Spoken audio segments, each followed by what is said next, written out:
The little boy before me is only 1 year old, because she thought her twin sister cried too loudly. He actually climbed onto the coffee table all by himself, carefully scooping milk powder spoon by spoon into the baby bottle. Then add hot water. Seems to know it's hot, and even adds a bit of cold water. Then he crawled back to his younger sister's side with 2 bottles of milk in hand, watching the scene unfold in the video before me. The netizen and his parents were all shocked. Little did they know, even as they marveled. A sudden voice rang out in the boy's mind. Omni-Talented System activating. Detected convertible emotional energy beginning point conversion +1. In a dream, you feel as though you're floating in a warm ocean. The distant echo of electronic tones counting +1 point +1 point +1 point still faintly lingers in my ears, like a never-ending background noise. You click your tongue, instinctively clutching tighter the soft little body beside me. That's the source of your noise. Omni-Talented System activation successful. Initial energy infusion complete. A crystal clear voice, utterly unlike anything from a dream, resonated directly within the depths of your mind.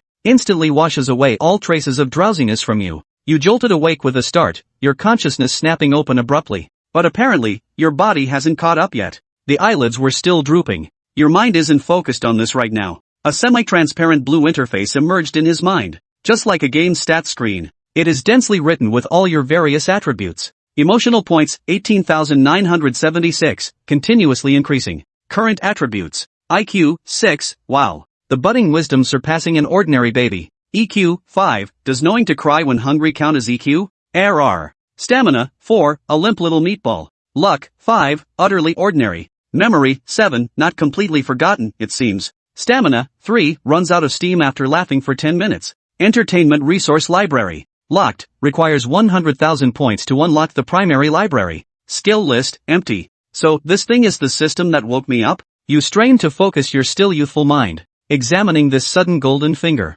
So where do these points come from? You are utterly puzzled. Viewing the methods of obtaining emotional points. Trying to get the answer. Emotional points are primarily generated based on the emotions others feel toward you. Emotional points will also vary based on the impact of events. The conversion ratio may also vary. Honey, our eldest is only 1 year old. It's gotten so popular all of a sudden, what do you think we should do next? Amlin's voice brimmed with excitement. There was still a hint of annoyance. Bai Buffon rubbed his chin thoughtfully. I'm also contemplating plans for your future. Let's plan this carefully for the long term. Debeo is just 1 year old and can't even speak yet. What can he do? Amlin nodded, agreeing with Bai Buffon's opinion. You carefully eavesdrop on your parents' conversation. From their fragmented words, you've probably figured out the whole story. So, these points of yours were generated because your parents posted your heroic deeds online. You nodded, feeling it was unexpected yet understandable. Within the bounds of reason. Nowadays, people even risk getting into car accidents. The first thing you'd probably do is post it on Douyin. Of course you knew your actions were bizarre. If it were you yourself, I guess I need to find a Taoist priest to exorcise the evil spirits. They say the video is viral, but you only have just over 10,000 emotional points. What is the conversion ratio for emotional points? And which snarky programmer wrote this attribute review comment? You're screaming in your mind. Try clicking the plus sign after IQ with your mind. Consume 1,000 emotional points? Increase 1 point of intelligence? 1,000 points exchanged for 1. It's not about the heartache. After all, this stockpile of emotional points was essentially an unexpected windfall. You actually think it's too cheap. After all, such attribute enhancements are permanent boosts. Points come easily to you. And adding just 1 requires only 1,000. By that reckoning, your current points are enough to take you straight to over 20. You have to consider what the maximum value of this thing is. 100? 1,000? Still 10,000? With a thought, the points decreased, and his intelligence dropped to 7. A refreshing sensation instantly flooded into the mind. The chaotic thoughts seemed to have been wiped clean. Perception of the body and observation of the environment, even to the fragmented memories of a past life. It instantly became much clearer. Useful. Your heart swells with joy, the effect is remarkable. You tried adding another point to both physical strength and memory, watching the points rapidly drop away. But the faint surge of energy in your body and the more vivid memories make you feel incredibly refreshed. You might as well go all out in one go. Directly increase intelligence, physical strength, and memory all to 10 points. Then you look at the panel. The remarks following the attributes have also undergone changes. Emotion points, 6,438, continuously increasing. Current attributes. Intelligence, 10, logic module initial loading completed. This configuration is more than enough to run Win 7. EQ, 5, does knowing to cry when hungry count as EQ? RR. Stamina, 10, breaking free from the swaddling clothes is just around the corner. Rock climbing enthusiast, baby crib, Luck, 5, utterly ordinary. Memory recall, 10, fragments of past life memories clearly retrievable. Memory writing speed increased by 200% in this life. The RAM has been upgraded. Stamina, 3, runs out of steam after laughing for 10 minutes. After consuming 13,000 emotion points. Those attributes that reach 10 points. The required points for leveling up have also changed. From 1,000 hours to 2,000 hours. Seeing this actually made you feel much more at ease. An increase implies the maximum value won't be very large. And now the emotional points have once again reached over 6,000. Still continuously increasing. The emotional reserves are currently quite tight. Not to mention that unlocking this entertainment resource library requires 100,000 points. The skills were even more incomprehensible. At the moment, you can only earn emotional points through your parents. In other words, sometimes you just have to pull off some god-defying moves. But one must not be too shocking to worldly sensibilities. Otherwise, you'll really be taken away for research. At this thought, you can't help but shudder. Wah, wah, the piercing cry shattered your train of thought. You don't know why Bai Yi is crying again this time. Suddenly, a foul stench swept over them. The intense flavor struck his brain with force. You couldn't help but hold your nose. Oh my god, he actually pooped his pants. Where are mom and dad? Come help, you're about to suffocate. Gurgle gurgle. Your expression suddenly changes. Instantly realizing something was wrong. Oh no, you've soiled your pants too. Fortunately, your parents, upon hearing your younger sister's cries, quickly came over to check. Then he began to fluster about helping Bai Yi change her diaper. After finishing the change, Anlin sniffed. That's not right, why does it still smell so strong? Then, she turned her gaze toward you. You looked somewhat embarrassed and unwilling to meet Anlin's gaze. And Lon understood in an instant. Quickly take off your diaper. As expected, you crapped out too. Honey, the baby pooped too, why isn't he crying? Moreover, he actually knew how to hold it in. This reaction was clearly not something a 1-year-old child should have. Obviously. Your actions have once again shattered their perceptions. And Lon and Bai Buffon were bustling about, washed the child's body, and incidentally fed her milk too. Finally, I can take a break. Just then, a knock sounded at the door. The two exchanged glances, seemingly unsure who could be arriving at this hour. And Lon rose and walked toward the door. After just a glance through the peephole, her face lit up with delight and she hurriedly opened the door. Lon, where's our little prodigy? Chapter 4, The Pretty Godmother Goes Out to See the Show. Standing at the door was a stunningly beautiful young woman carrying an exquisitely crafted little fruit basket, her face beaming with a radiant smile. It was Lan's best friend, Tang Ling. Ling-deling. What brings you here? Come in, come in. Anlin pulled her inside with delight. The internet's gone wild. How could I not come see our little hero?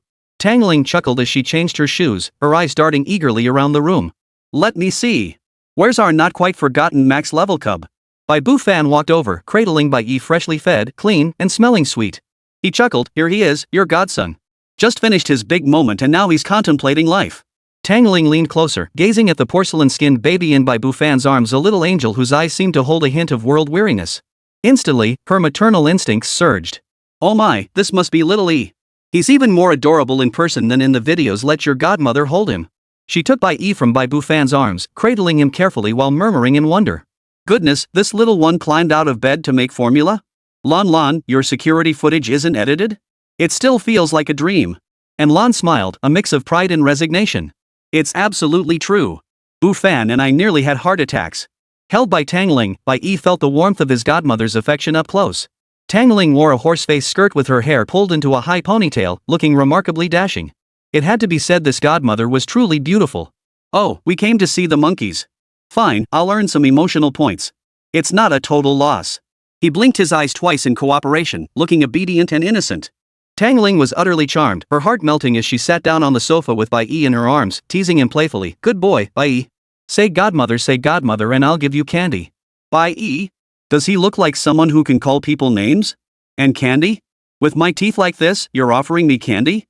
He simply closed his eyes, pretending to sleep while secretly observing. Oh dear, fallen asleep? Tang Ling seemed slightly disappointed, but her movements grew even gentler. And Lon poured Tang Ling a glass of water and chuckled. He just finished his little adventure, probably exhausted. You should have seen it, he pooped his pants.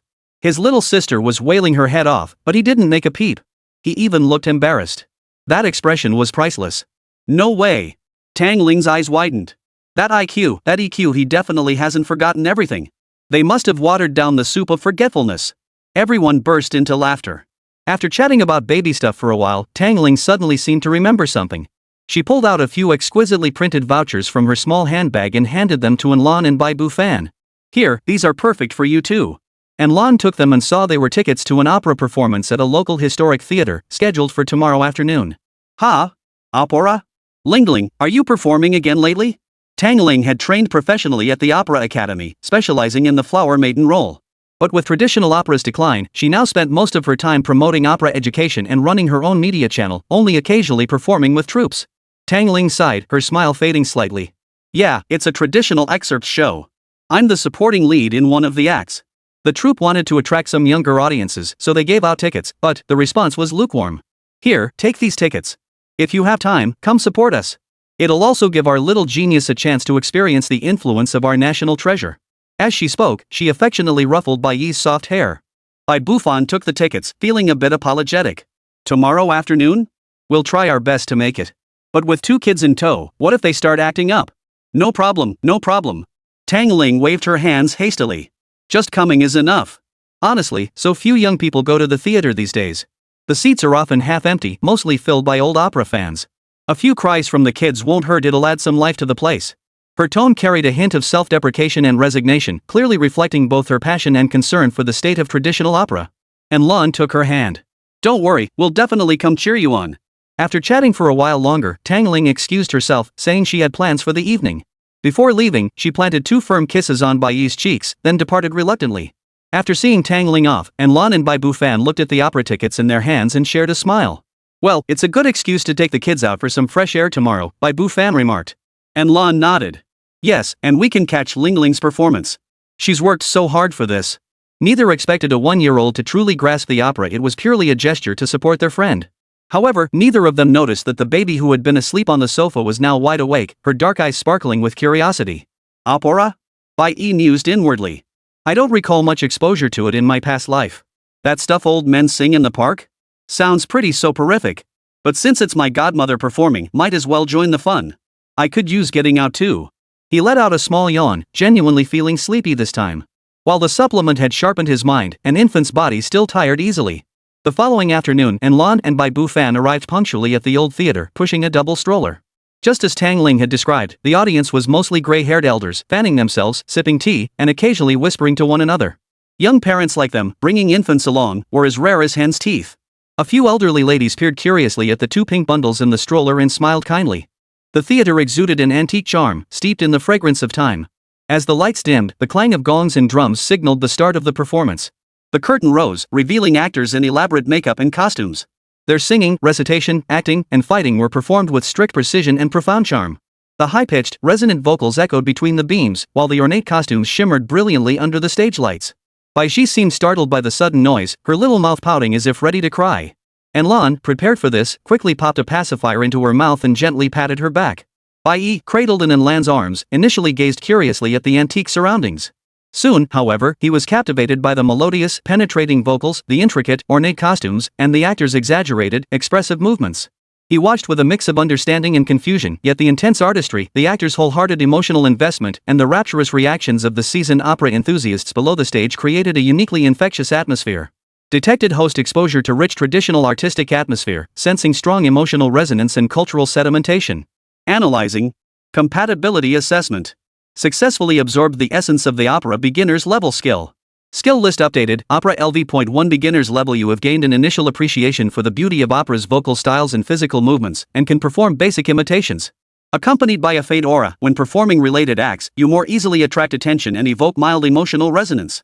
Chapter 5, Singing Opera at Age 1, My 11-year-old Self, 10 Years of Practice Behind the Stage.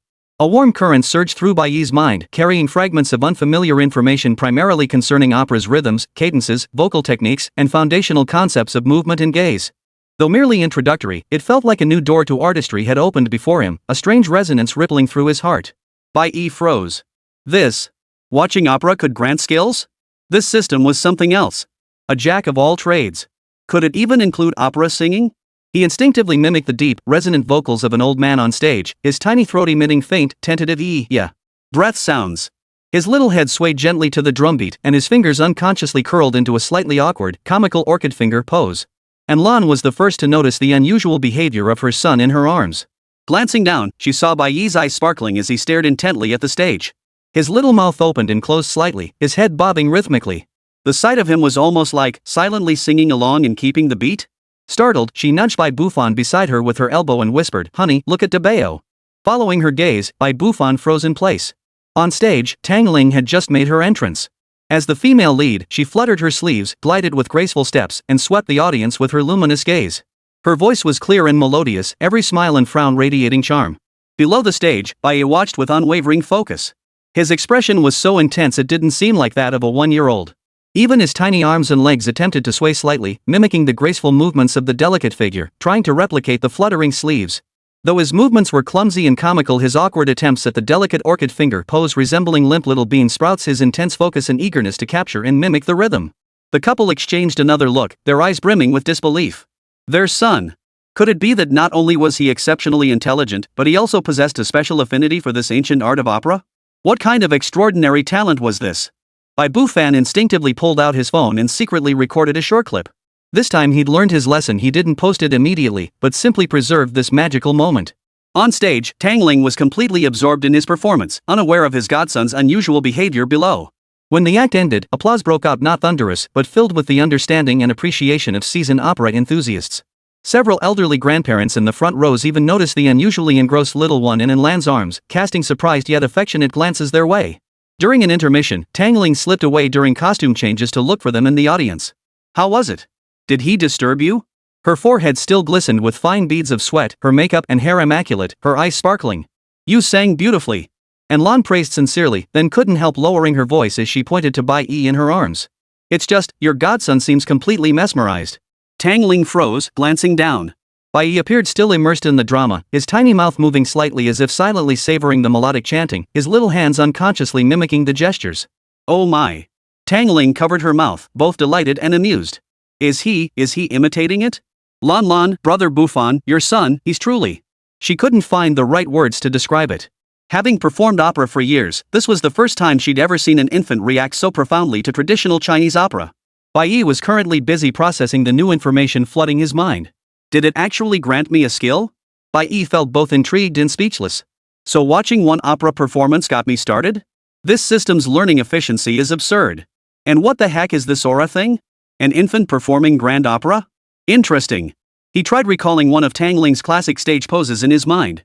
His body actually stirred with a faint urge to mimic it, but the infant's physical limitations ruthlessly thwarted the attempt. All that remained was a flurry of chaotic flailing arms and legs.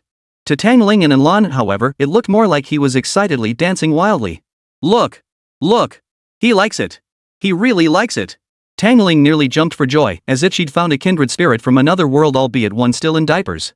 My godson has taste. How about your godmother teaches you opera from now on? Bai Yi? No, godmother, I don't want that. I'm just a baby who's been forced to have superpowers. Also, why do your eyes look like you've discovered treasure? During the second half of the performance, Bai Yi became much more well-behaved, mainly because he was tired. An infant's energy is limited after all. Lulled by the faint opera melodies and the warm, cozy atmosphere, he eventually slumped against Lan's chest, sucking his thumb as he drifted off to sleep. After the performance ended, the couple pushed the stroller backstage to say goodbye to Tang Ling.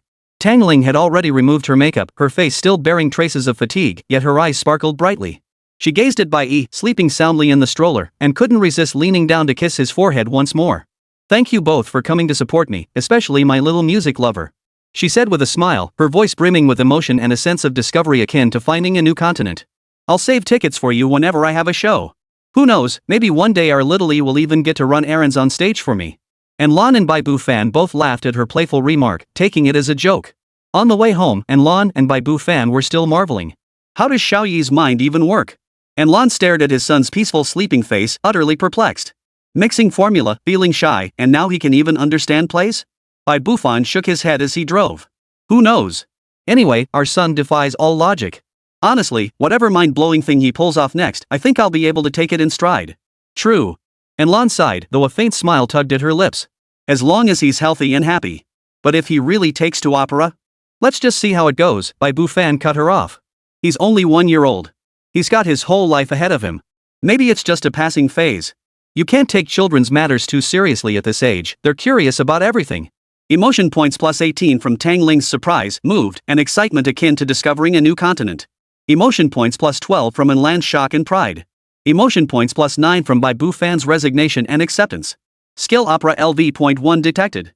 Gained minor practice. Proficiency +1. In his sleep, Bai Yi smacked his lips as if savoring that unique vocal style. Not a bad deal. Spent attributes, gained a skill, earned points, and got a good night's sleep. Chapter 6, The First Birthday Banquet? Bai Yi lay in his crib, wide, dark eyes open. He appeared to be daydreaming, but in truth, he was intently studying the system interface in his mind.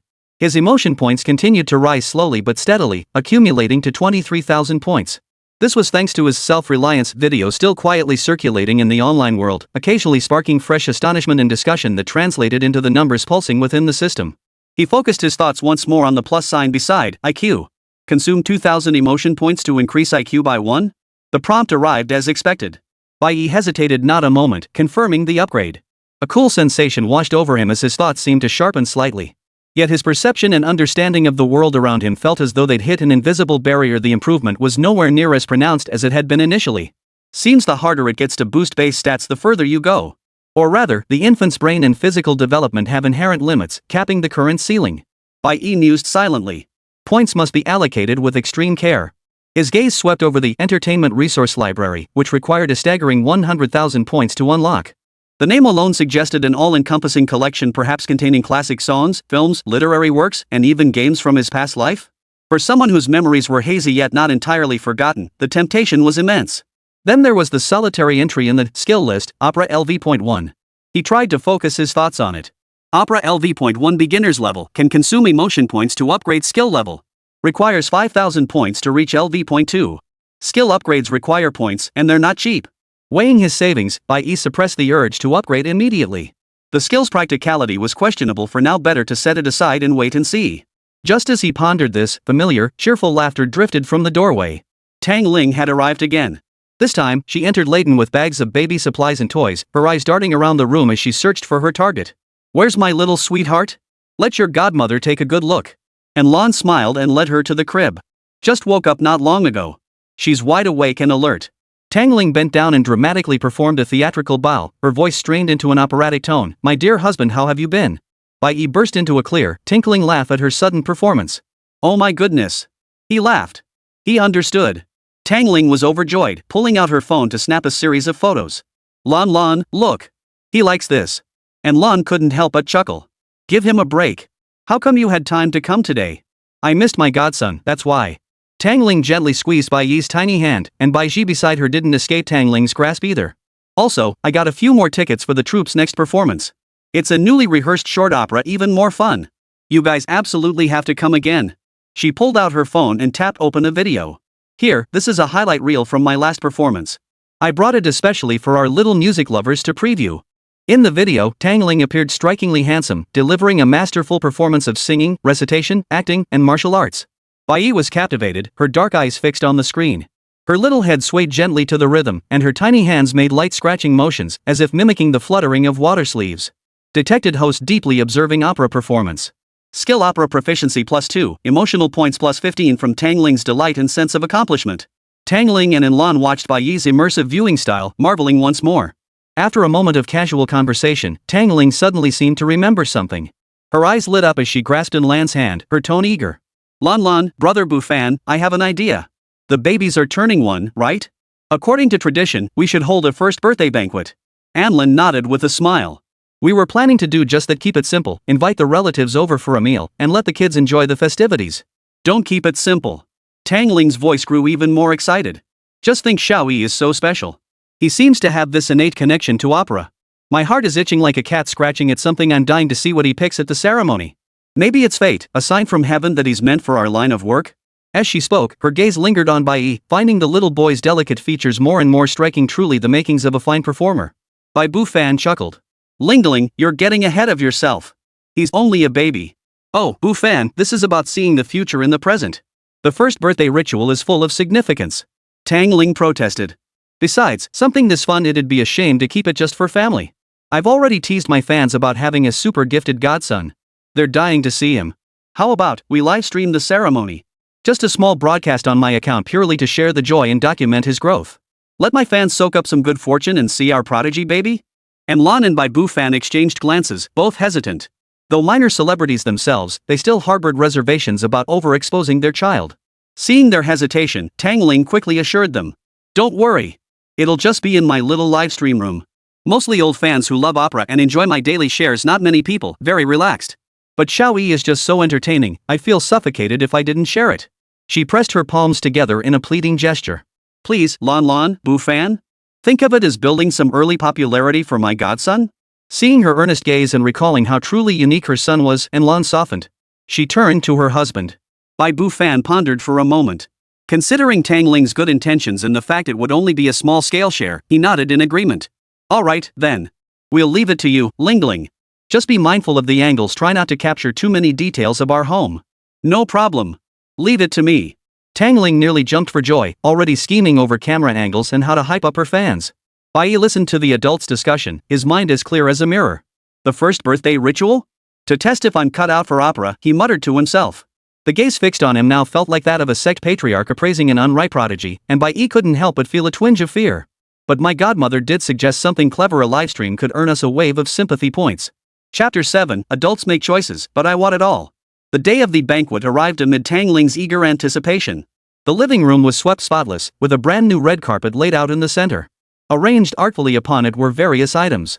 Ancient bound books, a miniature jade abacus, a calligraphy brush, an exquisite seal engraved with great potential, a string of copper coins, a toy stethoscope, a scaled-down custom piano model of Bai Bufan, and Tang Ling's carefully prepared, glittering golden lock, a prop used by martial heroines in traditional opera. Each item carried profound symbolism. Relatives and friends arrived one after another, filling the room with laughter and cheer. Tang Ling had set up her phone tripod early, choosing an angle that captured the entire scene without revealing home details, and launched the livestream. The title was particularly eye-catching: Livestream, the max-level baby's first birthday ceremony. Witness the choice of a child prodigy. As soon as the stream went live, fans who had received the preview rushed in, and the chat exploded with activity. Here it comes.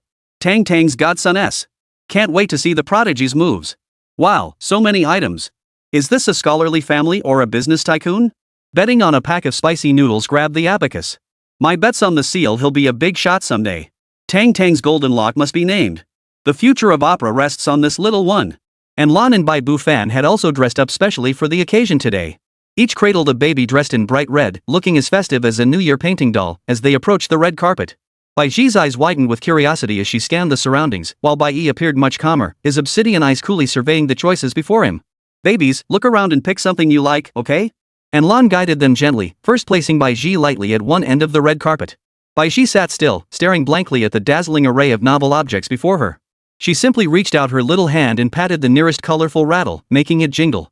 Then she went off to play by herself, seemingly losing interest in the other items for the moment. Everyone laughed kindly. What a good girl, she's already playing. She's having a hard time choosing, so she's taking a break. A wave of adorable comments flooded the chat. Immediately after, Bai Yi was set down. Instead of crawling towards something like most children, he sat there, his gaze scanning each item like a scanner. His steady, appraising expression left both the adults present and the viewers at home secretly amazed. It's starting. The genius stare. That gaze, is he analyzing cost effectiveness? Ha. Look. He's moving. Under everyone's expectant gaze, Bai Yi slowly crawled toward the bound book. The moment his small hand touched the slightly cool pages. Contacting item book. Can acquire skill, speed reading beginner. Acquire? The system prompt rang crisply in his mind. Bai Yi's heart skipped a beat as understanding dawned instantly. He never imagined skills could be acquired this way.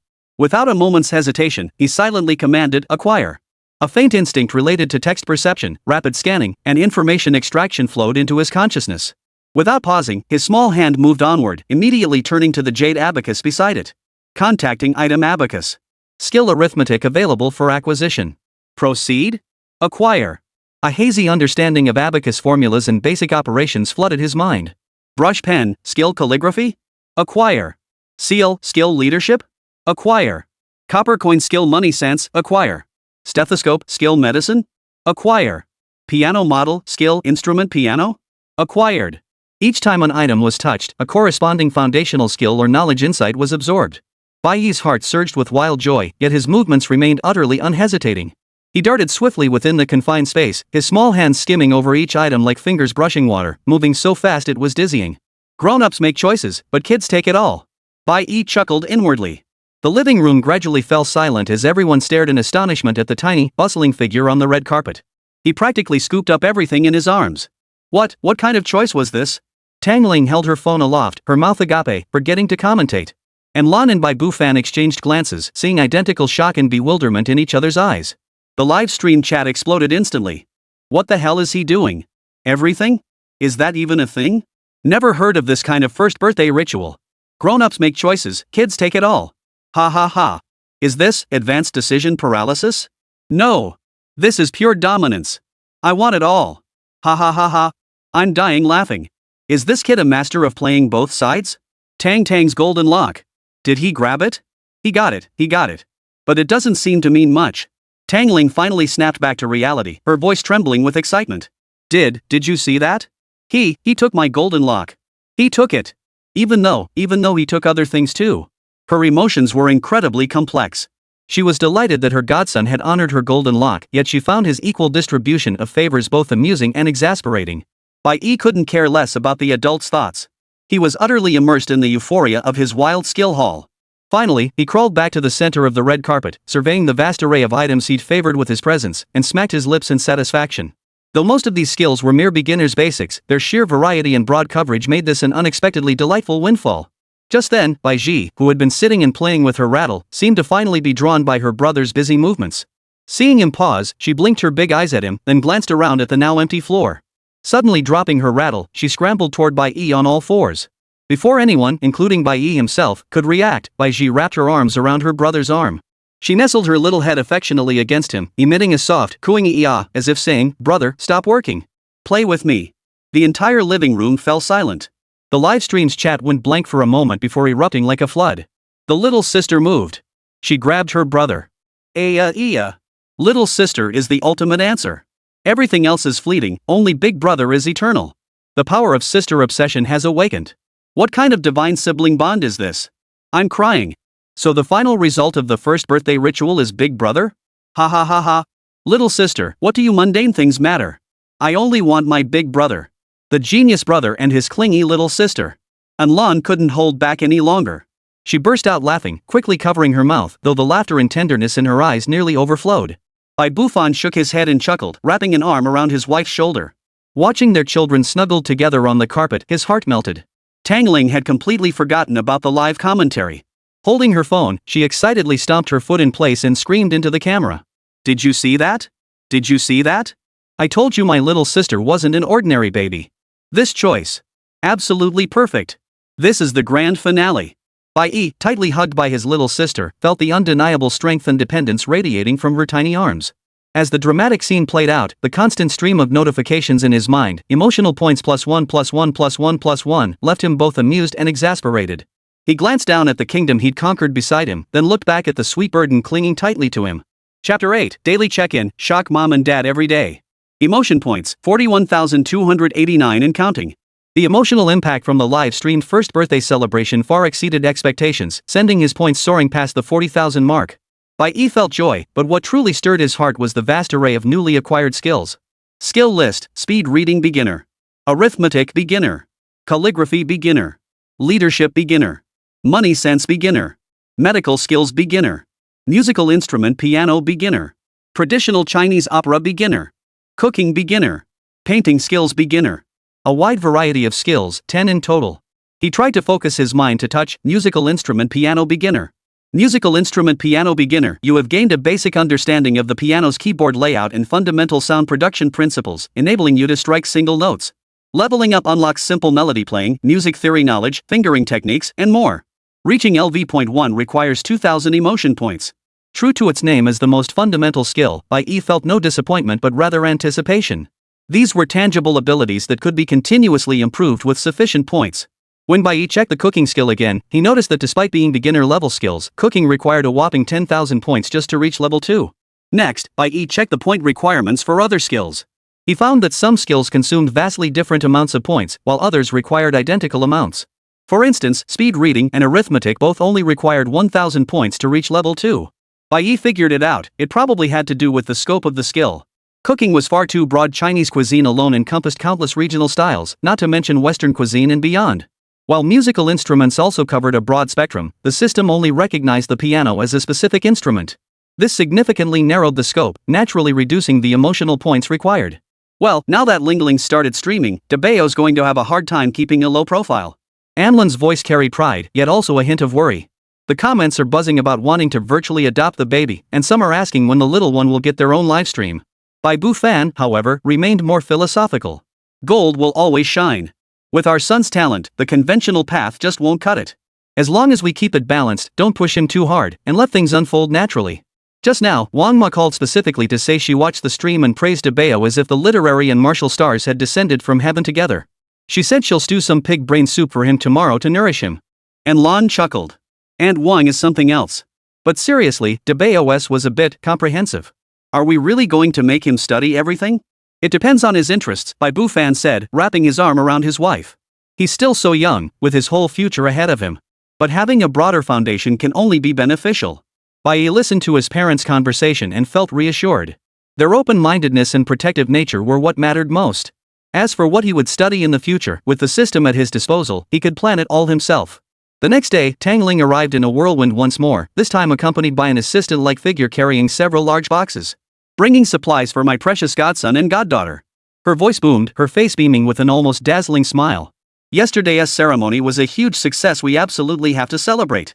And Lan looked at the large boxes, torn between laughter and exasperation. Lingling, what on earth are you up to now? These are all early learning educational toys.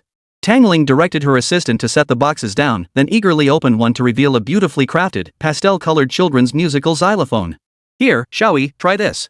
Your dad's a musician, you've got to follow in his footsteps. Can't let you get left behind. She opened another box, revealing a set of washable, non-toxic finger paints and drawing paper for children. And this. Cultivating artistic talent. We need well-rounded development. Finally, she even pulled out a miniature kitchen toy set, complete with plastic pots, spatulas, and little vegetables. Cooking skills can't be neglected either. Start them young. Bai Yi. Godmother, your enthusiasm is overwhelming me. And Lan and Bai Fan exchanged a helpless yet amused glance. Tangling paid no heed, placing the xylophone in front of Bai Yi and casually handing Bai Yi a sheet of drawing paper and a large, easy-to-grip crayon. Captivated by the bright crayon, Bai Yi cooed and grabbed it, scribbling wildly across the paper.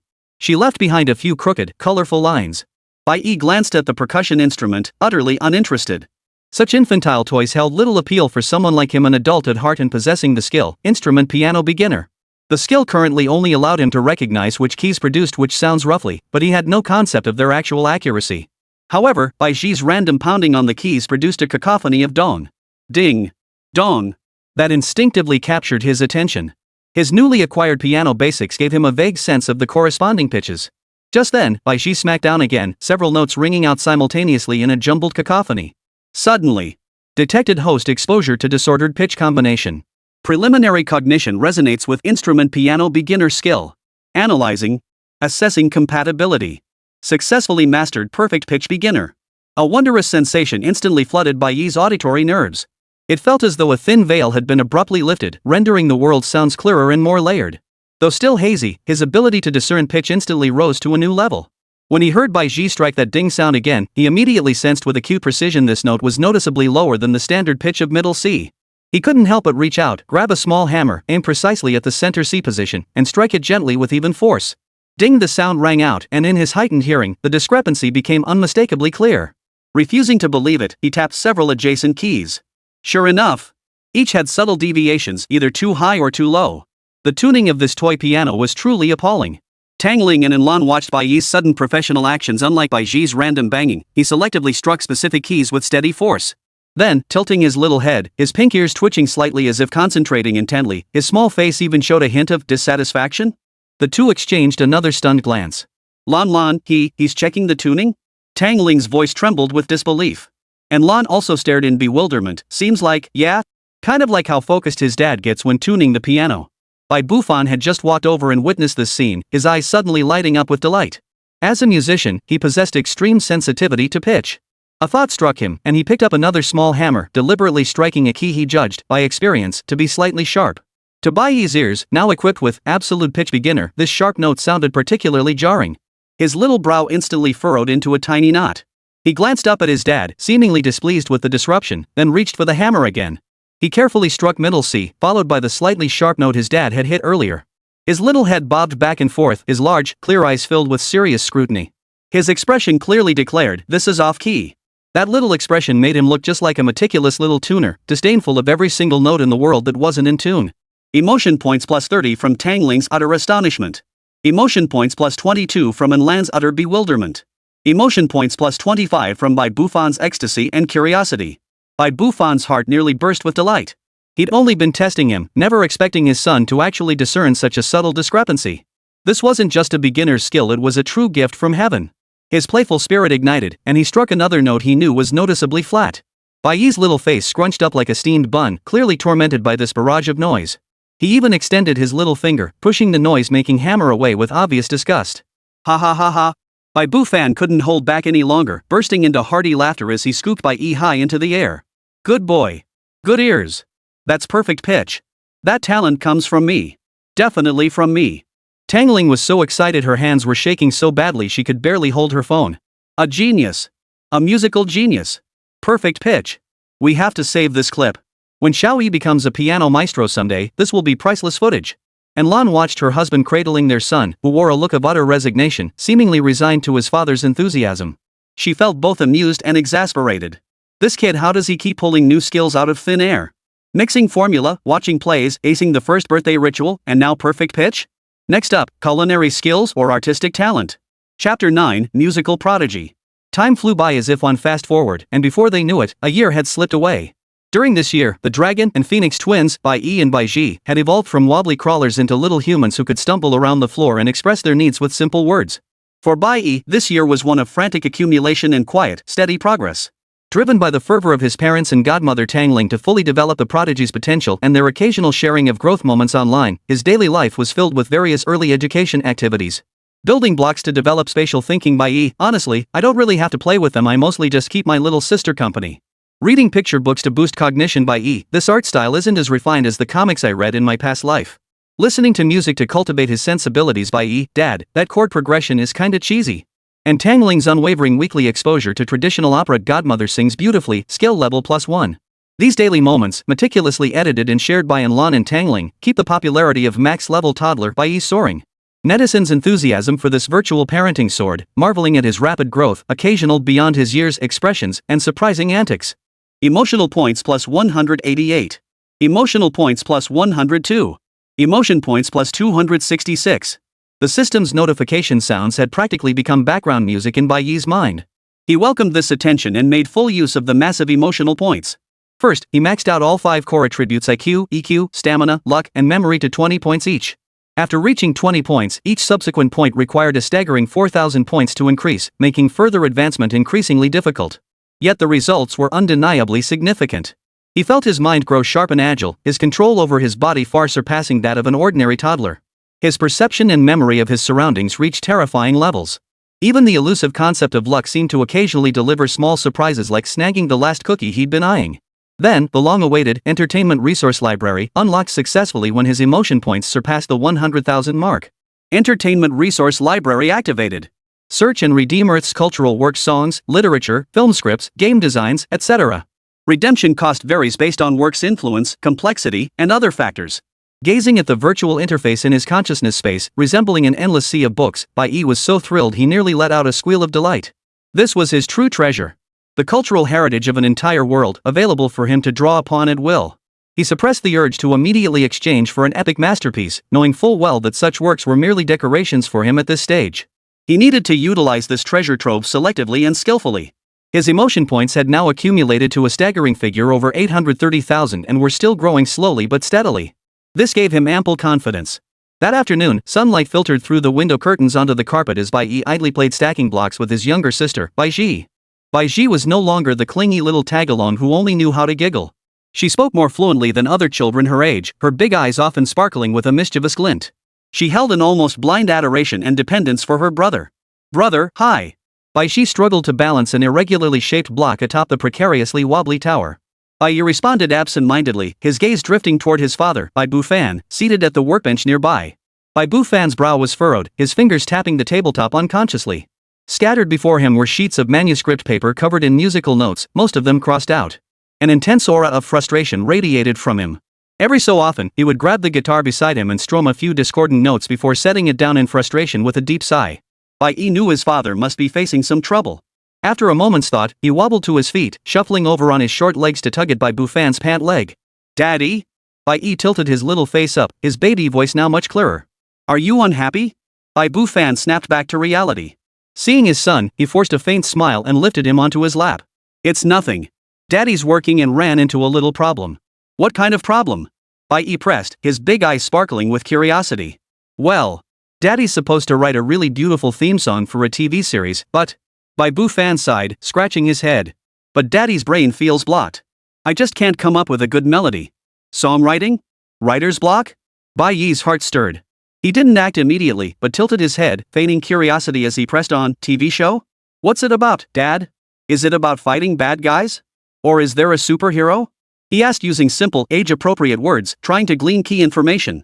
Bai Bufan, who had been looking for someone to talk to, gave a simple explanation. It's kind of like fighting bad guys. It's about a group of really skilled people who protect an important place by outsmarting and outmaneuvering lots of villains. It's a bit tense, but also feels really thrilling. He described it in terms his son could understand. Protecting an important place, fighting bad guys, thrilling. Bai Yi nodded his little head, quickly piecing it together in his mind. It sounded like something similar to cop shows, spy thrillers, or martial arts stories. He glanced at the system interface in his mind, where over 80,000 emotion points shimmered brightly. Then he looked at the entertainment resource library. Daddy, play that. Bai Yi pointed his little finger toward the electronic keyboard connected to the speakers in the corner. Compared to a grand piano, the keyboard was more compact, offered richer tones, and was better suited for his current height to operate. Bai Bufan assumed his son simply wanted to play. He carried him to the keyboard, turned it on, and sat him on the small stool. Alright, Daddy will play with you for a bit. He casually switched to the piano sound. But Bai Yi didn't randomly press keys to make sounds like usual. He quietly focused his mind first. System, upgrade the instrument piano skill level. The keyboard operation of the electronic keyboard shares fundamentals with a piano. Consumed 2,000 emotion points. Instrument piano upgraded to LV.2. Consumed 10,000 emotion points. Instrument piano upgraded to LV.3. Consumed 20,000 emotion points. Instrument piano upgraded to LV.4. Continuous upgrades. Knowledge of keyboard techniques, fundamental music theory, and fingering rapidly flooded his mind, coalescing into comprehensive understanding. Upgrade perfect pitch again. Consumed 3,000 emotion points, absolute pitch upgraded to LV.2. Consumed 12,000 emotion points. Absolute pitch upgraded to LV.3. The world's sounds became more precise and distinct in his ears. He swiftly searched the entertainment database using keywords like TV drama opening theme, passionate, blood pumping, classic, chivalrous, and tense. Countless song titles and information streams flashed by. Finally, one song stood out with its powerful presence and distinctiveness, perfectly matching his requirements. Emotion points required for exchange, 10,000 points. Exchange. Instantly, the complete sheet music, arrangement concepts, and even performance memories of different versions imprinted clearly in his mind. Especially that intro, it was practically tailor-made for this genre. Preparations complete. Bai Yi took a deep breath, then extended his small fingers, which suddenly seemed far more nimble, and pressed a few single notes, testing the feel as if exploring with curiosity. Bai Bufan had been somewhat distracted, but when those notes sounded, he paused in surprise. The feel of the keys was unexpectedly steady. Then, Bai Yi's fingers began moving across the keys awkwardly, haltingly, yet with a strange, determined rhythm. A simple yet intensely impactful and tense prelude stumbled and flowed forth. Ding dong ding dong ding dong ding dong. The moment this melody struck, Bai Bufan felt as if struck by lightning. He leapt from his chair, eyes wide as saucers, fixated on his son's small hands dancing across the keys. This melody. This momentum. This overwhelming tension and heroic spirit. It was precisely what he had been desperately searching for, that perfect opening that instantly captures the audience's ears and sets the tone for the entire series. Bai Yi, too, was drawn in by this sudden, fragmented yet powerful music. She set down her building blocks, blinked her big eyes at her brother, and clapped her hands happily. Big brother. Awesome. So beautiful. Bai Yi seemed completely immersed in his exploration, his little brow slightly furrowed as he strained to play more smoothly. Though the melody occasionally halted or simplified due to the limitations of a toddler's finger strength and reach, its core motif and majestic grandeur were already taking shape. He played for about a minute, unintentionally plucking out the most essential melodic fragments of the verse and chorus. Then, as if drained of interest and energy, he clapped his hands once and randomly hammered out a series of discordant chords on the keys, ending this performance. Bai Bufan snapped awake, rushing forward to scoop Bai Yi into his arms. His voice trembled wildly with shock and excitement. Baby! Where did you learn that? This melody. He had never heard this melody before. So complete, so perfectly suited to the moment. How could this possibly be the spontaneous creation of a child barely over 2 years old? Bai Yi wrapped his arms around his father's neck, his eyes pure as could be. Of course I made it up myself. Daddy said to beat the bad guys and protect things, and it just popped into my head. You came up with it yourself? Bai Fan felt his brain was about to crash. Formula making, the first birthday ritual, perfect pitch, and now improvising based on descriptions? This wasn't genius, it was divine inspiration. And Lan rushed out of the kitchen, astonishment written across her face. Fan, what happened? That music just now, was it the baby playing? It was so powerful. I've never heard anything like it. It was more than just powerful. Bai Fan was so overwhelmed he could barely form coherent words, spinning around in circles while holding Bai Yi. It's practically the theme song tailor-made for my TV drama. No. It's even more perfect than tailor-made. Lan. Did you hear that? Our son, he's truly a musical god. He couldn't resist planting several kisses on his son. Unbelievable. We have to share this with everyone. Our baby heard a story and played this melody. She quickly edited the video and captioned it, speechless at my son's improv. Hubby says this is exactly the opening theme he wanted. What do you think? #MaxLevelBaby #GeniusKid #plays music from stories. This time, she knew for certain this video would go viral again. A 2-year-old toddler, guided by a simple story description, casually strummed a passionate melody on an electronic keyboard that sent professional musicians into a frenzy. This was beyond ordinary comprehension. Chapter 10, Playing Along with Your Act, I Pretend Not to See. Bai Fan, overcome with excitement, brought the recording of his son's improv performance, a piece he had arranged and completed, to the company. In the conference room, he played the clip. The powerful, instantly recognizable, and tense opening notes struck a chord. The previously noisy conference room fell silent in an instant. The expressions on his colleagues' faces shifted from casual to astonished, then to intense focus. After the melody ended, a brief silence was followed by enthusiastic applause and exclamations of admiration filling the room. Unparalleled, that's impressive. This piece is fantastic. That intro gave me goosebumps. It's so catchy. Totally memorable. The rhythm and momentum are incredible. It perfectly matches the tone of our nameless fire. Teacher Bai never disappoints. This level of skill is truly unmatched. This theme song is bound to go viral again. Leaders and colleagues showered him with praise, unanimously agreeing that Bai Fan had crafted another masterpiece, further boosting their confidence in the drama's prospects. The department head summed it up with a broad smile. Fan, well done. This opening theme is top-notch, let's lock it in. Arrange the arrangement and recording immediately. With your golden seal of approval, this drama's buzz is bound to skyrocket. Seeing everyone's unanimous praise, Bai Fan felt both delighted that his composition was recognized and an even stronger urge to reveal the truth. He took a deep breath, pressed his hands together, and waited until the meeting room quieted down before speaking with an indescribable mix of pride and awkwardness. Thank you all for your affirmation. But there's something I must clarify. This piece wasn't actually composed by me. The room fell silent as all eyes turned to him in curiosity. Not written by you? Then whose masterpiece is it? Who could possibly have persuaded you to be their spokesperson? The leader inquired curiously. Bai Fan scratched his nose, his tone tinged with disbelief and pride. You might not believe this, but the melody was created by my son, Bai Yi, the one known online as Max Level Cub. After I told him about the storyline, he started playing around on his electronic keyboard, and this melody just came out. The conference room fell completely silent. Everyone froze, their expressions frozen in shock and, "You're joking, right?" disbelief. Seconds later, a wave of good-natured laughter erupted. Fan, you're such a joker. Exactly. We know your son is smart, a little prodigy, but this is taking it way too far. This piece has such mature structure and thematic development, you're telling us a 2-year-old improvised this? You're pulling our leg. Got it. You're just trying to pull off a novel marketing stunt, right? Child prodigy composer? That's an absolute killer gimmick. It'll definitely go viral. Everyone exchanged knowing glances, convinced Bai Fan was cleverly leveraging his son's fame to promote his new drama. He'd staged this whole child prodigy composer spectacle to grab attention and build hype. The boss chuckled, pointing at him. Well done, Bai Fan. You're sharp. That's clever marketing. Showcasing the piece while riding your son's popularity, killing 2 birds with 1 stone. Fine, I approve. Let's run with it. Bai Fan hurriedly explained, no. It's not marketing. Xiaoyi really played it himself. My wife even recorded a video. He just listened to the story, then sat down at the piano. He pulled out his phone to show the video and Lan had recorded. Everyone crowded around to watch. The child in the video was indeed adorable, and his piano-playing posture looked quite proper. But the halting, clearly inexperienced performance only reinforced their belief that this was all thanks to staged shots and editing. The core melody must have been written by Bai Fan beforehand. Alright, Fan, we get it. We all understand, ha. The The song is genuinely good, and the promotional strategy is brilliant too. Congratulations! Perfect timing, the show hasn't even aired yet, and it's already trending. Bai Yi fan watched his colleagues and superiors wearing expressions that screamed, "We see right through you, but we'll play along." He opened his mouth, but all the words he wanted to say were choked back. A helpless, bittersweet frustration welled up inside him. These days, no one believes the truth anymore? Meanwhile, Lan's video hashtag listen to stories play music hashtag had indeed exploded across the internet once more. Views, likes, and comments skyrocketed. Holy crap! That intro gave me goosebumps. So beautiful. So heart-pounding. Is this really the baby playing? Totally staged. The melody was definitely written by the dad. He had the baby play it for fun and filmed it for hype. Agree with the above.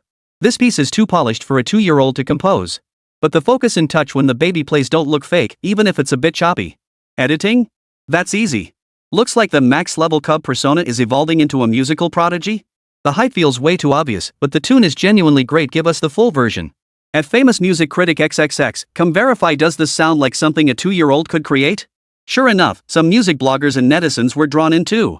An indie musician with a substantial following reposted and commented. The melody is outstanding, and the arrangement shows mature thinking, especially the motif and development in the intro. It's highly skilled. Calling this a 2-year-old's improvisation is just for fun, don't take it seriously. It's likely the father's composition, an excellent piece. A music conservatory professor also offered a diplomatic perspective. Children can indeed produce astonishing musical fragments under specific stimuli, but such a complete melody with intense dramatic conflict is more likely the work of a professional musician. While parents' aspirations for their children are understandable, exploiting children excessively is not advisable. Public opinion overwhelmingly concluded this was a meticulously orchestrated marketing stunt. While the composition itself drew praise, no one believed Bai Yi was its true creator. Emotional points plus 288 from netizens' shock and skepticism. Emotional points plus 166 from netizens' admiration and curiosity. Emotion points plus 521 from heated discussions sparked by music blogger reviews.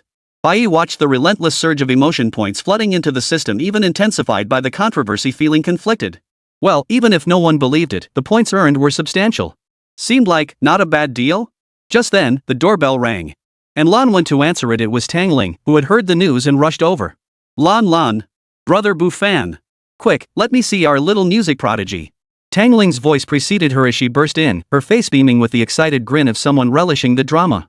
Spotting Bai Yi sitting on the carpet playing with his Logic Dog toy, she immediately pounced, scooped him up, and planted a kiss on his cheek. Oh my god, son. You're a big celebrity now. Everyone online is talking about that piece you played. They say you're a reincarnated musical prodigy. Tangling giggled as she pinched Bai Yi's cheeks. Tell your godmother, how did you fit such amazing melodies into that little head of yours? His face squished under her squeezes, his speech still thick with toddler-like slur. I heard Dad say, my brain just started playing.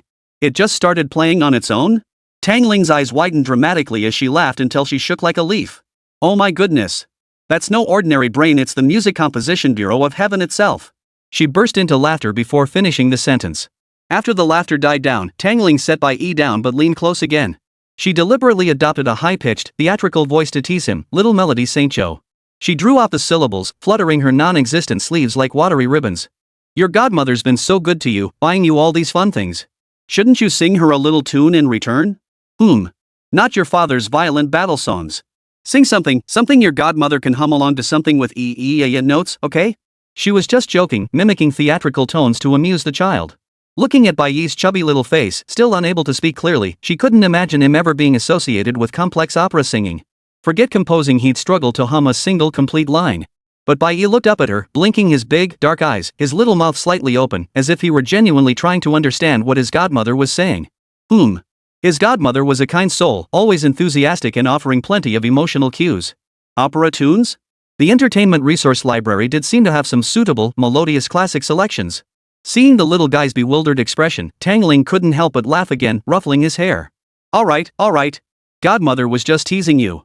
You're just a little baby who can't even speak clearly yet, and you want to sing opera? Wait until you can pronounce godmother perfectly before we talk about it. Ha ha ha. However, Bai Yi had already swiftly identified a melodious, popular, and relatively simple excerpt from a Huangmei opera or Pingju folk song. He decided to give his godmother a little surprise and incidentally, earn some more emotion points. He tilted his little face up, gazing at Tangling's beaming smile, and tried his best to express himself in a soft, sticky, and indistinct baby voice. God, ma, next time, yeah. Tangling dismissed it as childish babbling and didn't take it seriously. She laughed and responded, all right, cuckoo. Godmother will be waiting to hear it. Our little E is the best. After teasing Bai Yi and Bai Yi for a while longer, she left contentedly, not forgetting to banter with Anlan and Bai Bufan before departing. Your house is certainly lively now. I reckon that child prodigy label is here to stay. Next, should we start teaching him to sing opera? After seeing Tangling off, Anlan glanced at the comments online, which were still fermenting. She looked at Bai Bufan with some concern and said, husband, everyone is saying this. Could it be bad for Xiaoyi?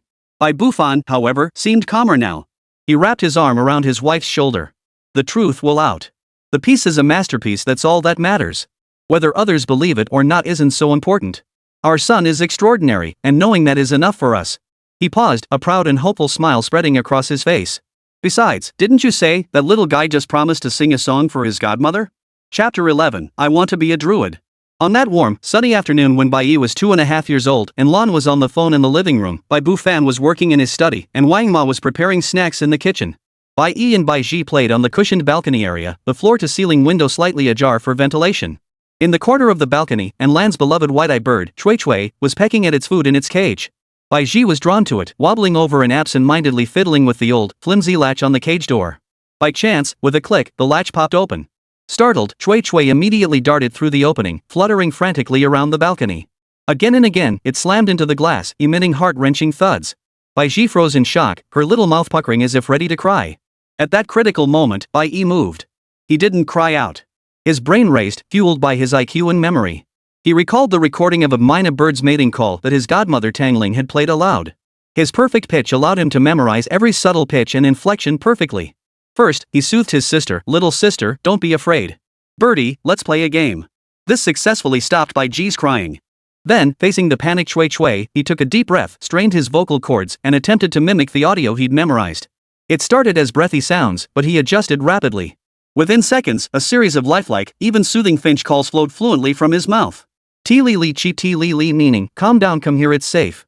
At that very moment, a system alert sounded urgently in his mind. Detecting host in extreme focus, attempting effective acoustic information simulation and emotional transmission with non-human lifeform. Analyzing sound frequency, rhythm, emotional resonance. Compatibility rating extremely high. Hidden conditions met, superior mimicry, perfect pitch, emotional empathy guidance. Successfully mastered rare skill, Animal Communication Birds LV.1, beginner's level. Animal Communication Birds LV.1, you can preliminarily understand the basic emotions expressed in simple calls of common birds such as joy, fear, hunger, warning. By mimicking specific frequencies and rhythms of their calls, you can convey simple intentions to soothe, guide, or attract. Effectiveness is influenced by skill level, target bird species, individual differences, and environmental factors. A wave of clarity flooded Bai Yi's consciousness. Suddenly, he sensed his efforts were no longer meaningless mimicry, he was genuinely attempting to speak. He could vaguely perceive the intense emotions of panic and confusion within Cui's cries. A miracle occurred. Cui abruptly halted, landing on the clothesline rack. Her little head tilted toward Bai Yi, her black bean eyes brimming with incredulous bewilderment. Emotion points plus 199 from Cui's shock and confusion system special creature emotion conversion. Bai Yi's heart surged with joy, yet he maintained outward composure. He continued emitting the faint soothing aura granted by his LV.1 skill, guiding her with his calls while slowly moving toward the window crack. Tweet this way safe. Cui hesitantly hopped closer, seemingly trying to comprehend this utterly baffling two-legged creature of the same kind. Just then, Lan entered the living room after finishing her call and witnessed this surreal scene, her son chirping like a bird, while the bird listened quietly. She froze instantly, her phone slipping from her grasp. Emotion points plus 888 from Lan's utter astonishment. The noise drew Bai Bufan and Wang Ma, who instantly froze like statues too. Bai Yi, noticing the adults, stopped chirping and pointed toward the window. Birdie, go out from there. The skill effect ended, and Cui finally understood the exit. Flapping her wings, she flew away through the crack. Dead silence fell over the balcony. Bai Bufan's voice trembled, son, just now. Bai Yi nodded, his mind immersed in his newly acquired cool skill. Yeah, Birdie was scared. I told it where the door is. Wang Ma clutched her chest, too stunned for words. Good heavens. Little E, this is. And Lan rushed over to hug him, examining him. How could you? This isn't just mimicry, you're communicating with it. Emotion points plus 77 from Bai Bufan's existential crisis. Emotional points plus 66 from Wang Ma's awe. That night, the video titled 2-Year-Old Child Guide Startled Pet Bird Using Mysterious Bird Language exploded across the internet once more, sparking nationwide debates spanning biology, linguistics, and even metaphysics. Emotional points plus 10,086 from the shock of viral spread across the entire internet. And Lan grew even more anxious. Honey, this isn't just smart anymore. It's magical. Is kindergarten really the right choice? Though stunned, Bai Fan remained resolute. Precisely because he's special, he must learn to integrate. Principal Qiming will guide him and provide a supportive environment. We can't imprison him out of fear. That night, Bai Yi lay in his small bed, listening to his sister Bai Ji's steady, sweet breathing from the crib next door. He had heard every word of his parents' final decision to send them to kindergarten. Kindergarten? Bai Yi's first reaction was resistance and utter boredom. Sure, 3 was the age for kindergarten, but his awareness wasn't stuck at 3. Kindergarten? To him, it sounded like pure torture. A bunch of whiny little kids who couldn't even speak properly and needed teachers to wipe their noses. Playing with building blocks and matching flashcards? As childish as reading baby picture books to me. Singing and dancing? My mind holds symphonies and operas. Storytelling? I can make up my own tales. At home, I could secretly study the system, run little experiments with the smart speaker, or try to understand my newly unlocked animal communication skill. What else could I do there but waste time? He could already picture himself forced into a tiny chair, following along with games that felt like slow-motion replays of simple tasks, counting down the minutes like they were years. But his gaze shifted to his baby sister, Bai Yi, sleeping peacefully in the crib beside him, her cheeks rosy and soft. But my little sister must go. She needs to interact with peers her age, learn the basics of socializing in this world, and receive age-appropriate foundational education. Unlike me, she wasn't some fake with cheat codes. She was a tender young sapling that truly needed sunlight and rain to grow healthy.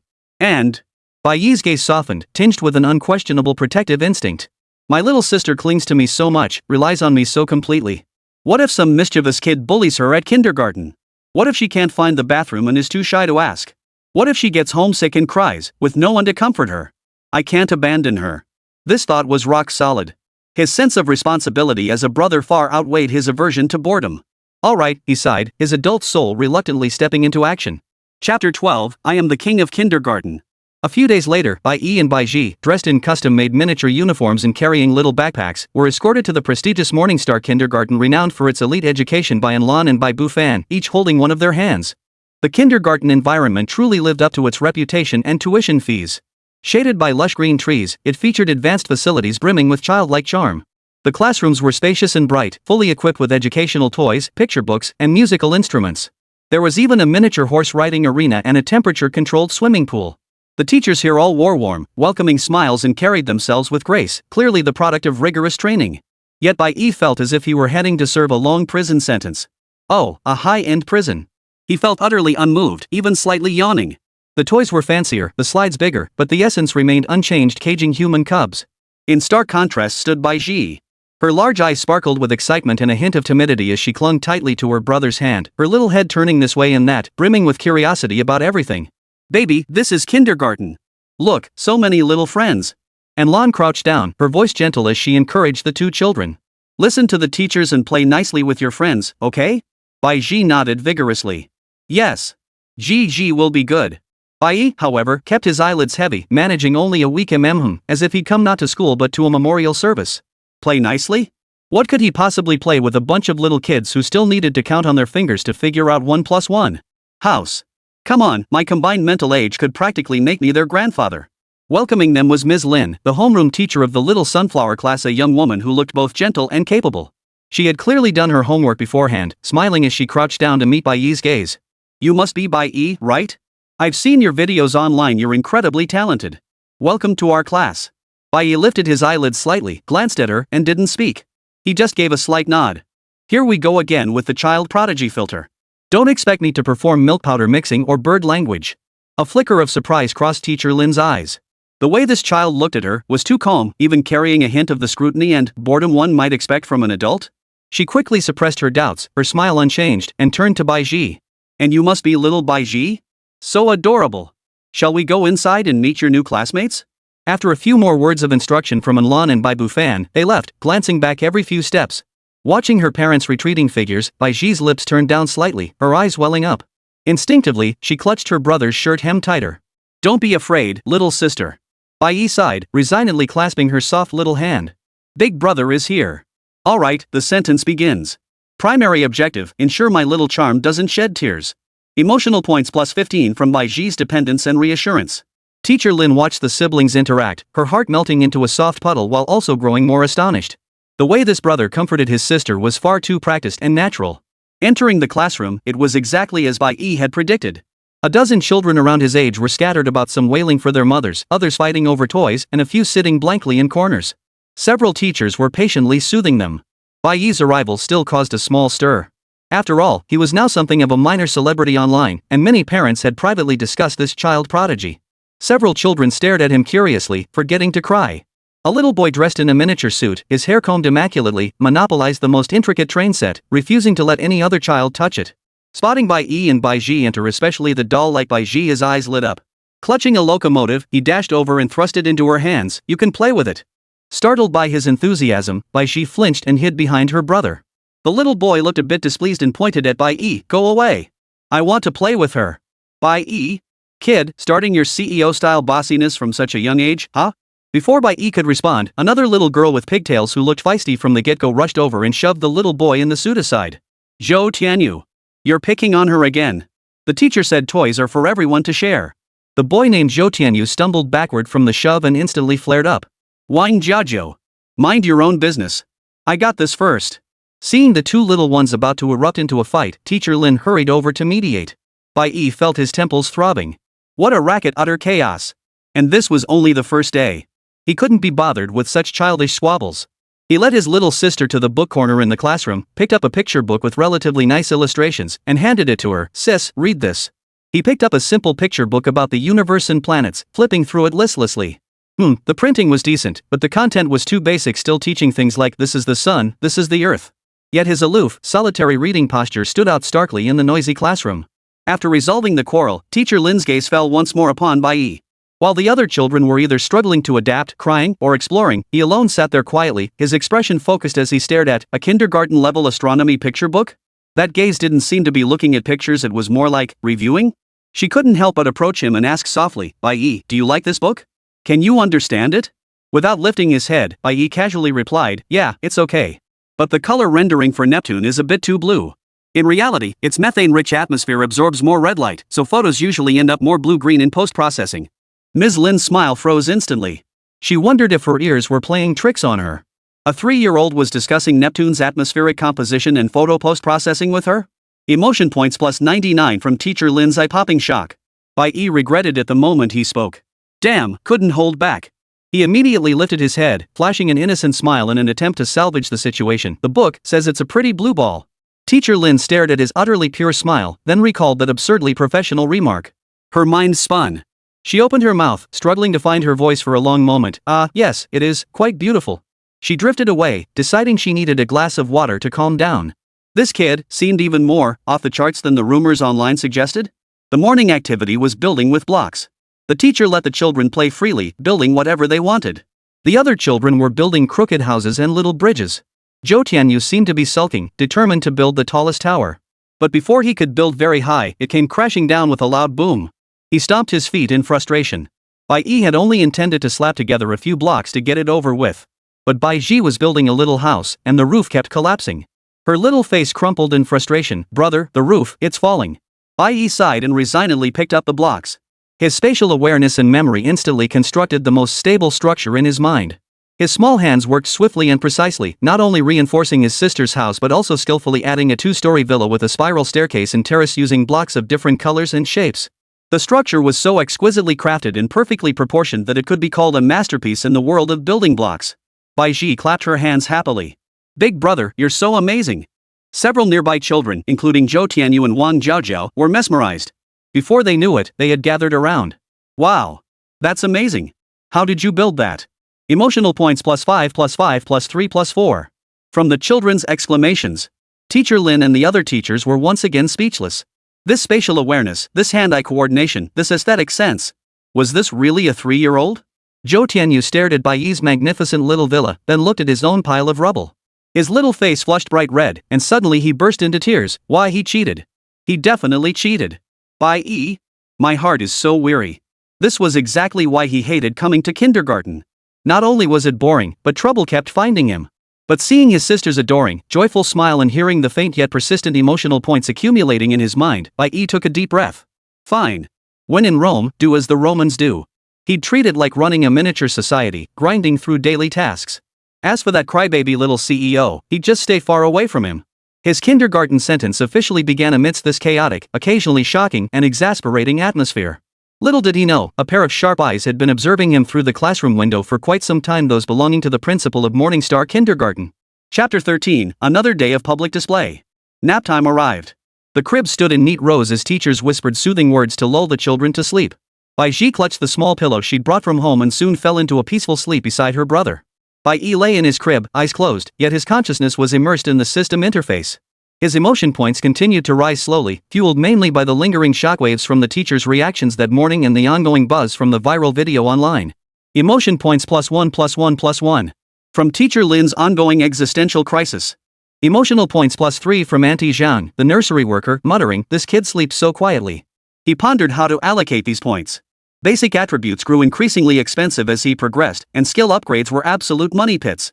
Premium items in the entertainment resource library started at 100,000 points. The road ahead was long and arduous.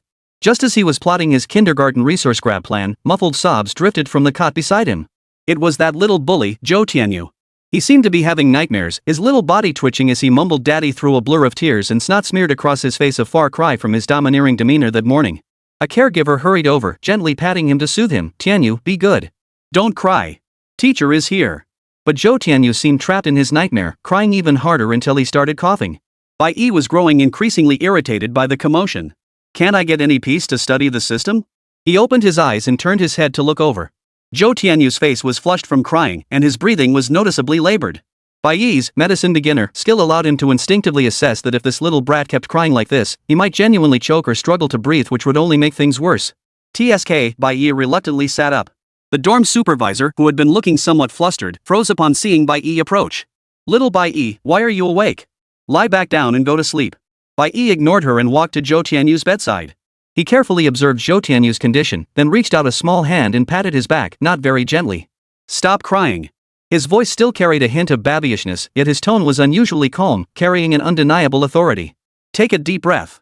Startled by the touch, Zhou Tianyu blinked back tears and looked up at him. "Like this," Bai Yi demonstrated exaggeratedly, taking a deep inhale and slow exhale. In out in out. His movements carried an oddly rhythmic cadence, the breath control skill from his opera training unintentionally coming into play. Zhou Tianyu instinctively mimicked the movements, and his sobbing did indeed subside somewhat. Bai Yi recalled that medicine beginners seemed to mention a method of pressing a specific acupoint to alleviate emotional agitation. He extended his little finger and tentatively pressed the spot between Zhou Tianyu's eyebrows, roughly the yin tang point. "Here," he said earnestly, pressing down. Truthfully, he wasn't entirely sure either. It was purely a shot in the dark. Strangely enough, whether it was the mimicked breathing, the pressure on the acupoint, or simply being intimidated by Bai Yi's sudden calm presence, Zhou Tianyu's sobs gradually subsided, and his breathing steadied considerably. He stared blankly at Bai Yi, letting out a hiccup. The entire nap room fell so silent you could hear a pin drop. Several children who'd been woken up stared wide-eyed in our direction. Auntie Zhang, the daycare teacher, gaped so wide you could fit an egg in her mouth. Emotion points +88 from Aunt Zhang, the nursery teacher's stunned expression. Emotion points +15 from the bewilderment of the startled children. Emotion points +5 from Zhou Tianyu's bewilderment. Teacher Lin tiptoed in upon hearing the sound, just in time to see Zhou Tianyu stop crying and Bai Yi wearing a mission-accomplished expression. "Teacher Lin? What just happened?" Bai Yi calmed Zhou Tianyu down? Using some mysterious Eastern technique? Bai Yi yawned, climbed back into his crib as if nothing had happened, lay down, closed his eyes, all with fluid, effortless movements. Done. Time to sleep. Finally, some peace and quiet. Leaving behind a room full of stunned adults and children. The first class of the afternoon was music. The music teacher, Miss Su, was a lively and pretty young woman. She played the piano while teaching the children a simple nursery rhyme, "Where is Spring?" Most children hummed along haphazardly, completely off-key. Bai Yi sang with great effort, her little face flushed red. Though she couldn't find the right notes either, she looked utterly adorable. Bai Yi sat there, not moving a muscle in his mouth. "Spring is in the Green Mountains." This arrangement. Well, nursery rhymes are just like that, simple melodies. But he was an adult, after all. Singing this kind of song was truly beyond him. Could you imagine how awkward that felt? Teacher Su noticed the unusually quiet, handsome little boy and smiled as she called out, "The new kid here, your name is Bai Yi, right? Why aren't you singing with everyone else? Haven't you learned it yet?" Bai Yi glanced at her but said nothing. Zhou Tianyu, seemingly seeking revenge for his humiliation during nap time, suddenly shouted, "Teacher! He definitely can't sing. He's dumb." Bai Yi didn't even lift his eyelids. Teacher Su tried to smooth things over. It's okay, I'll teach it again. Everyone sing along with me. Where is spring? Where is spring? She sang while playing the piano. At one point, the piano emitted an extremely faint dissonant note. Perhaps there was a minor mechanical issue with one of the keys. Bai Yi's brow instantly furrowed. To his ears, the sound was as jarring as nails scraping across a chalkboard. He couldn't hold back. Rising to his feet, he walked over to the piano. Under Teacher Su's astonished gaze, he extended his little finger and pressed down precisely on the faulty key. Ding! The jarring sound rang out again. The entire class fell silent, watching him curiously. Bai Yi looked up at Teacher Su, his little face serious. In a clear, childish voice, he said, "Teacher, this note is off. It's broken." Teacher Su. She froze, instinctively pressing the key again and listening carefully. It did seem slightly off, but unless you deliberately strained to hear it, you wouldn't notice at all. This child. He could actually hear it? And pinpoint the exact note? Emotion points plus 199 from Teacher Su's utter shock. Emotion points plus 20 from Teacher Lin's numb shock of "here we go again." Emotion points plus 10 plus 8 from the children's excited gawking. Zhou Tianyu protested loudly, "You're lying. The teacher plays beautifully." Bai Yi ignored him, pressing several adjacent keys in succession. His little head tilted, ears twitching as if conducting a precision inspection. This one, slightly too high. This one, acceptable. His professional tuner demeanor left both Teacher Su and Teacher Lin utterly dumbfounded. Ms. Su's face flushed with excitement. She abruptly turned to Ms. Lin and mouthed silently, "Perfect pitch. It's definitely perfect pitch." Oh my goodness. Teacher Lin was utterly speechless, unsure how to react. She began to seriously doubt whether some strange creature had snuck into her class. Meanwhile, Bai Yi, the instigator of it all, clapped his hands as if completing a mission after pointing out the issue. He then calmly walked back to his seat, resuming his role as the quiet, handsome guy. Hiding his achievements and fame. Emotion points plus 199. Not bad. He silently gave himself a mental thumbs up. Only Zhou Tianyu was livid, his little face puffing up like a steamed bun. He was convinced this new kid was deliberately causing trouble to grab the teacher's attention. This feud was definitely on. Bai Yi's kindergarten life began in this peculiar atmosphere where he desperately tried to stay low-key yet was constantly forced into the spotlight, all while inexplicably racking up the enmity of a certain little bully. At dismissal time, Lan and Bai Bufan arrived to pick up their child. Teachers Lin and Su exchanged complicated glances at Bai Yi, hesitating to speak. Bai Yi's mother, Bai Yi's father. Teacher Lin finally managed to speak. "Your child, well, is quite unique." And Lan's heart skipped a beat. What happened? Did he get into trouble? No, not at all. Teacher Su quickly interjected, her voice brimming with excitement. He's a genius. A musical genius. He can actually detect the slightest deviation in piano tuning. It's incredible. Bai Bufan's face lit up instantly. "See? I told you my son takes after me. He's got an ear for it."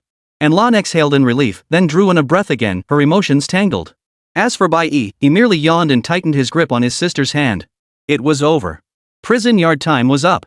Chapter 14, Kindergarten Mission Hard Mode activated. Mr. and Mrs. Bai Yi, Teacher Lin concluded, her tone carrying a hint of solicitation she herself hadn't noticed. Bai Yi's situation is indeed quite unique. We need to develop an individualized education plan for him. A gentle yet authoritative voice came from behind them. Everyone turned to see a middle-aged woman dressed impeccably and radiating efficiency. She had approached unnoticed, her face adorned with a warm, intelligent smile. It was Li Jingshu, the principal of Morning Star Kindergarten. "Principal." Teachers Lin and Su greeted her promptly. Principal Li nodded to them, her gaze shifting to Bai Bufan and Lan before finally resting on Bai Yi, who was bent over playing with his shoelaces, seemingly uninterested in the adults' conversation. "Hello, Principal Li," and Lan greeted nervously. "No need to be nervous," Principal Li replied with a warm smile. "I was observing for a moment in the observation room. Little Bai Yi has brought us many surprises today, and also given us educators much to reflect upon." She used the word reflection, not simply shock.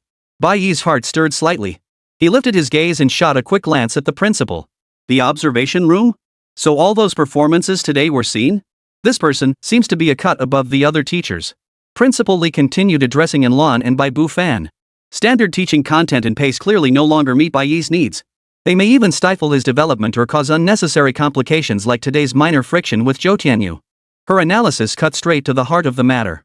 Therefore, my personal recommendation is that starting tomorrow, aside from certain group activities and free playtime, Bai Yi may spend part of his day in our kindergarten's potential development resource room.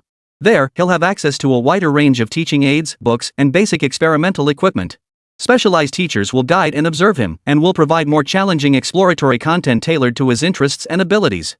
And Lan and Bai Bufan exchanged surprised glances. They hadn't expected the kindergarten to respond so swiftly and with such seriousness. But, isn't this too specialized? We still hope he can spend more time with the other children. And Lan hesitated, worried her son might become isolated. Please rest assured, Principal Lee understood her concern. The potential development room isn't completely isolated. We'll encourage him to share his fascinating discoveries with other children in age-appropriate ways, perhaps by serving as a junior teacher. This will equally benefit his social skills and leadership development. We pursue harmony and diversity, not marginalization. Her words were well-reasoned, both professional and brimming with educational wisdom, instantly dispelling most of Lan's doubts. Bai Fan, however, was thrilled. Resource room? That sounds amazing. No problem, we agree. Thank you, Principal. Bai Yi listened nearby, inwardly rolling his eyes. Potential development resource room? Sounds like a fancy toy room. Still, it was better than fighting over building blocks with those little brats. At least it would be quieter. Maybe he could find something interesting. Additionally, Principal Lee leaned forward slightly, her gaze gentle as she addressed Bai Yi. Young Bai Yi, there's a well-maintained piano in the resource room with perfect tuning. If you like, you're welcome to play it any time. Bai Yi? Damn, he'd been outmaneuvered. He had to admit, the offer was tempting. The electronic keyboard in toy pianos at home just didn't do it for him. He lifted his small face to meet Principal Lee's all-seeing yet accepting gaze, finally uttering his first words since school ended with his characteristic economy of speech. Okay. Principal Lee smiled, her expression deepening with warmth. Straightening up, she addressed Lan and Bai Fan, it seems we've reached an agreement. Tomorrow, I'll have Teacher Chen from the resource room come to pick him up. On the way home, Lan marveled at the principal's professionalism and thoughtfulness. Bai Fan, meanwhile, basked in the pride that my son is indeed so exceptional that the principal herself had to step in. Bai Yi watched the scenery rush past the car window, calculating silently, potential development resource room. I hope it actually delivers. Emotional points should be more efficiently earned there, right? And that Zhou Tianyu's such a pain in the neck. Hopefully, I won't have to deal with him much in the future. What he didn't know was that upon returning to her office, Principal Lee's first action was to dial a phone number. Hello, Professor Zhang? It's me, Li Jingshu. I apologize for the intrusion, but a truly extraordinary child arrived at our kindergarten today. Yes, he may surpass any case we've discussed before. As an authority in child cognitive development and gifted education, would you be available to observe him soon? I believe I need the most professional guidance. On the other end of the line was a doctoral supervisor from the psychology department of the city's renowned university. The next day, Bai Yi and Bai Yi were brought back to the kindergarten. At parting, Bai Yi still seemed reluctant to leave, while Bai Yi appeared much calmer, even carrying a hint of anticipation. Sure enough, as soon as the morning group activities concluded, a young female teacher wearing thin-rimmed glasses and exuding a calm, gentle demeanor entered the little sunflower class. Hello, Teacher Lin. I'm Chen Wei from the Potential Development Resource Center, she greeted with a smile, her gaze immediately settling on Bai Yi. This must be Bai Yi? The principal asked me to come pick you up. A small stir rippled through the classroom. The children watched the new teacher and Bai Yi, who had been called out, with curiosity. Zhou Tianyu immediately puckered his lips and asked loudly, Teacher, why only take him? I want to go too. Subconsciously, he felt that going to a place that sounded so impressive was a kind of privilege. Teacher Chen responded gently yet firmly, every child has their own strengths and interests. The resource room is for children with specific exploration needs. Tianyu enjoys building and sports, he can have just as much fun playing in the classroom and on the playground. Her few words both soothed Zhou Tianyu and explained the reason, leaving no room for doubt. Bai Yi's respect for Teacher Chen grew a notch. She's no amateur. He stood up and walked over to Teacher Chen without much expression. Brother. Bai Yi called softly, her eyes flickering with a hint of envy, but more so with a touch of unease at the thought of her brother leaving her sight. Bai Yi paused, glanced back at his sister, hesitated, then pulled a beautifully packaged animal-shaped cookie from his pocket one Wang Ma had slipped him that morning and pressed it into Bai Yi's hand. Here. Be good. His movements were slightly clumsy, his tone dry, yet the gesture carried a profound sense of reassurance. Emotion points plus 10 from Bai Yi's soothed and happy state. Emotion points plus 15 from Teacher Lin's wow, so heartwarming emotion. Teacher Chen watched the scene unfold, a knowing smile flickering in her eyes. She took Bai Yi's hand. Then let's go, little Bai Yi. I hope you'll like it. Chapter 15, Old Man, did that surprise you? The resource room was located on the top floor of the kindergarten's main building, and the environment was indeed unique. Quieter, bathed in ample light, the space was cleverly divided into distinct zones, a reading nook, a science exploration area, an art creation corner, a construction zone, and even a mini observatory alongside that impeccably maintained upright piano. What caught Bai Yi's attention most was that he wasn't alone. In the science exploration zone, a small, slender boy with naturally curly hair was intently observing something through a delicate children's microscope, murmuring to himself, epidermal cells, clear boundaries. In the art zone, a girl with 2 little pigtails and paint smudged on her face was wielding a brush over her canvas. Her style was wildly abstract, bold and intense in color, utterly unlike the work of a 3-year-old. In the construction zone, a chubby little boy was assembling what looked like a wind turbine model, using a complex set of gears and transmission rods. Though still rough, the structural concept was already taking shape. Well, so this was a gathering place for little monsters. Bai Yi instantly understood. Principal Li's individualized education wasn't just for him. Teacher Chen introduced them with a smile. Bai Yi, these are also friends from our resource room. That's Chen Jihan, who loves studying biology, you can call him Dodo. That's our little artist, Sumo, just call her Duo. And that's future engineer Zhao Ruishuan, who likes everyone to call him Panghu. The 3 children lifted their heads at the sound, glancing at the newcomer Bai Yi. Their eyes held little surprise, only pure curiosity, before quickly returning to their own worlds. Clearly, they were accustomed to new companions arriving. Interesting, Bai Yi thought. At least the oddities here are diverse enough that I won't stand out too much. Teacher Chen didn't assign Bai Yi any specific tasks, simply saying, you're free to explore everything here. If you need anything special or want to share a discovery, feel free to let me know anytime. This open and respectful attitude put Bai Yi at ease. He nodded and headed purposefully toward the piano. Lifting the lid, his fingers lightly traced the keys. Clear, precise notes flowed out. The sheer joy from his perfect pitch LV.3 made him close his eyes slightly. The tuning was indeed flawless. So much better than the electronic keyboard or toy piano at home. He didn't play any formal piece, just casually pressing keys, feeling the vibrations and sounds from different pitches and chords, as if greeting an old friend. Over there, Daodu was drawn by the piano sound. She lifted her head, pushed up her little glasses, and looked at Bai Yi with a puzzled expression. Then she glanced down at her microscope, seemingly pondering the connection between sound and cells. Duo listened for a moment with her head tilted, then suddenly grabbed the blue paint and smeared it forcefully across the paper, muttering, like this color. Panghu remained completely unfazed, still wrestling with his gears. Teacher Chen quietly observed and took notes nearby, not interrupting. After a while, Bai Yi had satisfied his urge to play and left the piano, beginning to browse the bookshelves. Sure enough, the shelves held numerous picture books and science popularization reads far beyond kindergarten level, even including simplified classics with pinyin. He pulled out a copy of fun math logic games and began flipping through it with keen interest. The problems were like hieroglyphics to the average 3-year-old, but for his IQ 20+ mind, they were perfect for passing the time and exercising his thinking. Time flowed quietly. The resource room echoed only with the rustling of pages, the soft scratching of crayons, the faint hum of machinery, and the occasional scratching sound as Bai Yi scribbled on paper. Teacher Chen watched Bai Yi's focused profile. He read at an astonishing speed, his finger pausing briefly over complex geometric logic problems before swiftly writing down the answer with 100% accuracy. Wave after wave of astonishment washed over her, yet her expression remained serene. She picked up her phone, discreetly snapped a photo of Bai Yi engrossed in his book, and sent it to Principal Li. She added, Principal, you were right. His concentration, comprehension, and logical thinking far surpass those of Dodo and the others. He solves intermediate-level math logic problems almost without thinking. Soon, Principal Li replied, continue observing and providing support, but do not intervene. I'll bring Professor Zhang over this afternoon. At lunchtime, Teacher Chen led Bai Yi back to the little sunflower class. The children were chattering away as they ate. When Zhou Tianyu saw Bai Yi return, he immediately snorted and deliberately clattered his spoon loudly. Bai Yi completely ignored him, walking straight over to sit beside his little sister. Bai Yi immediately offered him a small meatball from her bowl like a precious treasure. Brother, here, it's delicious. Emotion points +8 from Bai Yi's shared joy. Bai Yi stared at the saliva-dripping meatball in his bowl. After a 2-second pause, he silently ate it. Munch. That afternoon, Bai Yi was summoned to the resource room again. He noticed a new presence inside a white-haired, scholarly-looking old gentleman smiling warmly as he discussed microscopic discoveries with Daodu. Principal Li and Teacher Chen stood nearby. As he entered, all eyes turned to him. Principal Li introduced him with a smile. Bai Yi, this is Professor Zhang from the university. He really enjoys spending time with bright children. Professor Zhang's smile was warm, yet his eyes were sharp and inquisitive. He extended his hand to Bai Yi as if greeting an equal. Hello, young Bai Yi. Principal Li mentioned you discovered the secret behind Neptune's color? A faint alarm rang in Bai Yi's mind. An expert? Here to study me? He kept his expression neutral, extending his small hand to touch Professor Zhang's briefly and uttering a vague Professor Zhang didn't press further. Instead, he pointed to the book Bai Yi had been looking at that morning, Fun Mathematical Logic Games, and casually selected the most challenging spatial geometry problem Bai Yi hadn't yet solved. This diagram, what do you think it resembles? Or rather, what piece is missing?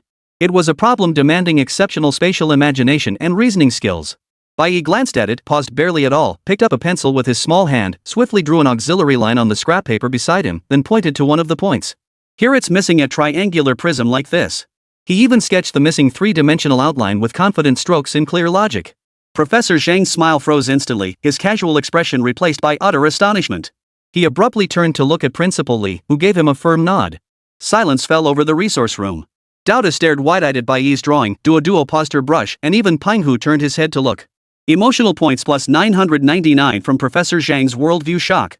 Emotional points plus 388 from Principal Li C? I didn't lie to you confirmation. Emotion points plus 155 from Teacher Chen's ongoing shock.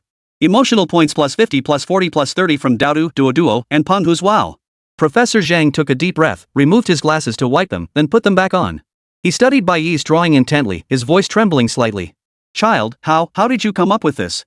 Bai Yi set down his pencil, looking utterly matter-of-fact as he delivered the most devastating answer in the most innocent tone. Just look at it. Isn't it obvious? Professor Zhang. Principal Li Teacher Chen. The little monsters. Emotional points plus 777 from the collective speechless silence. Bai Yi silently nodded to himself, yeah, that was a solid emotional harvest. Experts really are top-notch. Chapter 16, 1 vs 3 Challenge. Professor Zhang's test was no trivial matter. He picked up the book Fun Mathematical Logic Games with keen interest, flipping to a page displaying an extremely complex unfolded diagram of a three-dimensional shape. It was labeled with the task of identifying which two faces were opposite each other. This problem required spatial visualization in 3 dimensions utterly incomprehensible to preschoolers. Young Bai Yi, Professor Zhang said kindly, pointing to the diagram. If we were to glue this box together, which face with the star pattern would end up touching which other face? Bai Yi glanced at it briefly, then pointed with his little finger to a slanted surface featuring a moon, this one. A flicker of surprise crossed Professor Zhang's eyes, but he remained impassive as he pointed to another problem requiring pattern recognition. Now, for this set, what should the next pattern be?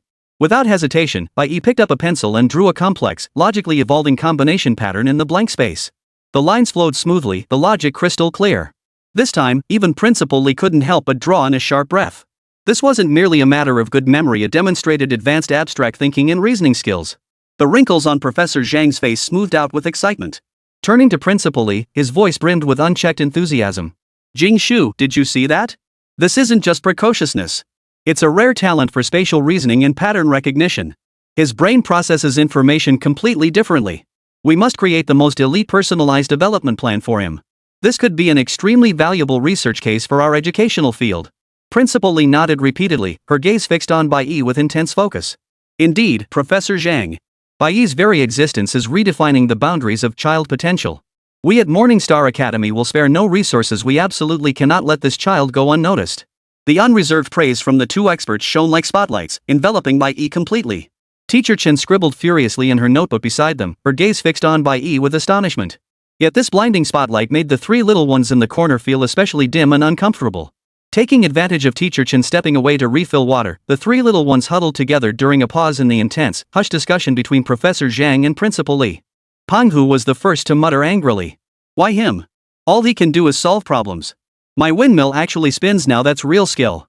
Dodo pushed his glasses back up his nose, his tone tinged with scholarly bitterness. Professor Zhang always praised my keen observation skills. He hasn't even seen the scales on the wings of the butterfly I discovered. Duo was the most direct, pointing at Bai Yi with her little face flushed. Even the kindergarten teacher never praised my drawings like that. What's so great about him? He's just fast at solving problems. A shared sense of being overlooked and overlooked united the trio instantly. This new kid had stolen all the attention and praise that should have been theirs. He wasn't that great. They refused to accept it. When Professor Zhang and Principal Li finally stepped away to discuss the training plan in the office, the resource room's atmosphere turned icy. Teacher Chen hadn't returned yet. Puffy Tiger took the lead, waddling over to Bai Yi, who had just closed his math book, and demanded loudly, "Hey, new kid. Why are the principal and Grandpa Zhang praising you so much? What's so great about you?" Dodo gathered his courage, standing beside Fat Tiger, and murmured but firmly, "Yeah, exactly. Do you even know how strong Planarian's regenerative abilities are?" He tried to regain face by bringing up his area of expertise. Duo charged straight up to Bai Yi, hands on hips. "Your drawings are definitely not as good as mine. You can't do anything. All you can do is solve problems." Facing this sudden, hostile confrontation, Bai Yi slowly lifted his head. His eyes, too clear and serene, swept over the 3 puffed up little faces. Not a trace of panic flashed in them, only a look of understanding utterly incongruous with his age. Far from being provoked, he calmly dropped a bombshell in his uniquely soft yet remarkably clear voice. "Your windmill," he said, looking at Panda, "has an incorrect gear ratio. That's why it spins so weakly. Pang Hu froze.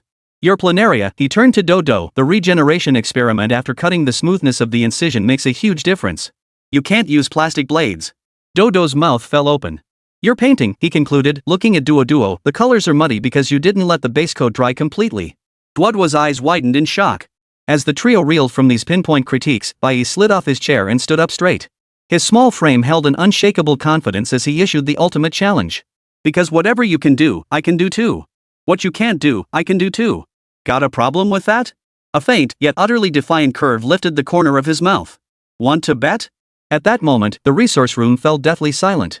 Panda, Bean, and Dodo were completely stunned by Bai Yi's direct, forceful, even arrogant attitude. He wasn't explaining or appeasing, he was declaring war. He intended to meet them head-on with sheer strength. Pang Hu was the first to snap out of it. A rush of blood surged to his head, and he shouted, his face flushed, fine, let's compete. I'll go first. Let's build with Lego. See who can build the most complex and interesting creations. Dodo pushed his glasses up, gathering a bit of courage. I'll compete with you to see who knows more insects. Duo stamped her foot, let's draw. See whose pictures look more realistic and beautiful. The challenge from the Anti-Bai Alliance was formally issued. Bai Yi merely nodded indifferently. All right. A fierce showdown between the young ones fueled by jealousy and centered on proving who's more amazing was about to erupt in this tiny resource room. This scene was witnessed by Professor Zhang and Principal Li, who had just returned. As the kindergarten principal, Principal Li's first instinct was to intervene and resolve the conflict. She absolutely would not allow any disputes between the children. But Professor Zhang stopped her. Professor Zhang, what do you mean by this? Director Li asked, puzzled. Well, don't you find this fascinating? We've never seen Bai Yi demonstrate any other skills, yet he claims he'll defeat them in their own field of expertise. Are you trying to use this to gauge Bai Yi's potential? Professor Zhang nodded with a smile. Besides, competition helps children grow better. Those three kids think they're superior to others, don't they? If Bai Yi wins, it'll knock some of their arrogance down a notch and show them there's always someone better out there. After the explanation, Principal Li no longer objected. She too was eager to see if Bai Yi could continue to surpass her expectations. Chapter 17, Handcrafted Transformers. When the Lego set was handed to them, Fat Tiger suddenly pointed at Bai Yi, then pointed at Bai Yi again, adding another rule he thought would restrict his opponent. No building cars. I get to build cars. You can't copy me. He aimed to crush his opponent with his most familiar project. Dodo and Duo nodded in agreement, deeming it fair or rather, advantageous for Fat Tiger. Fine, Bai Yi agreed indifferently. His original plan was to build a simple remote-controlled dinosaur. Anything that moved would do, as long as he won this round. The competition officially began. Pang Hu eagerly tore open the Lego box, spilling the pieces onto the table, and immediately plunged into his remote-controlled car project. He was completely absorbed, his chubby little hands busily selecting pieces and assembling them based on a vague concept in his mind and past experience. He started with the chassis, installing the motor and wheels. Though his movements were a bit clumsy and the wiring somewhat messy, progress was reasonably smooth. Finally, he assembled a slightly bulky but fully functional remote-controlled car that could move forward and backward. Panda Tiger gazed at his creation, exhaled a long sigh of relief, and flashed a proud grin before challenging Bai Yi with his eyes. Meanwhile, Bai Yi's start was painfully slow. He seemed unfamiliar with the Lego pieces, picking up a few basic bricks and laboriously assembling what looked like a dinosaur leg skeleton. The structure was simple, and progress was painstakingly slow. Seeing this, Fat Tiger felt even more smug. It seemed Bai Yi was all talk and no action when it came to hands-on skills. Dodo and Duo exchanged glances, convinced Bai Yi was bound to lose this time. However, just as Bai Yi's fingers repeatedly touched and felt the uneven Lego studs, attempting more intricate combinations, detected host interacting with high-freedom construction material, deeply stimulating spatial thinking, logical reasoning, and fine motor skill requirements. Analyzing. Deep resonance detected with high-level foundational attributes including arithmetic, spatial thinking, and memory. Skill acquired, Handicraft LV.1, Beginner's Level. Handicraft LV.1, you have mastered basic material properties and tool usage, enabling simple model assembly. Upgrades unlock complex structural design, mechanical principle application, and creative realization. A flood of insight regarding structure, mechanics, and design surged through his mind. Bai Yi's heart stirred, crafting skill? Perfect timing. Without hesitation, his thoughts raced, system upgrade handicraft skill level. With ample emotion points, he went all in. Consumed 5,000 emotion points. Crafting upgraded to LV.2. Consumed 15,000 emotion points. Crafting upgraded to LV.3. Consumed 30,000 emotion points. Crafting upgraded to LV.4. Consumed 60,000 emotion points. Crafting upgraded to LV.5 max level. A flood of knowledge, techniques, and creativity instantly converged. A gleam flashed in his eyes. When he looked at the pile of Lego bricks again, his perspective had completely shifted. The simple remote-controlled dinosaur project was instantly discarded. A bolder, more astonishing vision took shape in his mind. He would build a remote-controlled Transformers figure. And it would debut in vehicle mode. When he began building again, his speed and precision were unrecognizable from before. His small hands moved like lightning, parts in his grasp seeming to come alive as clicks echoed continuously. Complex gear sets, interlocking mechanisms, and hidden clips were effortlessly assembled and ingeniously integrated. He abandoned the simple dinosaur and began constructing a sleek-bodied, yet internally intricate, supercar model. Watching Bai Yi suddenly accelerate his work, Panda Tiger felt uneasy. Though it resembled a car, its design was infinitely cooler than his own, and the intricate details were beyond his comprehension. Dodo and Duo watched spellbound, utterly captivated by Bai Yi's unnaturally skilled technique. When both finished their creations, Panda hastily held up his own little car.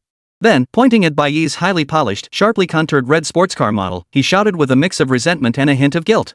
"You cheated! We agreed no assembling cars. You copied me. This is plagiarism." Bai Yi offered no defense, merely picking up the remote control. Just then, Professor Zhang and Principal Li returned to the resource room after handling their affairs. "Oh? Finished already?" Director Li asked with a smile, her gaze drawn to both creations, especially Bai Yi's sports car with its astonishing detail. Pang Hu, as if finding a referee, hurriedly complained, "Anti-principal. Grandpa Zhang. He copied me. He built a car too." Professor Zhang and Principal Li stepped closer, scrutinizing Bai Yi's sports car with eyes brimming with astonishment.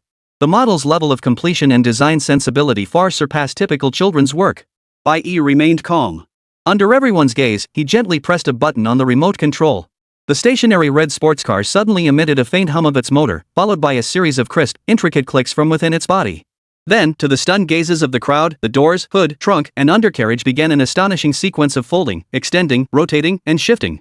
The wheels retracted into the body, the front end split and transformed into feet, the rear end lifted to form shoulder armor, and the cockpit area flipped and ended into a chest cavity and head.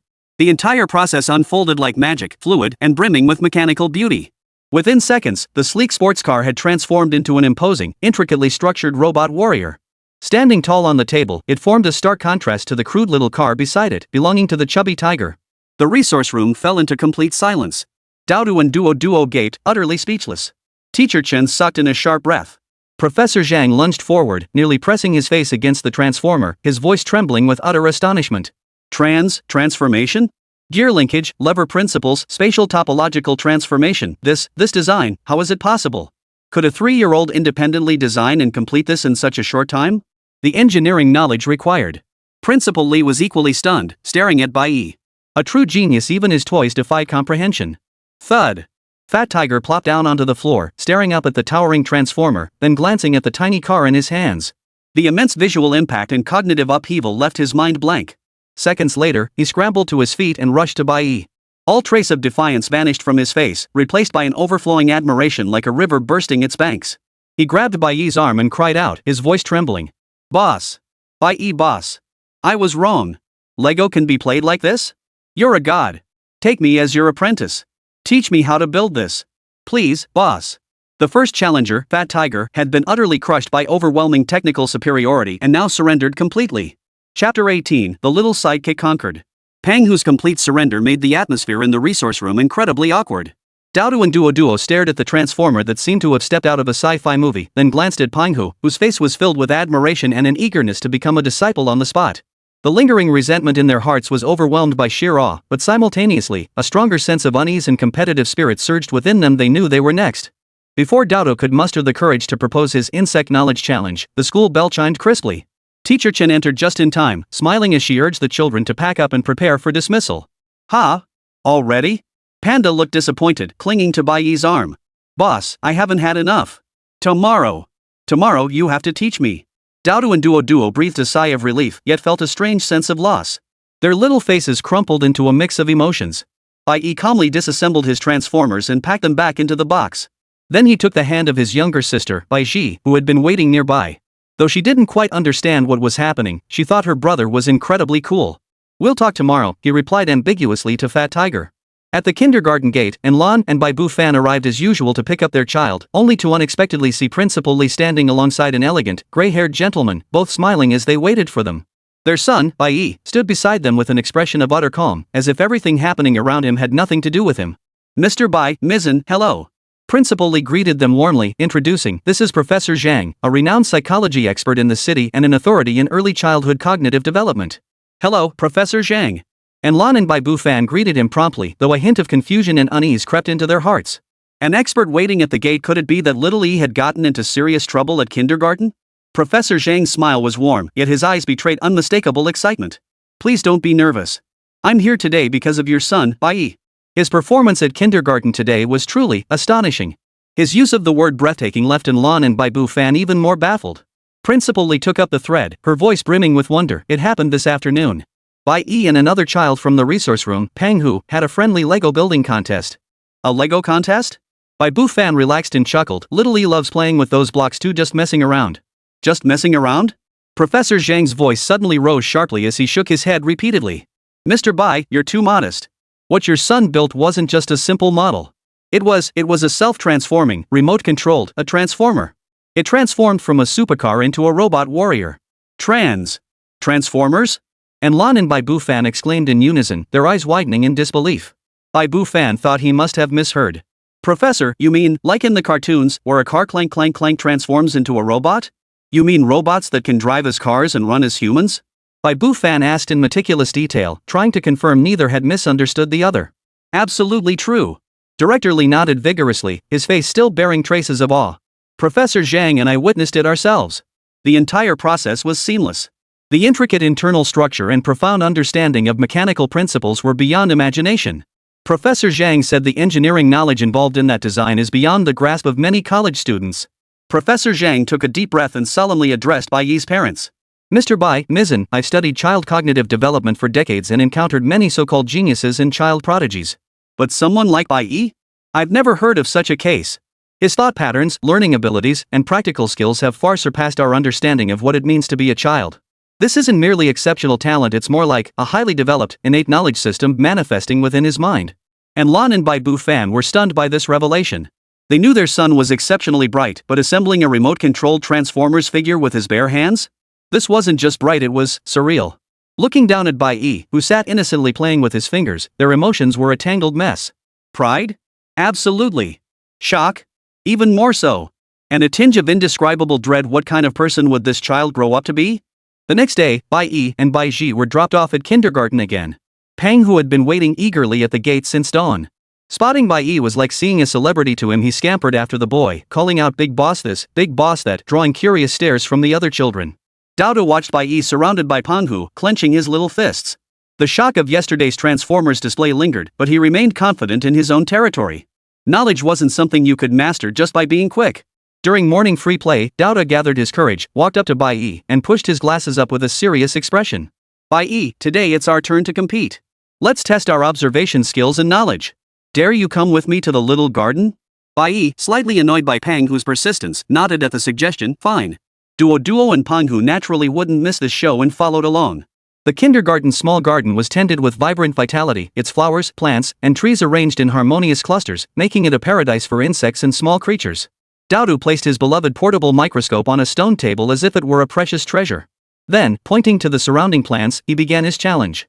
"We'll race to see who can spot and name more insect species within the time limit and describe one feature of each. Plus, we have to use the microscope to examine a leaf or petal and share one discovery." This was his specialty. He was confident that no matter how skilled Bai Yi might be, he couldn't possibly know these creatures of nature better than he did.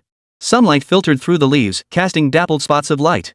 A gentle breeze stirred the air as a quiet contest of microscopic wonders and natural knowledge began in this vibrant little garden. Dao was utterly focused, like a young warrior preparing for battle. Bai Yi, however, remained as calm as ever, though a barely perceptible spark of interest seemed to flicker in his unusually bright eyes. Chapter 19, Pitting knowledge against a child is a bit like bullying them.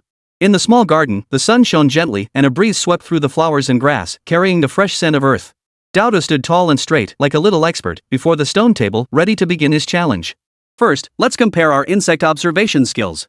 Dao pointed to a line of black ants busily carrying food scraps nearby. "Look, these are black-brown ants. They're social insects with strict caste divisions: worker ants foraging in building nests, soldier ants defending." He launched into a detailed explanation of ant behavior and pheromone communication. Though his vocabulary was childlike, his knowledge was remarkably accurate, revealing his solid foundation in natural observation. Not far away, concealed by a lush rosebush, Professor Zhang and Principal Li watched quietly.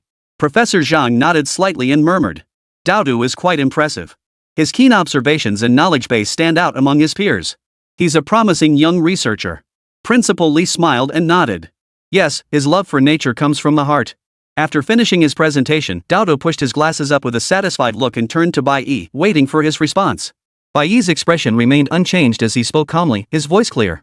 Black-brown ants, also known as Japanese bow-backed ants, are commonly found in urban environments. What you said earlier is mostly correct. However, there are many ant species. For instance, there are smaller, more agile pavement ants that often live in concrete cracks, aggressive red fire ants whose stings cause intense pain, and even allergic reactions, and harvester ants that specialize in collecting honeydew from aphids. He rattled off the habits and characteristics of various ants as if listing cherished possessions, even mentioning several species uncommon locally but still present. The depth and breadth of his knowledge instantly surpassed Daodu's earlier explanation.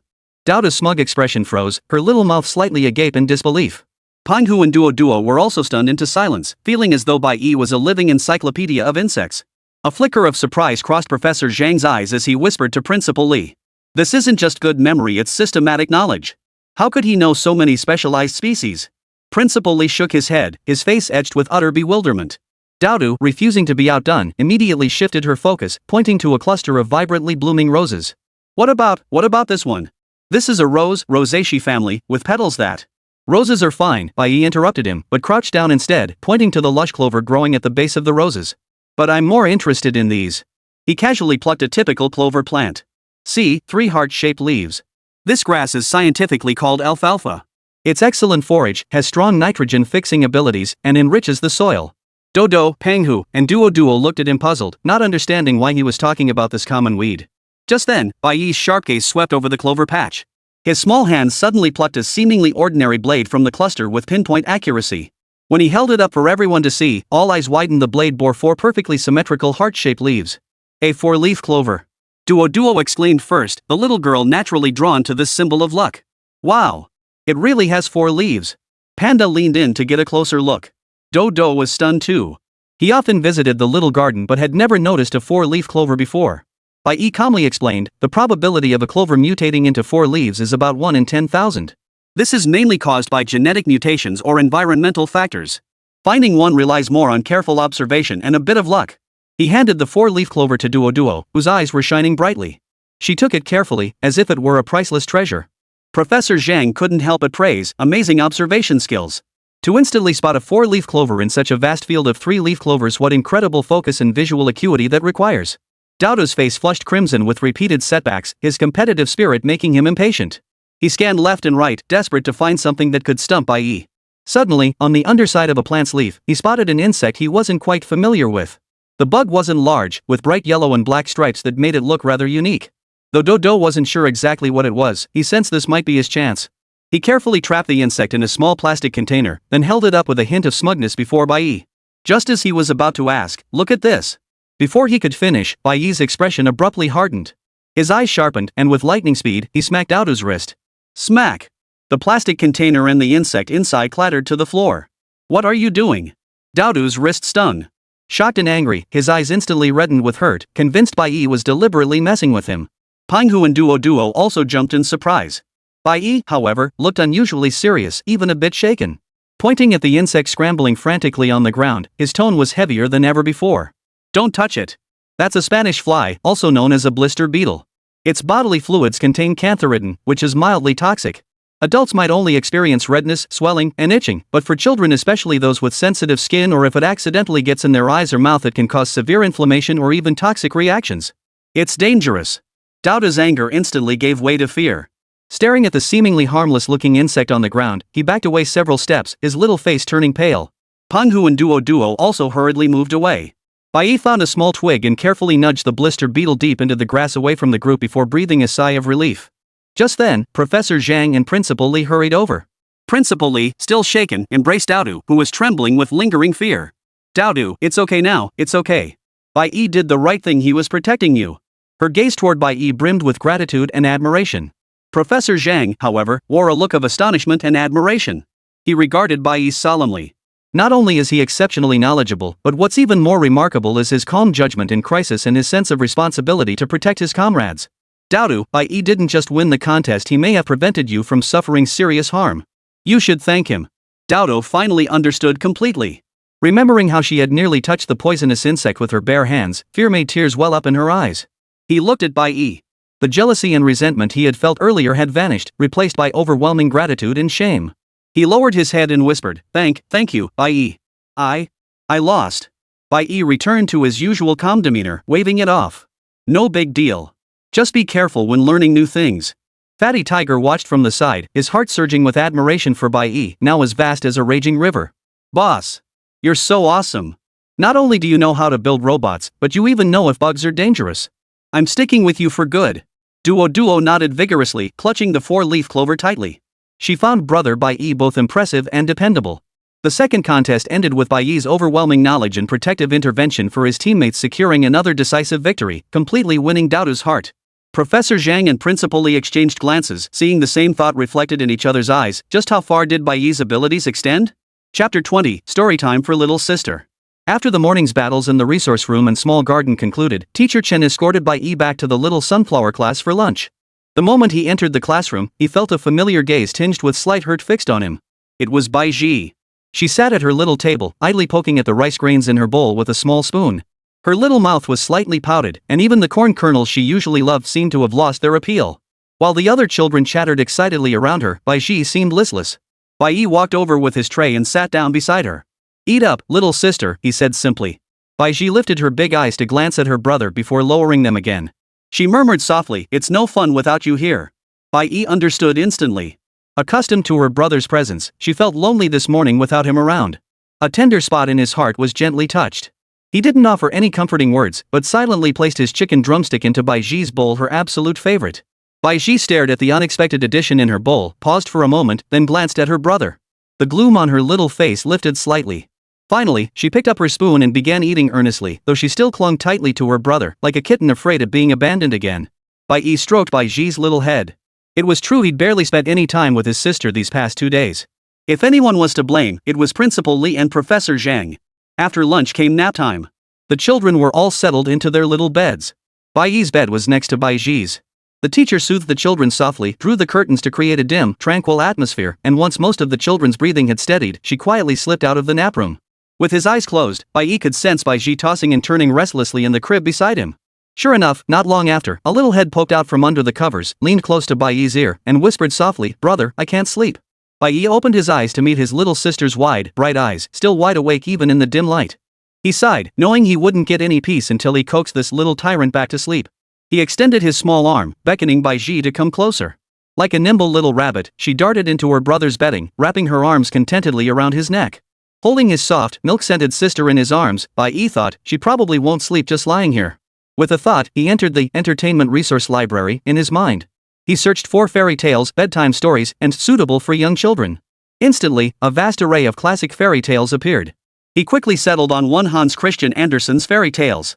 The emotional points required to access it were negligible for him now. Close your eyes, Bai Yi whispered softly into Bai Yi's ear. Big brother will tell you a story. Brother, I don't want to hear a story. I've heard all those stories so many times. Bai Yi shook her head, but Bai Yi gently soothed her with a soft voice. No, this one's different. It's a story I made up myself. Would you like to hear it? Yes. Bai Yi obediently closed her eyes, her little face brimming with anticipation. Recalling the original text of The Ugly Duckling he just stored in his mind, Bai Yi began narrating softly in a voice suited to his age, slightly babyish yet perfectly clear. Once upon a time, in a beautiful countryside, there was a mother duck who hatched a clutch of eggs. His voice wasn't loud, but in the quiet nap room, it flowed like a gentle stream. He recounted how the ugly duckling was mocked and shunned by its peers because of its unusual appearance, how it wandered alone, and how, after enduring hardships, it discovered it was actually a beautiful swan. The plot was simple yet powerful, and Bai Yi's narration was vividly descriptive. Bai Yi listened spellbound, even holding her breath. At first, only Bai Yi listened. But gradually, children from nearby beds were drawn in by the soft storytelling voice.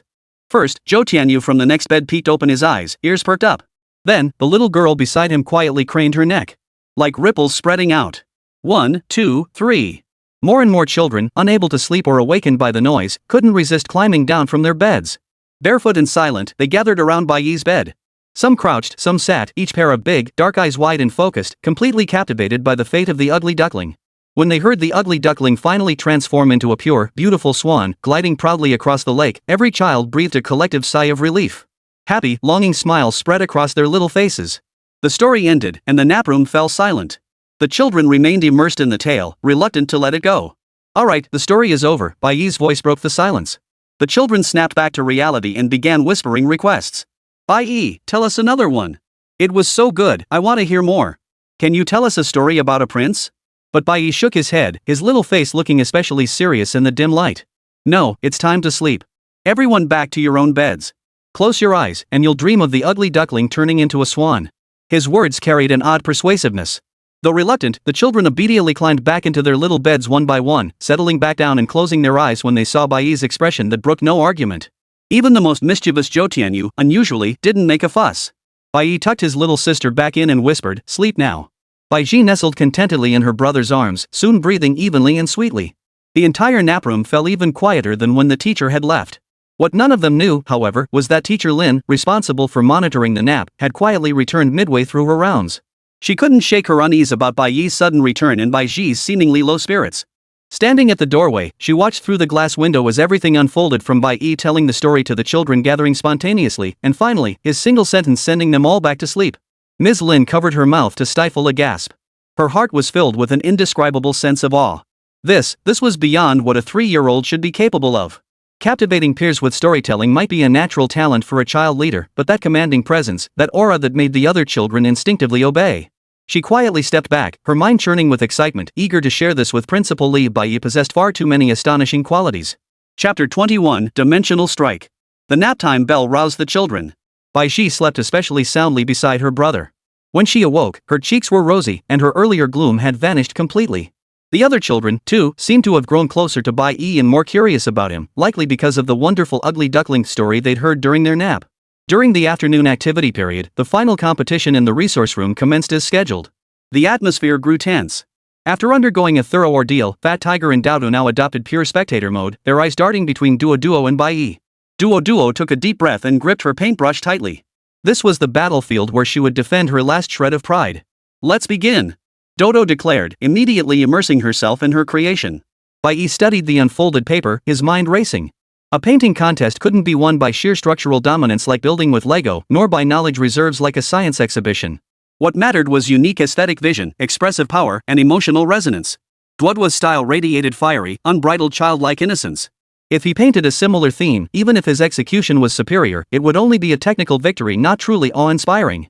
He needed something that could instantly create a dimensional gap. His thoughts sank into the system interface. The painting skill was still at the beginner level, clearly insufficient. Without hesitation, he invested emotion points. Consumed 5,000 emotion points. Painting skill upgraded to LV.2. Consumed 20,000 emotion points, painting skill upgraded to LV.3.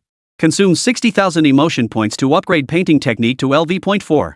A flood of knowledge on composition, color theory, light and shadow, and brushstroke techniques surged into his mind, making his hands feel more nimble. But this wasn't enough. Skill alone lacked a unique soul. He thought of the entertainment resource library. He quickly searched for painting, classic, highly recognizable, and emotionally powerful. Countless paintings flashed before him. The Mona Lisa felt too static. Sunflowers might clash with Duoduo's garden theme. Suddenly, a swirling, vibrant starry sky captured his attention. Van Gogh's Starry Night. That's it.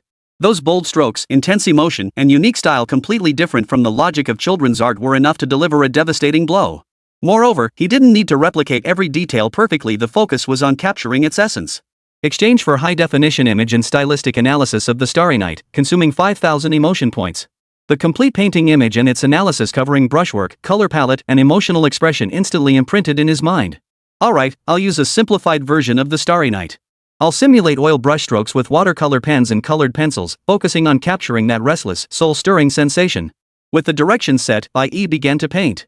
Shortly after, Duo finished her painting, a vision of her inner paradise, a vibrant garden bursting with life, featuring dazzling flowers, fluttering butterflies, blue skies, white clouds, and warm sunshine. Her use of color was bold and exuberant, brimming with childlike vitality, and she completed the work swiftly. The scene radiated warmth and beauty, truly showcasing her extraordinary artistic talent. Pinghu and Dodo offered their usual praise, and even Professor Zhang and Principal Li, who had rushed over to watch the show, nodded in approval. Duo breathed a slight sigh of relief and glanced at Bai Yi. Yet Bai Yi's canvas still seemed shrouded in chaos. He applied color directly, his brushstrokes swirling and abrupt, vast swaths of deep blue, yellow, and white intertwining and spiraling. At first, no one could make out what he was painting, only sensing the deep, intense hues. But as the image gradually took shape, they were astonished to discover that the swirling, curling strokes formed a night sky. Against the deep blue backdrop, the stars weren't mere dots but radiated halos, swirling like currents. A crescent moon radiated an eerie, intense glow below. Simplified silhouettes of a village appeared eerily tranquil beneath the turbulent sky. This was no longer mere realism or childish whimsy, but a style brimming with intense emotion and dynamic expressiveness.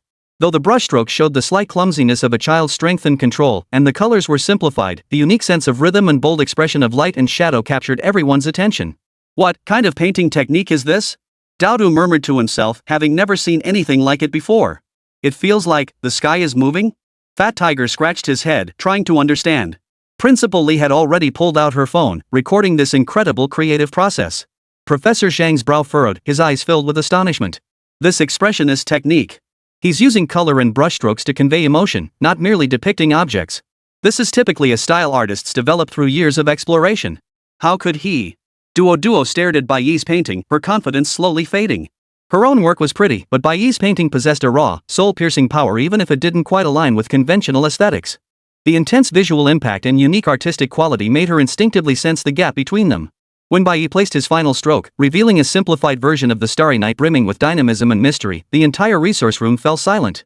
Placed side by side, the difference was stark. Duoduo's painting was an excellent children's piece, while Bai Yi's was a mature stylistic study imbued with astonishing artistic perception. Duoduo's little face crumpled bit by bit, her eyes quickly reddening. The thing she cherished most now seemed so pale in comparison to the other's deeper, more extraordinary talent. A wave of crushing defeat and injustice washed over her, tears welling up in her eyes. Just as she was about to cry, Bai Yi walked over to his own painting.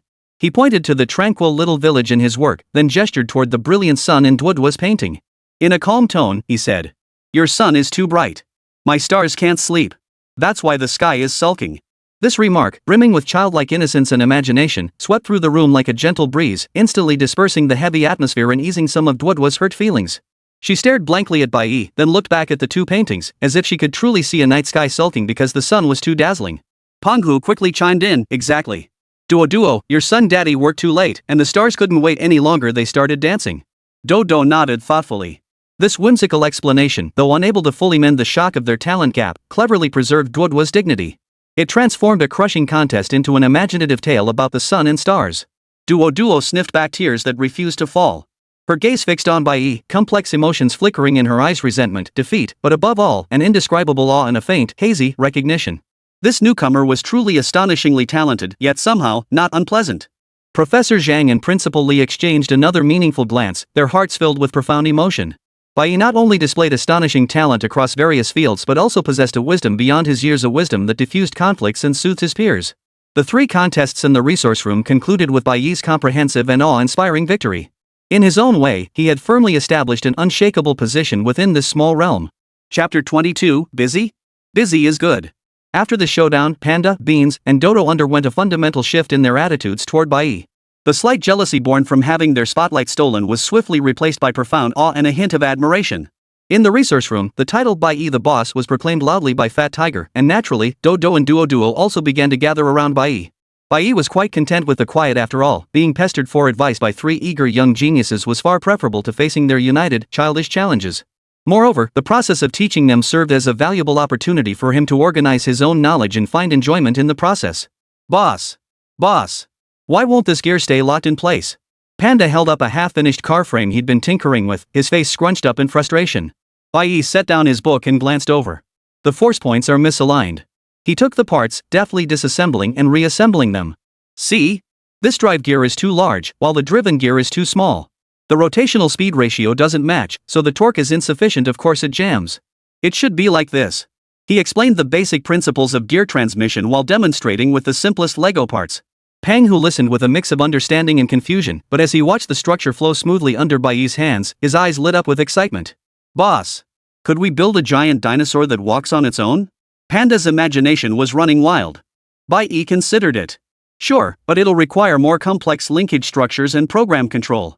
First, let's master this basic four-legged walking chassis." He sketched a simplified gait analysis diagram and began explaining center of gravity transfer and joint movement to Penghu. Though Penghu was completely lost, he felt incredibly excited, as if a door to a whole new world had opened before him. No longer content with building a simple running car, he became obsessed with studying various mechanical structures, causing the consumption rate of Lego parts in the resource room to skyrocket. Dodo, meanwhile, became Bai Yi's walking question machine. Almost every day, he'd bring new trophies from home or the small garden. Bai Yi, look at this leaf, it has these strange serrated edges. What plant is it from? That's a nettle. It stings if you touch it, don't touch it directly. Bai Yi, doesn't the pattern on this beetle's back look like a map? That's a ladybug. They're beneficial insects that eat aphids. The pattern you're describing is its warning coloration. Bai Yi, why are some mushrooms brightly colored but inedible? They're using their colors to warn, I'm poisonous, stay away. It's called aposematic mimicry. Bai Yi always provided precise and fascinating answers, sometimes expanding into related ecological knowledge or obscure trivia. He didn't just tell Dodo what things were, he guided him to think about why. For instance, when he saw Dodo observing ants carrying food, Bai Yi asked him, how do you think the ants know which path leads home? This led into discussions about pheromones and collective intelligence. Dodo's notebook grew increasingly filled, his observations shifting from mere identification to contemplating and exploring the principles behind phenomena. Dodo's transformation was more subtle yet profound. She no longer rushed to show off her vibrant paintings. Instead, she would approach Bai Yi shyly, holding her artwork close. Bai Yi, look at this sky I painted. Why does it feel so gray and hazy? She asked, pointing to a landscape dominated by blue tones. Bai Yi glanced at it, refraining from immediate judgment. Instead, he picked up a brush, dipped it into cobalt blue and ultramarine on the palette, then mixed in a hint of white. The sky isn't just one shade of blue. See, near the horizon in the distance, you could add a cooler, brighter hue to make it look more transparent. For the shaded parts of the clouds, a touch of purple or gray would give them more volume. As he spoke, he demonstrated a small section in the corner of Dodo's paper.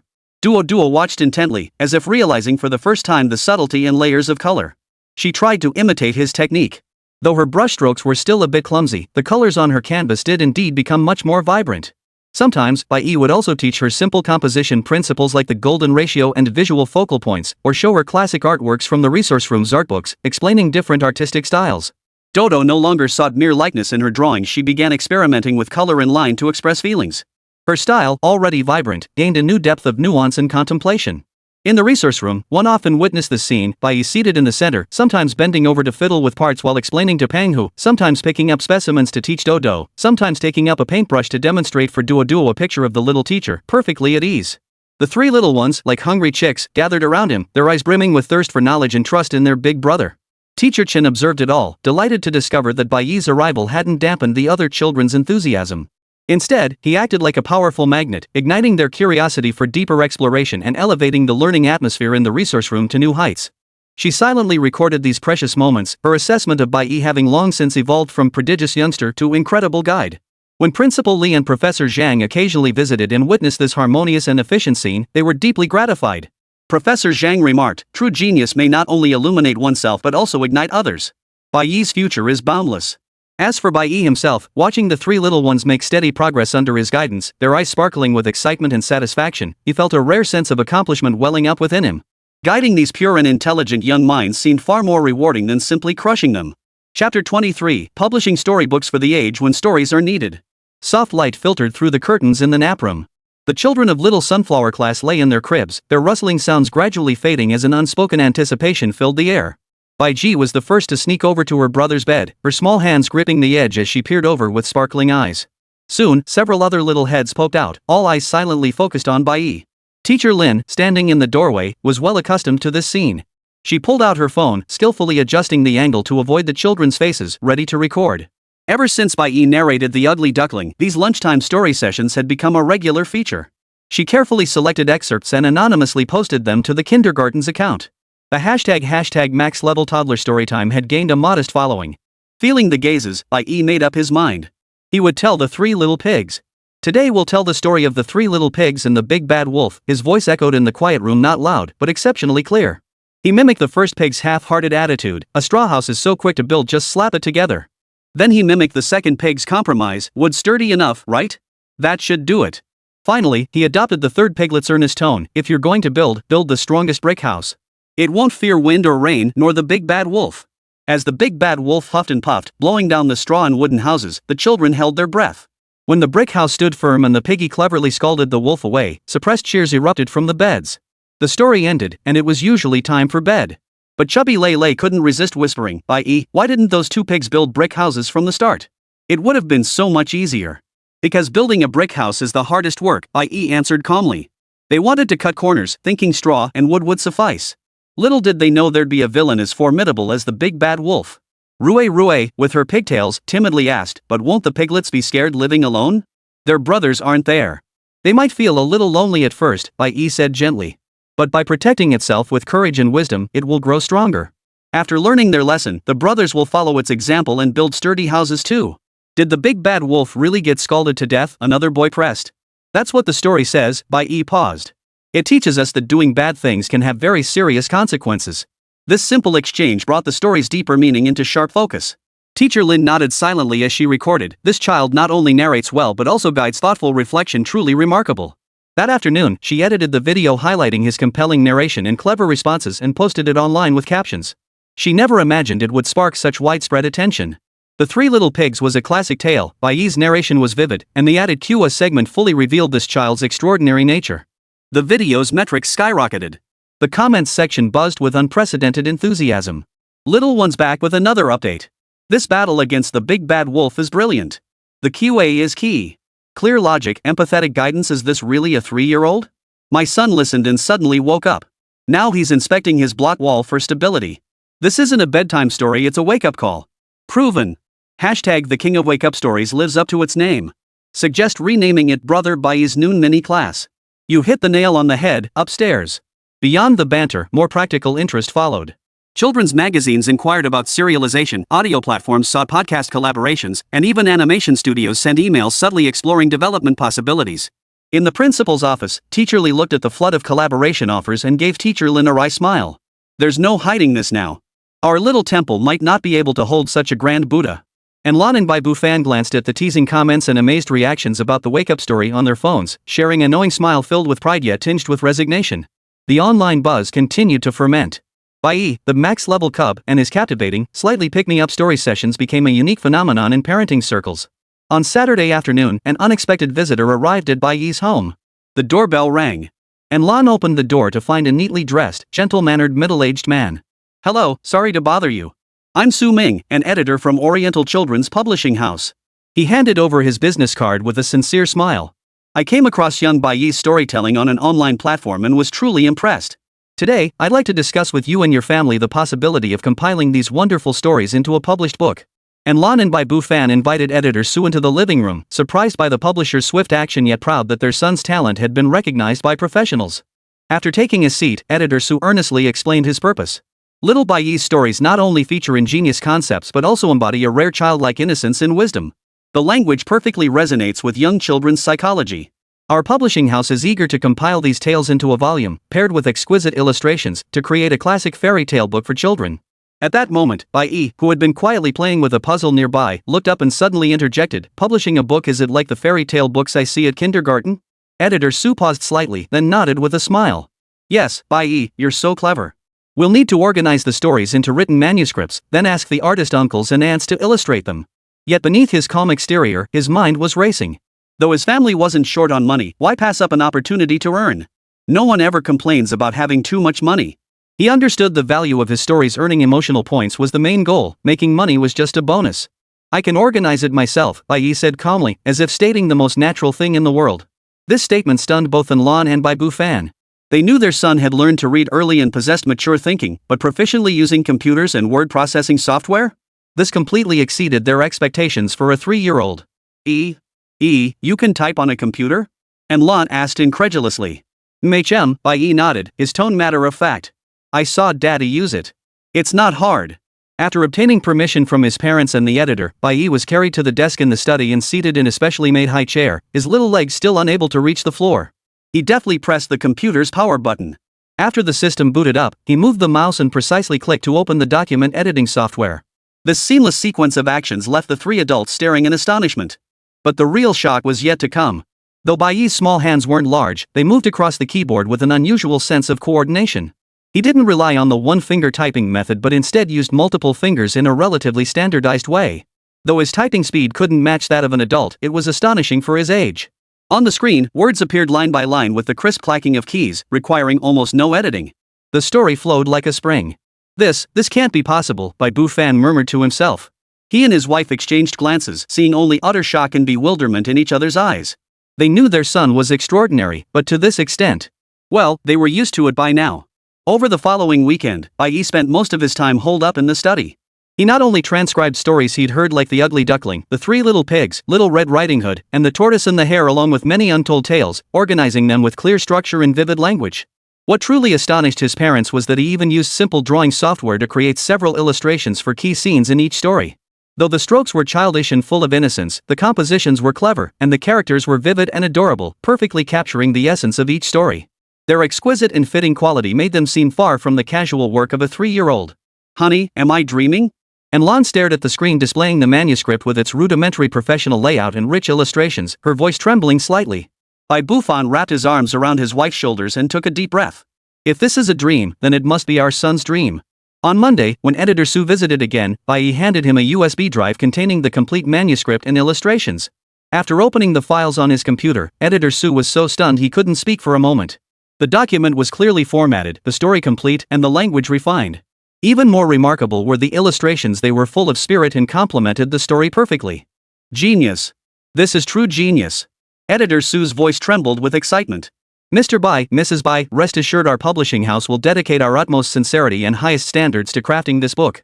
The materials Bai Yi has provided, especially these illustrations, are absolute treasures." The publishing process moved forward efficiently. The publishing house's professional editors and illustrators refined and deepened the first draft provided by Bai Yi, preserving his original style and childlike charm to the greatest extent possible. Days later, a hardcover picture book titled Bai Yi's Fairy Tales made its grand debut. The cover featured a cute, cartoon-style illustration inspired by Bai Yi's self-portrait, created by a professional artist. The book sparked an immediate buying frenzy upon hitting shelves. Stories previously known only through online snippets now appeared in a complete, beautifully crafted, and rereadable format, captivating both children and parents. This is the book. The one by the little brother who tells the stories. The stories are wonderful, and the illustrations are beautiful. My child clutches it every day. Bai Yi's Fairy Tales? Must have. My little one sleeps soundly after hearing the stories, though they might be too excited to sleep once they finish listening. Word of mouth spread rapidly, propelling sales skyward. It has become a must-have for families with children of the right age. Major kindergartens and early education centers began bulk purchasing copies. The Morningstar Kindergarten, being conveniently located, placed several copies in each classroom's reading corner. Watching the children gather around, engrossed in reading Bai Yi's fairy tales, Teacher Lin felt deeply moved. As for Bai Yi, he remained the same calm child. He listened to the increasingly frequent prompts in his mind, emotion points +1+1+1, as the book gained wider circulation. Chapter 24, Kindergarten Sports Day. Time flew by. In the blink of an eye, Bai Yi and Bai Ji had advanced from the tearful toddler class to the middle class, becoming the veterans of the kindergarten. Nanny Wang Kud, our little master and miss, have grown so big. And Lan and Bai Bu Fan gazed at the children, their hearts brimming with pride. As the autumn winds began to stir, the annual fall sports day at Morningstar Kindergarten was about to commence. This was the first time the middle-class children would participate as full-fledged competitors. Teacher Lin had been rallying the class for days beforehand, and every little one was eager to compete except Bai Yi. He couldn't muster any enthusiasm for these childish games. Running? With his current stamina, he could outpace his peers even at a leisurely jog. Long jump? He feared he might overshoot the sandpit if he misjudged his power. The only remotely interesting part was probably getting to legitimately watch a bunch of little kids make fools of themselves and earn some emotion points along the way. On the day of the sports meet, the weather was unbelievably perfect. The playground was decked out in bright colors, and parents had crowded into the spectator area early, cameras and phones trained on their precious little ones. Bai Yi yawned in his bright yellow class uniform. Bai Ji beside him was a different story. Her little face flushed like an apple as she clutched her brother's hand tightly. "Brother! We're going to win first place," Bai Ji declared in a babyish voice, her eyes sparkling. "Yeah, sure," Bai Yi replied half-heartedly, his gaze sweeping over the crowd until it landed on Zhou Tianyu. Dressed in the same uniform, Zhou was sticking out his tongue and making faces at him. That kid hadn't changed a bit since moving up to middle kindergarten, still as provocative as ever. The first event was a team race. Groups of children crawled inside a long, colorful fabric caterpillar, working together to see which class reached the finish line first. The little sunflower class's caterpillar consisted of Bai Yi, Fat Tiger, Daodu, Duoduo, and 2 other children. While other classes were still arguing about who should go first or last, Bai Yi had already taken the initiative to position himself near the front center. "Follow my command." His voice wasn't loud, but it carried an undeniable authority. "On 1, lift your left foot. On 2, lift your right foot. Pinghu, you're in front, take smaller steps." Fat Tiger now followed Bai Yi's every word without question, nodding immediately. "Got it, boss." The moment the referee's whistle blew, the other caterpillars wobbled and staggered. Some collapsed into a heap after barely moving a few steps, plunging the scene into chaos and laughter. Only the little sunflower class, guided by Bai Yi's clear, crisp commands, moved in perfect unison. Their caterpillar crawled forward smoothly and swiftly, crossing the finish line first without a doubt. Yay! We won! Panda burst out from the caterpillar formation, excitedly lunging toward Bai Yi. Bai Yi deftly sidestepped, his expression unchanged. Basic skills, no slacking. Teachers Lin and Chen high-fived each other in delight. Principal Li remarked to Professor Zhang, who had been invited to observe, "See?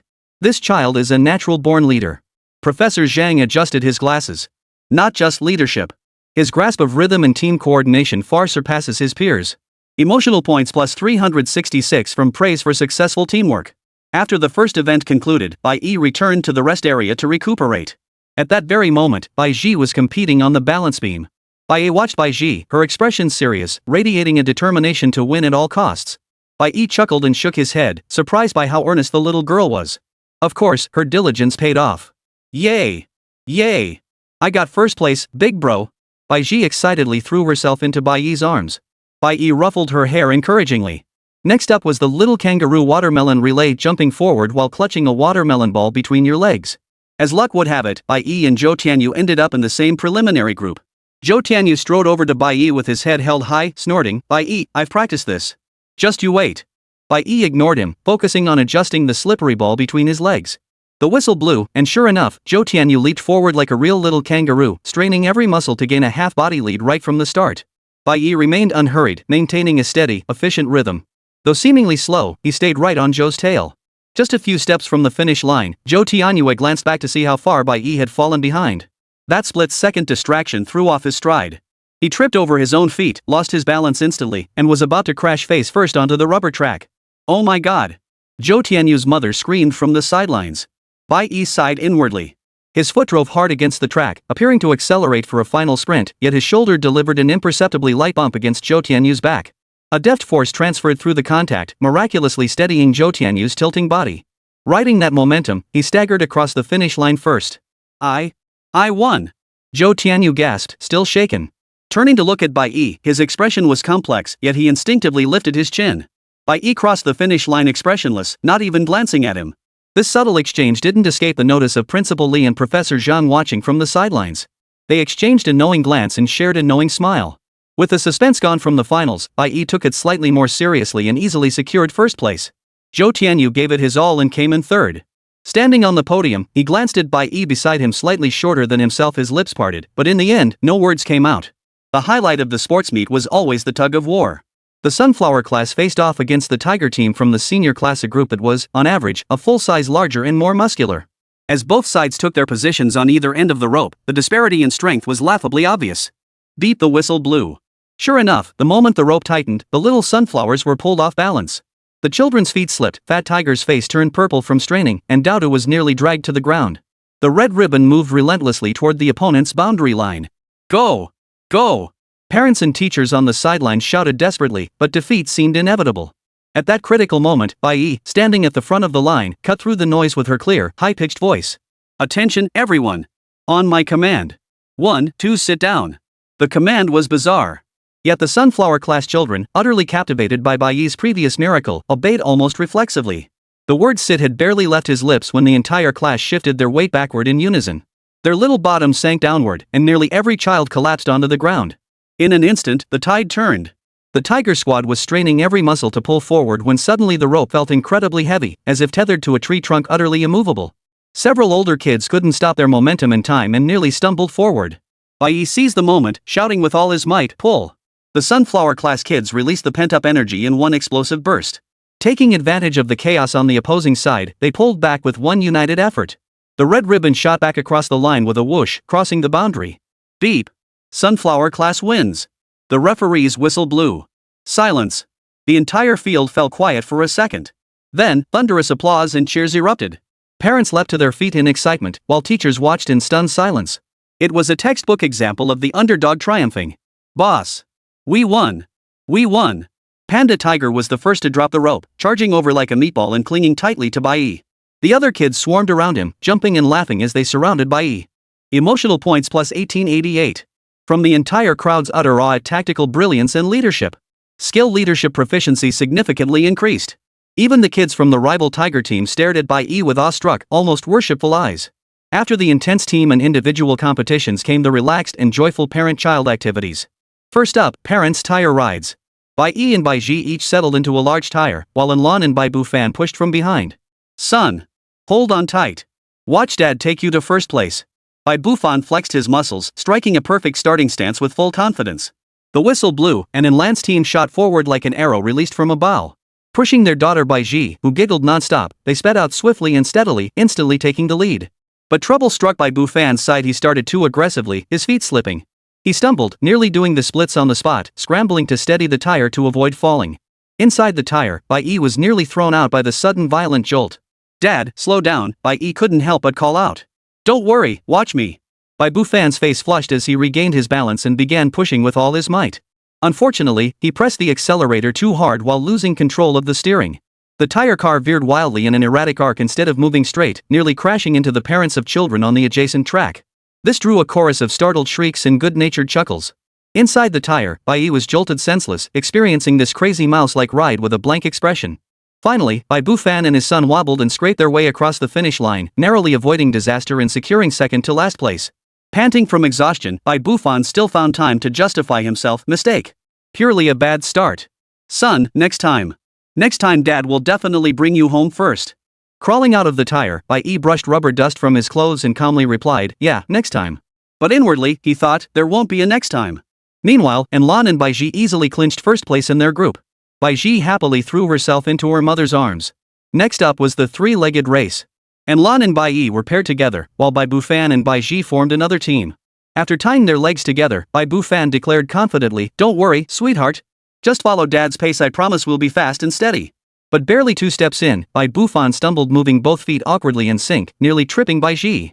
Bai Yi cried out in panic, Daddy. Wrong, wrong. This foot. Put this one out first. Father and daughter fumbled awkwardly in place for a while before finally finding their rhythm. Even then, their walk remained lopsided and comical, making them the center of amusement for the entire crowd.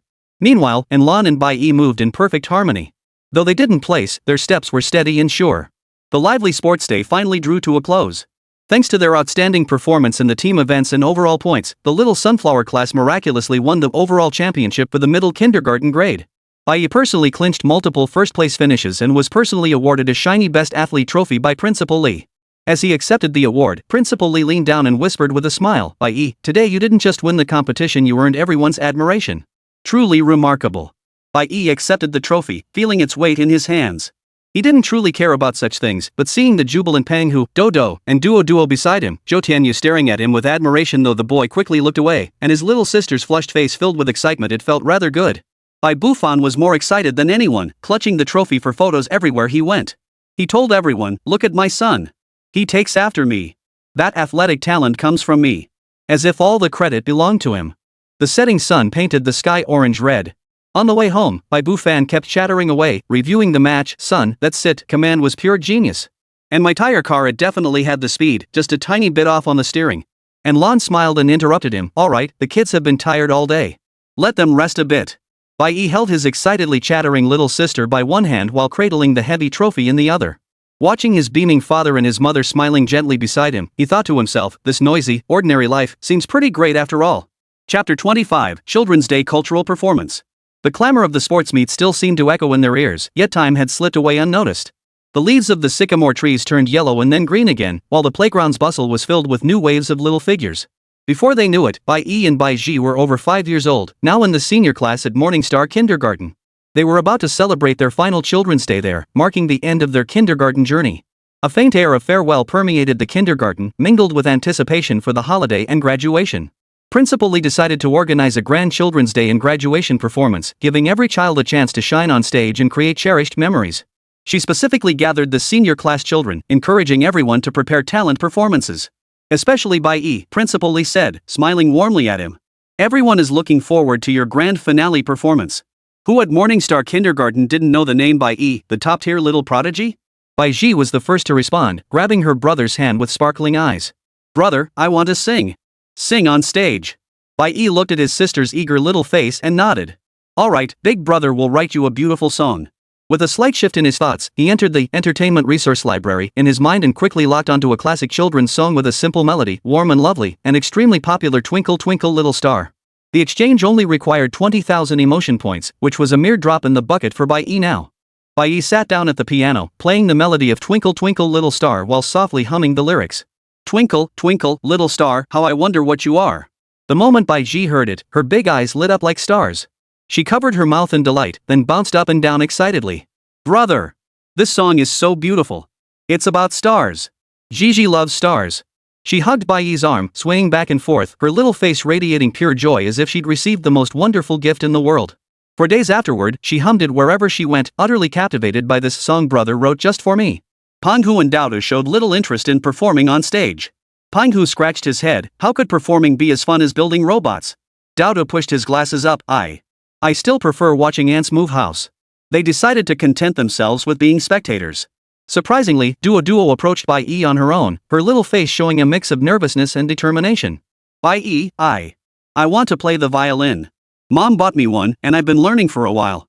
Can I perform with you? We could play together. Bai Yi was genuinely impressed that Duo had secretly taken up violin lessons alongside her painting. He pondered for a moment, and a classic piano-violin duet came to mind, Saint Saëns's The Swan. The piece featured a beautiful, tranquil melody and an elegant atmosphere. It suited Duo's beginner level while allowing Bai Yi to showcase some technical skill on the piano. More importantly, the duet format would effectively mask any individual imperfections and emphasize the overall harmony. Alright, Bai Yi agreed. We'll play The Swan together. As he played the beautiful, slightly melancholic main melody of The Swan on the piano, Duo, standing beside him, was completely stunned.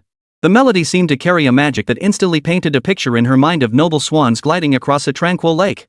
Her lips parted slightly, her eyes filled with awe and hesitation. This piece is too beautiful. Duo's voice trembled slightly. But I can't play it well. I'm just starting to learn, I'll surely ruin it. She clutched her violin, instinctively taking a small step back, her confidence visibly shaken. It's fine, Bai Yi said calmly.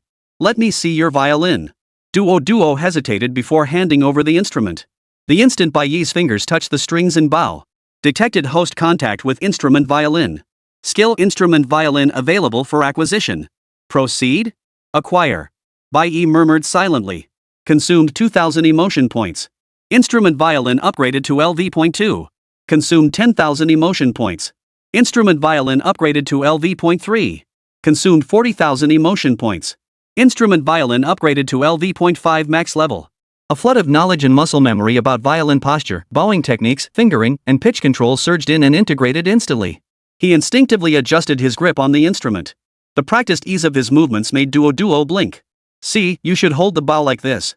Bai Yi began explaining naturally, demonstrating the standard technique as a smooth scale flowed from the instrument. Though using Duo's creaky practice violin, the tone was surprisingly well controlled and pleasing. Teacher Chen, who had just entered the music classroom to check on the children's preparations, happened to witness the scene. She was so startled she nearly dropped the sheet music she was holding. Bai Yi can play the violin? And so convincingly? She had never seen him touch a violin before. The rest of the practice session unfolded with Bai Yi playing the accompaniment on the piano while occasionally picking up the violin to demonstrate for Duo, correcting her fingering and bowing technique. His guidance was precise and patient, often pinpointing the exact problem with remarkable accuracy. Dodo, initially timid, gradually became captivated by his calm demeanor and the inherent beauty of the piece itself, immersing herself deeper into the practice. Teacher Chen quietly slipped out and couldn't wait to share this new discovery with Principal Li and Professor Zhang. The shock in the adults' hearts was unimaginable. Thus, in the kindergarten's music room, one could often witness this scene, Dodo carefully playing her violin, her intonation still a bit unpolished, yet her expression intensely focused. Bai Yi seated at the piano, his fingers flowing with smooth, supportive accompaniment, pausing occasionally to correct Dodo's rhythm or fingering. Teacher Chen watched in amazement, never expecting the two children to harmonize so perfectly. This year's Children's Day celebration was particularly grand. Not only were all parents invited, but the kindergarten also welcomed the local TV station's education channel for a recording and report. Several well-known influencers in parenting and education fields even conducted live broadcasts. Clearly, Bai Yi's closing performance as the top-tier toddler and the reputation of the Morningstar Kindergarten's gifted class had drawn considerable external attention. On the day of the performance, the kindergarten auditorium was packed to capacity. Backstage, it was crowded with young performers dressed in their finest, along with busy teachers and parents. Cameras and phone tripods stood everywhere, creating an atmosphere that was both lively and tinged with a hint of tension. As the show commenced, the children took the stage one by one.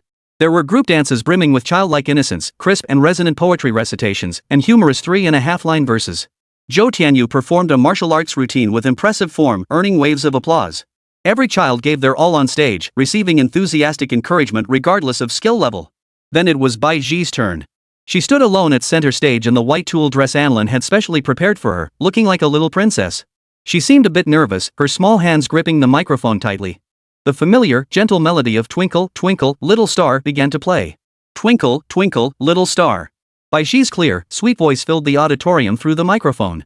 Though some syllables still carried adorable childishness, she sang with utmost sincerity. Her eyes sparkled with innocence as her little head swayed gently to the rhythm.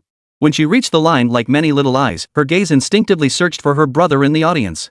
Seeing Bai Yi give her a slight nod, she sang with even greater confidence. This song is so lovely. I've never heard it before. The melody is so soothing, and my little sister sings it so sweetly. Is it a new children's song? I can't find it anywhere. After Bai Yi finished her performance, the host teacher came on stage, crouched down, and asked warmly, "Little Bai Yi, you sang beautifully. What's the name of this song? Who taught it to you?" Holding the microphone, Bai Yi proudly announced, "It's called Twinkle Twinkle Little Star. My brother wrote it for me." The moment those words left her mouth, the audience and livestream viewers fell silent for an instant before erupting in astonishment. Wait, what? Bai Yi wrote it? He wrote his own children's song? And for his little sister? What kind of god-tier brother is this? The budding genius of a composer? Emotional points plus 588 from surprise at the original children's song and moved by sibling affection. And Lan and Bai Bufan exchanged a knowing smile from the audience, both proud and somewhat accustomed to their son's unconventional antics. Bai Yi's performance brought a wave of warmth to the venue. And Lan covered her mouth with her hand, her eyes slightly moist, while Bai Bufan proudly held his phone, recording non-stop. The following acts each had their own charm, but everyone was quietly anticipating the grand finale. Finally, the MC announced, "Next, please enjoy the piano and violin duet Swan, performed by Duo and Bai Yi." The stage lights softened into a gentle blue, evoking the tranquil atmosphere of a lakeside setting. Duo took her violin and walked onto the stage with Bai Yi. She took a deep breath and glanced at Bai Yi, who met her gaze with a calm look, as if to say, "Just play as we practiced." Bai Yi sat down at the piano. His fingers gently touched the keys, and a piano prelude as gentle and profound as rippling water flowed forth, instantly capturing everyone's ears. The control of tone and the depth of emotion poured into the performance were utterly unlike those of a 5-year-old child. Immediately, Duo's violin joined in. Her playing still bore the raw edges of a beginner, the tone slightly thin, occasionally tinged with an almost imperceptible tremor. Yet she followed the piano's lead with extraordinary effort, her melody clear and her emotion sincere. The piano sounded like a tranquil lake, calm and vast, lifting up the slightly clumsy yet earnestly graceful little swan. Bai Yi's technical skill was undeniable, but what was even more remarkable was his exceptional empathy and accompaniment ability. He constantly adjusted his dynamics and tempo, perfectly complementing and enhancing Duo's playing, making the entire duet sound exceptionally harmonious and moving. The live audience held their breath in rapt attention, while the live stream exploded with reactions. Is this piano being played by a 5-year-old? That tone control is incredible. The little violinist is amazing too. You can tell she's just starting out, but she's got the right feel. The key is the collaboration. Bai Yi's accompaniment is incredible, he's literally lifting his partner to soar. What kind of divine children are these? The piano prince and violin princess? Tears up, the scene is too beautiful. This is what childhood should be like, working hard together and lifting each other up. At Music Academy professor, come witness this divine talent. Perfect score. This performance deserves full marks. Emotional points plus 1888. From the awe and emotion of their ensemble. Skill instrument piano proficiency significantly increased.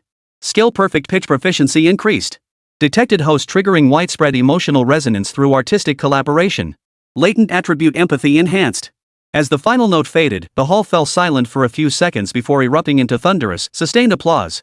Many parents even rose to their feet in excitement.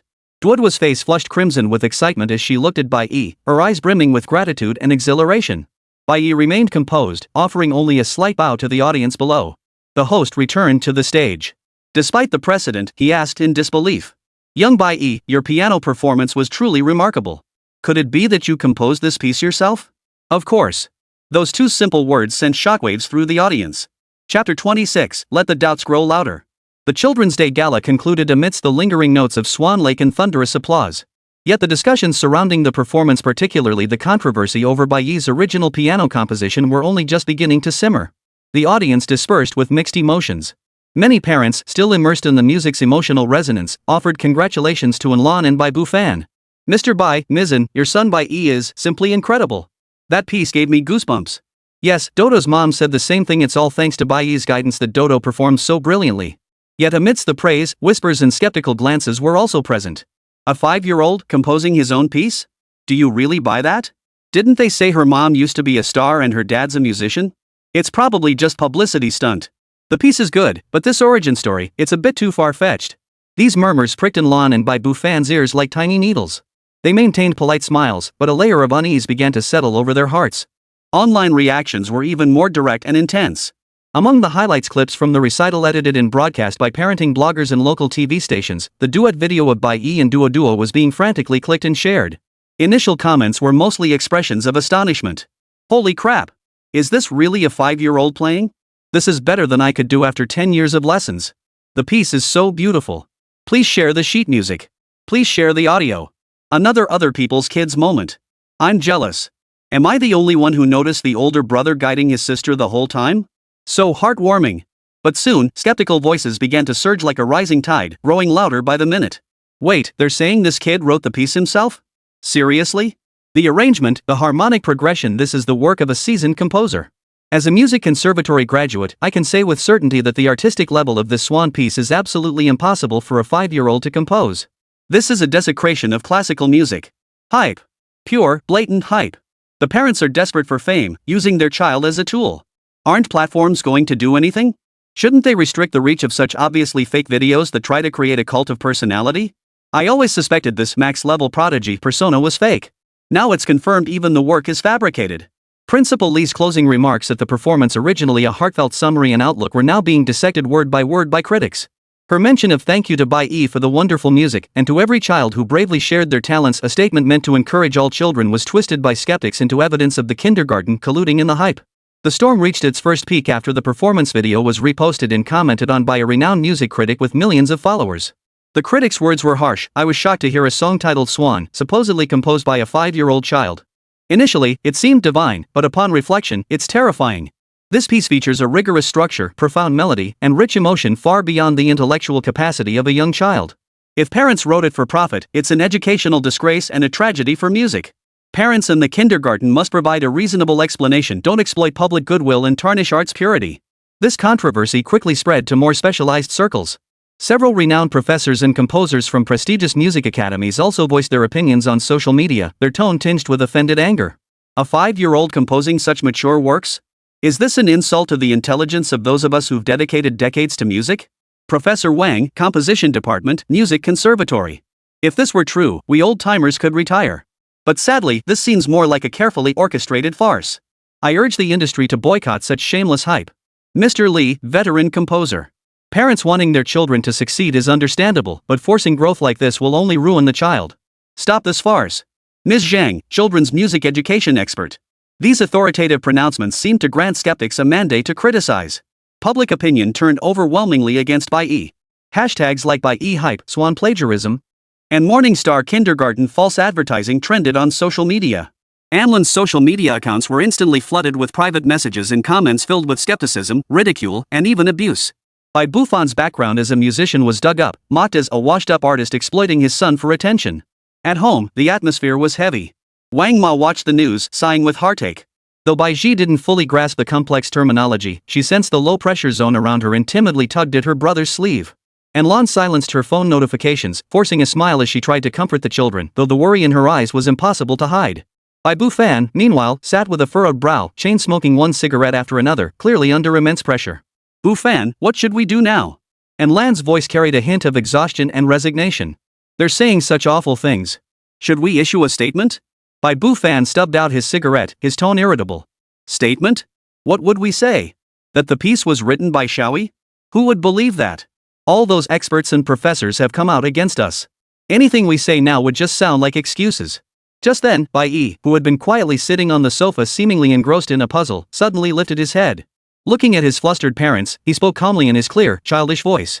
Dad, Mom, it's okay. And Lan and Bai Bufan froze, turning to look at their son. Bai Yi set down the puzzle piece and continued, they don't believe it because they've never seen it before. Just like they've never seen a 1-year-old make their own formula. His tone was as matter of fact as stating an objective truth, devoid of any resentment or anger, instead carrying a maturity beyond his years. But and Lan approached him with concern, reaching out to embrace him. But Bai Yi stood up, walked over to the electronic keyboard in the living room, and casually played a few notes. Then he turned to look at his parents, his eyes clear and determined. If they want proof, then let's show them. Chapter 27, Livestream Redemption Part 1. Faced with the torrent of online skepticism, Bai Yi's calm declaration "prove it to them" stunned the overwhelmed Lan and Bai Bu Fan. Livestream? Improvisation? Bai Bu Fan repeated his son's words, his brow furrowed. Xiaoyi, this isn't a game. A live stream means thousands of eyes watching. What if? There are no what ifs, Bai Yi cut him off, his eyes holding an uncharacteristic certainty for his age. If they don't trust prepared pieces, then we'll perform live. Truth cannot be falsified. And Lan met her son's clear, resolute gaze and felt an inexplicable sense of calm wash over her. She exchanged a glance with her husband, seeing hesitation in his eyes but also a glimmer of hope for a breakthrough. Better to take the initiative than be on the defensive. Alright. Bai Bufan gritted his teeth and made the decision. We'll do as our son says. We've got nothing to hide, what's there to fear? Soon, both Lan and Bai Bufan's social media accounts simultaneously posted a brief yet explosive announcement. Faced with doubts, no words are needed. Tomorrow night at 8 p.m., Bai Yi will host his first livestream, accepting on-the-spot piano performance challenges. Truth or fiction, see for yourself. Livestream link. The announcement instantly ignited the already buzzing online discourse. Supporters rejoiced. Here it comes. The real deal is stepping up to shut the haters. Can't wait. I told you Yi Bao is a true genius. Haters, just wait and see. Live improvisation? That level of difficulty, so thrilling. Truly a top-tier prodigy. Script upgrade? From pre-recorded fakes to live-action performances? Improv? More like dozens of pre-prepared clips ready to be improv switched in real time, right? Sitting tight for the crash. Let's see how long he can keep up the act. This is interesting. A major backfire or live streaming disaster is guaranteed. Real or fake, I'm impressed. A 5-year-old composing live, unprecedented. Alarm set, tune in tomorrow night. Upon hearing the news, Principal Li immediately contacted Bai Yi's parents, expressing full support. She proactively offered the kindergarten's music classroom equipped with a high-quality piano and excellent soundproofing as the live streaming venue, and arranged for teacher Chen to assist with on-site coordination. Even before the live stream began, the link was flooded with viewers. Online numbers skyrocketed like a rocket launch, bullet comments scrolled so fast they were barely legible, and supportive and skeptical remarks flooded the screen. The atmosphere was tense, like a battlefield. At exactly 8 p.m., the live stream commenced. The camera focused on the black piano and the tiny figure seated before it, needing a specially raised stool just to reach the keys. Bai Yi wore a simple white shirt and suspenders, his expression calm. He even gave the camera a slight nod. The bullet comments exploded instantly. Ah, baby's here. So handsome. He's putting on quite the act. Let's see what he's got up his sleeve. Baby, don't be scared. Mommy's got your back. Begin your performance acting. Bai Yi ignored the comments and calmly explained the rules in his clear, babyish voice. Hello everyone, I'm Bai Yi. The rules are simple. I'll randomly connect with 3 viewers. Each viewer can suggest any theme word, and I'll improvise a piano piece based on that word. Now, let's connect with the first viewer. The connection request list instantly flooded. Bai Yi randomly selected a viewer with the ID Wandering Cloud. The connection opened, revealing a young male voice tinged with excitement and uncertainty. Bai Yi, hello? Did I really get connected? My theme is Storm. Bombardment, storm? That's a tough theme. Time to test true musical talent. Is this Wandering Cloud a plant? Such a broad theme, easy to work with? Just watch how he composes it. After hearing the theme, Bai Yi softly murmured, alright, then lowered his head and closed his eyes, as if deep in thought. In reality, his mind was racing through the entertainment resource library, searching for classic piano passages that matched the storm theme and rapidly synthesizing ideas. After about 10 seconds, he opened his eyes, placed his small hands lightly on the keys, and tested a few deep chords like distant rolling thunder. Then, his fingers suddenly sprang into action. His left hand played urgent, powerful bass arpeggios, mimicking the howling wind and churning clouds. His right hand struck dense, rain-like high notes, shifting between intensity and calm, mirroring the shifting rain. The melody brimmed with conflict, tension, and restless turmoil. Midway, a sweeping passage from the left hand perfectly captured the piercing sharpness of lightning splitting the sky. The entire performance was visually evocative and dramatically charged, vividly portraying an auditory storm in all its intensity. In just 2 minutes of improvisation, the live chat fell momentarily silent. When the performance ended, the excited viewer Drifting Cloud could barely speak coherently. My goodness. That was absolutely incredible. This is the storm I imagined. Thank you, Bai Yi. Seconds later, the comments flooded in like a torrent. Holy crap. I've got goosebumps. This was actually improvised? The musical expression is incredible. Where are the haters? Come out and show yourselves. Does your face hurt? Genius. This is true genius. Emotional points plus 1888. From the utterly stunned live audience. Yet the skepticism didn't fade, it resurfaced in a new form. It's staged. Definitely staged. That drifting cloud must be a plant. Such flawless improvisation? Bull. It must be a pre-rehearsed segment. The storm theme is way too common, probably rehearsed countless times. If you're so confident, try a niche theme. Dare you? Bai Yi calmly watched the rapidly scrolling comments, seemingly anticipating the skepticism. He spoke softly. Looks like some folks think the first Friends theme isn't challenging enough. No worries, let's connect with the second participant. He randomly selected another call request. This time, a woman with a steady voice said, "Young Bai Yi, my theme is time. Blasts. Time? That's abstract. This is interesting. Let's see how you express time through music. Let's see how you compose this. That's no easy task to prepare. If you can improvise this, I'll eat my keyboard live. Time." Bai Yi repeated this even more abstract, philosophical theme, closing his eyes once more. Chapter 28, Live Stream Redemption Part 2. Time. Bai Yi repeated this abstract and profound theme, closing his eyes once more. The live chat remained a cacophony of comments, a mix of skepticism and anticipation. His consciousness raced through the entertainment resource library. The concept of time connected to so many classics, but he needed a piece that embodied the passage of time, possessed aesthetic beauty, and was suitable for piano solo. Soon, a piano piece with a beautiful melody and subtle philosophical undertones caught his attention: Beethoven's To Elise. Though its original name holds no direct connection to time, its rondo form with the main theme's cyclical repetition and variations mirrors the cycles and passage of time. The hurried notes in the middle section evoke fleeting moments, while the final return to tranquility conveys the profound sentiment that time flows like this. It fits this theme perfectly. 10 seconds later, he opened his eyes, his small hands gently resting on the keys. Without a stormy opening, a familiar yet utterly unfamiliar melody in this world beautiful and tinged with melancholy flowed forth, the main theme of For Elise. His playing was gentle and focused, the notes flowing like a trickling stream, narrating the quiet passage of time. In the middle section, the tempo quickened slightly, the notes growing denser, as if time itself accelerated, years rushing by. Finally, the melody returned to its initial tranquility and depth, leaving a lingering sense of cyclical time and endless reflection. Compared to The Tempest, this piece held more complex emotions within it. The faint melancholy over the fleeting nature of beauty, expressed through the keys by a 5-year-old child, created a peculiar and profoundly moving contrast. After the performance, an eerie silence fell over the livestream. The comments seemed frozen in place, even the constant stream of skepticism vanished. The woman on the call remained silent for a long while. After a full 30 seconds, a deep intake of breath echoed through the air, her voice trembling with unmistakable emotion. I'm sorry. I lost my composure. This piece, it's too beautiful. It truly captures that bittersweet essence of time, gentle yet cruel, endlessly repeating, impossible to hold onto. I apologize for my earlier rash doubts. She paused, seemingly gathering resolve, then raised her voice slightly, speaking clearly. Friends in the livestream, allow me to introduce myself. I am Zhang Li, the children's music education expert who previously questioned this hype online. I stake my professional reputation on this. I am absolutely not a plant. This call was entirely random. Young Bai Yi's improvisation based on time has completely won me over with its musicality and depth of thought. This is absolutely not something any 5-year-old child or even the vast majority of adults could improvise. He is a true prodigy. I apologize to Bai Yi, and I apologize to Bai Yi's parents. I was narrow-minded. Ms. Zhang's revelation of her identity and heartfelt apology poured cold water into a boiling oil pot, sending the livestream into complete chaos. Professor Zhang Li? It really is her. I've attended her lectures. Even she apologized? And vouched it wasn't a plant? Holy crap. It's confirmed. This kid is a real genius. What do the haters have to say now? That piece just now made me want to cry. Time flies so fast. Emotional points plus 2,888. From the extreme shock and reversal thrill of on-site verification by an authoritative figure. Supporters' cheers nearly burst through the screen, instantly drowning out most of the earlier skepticism. Bai Yi remained composed, simply saying into the mic, "Thank you, Teacher Zhang." Next, the final call-in. The connection was established, and a stern yet slightly arrogant male voice came through, immediately introducing himself. Young Bai Yi, hello. I am Professor Wang Mingyuan from the Composition Department of the Central Conservatory of Music. I am the one who said online, if this is true, we can retire. The live stream erupted once more. The real deal had arrived.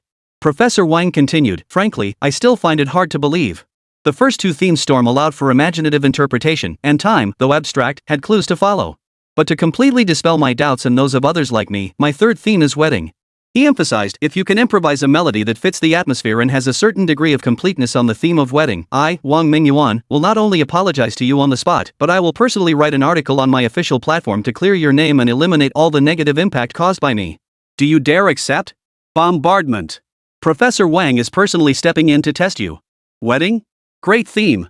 Joyful, solemn, romantic, it's all about how you handle it. The ultimate test is here. Ibao, hold strong. If he can even improvise a wedding theme, I'll be completely convinced. Wedding. Got it.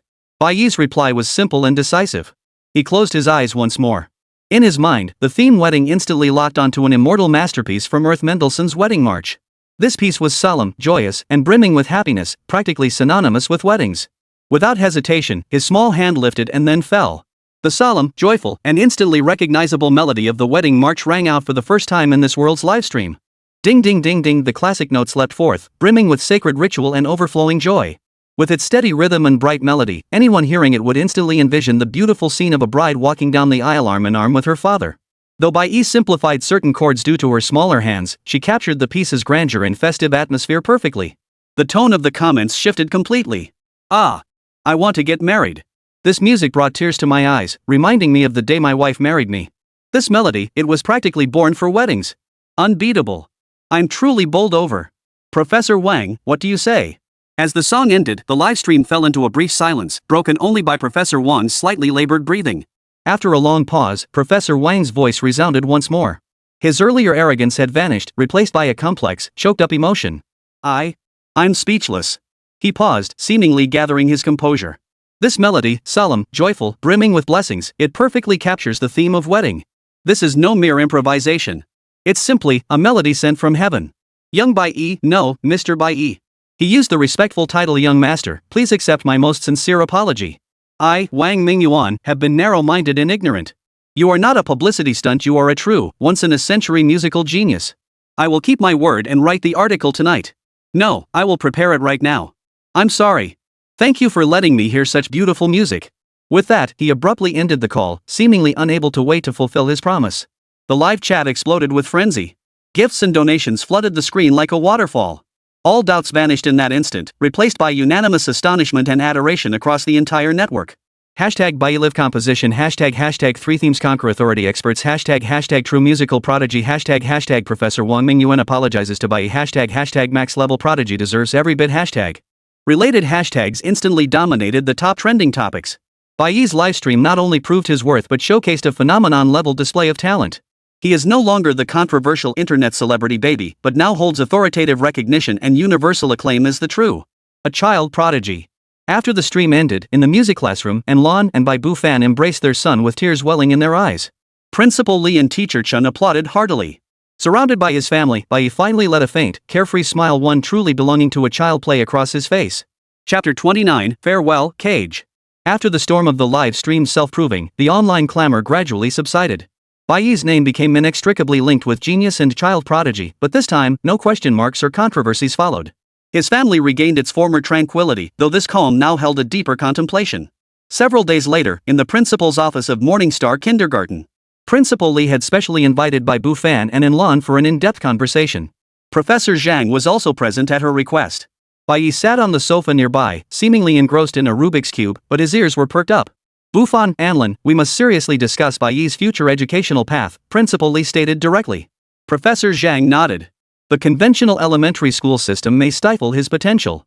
We're considering several options: the gifted program at a city-level key school, an international school, or a more flexible customized education. The adults began seriously weighing the pros and cons of each option: curriculum depth, resource allocation, personalized development, social balance. Little did they know Bai Yi was inwardly ranting. Elementary school? Going to school? Give me a break. Pinyin, basic arithmetic, what's the difference between that and reading children's picture books for someone like me, maxed out in both memory and IQ?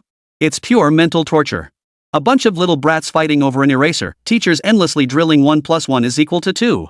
Just thinking about it makes my scalp crawl. Why waste time on that when I could be grinding system skill points at home, unleashing all the resources in my entertainment library? That's way more satisfying. The more he thought about it, the more absurd it seemed. With a knowledge base far surpassing this era stored in his mind, he was forced to sit in a classroom pretending to be fascinated by lessons like spring has arrived and the swallows have returned? This wasn't a waste of time, it was torture. And Lan's voice carried a hint of concern. We want him to be happy too. We don't want the child prodigy label to become a burden. Bai Buffon pondered, we'll find the path that suits him best. It's not just about rushing ahead. Bai Yi desperately wanted to say, the best path for me is to spare me this suffering. Mom, Dad, your son really doesn't need that little notebook to prove anything. I can play piano, compose music, talk to birds, and build robots. Elementary school stuff? I could ace it with my eyes closed. What's the point? It's just going to be a waste of time sitting in class with a bunch of little kids. It's too much trouble. He almost blurted out his outright refusal, but seeing the look on his parents' faces, a mix of pride, worry, and utter seriousness, made him swallow his words. He knew they loved him and were meticulously planning for his future. Pouring cold water on it outright seemed a bit heartless? Fine, let's hear what kind of plan they've cooked up first. What if there really was a flexible option that didn't involve sitting in a classroom every day? While the adults continued their discussion, Bai Yi's mind had already drifted off, pondering what fun new skills he could unlock in the system to pass the time during any future bouts of boredom. Before he knew it, kindergarten graduation season had quietly arrived. The senior class children all realized their playmates of 3 years were about to scatter in different directions. The resource room felt a bit melancholy. Fat Tiger patted his chest and said, Boss, my parents said I'm going to experimental elementary. Can I still come play with you? I've got so many robots I want to build with you. Dodo pushed his glasses up. I'm going to the foreign language elementary school. Boss, can I still take pictures of weird bugs and send them to you? Duo whispered softly, I'll keep learning the violin. Bai Yi, thank you. I'm going to the arts elementary school. Bai Yi looked at these 3 friends, once defiant, now his loyal companions, and nodded. Sure. We have phones and the internet, we can stay in touch. He made a rare gesture, I prepared gifts for you. He pulled out 3 miniature models he'd meticulously assembled from Lego pieces, a mini Transformers figure for Panghu, a simple microscope model that magnified leaf details for Dodo, and a music fairy holding a violin for Duo. Though not expensive, they were filled with heartfelt care. The 3 little ones were overjoyed with their gifts. The most surprising reaction came from Zhou Tianyu. He shuffled over to Bai Yi, his face flushed crimson, clutching a brand new Ultraman toy. His voice thick with emotion, he declared. Hey, Bai Yi. This is for you. Before. I was wrong. You really are pretty awesome. With that, he shoved the toy into Bai Yi's hands and bolted away, his ears glowing crimson.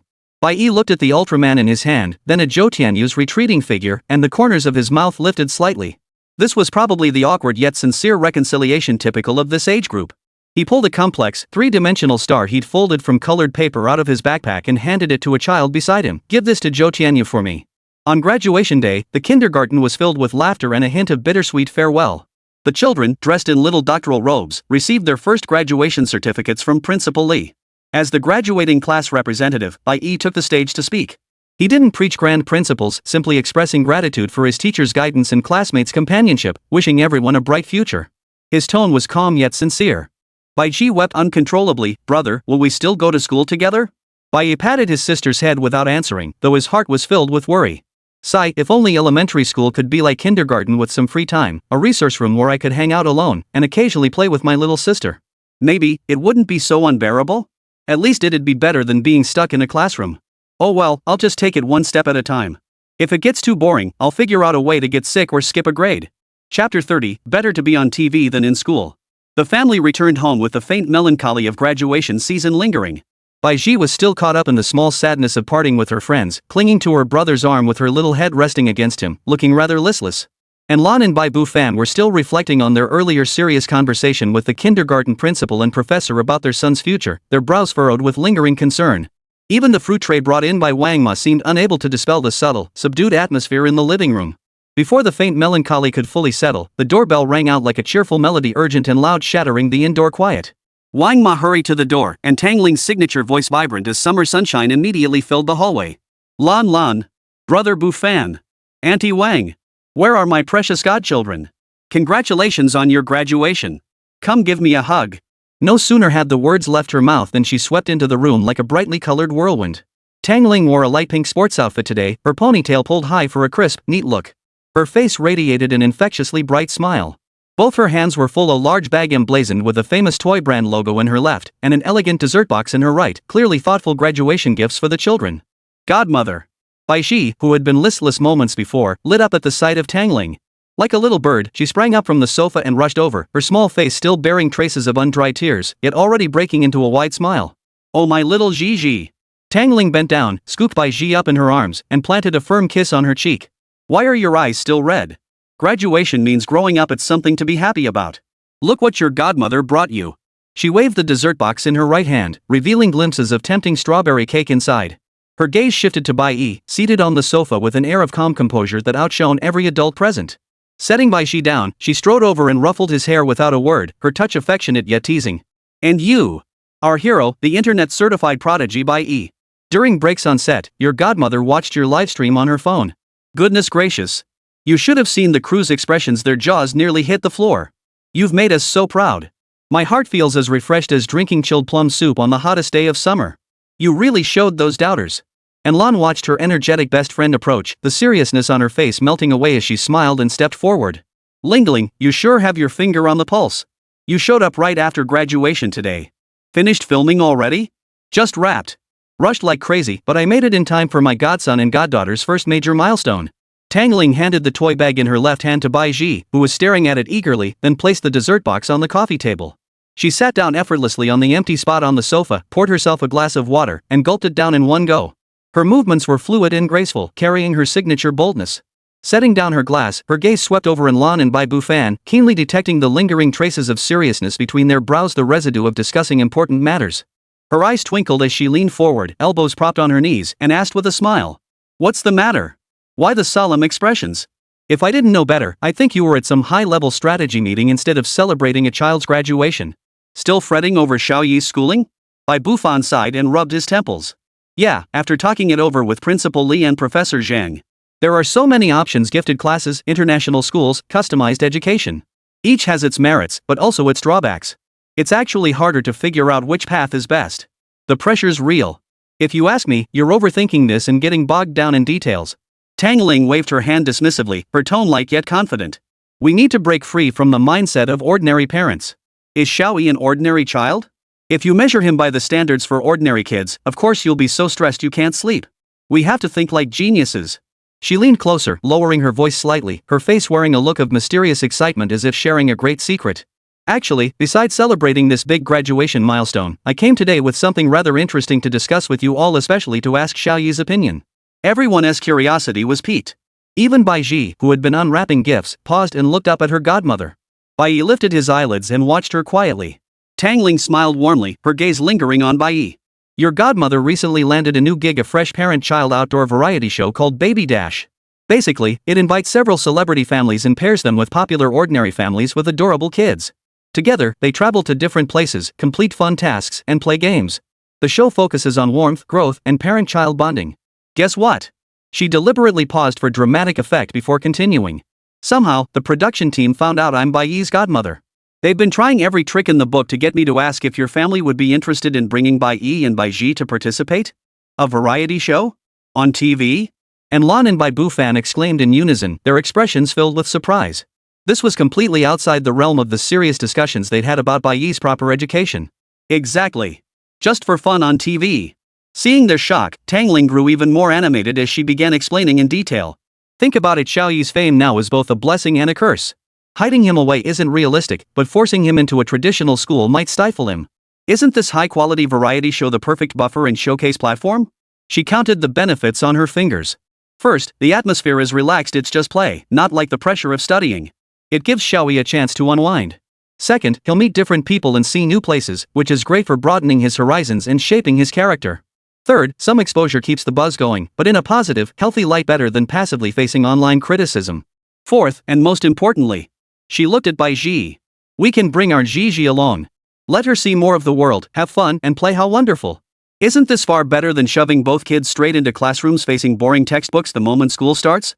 Her words, especially the final point about being better than school, hit Bai Yi's soft spot with pinpoint accuracy. A parent-child outdoor variety show?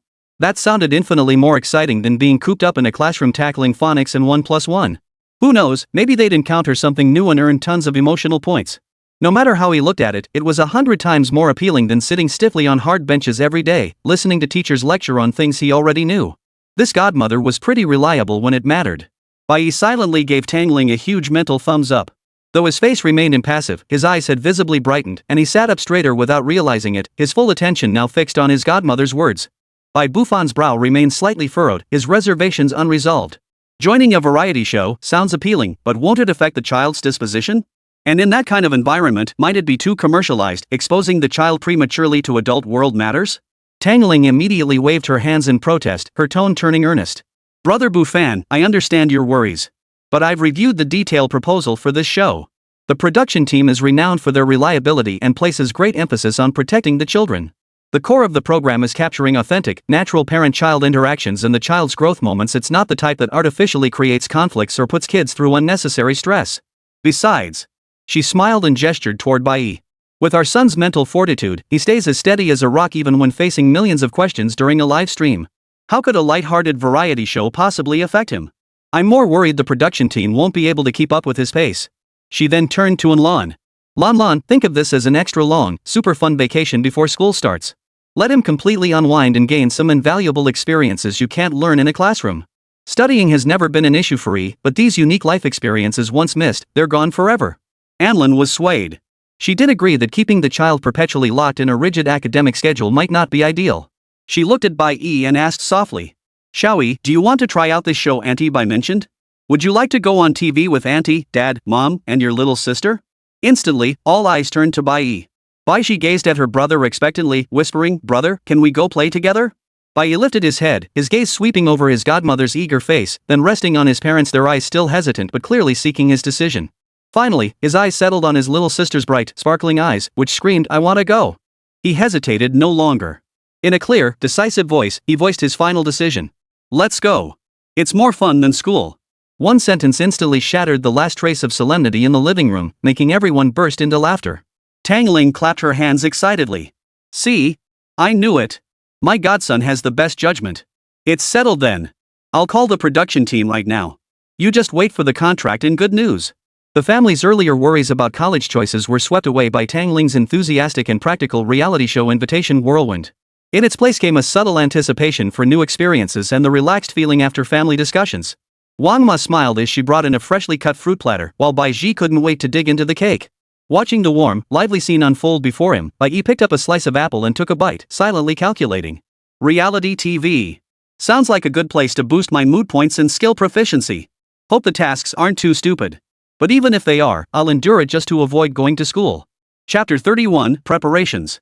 After Tang Ling made the connection, the production team's efficiency was astonishing. By the evening of the day after the family meeting, the Bai family received a video call invitation from Ms. Liu, the executive producer of the show Baby, Go For It, and director Chen. The faces of the two executives appeared on the living room tablet. Producer Liu looked sharp and capable, yet her tone was remarkably gentle. Director Chen was younger, wearing black-rimmed glasses. His eyes betrayed a dedication to the content and a hint of sincere curiosity at meeting the legendary child prodigy. Hello, Ms. Anlin and Mr. Bai Bufan. We apologize for the intrusion. And hello to our little stars, Bai Yi and Bai Yi. Producer Liu greeted them with a smile, striving to lighten the mood. Bai Yi sat beside Lan, watching the screen calmly. Bai Yi, however, seemed shy. She quietly replied, Hello, Auntie, then ducked back behind her brother. Producer Liu, Director Chen, hello, and Lan responded on behalf of the group, her tone carrying a hint of caution typical of someone new to such matters. Director Chen took the lead, his tone solemn. First, thank you both, and Bai Yi and Bai Yi, for considering our program. Little Explorers is a brand new parent-child outdoor documentary variety show. Our core mission is companionship, exploration, and growth. By taking families out of their familiar urban environments and into nature's embrace, we aim to capture authentic parent-child interactions through fun, lighthearted challenges. We want to showcase children's curiosity, courage, and problem-solving skills while promoting warm, positive family values. These words eased Lan and Bai Bufan's nerves slightly. Bai Bufan inquired, could you outline the program's general format and structure? Producer Liu explained in detail. For Season 1, we plan to film 6 episodes. The first episode will be set in a picturesque southern village that preserves traditional farming culture.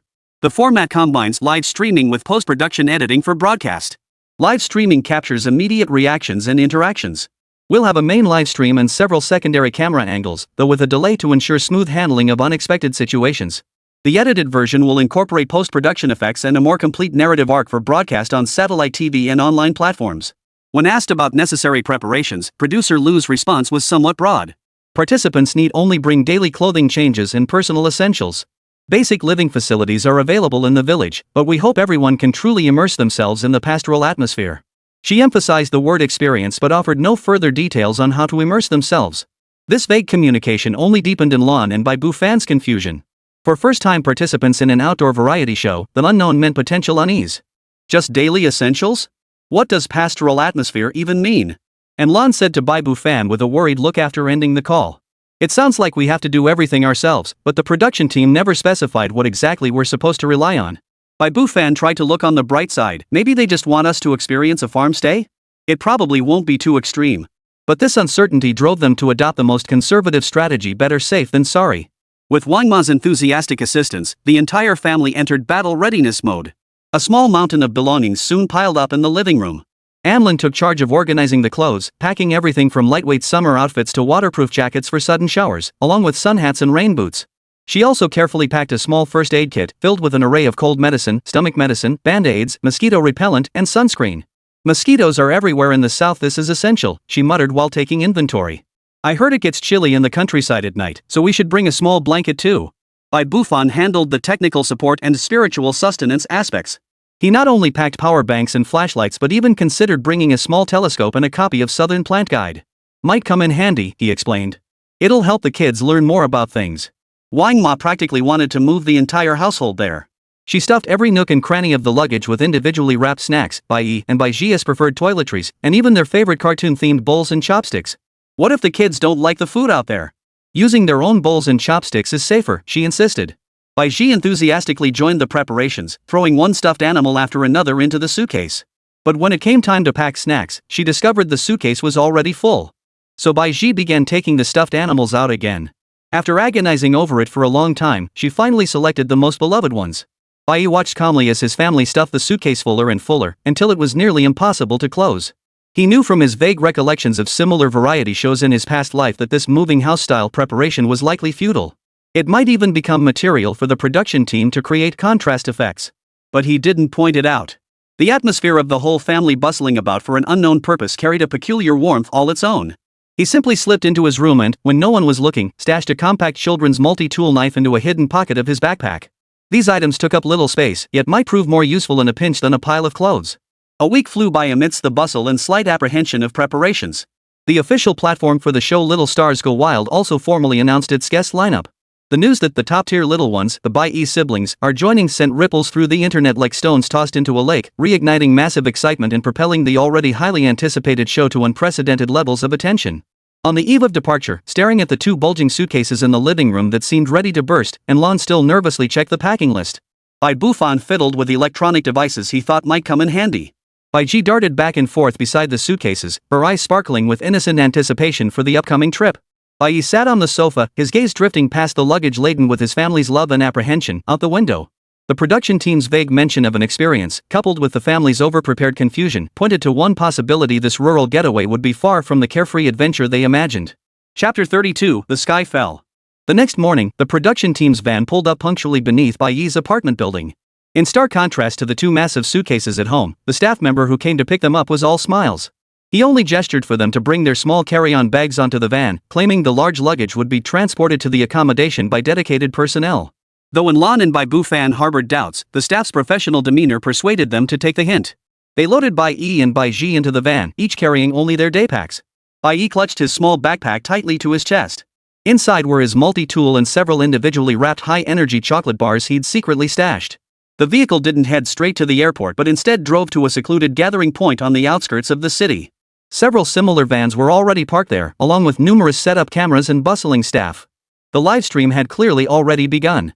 Though still in the warm-up phase, the main livestream room was already flooded with eager viewers who had been waiting for this moment. Here it comes. It's live. Is that Bai Yi's family? His little sister is so cute. Where's the luggage? Why are they only carrying small bags? They've definitely been tricked by the production team, ha ha ha. Can't wait for the drama. The other three families arrived one after another. Tangling brought her lively, chubby-cheeked nephew Xian Xian, who looked about 6 years old. Xian Xian was excitedly looking around everywhere. Famous actor Song Ming held hands with his quiet, delicate daughter Song Xiaoyu. Xiao Xiao was a bit shy and clung tightly to her dad's hand. Sports star Lu Jian stood with his equally sturdy son, Xiao Oyu, who resembled a little calf. Xiao Oyu was already warming up, eager to get started. After brief greetings, all the families were invited to an open area. Standing there with exceptionally bright smiles were executive producer Lu and director Chen. Behind them was a long table covered by a large cloth, seemingly concealing something beneath. Beside it sat Bai Yi's family's two conspicuous large suitcases, alongside equally substantial luggage from the other families. An ominous feeling washed over all the parents except Bai Yi. "Welcome to Baby Dash," Director Chen boomed through a megaphone. "Before embarking on our delightful countryside journey, we must first conduct a small entrance ceremony to better embody our back to simplicity theme." Producer Lu continued, his tone still gentle, yet his words sent a chill through the parents. "I trust you all have a basic understanding of our self-reliance philosophy. To help everyone get into the spirit faster, we need to temporarily lighten your load. No sooner had the words left his mouth than staff lifted the cloth covering the long table. Revealed beneath were 4 canvas backpacks that appeared to have very limited capacity, along with a neatly stacked row of matching quick-dry t-shirts and shorts for children. "The rules are as follows," Director Chen's voice boomed clearly through the loudspeaker, reaching every participant and every viewer in the livestream. "All personal belongings of each family will be held by the production team during the program. Each parent and child may select only 3 items from their luggage to pack into these provided backpacks. Additionally, all children must change into the activity uniforms we've prepared." 3 items? And Lan gasped, staring at her own overstuffed suitcase, unable to believe her ears. Bai Bufan froze in shock. The other families erupted in commotion. Tang Ling dramatically clutched her chest, exclaiming, "I can't breathe." Most children were clueless about the situation. Some found the new uniforms intriguing, while others began fretting about leaving their toys behind. Just as expected. The production team is stirring things up. 3 items? How is that enough? Too harsh. Look at all that luggage, then look at that tiny backpack. The contrast is adorable. Look at Bai Yi, he's so calm. The live chat exploded with comments as the show's first conflict and highlight emerged. Staff began guiding each family forward one by one to open their suitcases on camera and make the agonizing choice of 3 out of N. Song Ming agonized over whether to pack mosquito repellent or a storybook for his daughter. Lu Jian wavered between sneakers and spare medicine. Tang Ling couldn't decide between snacks and sunscreen, while her nephew Xian was already pouting and on the verge of tears over not being able to bring his favorite remote control car. When it was Bai Yi's family's turn, the camera followed closely. And Lan stared at the overflowing suitcase, nearly despairing. She finally gritted her teeth and chose a small first aid kit, sunscreen, and a blanket. After much deliberation, Bai Bufan chose a power bank, a flashlight, and the book he had pinned his hopes on, Identification of Common Wild Plants and Animals in Southern China. Then, all eyes turned to Bai Yi and Bai Ji. According to the rules, the children could also choose 3 items. Bai Ji stared at the adorable dresses, toys, and snacks in her own box, her little face crumpling into a frown as she fought back tears. She looked to her brother for help. Bai Yi patted his sister's hand, then calmly walked to the suitcase. Without hesitation, he first picked up the box of individually wrapped chocolates. Then, from the pile of items, he precisely pulled out a small waterproof flashlight. Finally, he grabbed a pack of wet wipes. Iba's choices are so practical. Chocolate for energy, flashlight for light, wet wipes for cleaning. Calmer than an adult. Poor little sister, she looks like she's about to cry. Then he crouched down and whispered to Bai Ji, "Sis, pick your favorite little doll, your water bottle, and this pack of cookies." He guided Bai Ji to choose items that held sentimental value and practical use, successfully calming his sister's emotions. Finally, while changing into the show's signature bright yellow quick-dry team uniform, Bai Yi took advantage of the moment when she was adjusting her clothes to discreetly slip the multi-tool into the buttoned back pocket of her uniform pants. He felt much more at ease. When all the families completed their burden-lightening ritual, standing together in uniform team outfits with empty backpacks, the atmosphere had completely changed. Parents' faces bore anxiety and uncertainty, while children reacted with curiosity, bewilderment, or lingering sadness over lost toys. Standing among them, Bai Yi's small face appeared even paler and more composed against the yellow uniform. His seemingly casual selection of 3 items now revealed foresight far beyond his years. Director Chen surveyed the lightly packed group with satisfaction before announcing the first task. "Alright, brave families. We're now heading to your new home for the coming days, Jushi Village. However, the village has prepared a rather unique welcome ceremony for you. You must find tonight's dinner ingredients on your own. The clue lies at the village entrance you're about to reach. Good luck." Chapter 33, Gathering Ingredients. After about half an hour on winding country roads, the production crew's convoy stopped beneath an antique wooden village archway. The archway bore the characters Jushi Village. A crystal-clear stream flowed along the village edge, while lush rice paddies and rolling hills stretched into the distance, truly a picturesque scene. But at that moment, the members of the 4 families clearly had no heart to appreciate it. After disembarking, Director Chen pointed to a small wooden sign beside the archway displaying a task card and announced, "Welcome to Jushi Village. Your first task, find the dinner clue, is right there. You have 1 hour. Regardless of the outcome, meet at the village threshing floor in the center after 1 hour. Good luck." No sooner had he finished speaking than the parents immediately rushed toward the task card with their children. The content on the card was simple yet perplexing. Jushi Village's dinner is hidden within nature's bounty.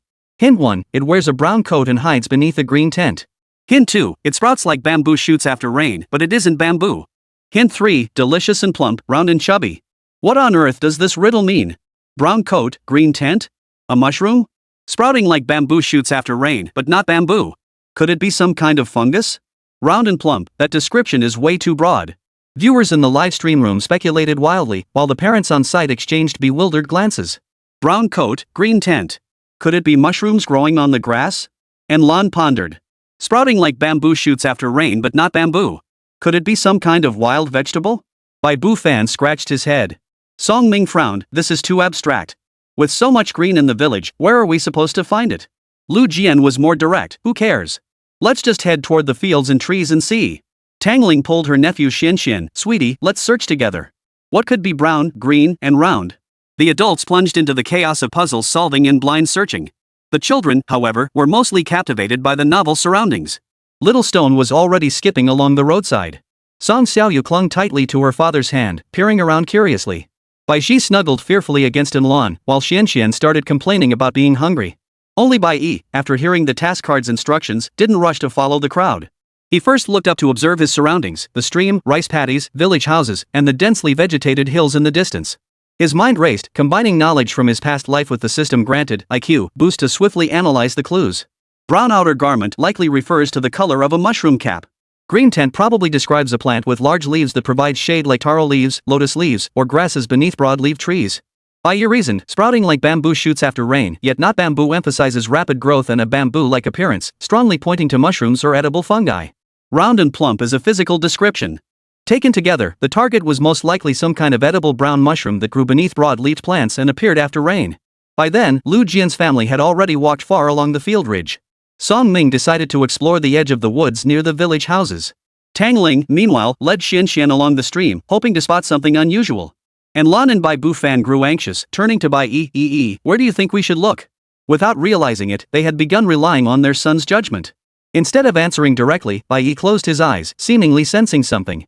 In truth, he was quietly activating the system's capabilities. He tentatively focused his mind on Animal Communication Birds LV.1. Upgrade. Consumed 4,000 emotion points. Animal Communication Birds upgraded to LV.2. Consumed 20,000 emotion points. Animal Communication Birds upgraded to LV.3. Consumed 40,000 emotion points. Animal Communication Birds upgraded to LV.4. By now, Bai Yi could clearly understand what the birds were saying. A sparrow chirped under the eaves, starving. Starving. Just saw some fat worms, but they vanished in a flash.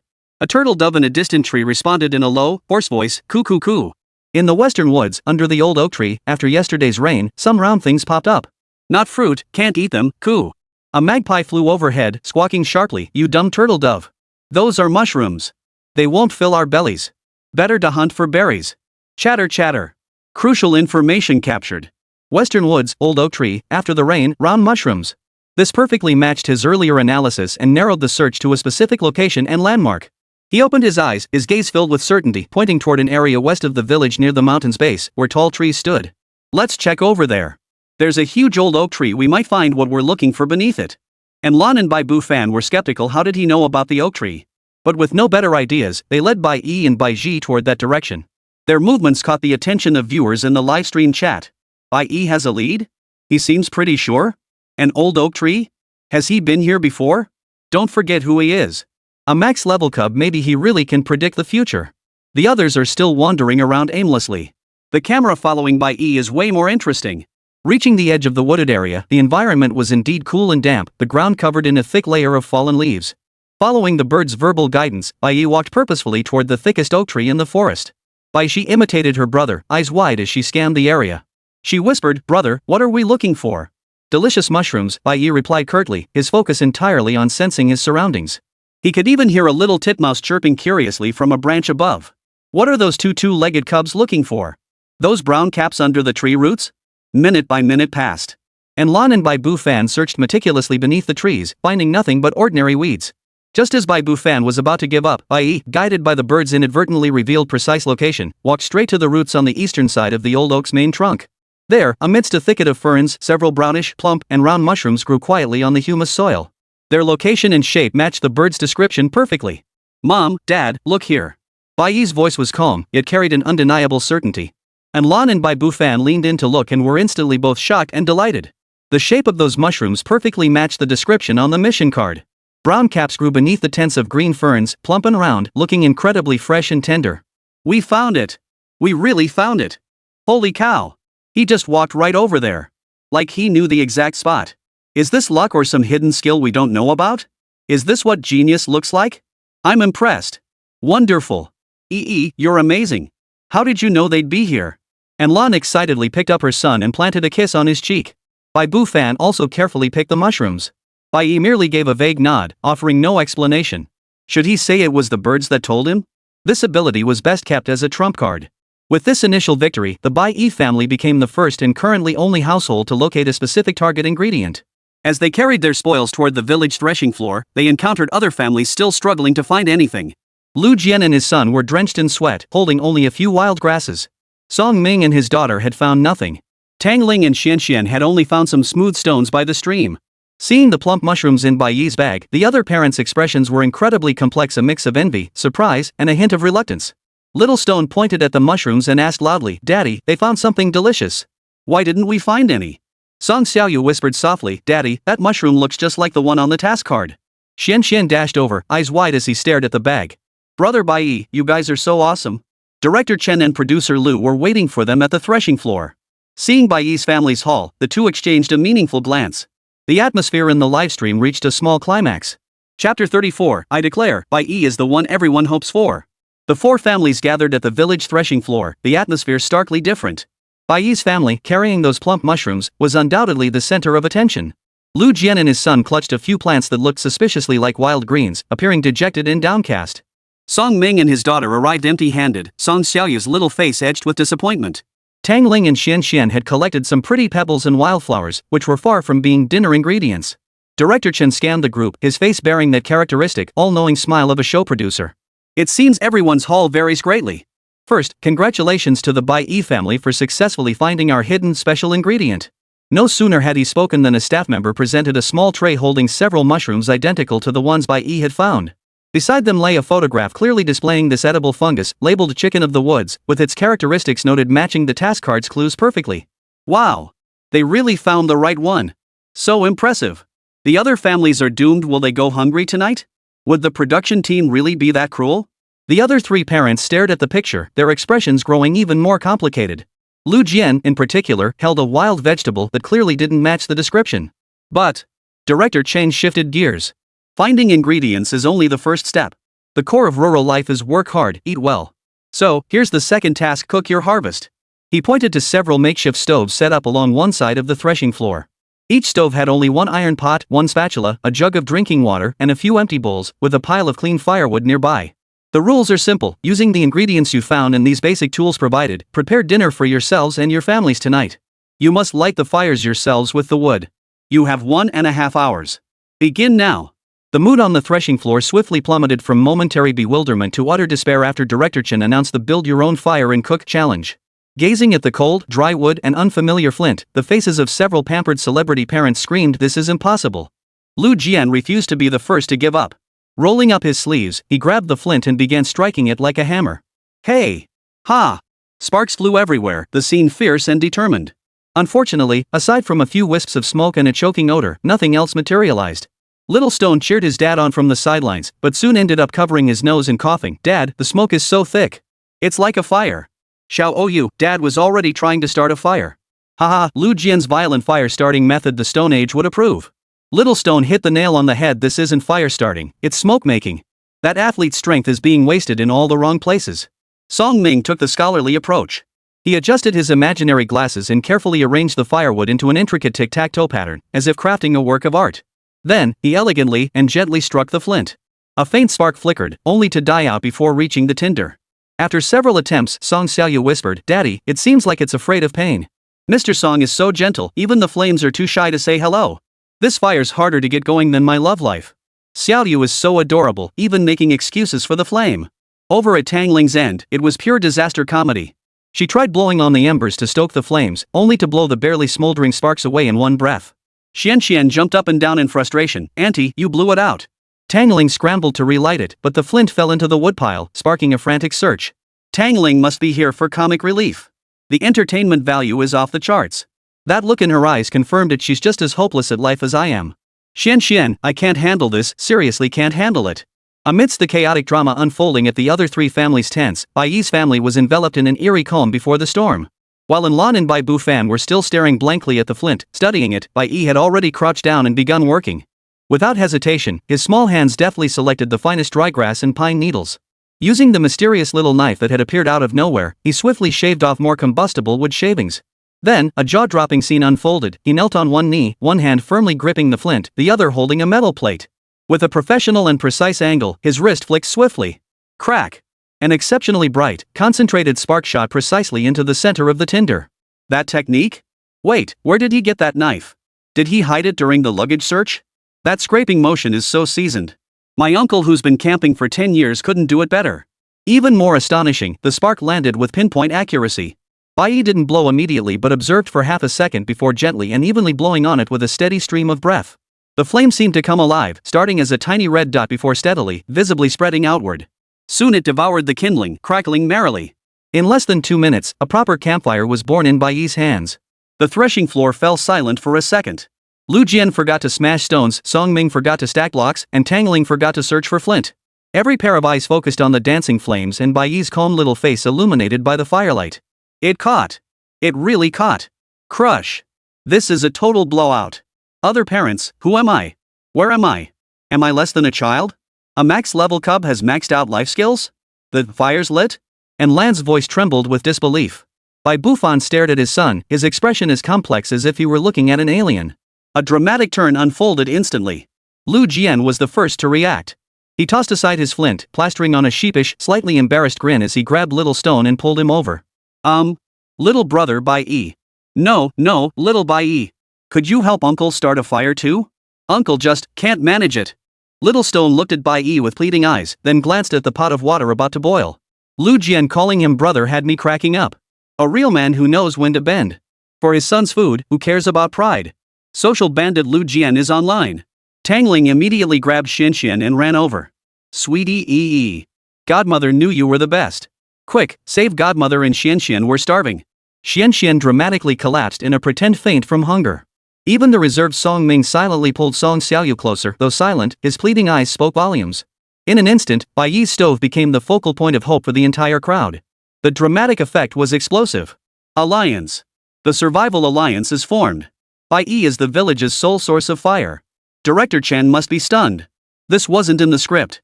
Is this how they treat the gifted? Bai Yi glanced up at the eager crowd, then looked at the pitiful handful of mushrooms in his pot. He shot a glance toward the director's booth where Director Chen was stroking his chin with an amused expression. His little brain raced. Helping could establish authority, but might also strip the challenge from the mission. Not helping would seem heartless. He made his decision. Standing up, he brushed dust off his little hands and declared in a grown-up tone. I can help you start the fire. But you have to gather the firewood yourselves the same amount we use at home. And, he pointed at the ingredients they'd found. You'll have to share a little of whatever you cook with us as payment. Fair trade, no cheating. Business genius. Starting barter trade already. Logical thinker, master negotiator. This kid's gonna be something special. Haha, the other families are being outmaneuvered by a 5-year-old. And so, the scene abruptly shifted. Bai Yi transformed into a roving fire starter, darting between stoves and igniting flames of hope with his miraculous touch. The other families were forced into action, scouring the hillsides for sufficient firewood while strategizing how to craft exchangeable meals from their meager ingredients. On the threshing floor, wisps of cooking smoke rose, but the air was no longer thick with despair. Instead, it carried the absurdity of collaboration, the grit of negotiations, and the dramatic spectacle of a 5-year-old orchestrating the entire scene. Chapter 35, A New Mission. The simple dinner concluded in a peculiar atmosphere. The Bai Yi family traded their technical equity fire-making skills for half of the Lu Jian family's wild greens. Though bitter, they at least provided some fiber. Tangling's family found a few wild hawthorn berries, sour enough to make one's face contort, but better than nothing. And the partially boiled water from Song Ming's family. The meal was a mixed bag of flavors, but at least it filled their stomachs. More importantly, Bai Yi had subtly established his position as the technical core within this small group. Just as everyone had put down their bowls and chopsticks, ready to catch their breath, Director Chen's voice like that of a devil blared through the loudspeaker across the threshing floor once more. Parents and little ones, how was your dinner experience? Doesn't food you've worked for taste extra delicious? Director Chen's smile, illuminated by the night sky and campfire, seemed somewhat sinister. Now that we're full, we need to tackle a very important issue: tonight's accommodations. Everyone's hearts immediately sank. After enduring the ordeal of foraging for ingredients and building a fire, a comfortable sleeping environment had become the most urgent need. Director Chen waved his hand, and staff rolled out a display board featuring 4 photos. Room 1, a meticulously restored country cottage with white walls and black-tiled roofs, bright windows, and a spotless interior. The courtyard even featured a swing and a small pond. Caption: luxury countryside retreat. Room 2, a clean and tidy farmhouse courtyard with brick and wood construction, spacious rooms, and complete amenities. Caption: comfortable farmhouse retreat. Room 3, a slightly worn but functional wooden cabin, compact in size yet furnished with essentials. Caption: simple wooden cabin. Room 4, a photo of a tent? And it looks like the most basic camping tent, pitched on an open field, with cartoon mosquitoes drawn nearby. Photo caption: stargazing experience, camp face to face with nature. Wow! Room 1 is amazing. It's practically a vacation getaway. Is room 4 a joke? 10 plus mosquitoes? That's a huge difference. This is intense. We're gonna have to fight for rooms. I'm already looking forward to the bidding war. As you can see, we've prepared 4 different tiers of accommodations for everyone. Director Chen's words confirmed everyone's guesses. And the allocation of living rights will be decided by an upcoming night mission. Mission name: the Night Pearl of Zhuxi Village. The rules were swiftly announced. Each family will receive a rudimentary village map marking the mission area and a low-intensity flashlight. The objective is to locate the night pearls scattered across specific points in the village within 1 hour, using the map and any clues found along the way. Ultimately, families would select their housing based on the number of night pearls found, with priority given to those who discovered more. Attention! Director Chen emphasized. The village roads are complex at night. Parents, please keep a firm hold on your children's safety comes first. Also, you may encounter some surprises during the task. Stay calm. Now, the mission begins. No sooner had he finished speaking than staff distributed maps and flashlights to each family. The atmosphere instantly grew tense. The allure of Room 1 was too strong. Even the usually composed Song Ming studied the map intently. The pressure of Room 4 hung over everyone's heads. No one wanted to sleep in a tent and become mosquito bait. Lu Jian rubbed his hands together eagerly. Son, watch Dad win you a big house.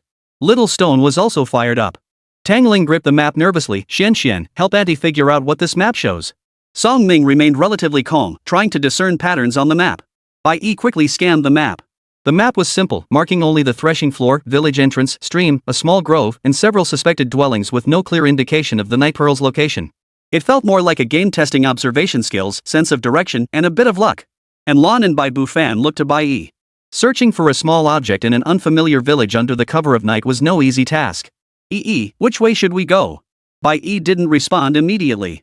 He took the flashlight, but instead of frantically shining it around like the others, he closed his eyes and took a deep breath of the night air, rich with the scent of plants and trees, as if sensing something.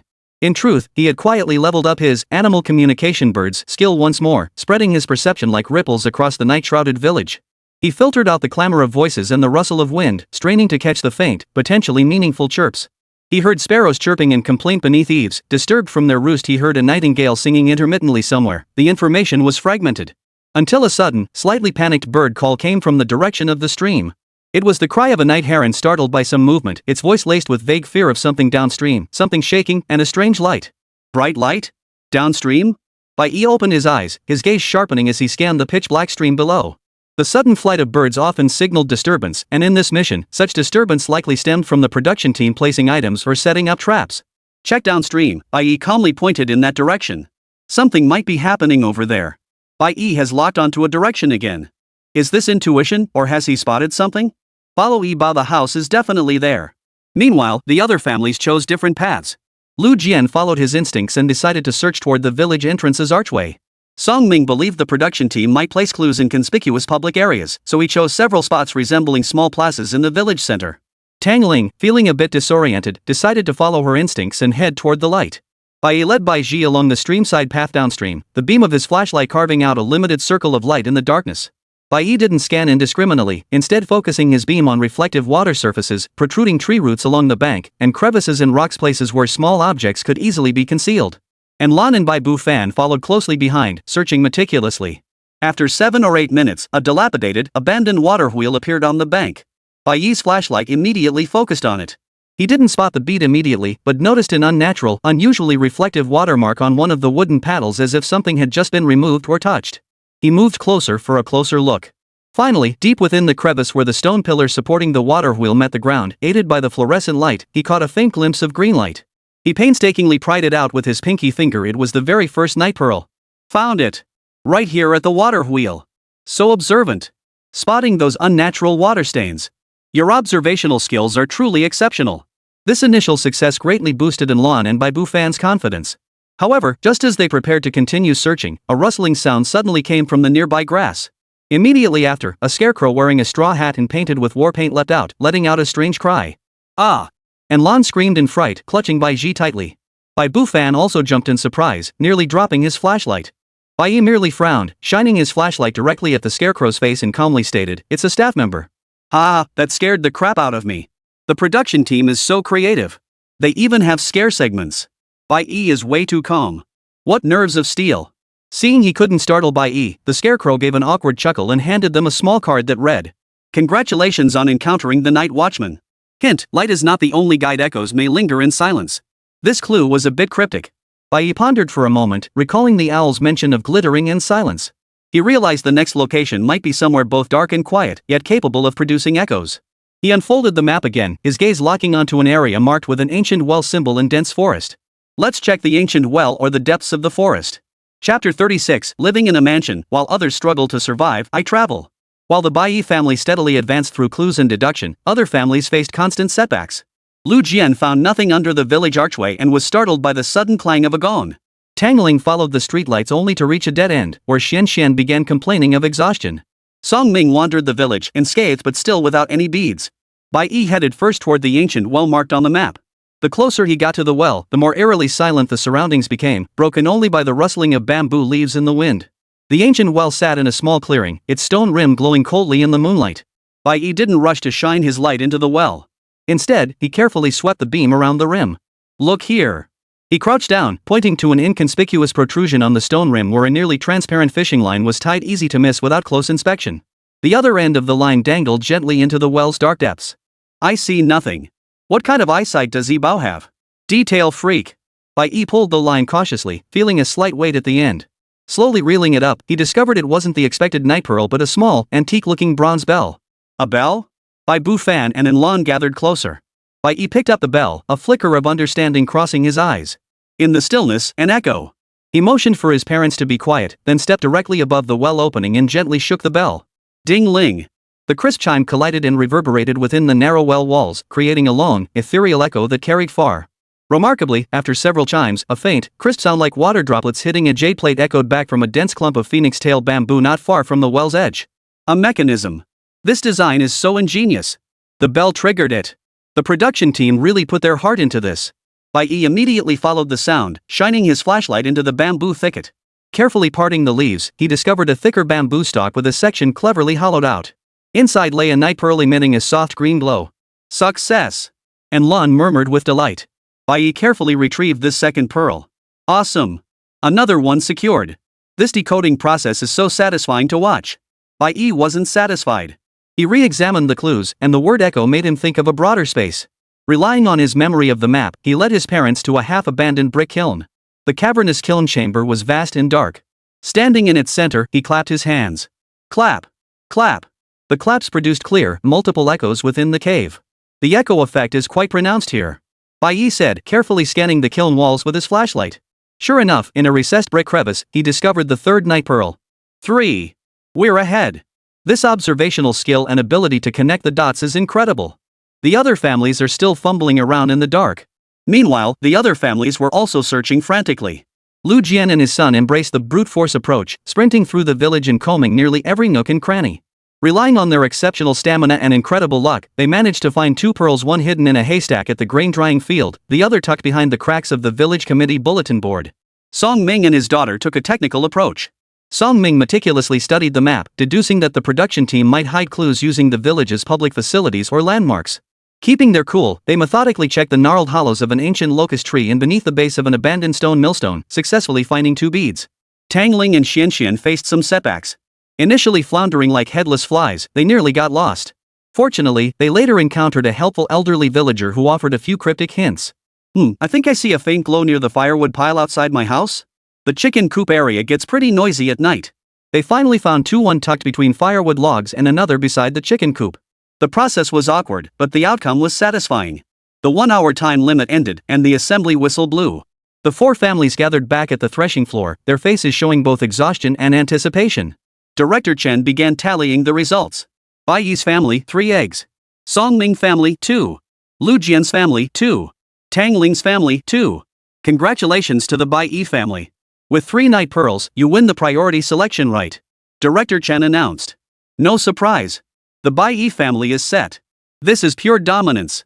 However, just as everyone assumed the next step would be selecting homes, Lu Jian was the first to raise an objection. Director. This isn't fair. All 3 families have 2 pearls. How do we rank second, third, and fourth? There needs to be an order, right? Otherwise, how do we choose? His words immediately gained unanimous agreement from Tang Ling and Song Ming, causing a momentary stalemate.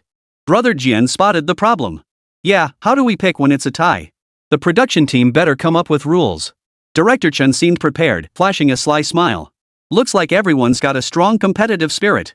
Since the scores are tied and we can't distinguish between them, let's use the most primitive yet fairest method, rock paper scissors, to decide the order for second, third, and fourth place to choose their rooms.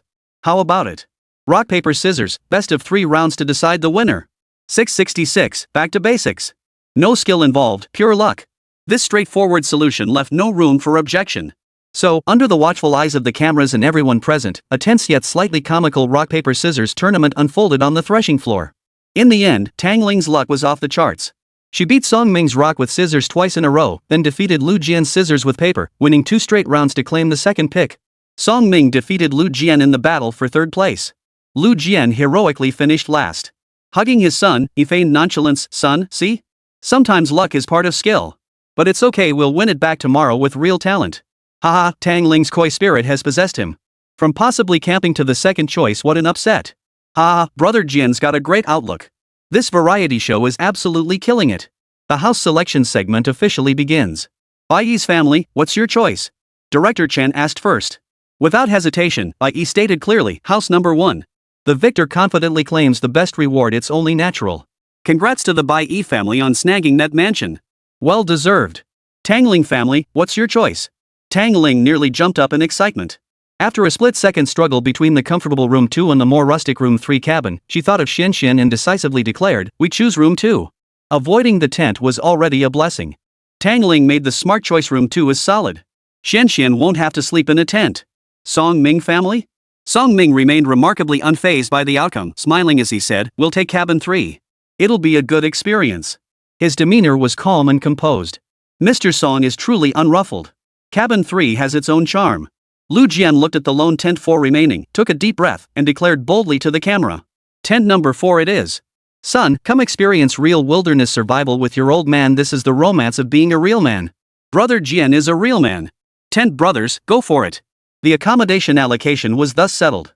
Just then, Lu Jian spoke up again, this time with a hint of curiosity. Director. Photos alone aren't enough to judge these houses, especially the champion's number 1 courtyard. We need to inspect the property and see it for ourselves, right? This suggestion immediately sparked intense interest among all the families, especially Tang Ling and Xian. Director Chen smiled. All right. Let's all go take a look at the homes you'll be staying in for the next few days. As they approached house number 1, the grand courtyard gate swung open under the night sky and specially illuminated lights. Not just the other families, but even the crew members murmured in quiet awe. White walls, black tiles, an exquisitely designed courtyard, a swing swaying gently in the breeze, a small pond glistening with ripples, and a vibrant vegetable patch. Stepping inside, the bright, spotless rooms featured modern kitchen and bathroom facilities, comfortable living spaces, and private bedrooms, a striking contrast to the rustic exterior, embodying understated luxury. My goodness. Tang Ling gasped. This isn't about experiencing life, it's a vacation. Xian was already clamoring to go swing on the swing. Lu Jian stroked his chin, his eyes brimming with envy. This yard? It's big enough to practice kung fu. Little Stone gazed dreamily. Daddy, can we live here?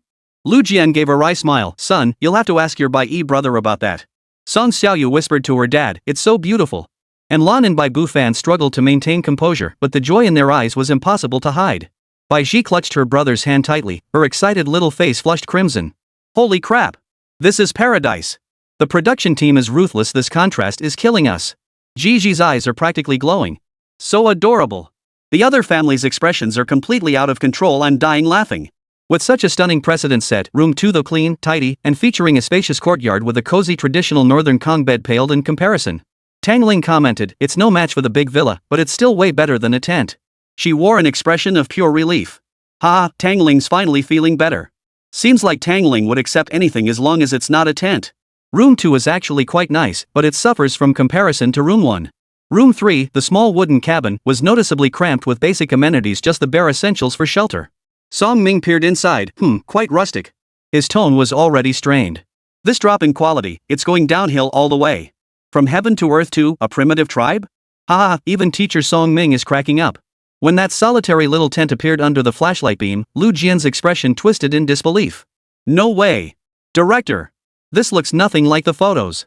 Can anyone actually stay here? Little Stone tried to crawl inside. The tent swayed, and he shouted in panic, "Dad! It's going to collapse!" Ha ha ha. Sorry, teacher Lu Jian. But I really burst out laughing. Seeing Little Stone's panicked expression, can this tent really hold people? The production team knows how to create contrast. This effect is brilliant. From a mansion to a tent, what a wild roller coaster of life. Chapter 37, Earning Money for Rent. The first night in Jushi Village slipped by quietly, with 4 households experiencing it in completely different ways. At number 1 pastoral courtyard, and Lana woke naturally to the crisp chirping of birds outside her window. Beneath her was a soft, comfortable mattress, and the room was filled with the scent of sunshine and clean bedding. She rose gently and saw Bai Yi already awake, sitting by the window gazing outside, while Bai Yi still slept soundly in the adjacent room. Opening the window, the cool morning air carried the fresh scent of plants and trees. The swing hung quietly in the courtyard, and golden ripples danced across the pond's surface. A long-forgotten sense of tranquility and comfort enveloped her, as if yesterday's weariness had been washed away. Bai Bu Fan stretched lazily as he emerged from the bedroom, a satisfied smile on his face. Countryside living is just so good. It's been ages since I slept this soundly. In stark contrast, at Camp 4's stargazing experience, Lu Jian and Little Stone greeted dawn with dark circles under their eyes. The thin tent offered no defense against the morning chill and dampness. The air mattress had even leaked air in the middle of the night, leaving both father and son with aching backs and sore muscles. To make matters worse, they'd been disturbed all night by the constant chirping of insects and birds. Xiao Oyu rubbed his eyes, his voice trembling with tears. "Dad, I'm cold. My butt hurts." Yawning, Lu Jian encouraged his son, "Son, great responsibilities come with great challenges. This little hardship is nothing. Today we'll earn money to buy a house." Tang Ling and Xian Xian in cabin 2 had slept soundly. Though not as luxurious as cabin 1, the sturdy roof and walls provided ample security. Song Ming and his daughter in cabin 3 had also risen early. Song Ming even practiced Tai Chi in the open space outside, appearing calm and composed. Amidst this morning atmosphere, some serene, some weary, some tranquil Director Chen's familiar yet annoying voice once again boomed through the village's public address system, shattering the peace. "Good morning, families of Baby Dash. Hope you all slept well. Please gather at the village bulletin board within half an hour. We'll announce the crucial survival rules for Jushi Village, the Jushi Coin economic system. Here it comes." The production team's scythe is raised. I knew it wouldn't be that easy. Comfort comes at a price. Curious about the rules? Hurry up, can't wait. At the wooden bulletin board by the village entrance, all 4 families gathered. When the rules and price list were unveiled, the scene erupted in an uproar. Jushi Village Survival Economy Rules. 1. Currency. The sole currency in circulation within the village is the Jushi coin. 2. Income, earned by completing daily random tasks, participating in village labor, selling handmade goods, or providing specialty services. 3. Expenses. Daily essential expenditures include lodging, courtyard 1, 100 Jushi coins day, room 2, 60 Jushi coins day, cabin 3, 30 Jushi coins day, 10 410 Jushi coins day. Meal expenses. Self-managed basic ingredients can be purchased from the program staff or obtained through other means. 4. Initial funds, 0. 5. Special notice. Rent for the following day must be paid before 5 p.m. daily. Failure to pay by the deadline will result in forced relocation to the lowest tier accommodation or tent affordable with available funds. Inability to pay the minimum rent for 2 consecutive days will risk sleeping rough. Here it comes. The production team is pulling out all the stops. 100 coins a day? Is Courtyard 1 some kind of presidential suite? Starting with 0 funds? This is starting from scratch. Ha ha ha ha. Lu Jian and his son hit the jackpot? Tents for just 10 coins. Thrilling. This is the real survival challenge. Check out the parents' expressions, hilarious. They're all frozen in shock. The moment the price list appeared, some rejoiced while others grieved. Well, almost everyone grieved except Lu Jian. Tang Ling stared at the 60 coins rental fee for room 2, counting on her fingers until her face went pale. 60 coins? Where are we supposed to earn that? Tang Ling's face turned green from lucky winner to debtor. Song Ming remained relatively composed, but 30 coins was still a significant burden with 0 starting funds. Teacher Song appeared calm on the surface, but his mind was likely racing with calculations. And Lan and Bai Bufan stared at the glaring 100 and sucked in a sharp breath. This is way too expensive. Bai Yi's family faced the greatest pressure. 100 coins was an astronomical sum. Goddess and Lan's face drained of color. Lu Jian froze for a moment before nearly bursting into laughter, slapping his son's shoulder hard. Son! See this. Every cloud has a silver lining. Our tent only costs 10 coins. We're under the least pressure. We can breeze through this today. But Dad, I don't want to sleep in a tent anymore. Little Stone shook his head vigorously. Brother Jin totally won with this reverse psychology move. Ha, now Little Stone's got a psychological shadow. Little Stone, Daddy, didn't you say you'd take me to live in a big house? Director Chen smiled as he watched everyone's expressions change dramatically, then added. To help everyone get started, this morning the village committee released 3 newbie tasks. Completing them will earn you initial Jushi coins. The task details are posted nearby. Feel free to choose which ones to take on. Good luck, everyone. Everyone immediately swarmed toward the task list. Task A: river cleanup, assist villagers in clearing trash and weeds from a 50-meter stretch of the village stream. Reward, 40 Jushi coins, requires 2-3 people. Task B: harvesting produce, travel to designated gardens outside the village and harvest specified quantities of vegetables and fruits. Reward, 30 Jushi coins, requires 2 people. Task C: kitchen help, assist the village canteen in preparing today's lunch, including washing and chopping vegetables. Reward, 25 bamboo creek coins, requires 1-2 people. Task A: river cleanup, 40 coins. High pay but exhausting. Task B: harvesting for 30 coins, pretty average. Task C: kitchen assistant, 25 coins. Looks easier. I bet Lu Jian will pick a real men do physical labor. Teacher Song might pick B, playing it safe. Tang Ling's got the kid, probably goes for C. Lu Jian pointed straight at Task A without hesitation. This one. More money. Perfect for us too. Spot on. Brother Jian rocks. Song Ming chose the relatively safer Task B. I knew Teacher Song would pick this one. Tang Ling looked at Task C, thinking kitchen help might be easier, and took it too. That's so Tang Ling a choice that's totally her. Everyone's gaze instinctively turned toward the Bai Yi family. They had the highest rent and the most pressure. The pressure's on the Bai Yi family. Which one will they pick? Task A pays the most, but it's too grueling. Could Bai Yi have other ideas? He never plays by the rules. However, Bai Yi's gaze didn't linger long on the 3 task slips. His gaze swept over an inconspicuous, yellowed copy of the village rules and regulations tucked in the corner of the bulletin board. He glanced at his surroundings and his parents, who looked slightly anxious, his mind racing. He turned to Lan and Bai Bufan. Dad, Mom, we won't take any of these 3 tasks. Ha? And Lan and Bai Bufan froze. Not taking the tasks? What kind of move is this? Are they just going to lie low and let people mock them? No, that's not Bai Yi's style. There's a scheme. Definitely a scheme. Spill it, what are you up to? But Bai Yi's face showed no trace of panic. Instead, he wore a sly, confident smile that seemed utterly out of place for his age. We're selling breakfast. Chapter 38, A Different Path. The moment Bai Yi uttered the words sell breakfast, both Lan and Bai Bufan froze. Sell breakfast? I knew it. The genius is about to show off his skills. Business genius mode activated. Wait, sell breakfast? To whom? How? The live stream instantly turned into a business strategy session. Sell breakfast? What do we have to sell? We don't have flour, oil, or seasonings. And Lan instinctively glanced at the kitchen in Courtyard 1. Though fully equipped, the fridge and cabinets were completely empty. The production team hadn't left them a single grain of rice. Bai Bufan frowned too, and who would buy it? The other families don't have any money either. Bai Yi, however, seemed confident. He held up his pinky finger and analyzed logically. First, our customers aren't the other families.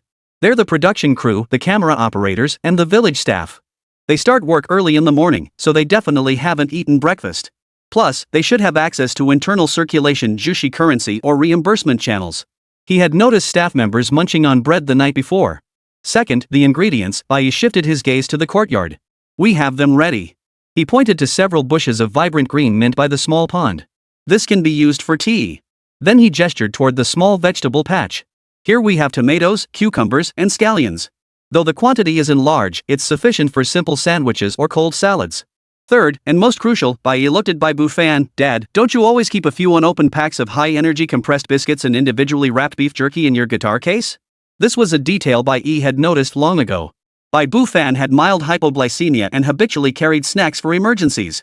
Bai Bufan slapped his forehead. Right. There really are a few packs at the bottom of my case. The production crew didn't take them. These were personal belongings and indeed not subject to inspection. Holy cow! Bai Yi even keeps track of dad's snack stash? Is this really the mindset of a 5-year-old? This business plan is insane. Target audience precision, clear resource inventory, defined supply chain. I'm bowled over. Plan approved. And Lan and Bai Bufan were instantly impressed by their son's meticulous thinking and sprang into action. Bai Yi took charge as commander-in-chief. And Lan was responsible for picking and washing vegetables, slicing tomatoes and cucumbers, and mincing scallions. Bai Bufan contributed compressed biscuits and beef jerky, shredding the jerky into thin strips. Bai Yi himself boiled a kettle of water and picked mint leaves to brew a pot of refreshing mint tea. They had no bread, but a flash of inspiration struck. They used the compressed biscuits as a base, topped with tomato slices, cucumber shreds, and beef jerky strips, then sprinkled with a little chopped scallion to create a unique open-faced compressed biscuit sandwich. Though simple, it looked surprisingly appetizing on that morning of scarce ingredients. The mint tea was served in a few coarse earthenware bowls found in the courtyard. Meanwhile, other families were diligently completing their tasks.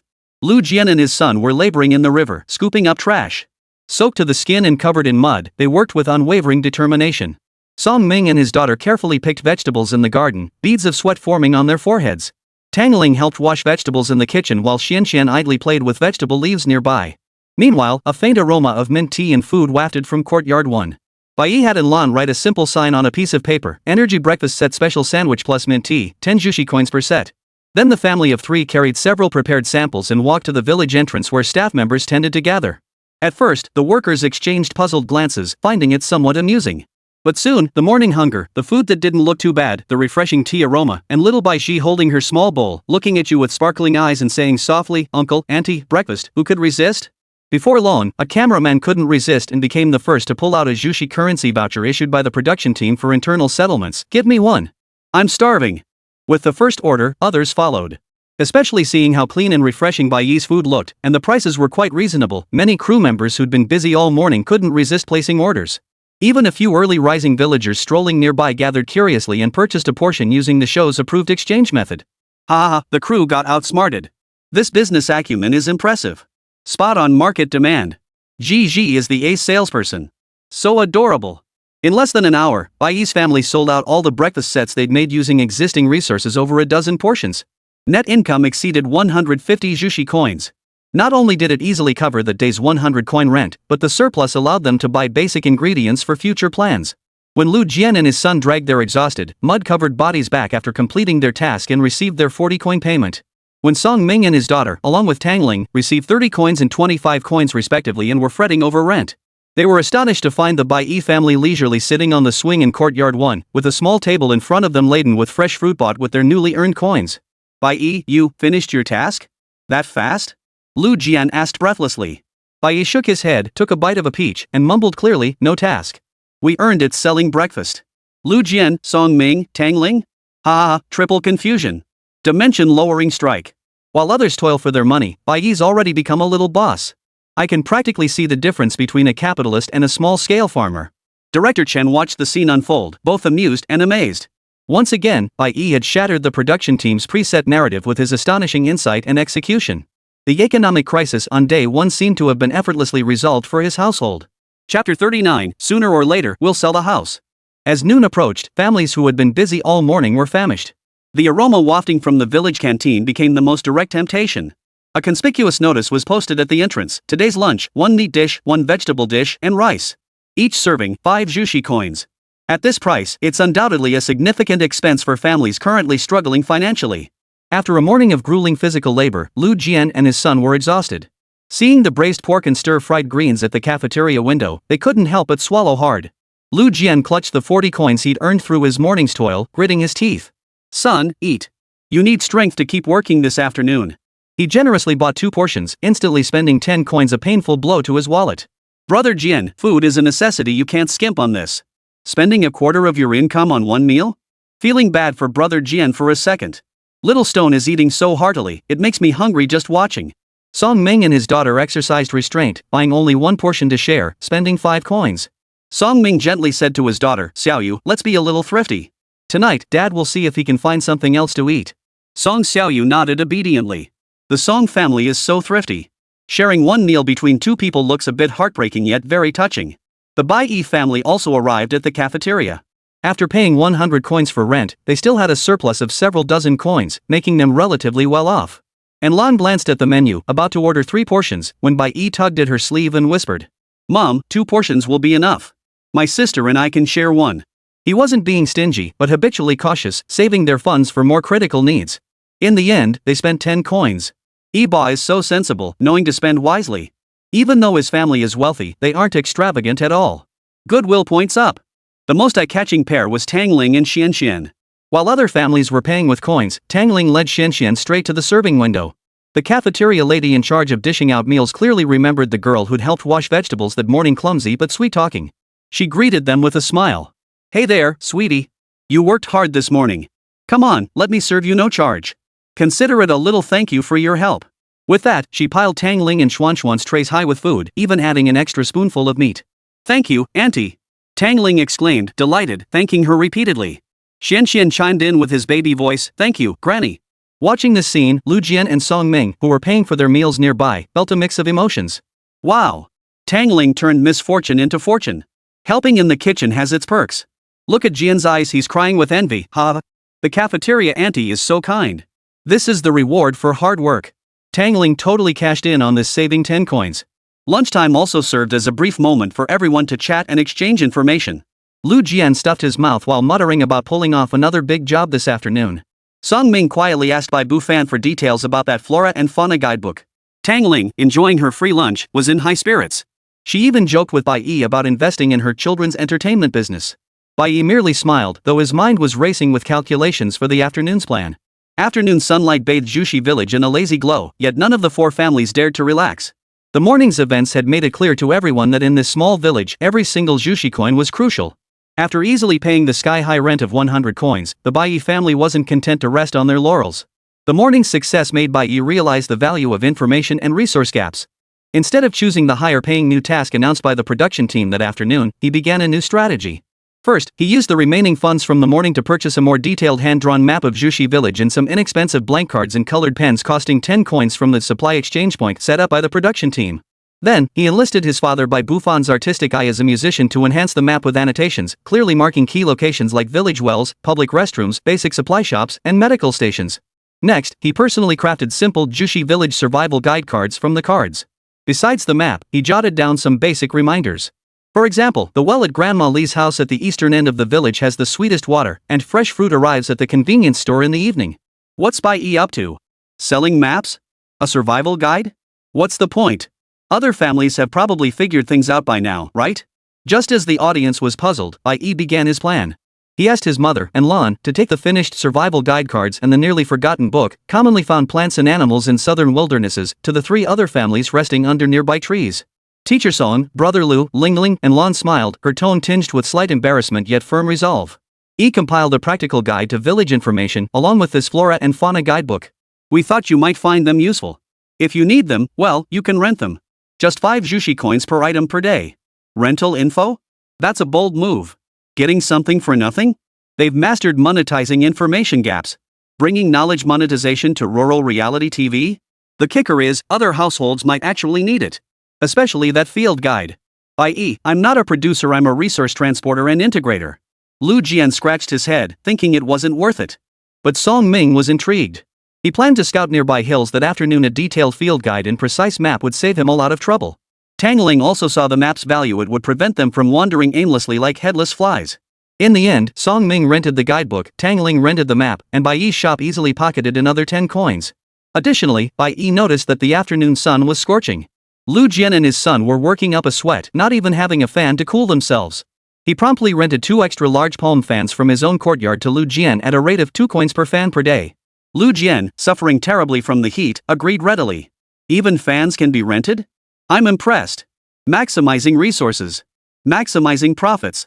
Bai Yi is turning Courtyard 1 into a comprehensive rental service platform. Chapter 40, Another Day of Deep Debt. In the afternoon, Lu Jian and his son once again chose the most lucrative manual labor, helping villagers repair barns. Though exhausting, the 50 coins in pay were solid earnings. Little Stone became Dad's little helper, passing tools and wiping sweat, his face flushed red but working with utmost focus. Lu Jian's goal was clear: rapidly accumulate capital to secure a new home tomorrow. This simple, sweat-driven economics played out vividly in their lives. Brother Jian is such a down-to-earth guy. Earning his keep with his own hands, that's true grit. Good job, OU. Helping dad with work from such a young age. After borrowing the field guide, Song Ming took Song Xiaoyu to the edge of the woods behind the village that afternoon. Rather than picking indiscriminately, he carefully identified and gathered edible wild fruits and mushrooms using the guidebook and his own knowledge. He planned to use some of these mountain delicacies for their family dinner to save expenses, while trying to sell the rest to the production crew for points or to interested villagers. This was an attempt to explore an income stream beyond just completing tasks. The process was slow, but it was filled with the joy of exploration. Mr. Song is taking the sustainable development route. This is what a smart contestant does, avoiding reckless exertion. Xiaoyu is learning valuable skills too. How wonderful. Tangling earned 25 coins helping in the kitchen that morning, but it fell far short of the 60 coins needed for rent. Finding the afternoon task too exhausting, she started thinking of other ways. Leveraging her lively personality and Xuanxuan's adorable charm, she took him to gather with the village children. She taught them simple nursery rhymes and made funny faces, quickly becoming the kids' favorite. Some parents, delighted by the sight, spontaneously gifted them homegrown vegetables and fruits as thanks. Though she didn't earn coins directly, it covered part of their dinner ingredients, effectively reducing expenses. She also pondered whether she could organize a little story time in the evening to see if she could scrounge up some sponsorship from the production team. Tang Ling is taking the grassroots approach. Leveraging her talents to integrate with the villagers is a smart move. Xian has become a social butterfly. The setting sun bathed Jushi village in warm golden hues as the second day's survival challenge drew to a close. Beneath the ancient locust tree at the village entrance, the atmosphere was starkly different from dawn, less confusion and anxiety, more weariness and calculation. The Bai Yi family leisurely prepared dinner in the small kitchen of courtyard number 1. Using the Jushi coins they'd earned that afternoon, they calmly purchased fresh vegetables and some minced meat from the program's exchange point. Anlin even splurged on a small bottle of oil and basic seasonings. The aroma of home-cooked dishes wafted through the courtyard, perfectly complementing the luxurious surroundings of the villa. Bai Yi sat on a stone bench, a small notebook spread before him, his homemade household ledger crafted from leftover cards. Income, breakfast 150 coins plus information item rental 12 coins equals 162 coins. Expenses, rent 100 coins plus lunch 10 coins plus map stationery purchases 15 coins plus dinner ingredients 20 coins equals 145 coins. Balance, 17 coins. Though the surplus was modest, they had successfully navigated their most stressful first day and established a sustainable business model. Bai Yi's household is stable. Not only did they pay rent, but they even have surplus. Plus we have ingredients in stock, so tomorrow's breakfast is covered. This little ledger is so well planned. Lu Jian and his son dragged their nearly exhausted bodies back to the temporary camp. Little Stone was practically carried back by his dad and collapsed onto the air mattress, unwilling to move. Though exhausted, Lu Jian's eyes sparkled as he pulled out his crumpled money pouch. Income, river cleanup 40 coins plus barn repairs 50 coins equals 90 coins. Expenses, rent 10 coins plus lunch 10 coins plus renting a palm fan 2 coins plus dinner 8 coins equals 30 coins. Balance, 60 coins. Son. Lu Jian's voice was hoarse yet brimming with determination. See that? 60 coins. Tomorrow we can finally move into a proper house. He gazed at the tent, already envisioning the dawn of victory. Brother Jian is a real go-getter. Highest income. 60 coins. More than enough to upgrade to room 2 tomorrow.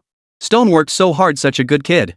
Song Ming and Song Xiaoyu sat on the threshold of cabin 3, sharing a simple dinner, mainly edible wild berries and mushrooms they'd carefully identified that afternoon, plus a steamed bun bought from the cafeteria. Song Ming's ledger was straightforward. Income, gathering task 30 coins plus planned mountain produce sale, not yet successful equals 30 coins. Expenses, rent 30 coins plus lunch 5 coins plus field guide rental 5 coins plus steamed bun 2 coins equals 42 coins. Balance, 12 coins. Song Ming frowned slightly. His knowledge exploration path was yielding slow results, and his channels for monetizing mountain goods were underdeveloped, leading to a small deficit. This meant he must find a way to earn money quickly tomorrow or successfully sell the mountain goods, or else he wouldn't be able to pay the next round of rent. Mr. Song's household is in the red. Monetizing knowledge is no easy feat. Seems knowledge alone isn't enough, you need sales channels too. Gotta hustle tomorrow or we'll be sleeping on the streets. Tang Ling and Xian were in room 2. Their dinner consisted of vegetables and a few eggs given by villagers, plus 2 steamed buns the cafeteria lady had slipped them. Her ledger leaned more toward the emotional side. Income, kitchen helper 25 coins plus storytelling tips from amused villagers and staff, approximate 5 coins equals 30 coins. Expenses, room rent 60 coins plus map rental 5 coins equals 65 coins. Balance, 35 coins. Despite the significant deficit, Tang Ling remained relatively calm. She had saved her lunch money, and most of her dinner was covered by favors, so the actual cash outlay wasn't as burdensome. She optimistically believed that as long as she kept nurturing relationships, solutions would always emerge. Tang Ling's social skills are maxed out. Though her accounts show a deficit, her actual living costs remain low. Could this be considered a different kind of survival wisdom? Just as families were tallying their gains and losses, Director Chen's broadcast sounded again. Families, the second day is drawing to a close. I trust you've gained deeper insight into the Bamboo Creek currency system. Tomorrow at 9 a.m., the village entrance will host our inaugural special item auction. Items up for bid include but are not limited to advanced quest clue cards, portable stoves, premium seeds, and even a chance to consult a village expert. All items go to the highest bidder. Plan your funds wisely and seize this opportunity. Good night. As the broadcast faded, lights flickered in several homes across Jushi village under the night sky, each household harboring its own thoughts. Bai Yi closed his ledger, his gaze sharpening. Auction. Lu Jian clutched his money pouch, brimming with confidence. The good stuff is definitely mine. Song Ming pushed his glasses up, pondering how to cover his deficit and join the bidding. Tang Ling pondered whether she could use her talents to scrounge up some sponsorship at the auction. Chapter 41, The Auction. The next morning, a thin mist still shrouded Jushi village, yet an invisible tension already hung heavy over the threshing floor at the village entrance. A crude wooden board bore a garish red paper sign. The words Jushi village's first special item auction were scrawled crookedly, yet they were enough to make the hearts of the adults from the four families race. Director Chen held a broken megaphone, grinning like a weasel that had just stolen a chicken. Everyone. Quiet. One more rule. He cleared his throat, his voice crackling through the megaphone with a harsh static. Considering some families, are experiencing temporary financial difficulties, the production team has opened an emergency loan channel. He paused, satisfied as Tang Ling and Song Ming's eyes lit up briefly before dimming. Maximum loan amount, 50 Jushi coins. Daily interest rate, 10%, compounded. Full repayment principal plus interest due tomorrow at this exact time. No extensions granted. Consequences are your own responsibility. Director Chen's voice carried the unmasked coldness of a capitalist. Usury. Pure and simple usury. 666, 10% daily interest. The production team has no conscience. Who'd dare borrow this? Borrow 50, pay back 55 tomorrow? That's robbery. It's over. Teacher Song and Tang Ling are done for. Song Ming's brow furrowed into a knot, while Tang Ling's face fell instantly. She instinctively clutched her empty pockets. First item up for auction. Director Chen gave little time for deliberation as staff presented a gleaming multi-purpose combat shovel. Clear land, break ground, defend yourself, stay fit, essential for wilderness survival. Starting bid, 10 coins. 15. Lu Jian practically growled from the back of his throat, his fan-like hand raised with unwavering determination. He needed this tool to boost efficiency and earn money fast to replace that rickety tent. Silence fell. Song Ming and Tang Ling, penniless, dared not bid. Just as Director Chen was about to bring down the gavel, a soft yet remarkably composed voice spoke up. 20. It was Bai Yi. Seated on his small stool, he didn't even lift an eyelid. Bai Yi still has money? Didn't he only have 17 coins left? What's he up to? Bidding against Jian? Bidding war. Definitely a bidding war. Little one's gone bad. Lu Jian's bell-like eyes widened as he stared at Bai Yi, trying to read something from that expressionless little face. He gritted his teeth. 25. Bai Yi's small head shook imperceptibly, and he remained silent. 25 coins. Going once. Going twice. Going 3 times. Sold. Director Chen's gavel clanged against the gong. Congratulations to the Lu Jian family. Lu Jian breathed a sigh of relief, accepting the entrenching tool and holding it fondly. Yet, feeling his instantly emptied money pouch, he couldn't help but wince at the pain. Second item. Hidden mission clue card. Director Chen held up a sealed envelope. It might lead to treasure, or it might be worthless. Time to test your vision and courage. Starting bid, 15 coins. Tang Ling felt a surge of excitement, tempted to take a gamble. But the thought of those staggering interest rates made her hand drop mid-air. Song Ming analyzed rationally, the risk was too high. Silence was golden. Just as everyone thought it would go unsold, Bai Yi spoke again, his voice thunderous. 17. The room erupted in shock. That was his entire fortune. All in. Bai Yi went all in. Holy crap. How confident is he? Is there a gold mine hidden in that clue card? I don't understand the world of big shots. Following suit. Mental note. No one raised. The clue card fell into Bai Yi's hands, and his funds instantly hit 0. He carefully tucked away the envelope, his fingertips lightly tracing the mysterious patterns on its surface. Item 3. Premium vegetable seed packet. Director Chen pointed at several small bags. Special note, after successful planting, harvestable in 5 days. Yield can be exchanged for 30 Jushi coins or 50 coins worth of fresh vegetables. A risk-free short-term investment. Starting bid, 12 coins. Oh. So it's a financial investment. Earn 18 coins in 5 days? That annualized return is insane. Bro, go for it. Lu Jian, who still had money left, was tempted. This was way easier than slaving away 13 coins. Bai Yi had no money left and remained silent. The seeds were successfully bid on by Lu Jian. Now for the main event. Item 4. Portable gas stove set. Director Chen displayed a compact stove and pot. Say goodbye to smoke and fire and embrace refined camping life. Starting bid, 30 coins. The atmosphere instantly heated up. This thing would massively improve quality of life. 35. Lu Jian bid again, fed up with the hassle of fire starting. Song Ming and Tang Ling stared wide-eyed, breathless with anticipation, but the soaring price and terrifying interest rates felt like a bucket of cold water dumped on their heads. Just as Lu Jian thought victory was assured, Bai Yi lifted his head, looked at Director Chen, and declared clearly, "I'm borrowing 40 coins. Here it comes. He's here. He's marching in with the loan shark.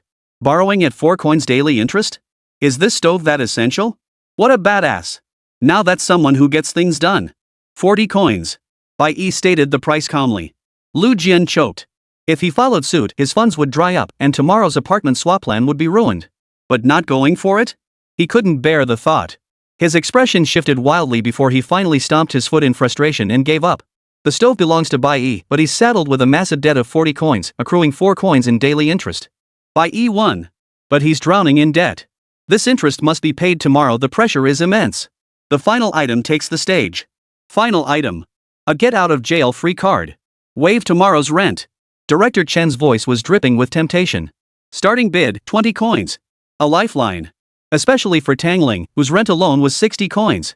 On the verge of collapse, Tang Ling clutched at this last lifeline, raising her hand in a shriek. "I'll borrow 50. Bidding 25. She was going all in, borrowing 50, paying 5 in interest, but saving 60. Worth it. All eyes turned to Song Ming. His rent was only 30 coins. If he bid over 30, even if he won, the savings might not cover the interest. Reason told him this was a losing deal. He closed his eyes in agony and shook his head. Teacher Song passed. Rational, but so heartbreaking. Tang Ling is going all in. This is her only chance. No one competed. Tang Ling won the exemption card for 25 coins, simultaneously taking on 50 coins in debt with 5 coins daily interest. She collapsed onto the floor, sobbing and laughing like a madwoman. The auction concluded, reshuffling the capital. Bai Yi, assets, mysterious clue card, gas stove. Debt, 40 coins. His gaze was calm, as if holding deep meaning. Lu Jian, assets, engineer's shovel, seeds, 37 coins in cash. Debt, 0, his goal was clear, swap houses. Song Ming, assets, 0, debt, 12 coins. In dire straits, facing a do-or-die battle tomorrow. Tang Ling, assets, immunity card. Debts, 50 coins. Temporarily safe, but deeply in debt. Director Chen's smile deepened. Congratulations, everyone. Investing carries risks, decision-making demands caution. When tomorrow's sun rises, I hope you'll still be able to smile. Chapter 42, handcrafted by Bai Yi. The auction dust settled on the threshing floor, leaving behind 4 families with vastly different mindsets. Lu Jian, clutching his entrenching tool and seeds, strode proudly toward the palm-sized plot of experimental land assigned to him, dragging his son, Little Stone, along. He bellowed as he walked. "Son, watch your dad grow you a gold nugget. As for trading up our house? Once these seeds turn into cash, we'll buy a better one." Song Ming, however, wore a grave expression as he silently packed his meager belongings. He intended to venture into the mountains to try his luck, perhaps find some more valuable wild produce, or see if there were any wild missions the production crew hadn't discovered. Tang Ling clutched the exemption card tightly, as if it were a life-saving talisman. Yet the thought of the 5-coin daily interest starting tomorrow made the talisman feel like a hot potato in her hands. Her eyes darted around as she began scheming whether she could leverage Xuanchuan's adorable charm to beg for alms from villagers. Meanwhile, Bai Yi stood in the spacious courtyard of house number 1, carefully placing the brand new gas stove next to the hidden mission clue card. The blue stove body was cold and unlit, while the gold embossed bamboo pattern on the card shimmered subtly in the morning light. Bai Yi lifted his head, his large, clear eyes reflecting a calmness and focus beyond his years. Thanks to having previously maxed out all 5 core attributes to the current age limit, his mental speed, observational skills, logical reasoning, and physical coordination far surpassed those of ordinary children. And Lan and Bai Bufan stood nearby, their eyes fixed mostly on the stove, their faces etched with worry over the 40-coin usury. This interest. 4 coins a day.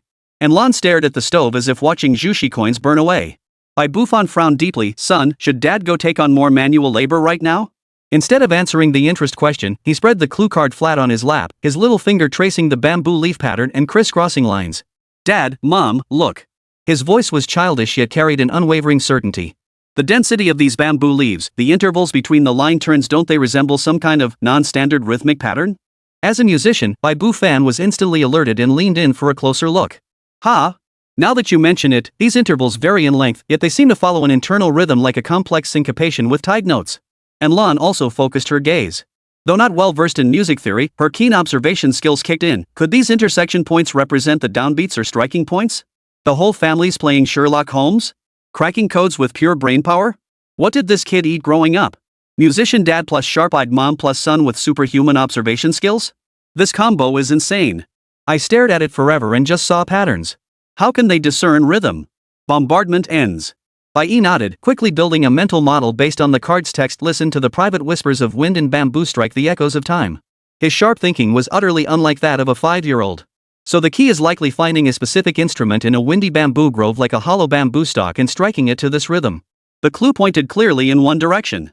But right now, earning money to pay off debts was an urgent matter of survival. Bai Yi's fingertips lightly traced the bamboo leaf patterns on the clue card. Dad, didn't you say yesterday that Grandpa Lee's chair at the village entrance is falling apart?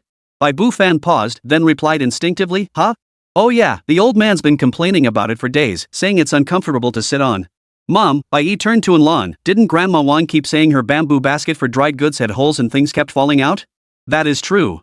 And Lan nodded, puzzled. Why are the kids suddenly concerned about the villagers' furniture? This leap in logic is too much for me to follow. What happened to the gas stove business plan? Why are we talking about household chores now? I think I kinda get it, but not quite. With confirmation secured, Bai Yi felt more confident. Setting down the card, he turned to his parents and finally revealed his plan. The gas stove is our trump card. We can't play it lightly. We need a more discreet, lower-cost method to make our first quick buck. He stood up and walked over to the pile of bamboo. Thanks to his maxed-out crafting skill, weaving bamboo was no challenge at all. He casually picked up a green bamboo stalk, lightly tapping his little finger against the nodes to listen. Then he picked up a cleaver. Under the stunned gazes of Lan and Bai Fan, the blade flashed several times. His movements were so swift they left afterimages. In an instant, the bamboo was precisely split into evenly sized strips and structural pieces, their cut surfaces smooth as mirrors. We help villagers repair and customize bamboo items, Bai Yi stated calmly, as if describing the most ordinary task. Grandpa Lee's chair, Grandma Wang's basket. Repairs don't pay well, so we do optimize designs solving their pain points in exchange for compensation and information. That knife work? That technique? Did his craftsmanship just max out? What just happened?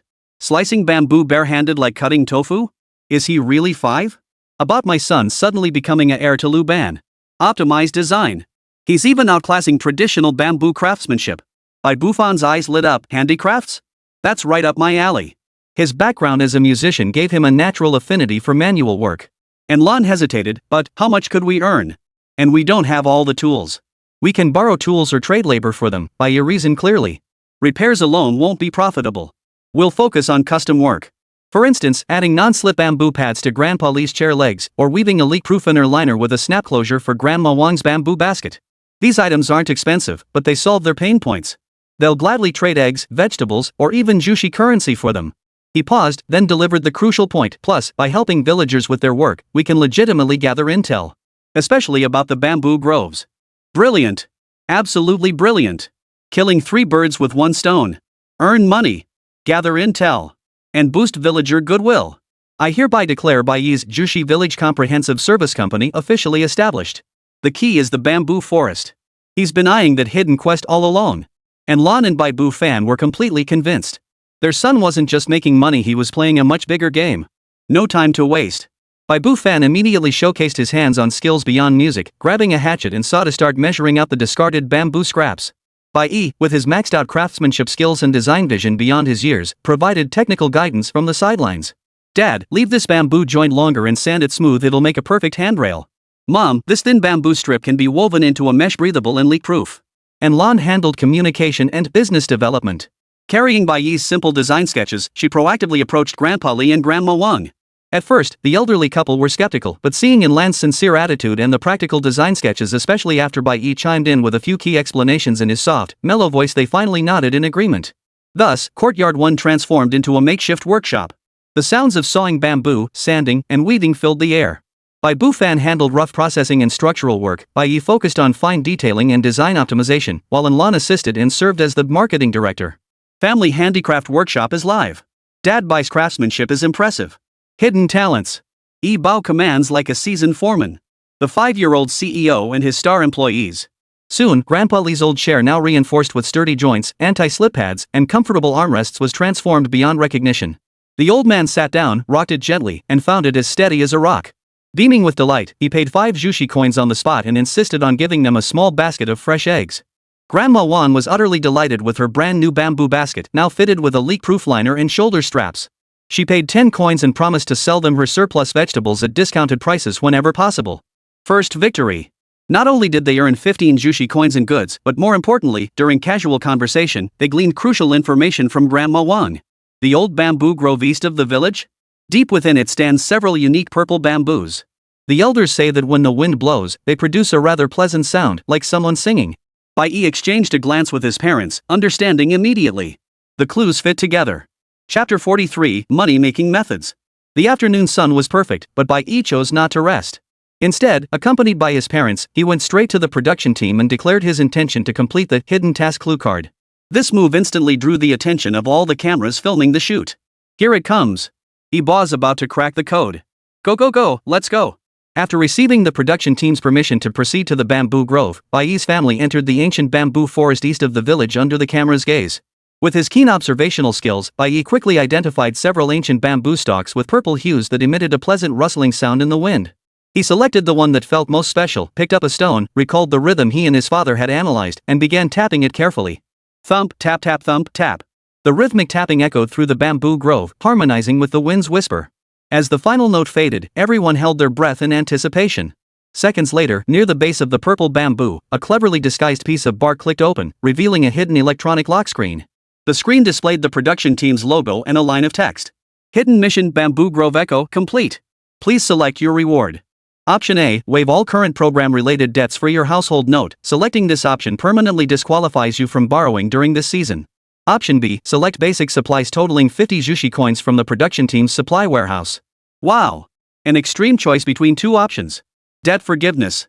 No need to repay that 40-coin high-interest loan. But choosing this means no more borrowing. What if we need money urgently later? Supplies aren't bad either. 50 coins as startup capital. So torn. This is tough. Anlin and Bai Bufan froze too. This choice was crucial, each option carrying its own pros and cons. Anlin instinctively leaned toward option A. With the debt forgiven, we won't have to worry about paying that 4-coin interest every day. Bai Bufan was more cautious, but losing borrowing eligibility. What if we face an emergency later and need funds for turnover? All eyes turned to Bai Yi. Ultimately, the decision rested with him. Bai Yi's small face remained serene as he studied the 2 options, his mind racing. Forgiving the 40-coin debt seemed like a permanent solution, but it also meant cutting off a potential financing channel. In this ruthlessly competitive reality show, cash flow was the lifeline. Losing borrowing privileges meant losing a crucial trump card. As for the 50-coin basic supplies, his mind immediately jumped to the unused gas stove and the many plans requiring raw materials to execute. If utilized wisely, the 50-coin supplies could potentially generate far greater value than the 40-coin debt relief. I choose B, the 50-coin supplies, Bai Yi declared clearly, without a moment's hesitation. Option B selected. What guts! That's extreme confidence in his earning potential. True. With the gas stove and startup capital, earning money could be much faster. But the debt remains 4 coins daily interest. That's no small pressure. Trust Bai's judgment. The production team seemed somewhat surprised as they confirmed, Bai Yi, are you certain you choose the supplies over waiving the 40-coin debt? Interest on your debt starts accruing tomorrow. I'm certain. Bai Yi nodded. Hidden quest completed. Reward recorded. Redeemable at the supply depot anytime. The electronic screen displayed the final prompt before fading to black. With this crucial decision made, Bai Yi's family left the bamboo grove. The debt still weighed heavily on them, but they now held a valuable 50-coin ace in their hands. On the way to the supply depot after leaving the bamboo grove, Anlin still felt uneasy. If we take the supplies, will we really be able to earn enough money quickly to pay off the debt? Mom, don't worry, Bai Yi said confidently. I already know exactly how to use these 50 coins. He looked at his parents and revealed his plan. We won't buy rice or flour, that's too ordinary. We'll exchange it all for. He paused, then enunciated each word: hawthorn berries, grapes, strawberries, and rock sugar. Bai Bufan immediately caught on. Candied hawthorn on a stick? Candied hawthorn on a stick. Bai Ji's eyes lit up at the suggestion, eagerly grabbing Bai Yi's hand. Yes. Bai Yi's eyes flashed with confidence. We have a gas stove, so we can boil the sugar consistently, an advantage others can't replicate. Plus, it's novel. Whether it's the staff, villagers, or other families, they might be willing to pay for it. With this 50 coins as capital, we can make a batch and quickly recoup our investment. Candied hawthorn on a stick. Why didn't I think of that? Brilliant. Gas stove sugar boiling is the best. Snacks are where the real profits are. And no one else can copy this. Haha, look at my sister, she's practically drooling over the thought of candied hawthorn. This plan instantly illuminated Lan and Bai Bufan, giving them a clear direction. In the supply warehouse, Bai Yi carefully selected ingredients. Bai Yi stood on tiptoes, watching her brother measure rock sugar with wide-eyed anticipation. Brother, buy more sugar. She cooed softly. Sure, I'll get extra for Gigi.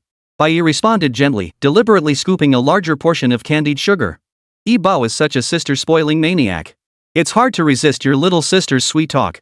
Back at the courtyard, the whole family pitched in. Bai Yi handled boiling the sugar syrup, while Lan and Bai Bufan skewered the fruit. Even little Bai Yi sat on her small stool, earnestly pushing hawthorn berries onto bamboo skewers. Though her skewers were crooked and uneven, her little face was filled with earnest concentration. Look, brother, she exclaimed, proudly holding up a pitifully skewered cluster of hawthorn berries. So adorable it'll make you cry. Gigi is so earnest.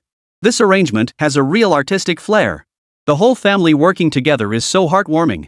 When the first batch of candied hawthorn came out of the pot, it glistened with a crystal clear sheen and filled the air with a sweet aroma. Bai Yi carefully removed a skewer, blew on it to cool it down, and handed it to his little sister, who had been waiting eagerly for ages. Careful, it's hot. Bai Yi took a cautious bite. The crisp crackle of the sugar shell breaking was delightful to the ear, and a radiant smile instantly lit up her little face. So delicious. Big brother, you're so amazing. That heartfelt, sweet smile instantly melted the hearts of all viewers. Gigi's eating manner is so heartwarming. It makes me want to eat some too. I'll protect that smile. Seeing his sister's joy, Bai Yi smiled with satisfaction. He ruffled her hair. Big brother will make this for Gigi every day from now on. Bai Yi nodded vigorously, leaning in to plant a kiss on her brother's cheek. I love you the most, big brother. The unexpected kiss left Bai Yi momentarily stunned, his ears flushing slightly. Ah, this is too sweet. Yi Bao is blushing.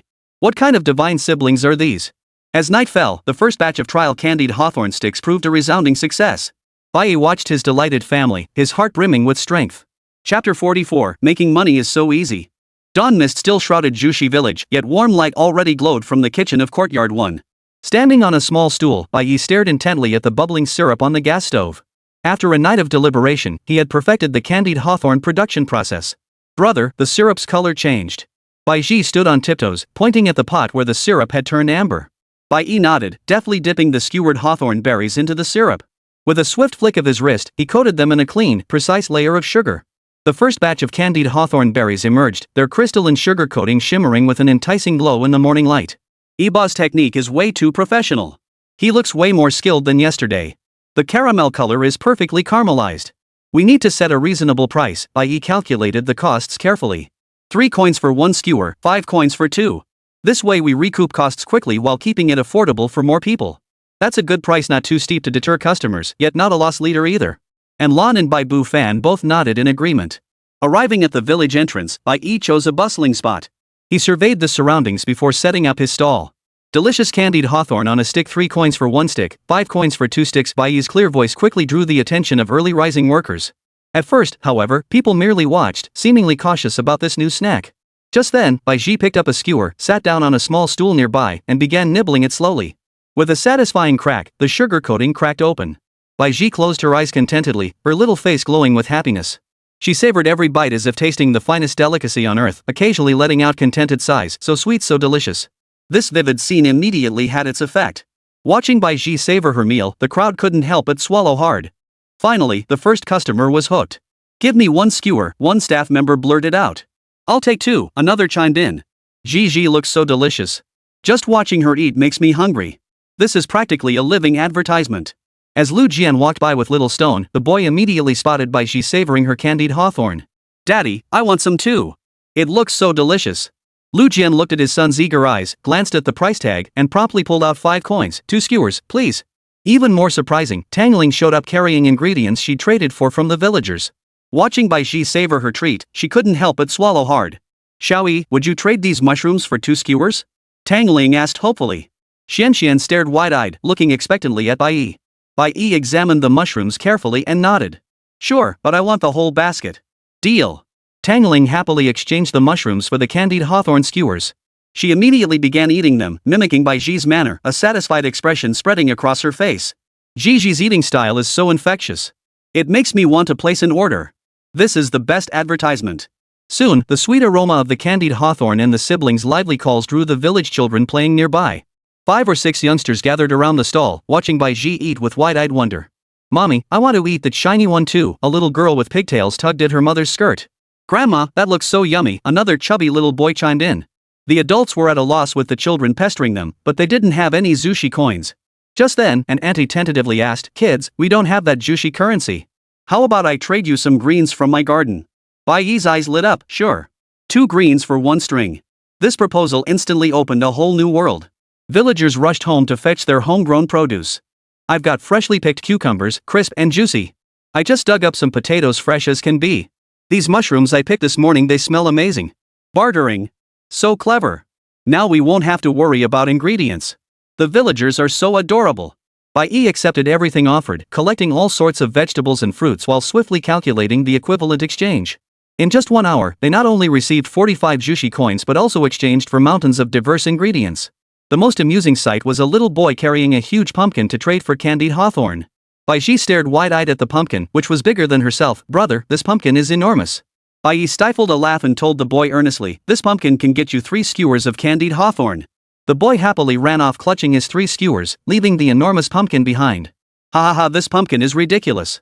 Gigi's expression is so adorable. Yi Bao is such a savvy businessman."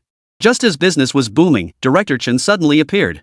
"Tonight's dinner competition requires preparing Jushi Village's specialty dishes. Candied hawthorn doesn't meet the requirements." Bai Yi paused for a moment before calmly responding, "We understand." After the director left, Bai Yi asked anxiously, "Brother, what should we do tonight?" Bai Yi glanced at the abundant ingredients exchanged for candied hawthorn berries on their stall, flashing a confident smile. "With all these fresh ingredients, we can make authentic country-style dishes." He took stock of their haul: fresh mushrooms, tender green vegetables, golden pumpkins, and wild mountain greens specially delivered by the villagers. "Gigi, tonight we'll make pumpkin cakes, wild mushroom soup, and wild vegetable dumplings." Bai Yi quickly mapped out the menu. These are all authentic Jushi specialties. As the sun dipped below the horizon, Bai Yi surveyed the mountain of ingredients with confidence. Though they couldn't continue selling candied hawthorn, the ingredients they'd traded for it gave them an edge in the dinner competition. "Sounds great." Bai Yi nodded happily, her little face still dotted with sugar residue. Chapter 45: The Culinary Competition. By evening, the threshing field in Jushi village was brightly lit. 4 makeshift stoves stood in a row, signaling the imminent start of the dinner competition. Director Chen held the megaphone and reiterated the rules. "Tonight, you must prepare dishes that showcase Jushi's local specialties.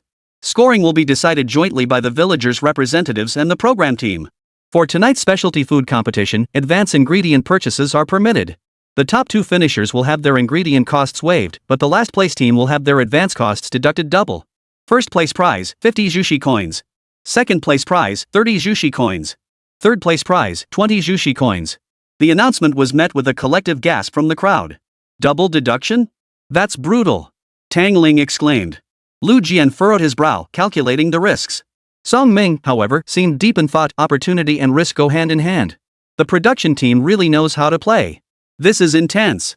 Go all in, and a bicycle could turn into a motorcycle. Each family sprang into action, rushing toward the ingredient zone provided by the production team. At the ingredient station, each family adopted distinctly different strategies. Song Ming was especially cautious, repeatedly comparing prices with Xiao Xiao in the food section. Glutinous rice for 8 coins, cured pork for 12 coins, shiitake mushrooms for 6 coins. He murmured as he calculated, total is 26 coins. "We absolutely have to finish in the top 2. Xiao Xiao sensibly pointed to cheaper ingredients. "Dad, we could use less cured pork." Meanwhile, Lu Jian boldly selected a 25-coin free-range chicken. "Let's go all in on this one." Little Stone, however, had his eye on a 35-coin-old hen and clamored to buy the pricier one, only to be quickly pulled back by Lu Jian. Tang Ling paced back and forth in the ingredients section, finally settling on basic ingredients worth only 10 coins. "If we lose, it's only a 20-coin loss. Better safe than sorry. Miss Song is way too frugal. Jian, don't be impulsive. Tang Ling is way too conservative." Only the Bai Yi family remained calm and composed. They pushed their cart to the designated cooking station, piled high with fresh ingredients: tender green vegetables, plump mushrooms, golden pumpkins, and various wild mountain greens. "Goodness, where did they get all these ingredients?" Tang Ling exclaimed. Lu Jian and his son gaped in astonishment. Even the usually composed Song Ming couldn't help but stare wide-eyed. After all, not needing to prepay meant competing at zero cost. Even losing wouldn't cause a single worry. This was all traded for candied hawthorn during the day. Yi Bao's stockpiling was genius. The other families were completely dumbfounded. The competition officially began, and every stove became a hive of activity. Song Ming prepared his bamboo tube rice with exceptional care, perfecting every step. Xiao Xiao attentively helped her dad adjust the heat, her little face radiating focus. "Dad, we're going to win first place," she declared confidently. Lu Jian's stewed chicken filled the air with an enticing aroma, yet beads of sweat formed on his forehead. Little Oyu, unaware of the struggle, cheered excitedly, "Daddy's chicken smells the best. We're definitely going to win first place." Little did he know, Lu Jian was calculating in his mind, if they only came in third, he'd have to pay an extra 5 coins. Tang Ling's wild vegetable pancakes were simple, yet her hands trembled with nerves. Xian Xian tried to knead the dough like his aunt, but flour scattered everywhere. Bai Yi tied on his little apron and began organizing tasks methodically. Mom washes and chops the vegetables, Dad tends the fire, and I'll handle the cooking. Bai Ji wasn't idle either. She pulled up a small stool beside the stove and carefully separated the mushrooms into smaller clusters. "Brother, these mushrooms smell so good," she exclaimed, lifting a small mushroom and taking a deep breath. This adorable gesture drew warm smiles from the gathered villagers. As the competition began, the aroma wafted first from Bai Yi's stove. He skillfully heated oil in a wok, starting with a stir-fry of wild greens. The vibrant green vegetables danced in the pan, filling the air with fragrance. Next, he steamed pumpkin until tender, mashed it into a puree, mixed it with flour, and began shaping pumpkin cakes. Bai Shi watched intently from the side. "Brother, these cakes are so pretty. Yibao's skills are simply amazing. Look at Ji's adoring gaze. These pumpkin cakes look so delicious." The absolute showstopper was the wild mushroom soup. Bai Yi carefully combined various mushrooms gathered during the day, simmering them slowly over low heat. The creamy white broth bubbled gently, its rich aroma filling the entire threshing floor. That smells amazing." Villagers were drawn in by the scent. An elderly man took a deep breath. "This mushroom soup smells even better than the one my old lady makes." As Song Ming's bamboo tube rice began steaming, its unique bamboo fragrance wafted through the air, drawing expectant looks from the judges. Lu Jian's braised chicken reached its crucial moment, its rich meat aroma whetting everyone's appetite. Tang Ling's wild vegetable pancakes, though simple, looked tempting with their golden hue. Yet the most astonishing dish was Bai Yi's wild mushroom soup. The moment the lid lifted, its rich aroma silenced the entire threshing floor. "I want to eat everything. This is what a real culinary competition should be. Bai Yi's dish looks the most tempting. This flavor," a villager judge inhaled deeply, "is the authentic taste of the wild mountains." During the tasting session, Bai Yi volunteered as a little server, carrying bowls to serve the judges. She sweetly said, "Uncle, please try this mushroom soup my brother made." The little girl's adorable demeanor paired with the mouth-watering aroma of the dishes couldn't help but bring smiles to the judges' faces. Ji is so clever. Who could resist giving her a high score? No one can resist this adorable kid's charm. After fierce competition, Bai Yi's mountain mushroom soup took first place for its outstanding flavor and authentic regional character. Song Ming's bamboo tube rice came in second, Lu Jian's stewed chicken third, and Tang Ling's wild vegetable pancakes last. Song Ming breathed a sigh of relief while Xiao Xiao jumped for joy. "We saved 26 coins. Lu Jian shook his head with a wry smile. "We earned 20 coins, spent 25 coins, and still lost 5 coins. Tang Ling burst into tears. 10 coins worth of ingredients, and we have to pay 20 coins in compensation. Meanwhile, Bai Yi's family not only had all their ingredient costs waived but also won the competition's honor. Congratulations to the Bai Yi family on winning the 50-coin prize, Director Chen announced. However, the Tang Ling family, having prepaid for ingredients and finished last, will have 20 coins deducted. Bai Yi accepted the prize money. Now they had not only paid off all their debts but also had 55 coins saved up. "Brother, we're rich." Bai Yi clapped her hands in delight. The clamor of the culinary contest had barely subsided when Jushi village was plunged into an unsettling night. Late into the night, a fierce wind suddenly arose. Hail-sized raindrops fell without warning, quickly forming a curtain of rain. The rain pounded on the roofs with a steady patter, enveloping the entire village in a hazy mist. "Oh dear, this rain just came out of nowhere." And Lan hurriedly got up to close the windows, only to see small puddles already forming in the courtyard. Bai Yi was startled awake by the thunder. He rose and looked out the window, his brow furrowing slightly. This sudden, fierce downpour probably didn't bode well. Meanwhile, other families were also facing difficulties. The wooden house where Song Ming lived creaked and groaned under the downpour, rain seeping through the cracks in the boards. Xiao Xiao cowered fearfully in her father's arms, watching the water pool on the floor grow larger. "Daddy, our blankets are getting wet," Xiao Xiao said, her voice trembling with tears. Song Ming shielded his daughter while anxiously watching the rain intensify. Lu Jian's tent shook violently in the gale, rain seeping through the gaps. Xiaoshi was shivering uncontrollably from the cold, and Lu Jian could only shield his son from the rain with his own body. "This tent won't hold," Lu Jian cried in desperation. Meanwhile, Tang Ling's family, who lived in a relatively sturdy brick house, also faced trouble. Though sturdy, its low elevation meant water from the yard was seeping into the house. "Auntie, water's coming in." Xianxian pointed frantically toward the doorway. Tang Ling frantically stuffed towels into the door cracks, but it did little good. Chapter 46, The Storm Approaches. The late-night downpour arrived with fierce intensity, pea-sized raindrops pelting the roof with a deafening clatter. Director Chen's urgent voice crackled over the production team's walkie-talkie. Attention all families. The storm may cause power outages. For safety, please assemble immediately at Courtyard 1. The Bai Yi family had just finished dressing when a series of knocks echoed at their door. First arrived were Lu Jian and his son. Little Ou was still rubbing his sleepy eyes. Lu Jian, carrying soaked luggage, looked utterly helpless. This damn weather nearly blew our tent away. Next, Song Ming hurried in, holding Xiao Xiao. The little girl clung to her father's shoulder, sniffling softly. Daddy, the cabin was shaking. I was so scared. Tang Ling arrived last, holding Xuanxuan's hand. Though they had umbrellas, both were still half soaked. Xianxian sneezed the moment he stepped inside. The adults busied themselves unpacking luggage while the children sat bleary-eyed on the sofa. Bai Yi rubbed her eyes, curiously observing the sudden influx of new playmates. Brother, she whispered, why is everyone here at our house? Bai Yi tucked a blanket around her. Because the storm is too fierce.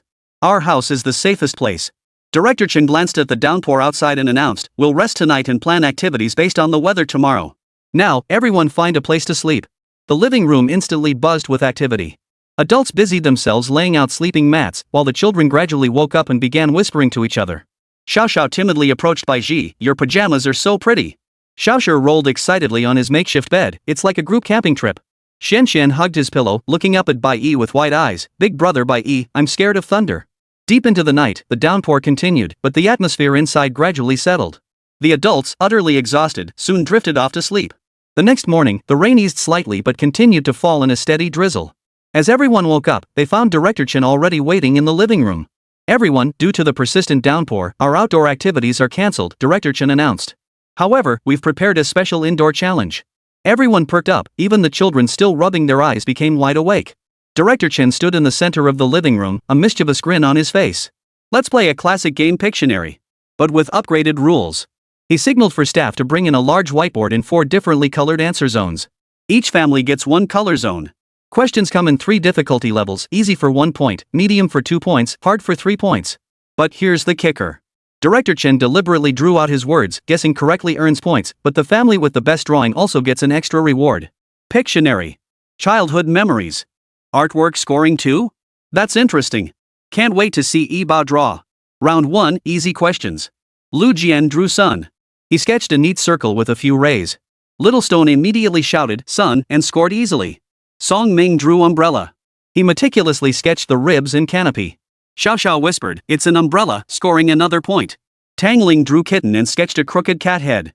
Xianxian hesitated, I think, it's a kitty, prompting laughter from the crowd. When it was Bai Yi's turn, under everyone's anticipation, he handed the pen to Bai Yi. Let my little sister draw it, Bai Yi said with a smile. Bai Yi drew lightning. She picked up the brush and drew a cute zigzag line, adding a frightened little figure beside it. Bai Yi immediately answered, lightning. Gigi's drawing is so cute. That scared little figure is so vivid. Such perfect sibling teamwork. The second round was medium difficulty, with noticeably harder prompts. Lu Jian drew typhoon and drew until he was sweating buckets. Little Stone guessed several answers incorrectly and ultimately ran out of time.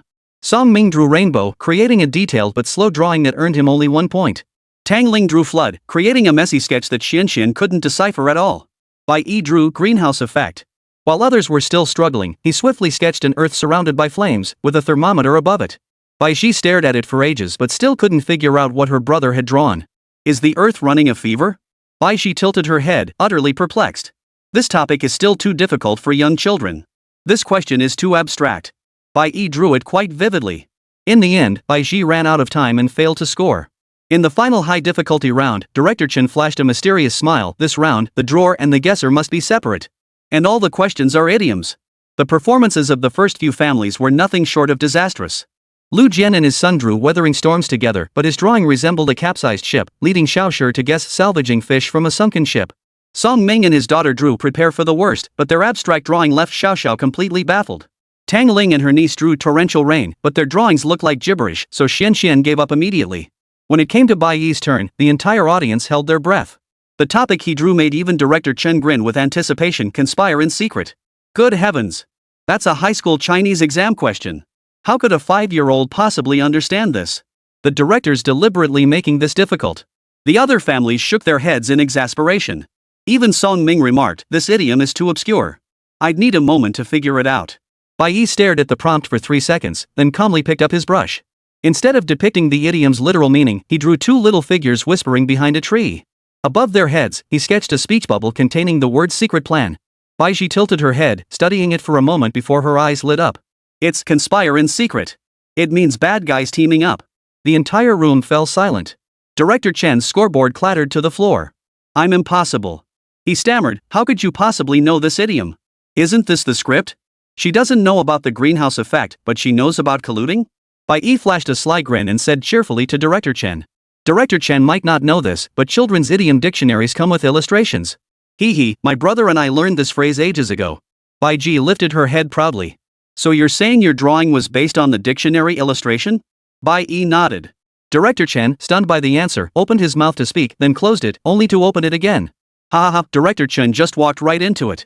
Bai Yi has an amazing memory. He drew it so accurately that Gigi spotted it instantly. In the end, it was no surprise that Bai Yi's vivid artwork won the Best Artist Award, while Bai Yi's precise guessing earned her the Best Guesser Award. A double champion. Chapter 47, Preparing the Birthday Banquet. After the downpour, Jushi village presented a rather spectacular scene. Tangling stood before her own door, staring at the mud-filled room, and let out a groundhog-like shriek, "On my bamboo chair." All her carefully maintained bamboo furniture was now sunk in the muddy swamp. Her favorite dressing table lay crookedly on its side, its mirror reflecting her tear-filled, helpless face. Xian, however, remained optimistic, pointing at a wooden basin floating on the water and declaring, "Auntie, it's rowing a boat." "Ah, sorry," I laughed. Xuan's perspective is always so uniquely bizarre. Tangling, my heart is dead. Song Ming's wooden hut was an even more pitiful sight. Half the roof had vanished and rainwater had soaked all the writing implements he'd brought, turning them into ink-wash paintings. Xiao picked up a soaked brush and innocently asked, "Daddy, is this a new invention, an automatic ink brush?" The most tragic victims were Lu Jian and his son. Their tent mysteriously vanished, only to be found later hanging from the old locust tree at the village entrance, fluttering in the wind like a white flag of surrender. Little Stone pointed to the treetop and cheered, "Dad, look. The tent is swinging on a swing." Lu Jian stared at the vegetable patch he'd painstakingly cultivated, now transformed into a natural pond. Several small fish, seemingly out of nowhere, were playing among what had once been his seedlings. "My vegetables." Lu Jian knelt in the muddy ground and let out a heart-wrenching howl. Little Stone clapped his hands happily. "Dad, we can switch to fish farming now." "Switching from farming to aquaculture?" Little Stone is such an optimist. "Lu Jian, I need some quiet time." Amidst the chaos, Director Chen trudged through the mud, his footsteps uneven, holding a mud-spattered megaphone. "Everyone. Though the storm has caused us losses, life must go on. Our most respected elder, Grandpa Li, is about to celebrate his 90th birthday. This is a major event for the entire village." Only then did the crowd snap out of their despair over their damaged homes. Director Chen continued his announcement. "The production team has decided to fully assist Grandpa Li in preparing his birthday banquet. Now, here are the assignments. Lu Jian and his son, you're in charge of setting up the banquet hall.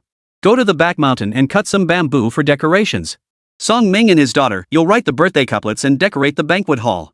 Tangling and Xian, you'll prepare the longevity peaches and pastries. Bai Yi and his sister, you two are the most resourceful, craft the decorative longevity characters." This arrangement makes perfect sense. Looking forward to the banquet decorations. Everyone's playing to their strengths. With tasks assigned, each family sprang into action.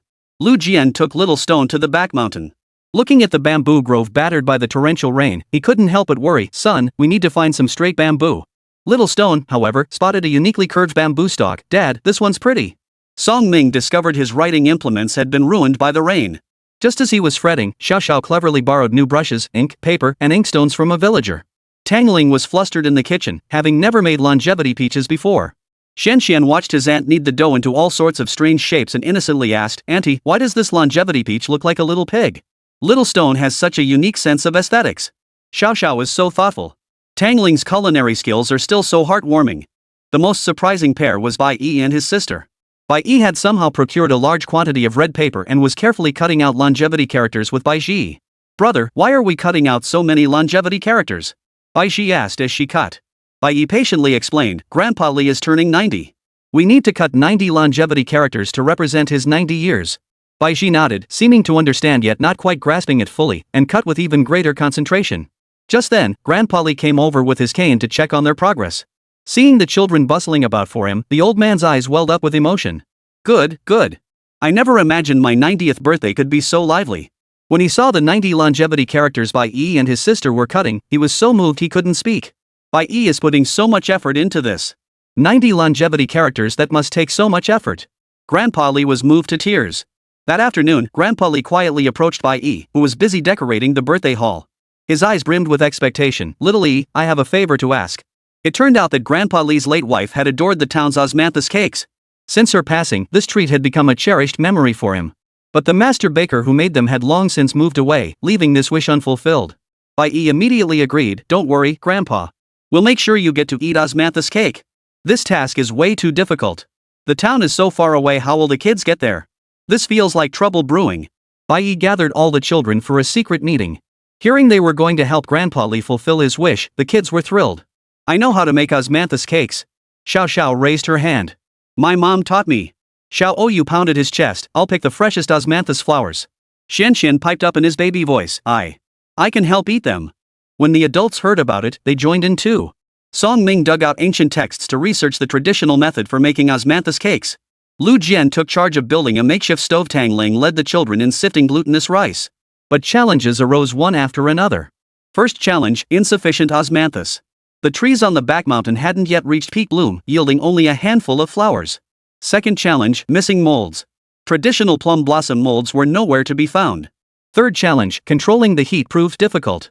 The earthen stove's temperature was hard to regulate, resulting in the first batch of osmanthus cakes being completely burnt. They've hit a snag. Are the kids giving up? When in trouble, call Bai Yi. Just as everyone was losing hope, Bai Yi noticed the unique shape of the osmanthus cakes in Grandpa Li's old photos. Not the common plum blossom design, but a distinctive 5-petaled flower. "I get it." Bai Yi's eyes lit up. The osmanthus cakes in Grandpa Li's memory were specially made. He immediately adjusted the plan. "I'd replace osmanthus flowers with wild mountain blossoms to add a unique fragrance. 2. Hand-carve wooden molds to recreate the shape from memory. 3. Switch to steaming to avoid heat control issues." The children divided the tasks. Bai Yi carefully dotted each cake with edible blossoms. Xiao Xiao precisely measured the rice-flour ratio. Xiao Oyu tended the fire. Xian Xian meticulously arranged the finished cakes on plates. After 3 attempts, they finally succeeded in recreating the osmanthus cake from the photograph. When Bai Yi brought the steaming osmanthus cake to Grandpa Li, the old man froze. His hands trembled as he accepted the pastry, tears welling in his eyes. "This is the taste, this is the shape, how did you know?" Bai Yi replied sweetly, "Because we saw Grandma's photo." Grandpa Li took a bite, and tears finally fell. 60 years ago, I used osmanthus cakes just like these to propose to my wife. Chapter 48, The Meaning of Osmanthus Cake. Grandpa Li cradled the osmanthus cake as if holding a precious treasure. Surrounded by the children, he sat beneath the old locust tree in the courtyard, his gaze drifting into the distance. "That year, I was 20. Grandpa Li's voice carried the richness of time. "I first saw her at the town's pastry shop. Here it comes. Grandpa's love story. Get your tissues ready." The kids sitting in a row listening to the story are so adorable. "She had 2 braids and was helping out at the pastry shop," Grandpa Li said, laughter lines forming at the corners of his eyes. "I bought osmanthus cakes every day just to catch another glimpse of her. I spent all the pocket money I'd saved up over half a year." Little Stone asked impatiently, "Then what?" "Then what?" "Then..." Grandpa Li chuckled. "She noticed me coming so often that she'd secretly pack me a few extra pieces. One day, she slipped a note into the pastries." Bai Yi blinked her big eyes. "What did the note say?" "It said, 'Tomorrow my father won't be at the shop. Come, and I'll teach you how to make osmanthus cakes.'" Wow! How romantic. Love back then was so beautiful. Grandma was so proactive.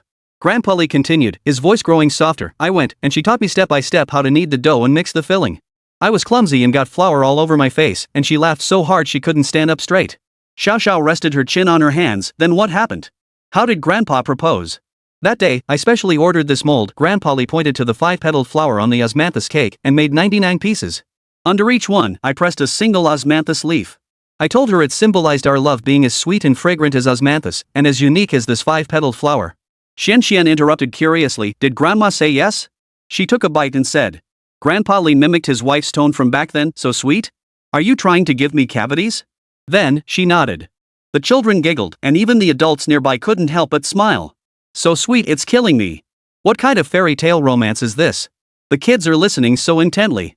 Bai Yi asked softly, "So this particular shape of osmanthus cake is especially important to you, Grandpa?" Grandpa Li nodded, tears glistening in his eyes. "Later, during the war, we fled to Zhuxi village. She kept that mold all these years. Every year on my birthday, she'd make osmanthus cakes in this shape. She said it represented our one-of-a-kind love." "Then, where is the mold now?" Tang Ling couldn't help asking. Grandpa Li pointed toward the old house. It's in her dowry chest. No one has touched it since she passed. After obtaining Grandpa Li's permission, Bai Yi carefully opened the dusty wooden chest. Inside lay the grandmother's belongings, neatly arranged. On top was the perfectly preserved 5-petal flower mold, with a yellowed notebook tucked beneath it. Heartbroken. Grandma treasured that mold all along. Can't stop the tears. Bai Yi flipped open the notebook. Inside, elegant handwriting documented every refinement to the osmanthus cake recipe. Added an extra ounce of honey today. He said it was sweeter. Tried adding yam powder, the texture became softer and fluffier, just how he likes it. The last time I made osmanthus cakes for him, I remember to use less sugar, his blood sugar was high. Reading these heartfelt entries, even Director Chen and the crew had tears welling in their eyes. Bai Yi gently took Grandpa Li's hand. Grandpa, from now on, every year we'll make osmanthus cakes in this shape for you, okay? Grandpa Li embraced the children, his voice choked with emotion. Yes, yes. Your grandmother will be so happy seeing this from heaven. The afterglow of the setting sun bathed the courtyard, while the sweet fragrance of osmanthus cakes filled the air. On this afternoon after the downpour, a love story spanning time and space made the moment feel especially warm. This is so heartbreaking. This is what true love looks like. The children are so heartwarming. The next morning, when everyone arrived at Grandpa Li's house in high spirits to prepare for the final birthday banquet, they found the old man sitting alone on the doorstep, frowning and sighing deeply. Grandpa Li, what's wrong? Bai Yi was the first to notice something amiss. Uncle Li, Grandpa Li's son, emerged from the house and explained with a troubled expression, last night we received news that the recent torrential rains triggered a flash flood, washing out the road into the village. The catering team we hired is stranded in town and can't make it. The news struck like a bolt from the blue, leaving everyone stunned. Then, what about the birthday banquet? Tang Ling exclaimed. Grandpa Li sighed heavily. At my age, what's the point of a birthday banquet? Making everyone go to all that trouble for nothing. No. We've prepared for so long. Grandpa Li looks so sad. Quick, think of a solution. Grandpa Li's words plunged everyone into silence, and a sense of loss hung heavy in the courtyard. Just then, a clamor of voices erupted outside the gate. Teacher Li! We're here! Aunt Wang led several women carrying baskets into the courtyard. We heard the banquet chef couldn't make it, so we're handling it ourselves. Right after that, Grandpa Zhang walked in carrying 2 fish, just caught from the pond, to add a dish for the old man. Uncle Zhao shouldered a sack of rice, fresh harvest from my field, best for cooking longevity rice. Before long, the courtyard was packed with villagers who'd rushed over upon hearing the news, each carrying their own ingredients and cooking utensils. Tears welled up. This is what they mean by better a neighbor near than a relative far away. The villagers are so heartwarming. Suddenly missing home so much. Grandpa Li stood up, his voice choked with emotion. You, what are you doing? Teacher Li, you taught 3 generations of our family to read and write. This is nothing. Aunt Wang said as she deftly tied on an apron. We'll handle everything for today's birthday feast. Bai Yi immediately understood and told the other families, let's help our fellow villagers. But these city folks soon made a mess of things. Lu Jin tried to chop meat for Aunt Wang, but one swing sent the chunk flying into a tree. Tang Ling tried to knead steamed buns, but the shapes she produced had the children doubled over with laughter. Song Ming tried to stoke the fire, only to blacken the entire stove. City kids, let us handle this. Aunt Wan laughed as she took the knife from Lu Jin's hands. You go set the table. Ha ha, let the pros handle the pros' work. Aunt Wan's knife skills are so impressive. Brother Jian looks so aggrieved. Chapter 49, Birthday Banquet Performance. With the villagers' patient guidance, the guests gradually found tasks they could handle. Bai Yi, accompanied by Bai Yi, took charge of plating and carving the dishes. Bai Yi meticulously arranged the dishes neatly and aesthetically. Having maxed out his cooking skills, Bai Yi's carving was effortless, drawing continuous praise from the village women. Xiao Xiao followed the village embroiderers, learning to sew the character for longevity onto red fabric. Xiao Xiao and Xian Xian took turns handing towels and tea to the busy adults. Most touching of all, villagers kept bringing various ingredients from their homes. Aunt Li brought a basket of eggs, freshly laid, still warm. Grandpa Joe carried in a winter melon, grown in my own garden, so crisp and juicy. Even the children came running with vegetables from their family gardens. Soon, the courtyard was piled high with the villagers' heartfelt offerings. Grandpa Li sat in his armchair, watching the lively scene unfold before him, tears welling up in his eyes. What have I ever done to deserve this? Bai Yi approached Grandpa Li with a cup of tea. Grandpa, this is everyone's heartfelt gift. You taught so many children in this village, now it's our turn to repay you. It turned out Grandpa Li had once been the village teacher, educating many of the current villagers. By nightfall, preparations for the birthday banquet were nearly complete. Surveying the courtyard filled with fragrant dishes and jubilant villagers, Grandpa Li suddenly stood and bowed deeply to everyone. Thank you all. At that moment, even the production crew couldn't help but tear up. Tears streaming down. Such a meaningful birthday celebration. This is what true respect for elders and care for the young looks like. Just as the kitchen bustle temporarily subsided, Bai Yi quietly gathered everyone in a corner of the backyard far from the main house, where Grandpa Li wouldn't notice. Is everyone here? Bai Yi lowered his voice. Director Chen, are all the props ready? Director Chen gave a signal, and crew members carried in several boxes. Everything on your list is here. We even borrowed a suona from an old artisan in the village. Tang Ling pointed at the suona curiously. Xiaoyi, what are you borrowing this for? Bai Yi gave a mysterious smile. You'll find out soon enough. The most important thing now is secrecy. We absolutely can't let Grandpa Li know we're preparing a performance. The mysterious Yi Bao. Do we have to keep it secret from the other families too? Yi Bao's being a bit too formal, huh? What on earth is the suona for? The birthday banquet was about to begin. The courtyard was adorned with festive decorations, and the hall was filled with guests. Grandpa Li, dressed in a brand new traditional Chinese suit, sat at the head table, beaming with joy. Just as the banquet reached its midpoint, Bai Yi suddenly stood up and gave Director Chen a knowing glance. Director Chen understood immediately, picked up the microphone, and announced. Fellow villagers, besides this sumptuous feast, our guests have prepared a special birthday gift. Amidst Grandpa Li's astonished gaze, Lu Jian and his son took center stage. Dressed in matching martial arts uniforms, they bowed with clasped fists before launching into a performance. Though their movements weren't professional, their earnest dedication won thunderous applause. Little Stone stumbled and nearly fell, but he smoothly executed a roll instead, sending the crowd into uproarious laughter. Little Stone's quick thinking was brilliant. Brother Jian must have learned this martial arts routine on the spot. Not professional, but full of sincerity. Next, Song Ming and Xiao Xiao took the stage to recite a birthday poem. Xiao Xiao's clear, childlike voice blended with Song Ming's steady tone, and the verses overflowing with blessings for Grandpa Li moved many elderly guests to tears. As the banquet reached its climax, Tang Ling quietly slipped away for a moment. When she reappeared before the crowd, the entire room couldn't help but be dazzled. She now wore a sky blue theatrical costume. Though clearly improvised from fabric, its wide sleeves, cinched waist, and flowing skirt gave her the air of a professional opera performer. Her hair was simply pinned up, adorned with a pearl hairpin found somewhere. Her lightly made-up face bore a rare solemn expression. Grandfatherly, she stepped into the center of the room and curtsied gracefully. I present a segment from Celebrating the Bond of Longevity, wishing you blessings, longevity, and peace. Tang Ling looks absolutely stunning in this outfit. She even has a theatrical costume? This preparation is incredibly thoughtful. She turned slightly, striking an elegant opening pose. Xian sat obediently beside her, rhythmically tapping her little hands on her knees as accompaniment. Spring breeze is warm, the birthday feast begins. As the first line of lyrics flowed from her lips, her clear, melodious voice instantly captivated the entire audience. Gone was her usual coquettish tone, replaced by a classical resonance where every syllable was enunciated with crystal clarity. As the lyrics unfolded, she glided gracefully, her sleeves fluttering like water. Though the movements were simple, each lift of her hand and turn of her body carried the poise of a seasoned opera performer. The peaches ripen, the cranes arrive, the star of fortune shines bright upon the pavilion.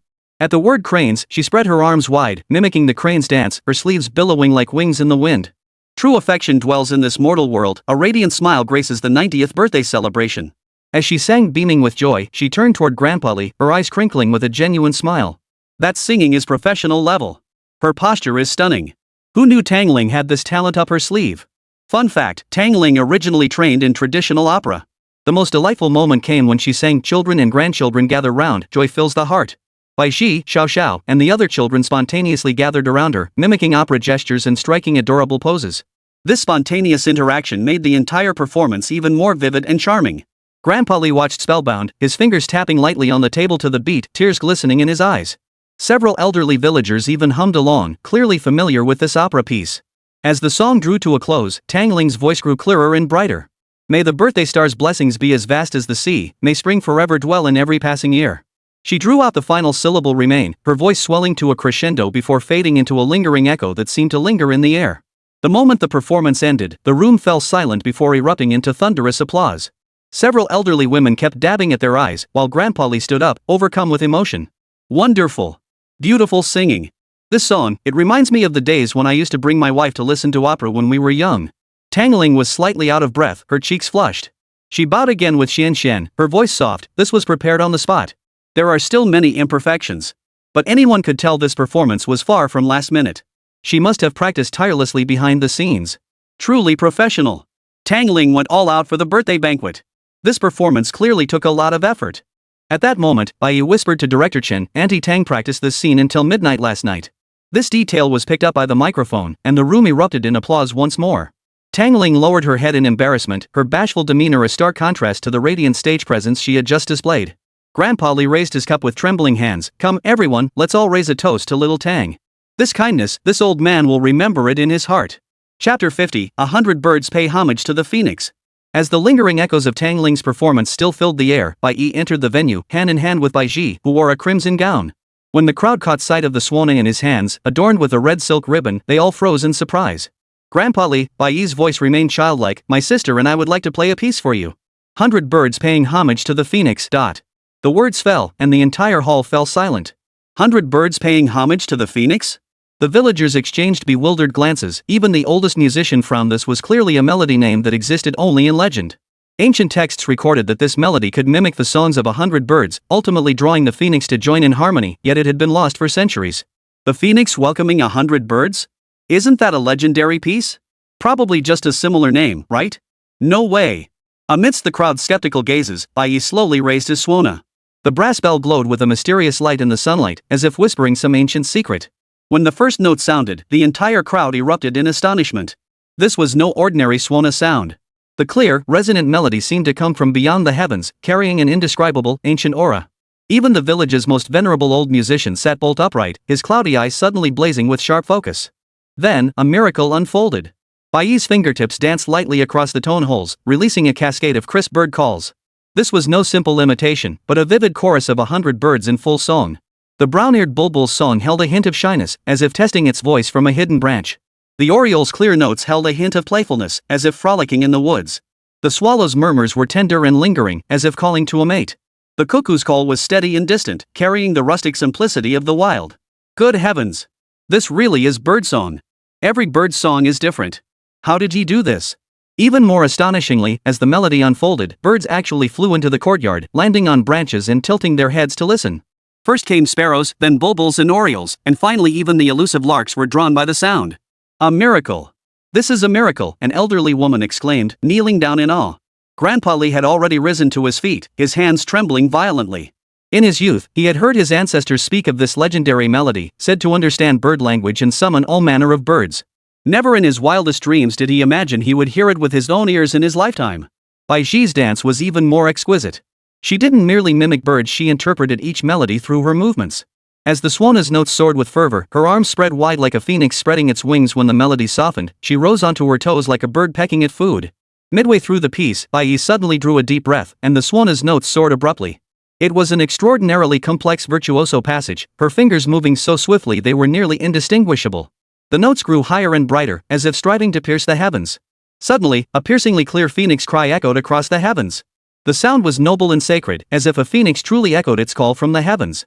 Everyone held their breath.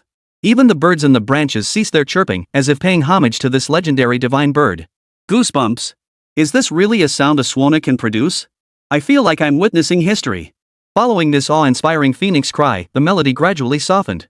All the birdsong resumed, yet this time it was exceptionally harmonious, as if 100 birds were paying homage to their sovereign. As the final note faded away, the courtyard fell into complete silence. The birds perched on branches flapped their wings and soared into the air, circling the courtyard 3 times before reluctantly departing. With a thud, the old musician knelt on the ground, tears streaming down his aged face. The ancestral master has manifested. The lost 100 birds paying homage to the phoenix, that I should hear it with my own ears in my twilight years. Grandpa Li staggered over to Bai Yi, his voice choked with emotion. Child, where did you learn this melody? Wiping sweat from his brow, Bai Yi's youthful face broke into a mysterious smile. In a dream. A golden bird taught me. This answer stunned everyone. Learned in a dream? That's way too mystical. Could he really be a prodigy gifted by heaven? No one knew that Bai Yi had indeed learned this piece in his dream just the night before. He had exchanged his accumulated emotion points in the system for this legendary 100 birds paying homage to the phoenix. To master this extraordinarily complex piece, he stayed up all night, his fingertips blistered and bleeding. As the sun dipped below the horizon, golden rays bathed Bai Yi in their glow. Within that halo, the suona seemed to truly summon the phoenix's blessing. The lingering echoes of Bai Yi's 100 birds paying homage to the phoenix seemed to still resonate throughout the courtyard, as everyone remained immersed in the soul-stirring performance that had just unfolded. Grandpa Li shuffled forward, his steps trembling, and pulled Bai Yi tightly into his embrace. The old man's hot tears fell onto the boy's shoulder. My dear child. Grandpa Li choked out, this birthday gift is the most precious present I've ever received in my entire life. Just then, footsteps echoed outside the courtyard. The villagers who had once studied under Grandpa Li, now middle-aged, poured in from all directions with their families, bearing gifts of every kind. It turned out that upon hearing the road was open, they had rushed back from all corners of the country just to celebrate their mentor's birthday. Goodness! They're all Grandpa Lee's students. This scene is so touching. This is what it means to have disciples spread far and wide. One middle-aged man wearing glasses exclaimed emotionally, "Teacher Lee, 30 years ago you taught me to read and write. Now I'm a teacher in the provincial capital, educating students just like you did." Another woman, dressed simply in peasant clothes, wiped away tears. "Teacher Lee, if you hadn't sponsored my education back then, I'd still be illiterate today." Surrounded by his former students filling the courtyard, Grandpa Lee was overcome with emotion and lost his voice. Bai Yi quietly winked at Bai Yi. The siblings stepped aside in perfect harmony, leaving the stage to these grateful students. The birthday celebration reached its true climax at that moment. Villagers spontaneously sang birthday songs, while children danced joyfully around Grandpa Lee. Even Director Chen and the production crew joined in, completely forgetting they were filming a show. This is what a real birthday celebration should be. It brought tears to my eyes. The most beautiful human emotions. Moonlight spilled into the courtyard like liquid mercury, bathing every smiling face in a gentle halo. Bai Yi leaned against the osmanthus tree in the corner of the courtyard, watching this heartwarming scene, a smile curling up at the corners of his mouth. And Lan approached her son and asked softly, "Yi, how did you learn that melody?" Bai Yi lifted his little face, his eyes sparkling mischievously. "It's a secret." At that moment, Grandpa Lee, surrounded by the crowd, stepped into the center of the courtyard and raised his wine cup. "Today is the happiest day of my 90 years. Thank you, fellow villagers. Thank you, production team. And most of all, thank you to these adorable children." He looked especially at Bai Yi, especially this little guy, who brought us such a huge surprise. The future of our Jushi village will surely be even brighter. Bai is absolutely amazing. This scene is so heartwarming. Jushi village's eternal legend. Amidst the cheers of the crowd, the birthday banquet slowly drew to a close. Yet the warmth lingered on. Chapter 51, Earning Travel Money. The warmth of the birthday banquet still lingered over Jushi village. The next morning, Director Chen gathered everyone with his signature enigmatic smile. "Everyone," he paused deliberately, scanning their expressions, "I have some wonderful news to share. In 3 days, we will celebrate Jushi village's grandest annual festival, the Harvest Festival." The news instantly sparked excitement among the children present. Bai Yi tugged at her brother's sleeve, her eyes sparkling. "Brother, what is the Harvest Festival?" Before Bai Yi could answer, Grandpa Lee chimed in with a smile, "The Harvest Festival? It's our most important traditional celebration in Jushi village. Every year after the autumn harvest, everyone gathers to celebrate the bounty and give thanks for nature's gifts." Sounds so interesting. Traditional festivals are the best. Can't wait. Seeing everyone's high spirits, Director Chen finally revealed the real task. This harvest festival will also be your final task in Jushi village. During the festival, you must earn your own travel expenses home through your own efforts. He elaborated, all Jushi coins will be exchanged for cash at a 1-to-1 ratio. Bai Yi's family of 4 needs 4,000 yuan for travel expenses, while other families require 2,000 yuan each. What? 4,000 yuan? That's unfair to Bai Yi's family, right? The figures made the adults gasp. Tangling exclaimed first, "That much? We worked so hard for days and only saved over 100 Jushi coins." However, Director Chen shifted his tone. "In recognition of the Bai Yi family's outstanding performance in You Draw, I guess, the production team is awarding 2 complimentary return train tickets." Bai Yi quickly calculated in his head, "So that means we still need to earn enough for 2 more tickets, 2,000 yuan. Correct, Director Chen nodded. During the Harvest Festival, tourists from surrounding villages and towns will flock here. If your goods or performances are distinctive enough, earning enough for your travel expenses is entirely possible. This difficulty level is perfectly reasonable. 2 train tickets are super practical. We believe Bao can totally pull this off." After the task was announced, every family fell into deep thought. This time, even Bai Yi didn't spring into action immediately. Instead, he first took his family on a tour of the village, carefully observing how the Harvest Festival had been held in previous years. Grandpa Lee enthusiastically explained, in past years, villagers would bring out their local specialties to sell, and there were all kinds of traditional performances. The most popular were those traditional snacks that are almost lost. This remark sparked an idea in Bai Yi. He immediately led his family back to visit Grandpa Lee. "Grandpa, we'd like to revive a few nearly forgotten traditional snacks for the Harvest Festival. Could you guide us?" Grandpa Lee gladly agreed, fetching a wooden box from the inner room that held several treasured, yellowed recipe books. "My late wife recorded these, they're all traditional delicacies from Jushi village. This direction is fantastic. Traditional snacks will definitely be a hit. Can't wait to see their creations." After careful review, Bai Yi selected 3 signature dishes on the brink of being lost: osmanthus victory cakes, bamboo tube rice cakes, and 7 colored glutinous rice balls. Preparations hit a snag on the very first day. The recipe notes were sparse, leaving many details to guesswork. While steaming the ding sheng cakes, and Lan mishandled the heat, causing the entire first batch to collapse. This and Lan stared at the failed batch, feeling discouraged. Bai Yi comforted her, "Mom, don't worry. We'll adjust slowly." While making the glutinous rice cakes, Bai Bufan cracked the bamboo tubes by applying too much force. "These bamboo tubes are way too fragile," Bai Bufan said, wiping sweat from his brow. Bai Yi obediently handed him water. "Dad, take a break." Meanwhile, Bai Yi encountered a challenge while mixing the glutinous rice colors. The ratios for natural plant dyes were tricky to master, and his first attempt resulted in a muddled mess of colors. Traditional crafts are truly no easy feat. Failure is the mother of success. How heartwarming to see the family working together. Just as the whole family was feeling discouraged, Grandpa Li arrived. Seeing the failed samples, he didn't look disappointed. Instead, he smiled with satisfaction. "Very good, very good. Seeing how earnestly you strive to revive these traditional crafts puts my mind at ease." Under his guidance, the family reassigned tasks. Anlin focused on perfecting the heat control, Bai Bufan practiced mastering the force, Bai Yi handled precise ingredient ratios, and Bai Yi meticulously documented the key points of each step. As night fell, the small courtyard remained brightly lit. The family gathered around, discussing the day's gains and lessons. "We'll continue tomorrow," Bai Yi declared, gazing at the star-filled sky with unwavering resolve. "We will succeed." Bai Yi leaned against her brother and whispered, "Brother, this feels like what a real family should be like." The words fell into silence, and Lan and Bai Bufan exchanged glances. Previously consumed by their careers, their children had been raised by Nanny Wang. Bai Yi possessed an adult soul lacking familial affection didn't make him anxious or insecure. Only Bai Yi was a true child. These days in Jushi village allowed them to rediscover the purest form of familial affection. Meanwhile, other families were also preparing for the harvest festival. Under the moonlight, Lu Jian and his son polished bamboo crafts by lamplight. Song Ming and his daughter practiced calligraphy while Tang Ling and her niece rehearsed an opera in the courtyard. After 3 days of meticulous preparation, the eve of the harvest festival found Jushi village brimming with festive cheer and bustling activity. An enticing sweet aroma wafted from Bai Yi's courtyard. After dozens of failed attempts, they had finally perfected 3 traditional snacks. The osmanthus ding sheng cakes glowed golden, exuding a rich floral fragrance. Each piece was perfectly soft and moist, adorned with auspicious patterns painted in edible colors. Bamboo tube glutinous rice cakes were made with fresh rice from the current year, steamed in specially crafted bamboo tubes.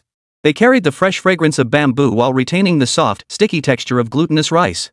The multicolored glutinous rice balls were especially exquisite, dyed with 7 natural plant juices. Arranged together, they resembled a rainbow, a feast for the eyes. "Brother, these are so beautiful." Bai Yi held a rainbow glutinous rice ball carefully, reluctant to take a bite. And Lan gazed with satisfaction at the table laden with finished creations. "I never imagined we'd actually pull this off." Bai Bufan patted his son on the shoulder, his voice brimming with pride. "It's all thanks to Xiaoyi. Just looking at them makes my mouth water.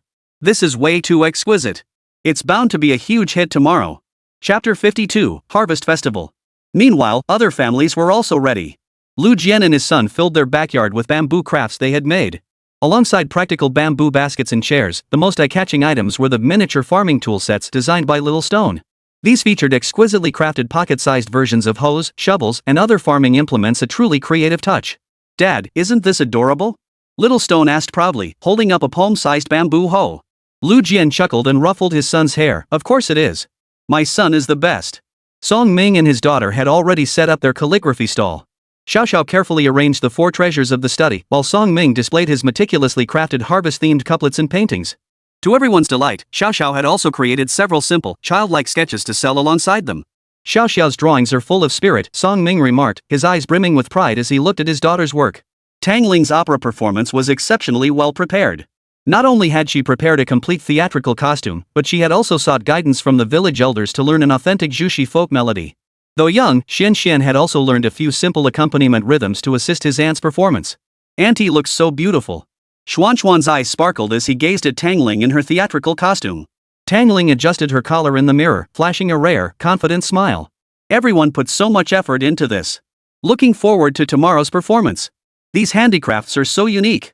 As evening fell, Grandpa Li came by with his cane to check on everyone's preparations. Seeing the results of their hard work, the old man was moved to tears. "Wonderful. Truly wonderful. It's been years since I've seen such a complete display of traditional crafts. Tomorrow's visitors are in for a treat." Director Chen and the production team were also making final preparations. "Everyone," Director Chen addressed the bustling crowd with a rare gentleness in his voice. "The Harvest Festival is our final showdown. Regardless of the outcome, your dedication in Jushi village has already surpassed the production team's expectations." At dawn on Harvest Festival morning, Jushi village was already bustling. Villagers gathered at the village entrance with their mountain produce and handicrafts to sell, preparing to head together to the main venue in town. The Bai Yi family carefully packed their traditional snacks. Osmanthus-scented rice cakes were wrapped in oil paper, bamboo tube glutinous rice cakes were neatly stacked in a bamboo basket, and colorful glutinous rice balls were placed in specially made wooden boxes to prevent crushing during the journey. Is everyone ready? Grandpa Lee approached with a lively step, dressed in his indigo-dyed homespun attire reserved for festive occasions. Director Chen took roll call. We need to hurry, the town's harvest festival begins at 8. If we're late, we won't get good seats. So excited for the town's harvest festival. It'll probably be even livelier than the village festival. Hope they snag a good spot. The group made their way down the mountain path toward town. Morning mist still lingered, filling the air with the fresh scent of plants. Bai Yi noticed that villagers from every settlement along the way, not just Jushi village, were carrying goods toward town. So the harvest festival is such a grand affair, and Lan remarked. Grandpa Lee explained with a smile, this is the biggest event of the year for all the villages within 10 miles. Some families rely on this day for their entire year's income. By the time they reached the town, the sun had just risen, yet the main venue was already bustling with activity. Stalls lined both sides of the long street, filled with the constant clamor of vendors hawking their wares and customers haggling over prices. Dragon dance teams were warming up to the thunderous beat of gongs and drums, and festive cheer permeated every corner. Quick, we need to find a good spot. Director Chen urged. With the production team's help, each family quickly secured their stalls in the middle section of the street. Bai Yi's family chose a spot near the intersection, where foot traffic was heaviest. Bai Yi swiftly set up their stall, spreading blue-printed cloth, arranging snacks artfully on bamboo trays, and placing a wooden sign beside them. Neat handwriting detailed each snack's origin and specialty. Iba prepared so thoughtfully. This stall setup is so elegant. Looks absolutely delicious. Other families also showcased their talents. Lu Jian and his son hung bamboo crafts all over their stall, while Xiaoshi stood proudly in front displaying his miniature farming tools. Song Ming and his daughter hung up a live calligraphy sign, with Xiao quietly grinding ink nearby. Tang Ling changed into her theatrical costume and began applying makeup on the small stage set up by the program crew. At exactly 8 o'clock, with a deafening roar of firecrackers, the harvest festival officially commenced. Crowds surged in like a tidal wave. Bai Yi's stall, blessed with prime location and unique goods, quickly drew a throng of curious visitors. What kind of pastry is this? I've never seen it before, an elderly gentleman inquired curiously. Bai Ji sweetly explained, this is Jushi village's traditional osmanthus victory cake, it's almost lost to history. And Lan and Bai Bu Fan busied themselves with packaging and taking payments, while Bai Yi handled the introductions and demonstrations. To their delight, many elderly patrons felt a deep connection to these traditional treats and eagerly purchased samples. This is the taste, exclaimed an elderly woman after taking a bite of the cake. My grandmother used to make this for me when I was little. I haven't had it in decades. So touching. Traditional foods truly evoke memories. The Bai Yi family did something truly meaningful. Just as the line at Bai Yi's traditional snack stall grew longer, several young people excitedly ran over, holding up their phones. It's really them. I knew they'd be here, exclaimed a bespectacled girl to her friends. Another guy immediately started live streaming. Guys, look. This is the production crew from the show I've been following. Baby, go for it. Never thought I'd actually run into them at the Harvest Festival. It turned out these were all devoted fans of the show. After the production team announced Jushi Village's location and Harvest Festival schedule in advance, many fans traveled from afar specifically to see the adorable kids from the show in person. Wow! Starstruck in person. I wish I could be there too. The show's influence is huge. Bai Yi. Can I get your autograph? A young girl asked eagerly, holding a show-themed notebook. Bai Yi shyly hid behind her brother but couldn't resist peeking out of curiosity. Even more surprising, a mother with her child said, we drove all the way from the neighboring province just for this. After watching the show, my daughter kept begging to try Bai Yi's candied hawthorn. I'm sorry, and Lan apologized, we didn't prepare candied hawthorn today. We only have these traditional snacks. The little girl's face immediately fell with disappointment. Seeing this, Bai Yi thought for a moment and said, if you're willing to wait a bit, I can make a batch of simplified versions right here. Really? The little girl's eyes lit up instantly. Fan favorite Bao. How thoughtful. Freshly made candied hawthorn? This service is incredible. Bai Yi borrowed a portable stove from the production crew and began boiling sugar to make candied hawthorn right then and there. This spontaneous gesture not only thrilled the fans who had traveled far to see him but also drew a crowd of passers-by who stopped to watch. Freshly made and sold on the spot. This young vendor's skills are impressive. Give me 2 skewers too. Soon, 2 long lines formed at Bai Yi's stall, one for traditional snacks and one for candied hawthorn. Chapter 53, Travel Funds Secured. Other families also welcomed their own fans, with business booming. Lu Jian's practical bamboo goods were a hit with housewives thanks to their affordable prices and solid craftsmanship. Several college students gathered around Lu Jian's stall, insisting on taking photos with Xiao Yu. A long line formed at Song Ming's calligraphy stall, with many wanting him to write harvest-themed couplets for their homes. One calligraphy enthusiast made a special trip to seek Song Ming's brushwork. Tang Ling's opera performance drew waves of applause, with many tourists tossing coins into the basket on stage. Even opera enthusiasts came specifically to hear Tang Ling sing. That's the power of internet fame. Everyone's so popular. The Bamboo Creek Village Supergroup. By noon, Bai Yi counted the earnings and was delighted to find they'd already covered their travel expenses with a nice surplus to spare. Brother, we did it! Bai Yi clapped her hands in delight. Just then, he noticed an elderly woman with snow-white hair tending to a solitary bamboo craft stall nearby. Her hands were covered in calluses, her knuckles slightly deformed from years of weaving. The bamboo baskets, trays, and small bamboo bells on her stall were exquisitely crafted, yet few customers showed interest. Brother, that grandmother hasn't sold a single thing, Bai Yi observed quietly, her keen eyes having picked up on the situation. Bai Yi nodded thoughtfully, then his eyes lit up after a moment's reflection. He picked up a small plate of osmanthus victory cakes and approached the elderly woman. Grandma, try some of our homemade pastries. I'd like to discuss something with you. The old lady took a bite of the cake, her eyes glistening with nostalgia. This flavor, it reminds me of my childhood. Grandma, Bai Yi said sincerely. I'd like to use our snacks to help promote your bamboo crafts. For every bamboo item purchased here, we'll give away a traditional snack. The old lady froze. But how can that be? Won't you lose money? We won't lose money, Bai Yi explained. Your bamboo crafts deserve to be seen by more people.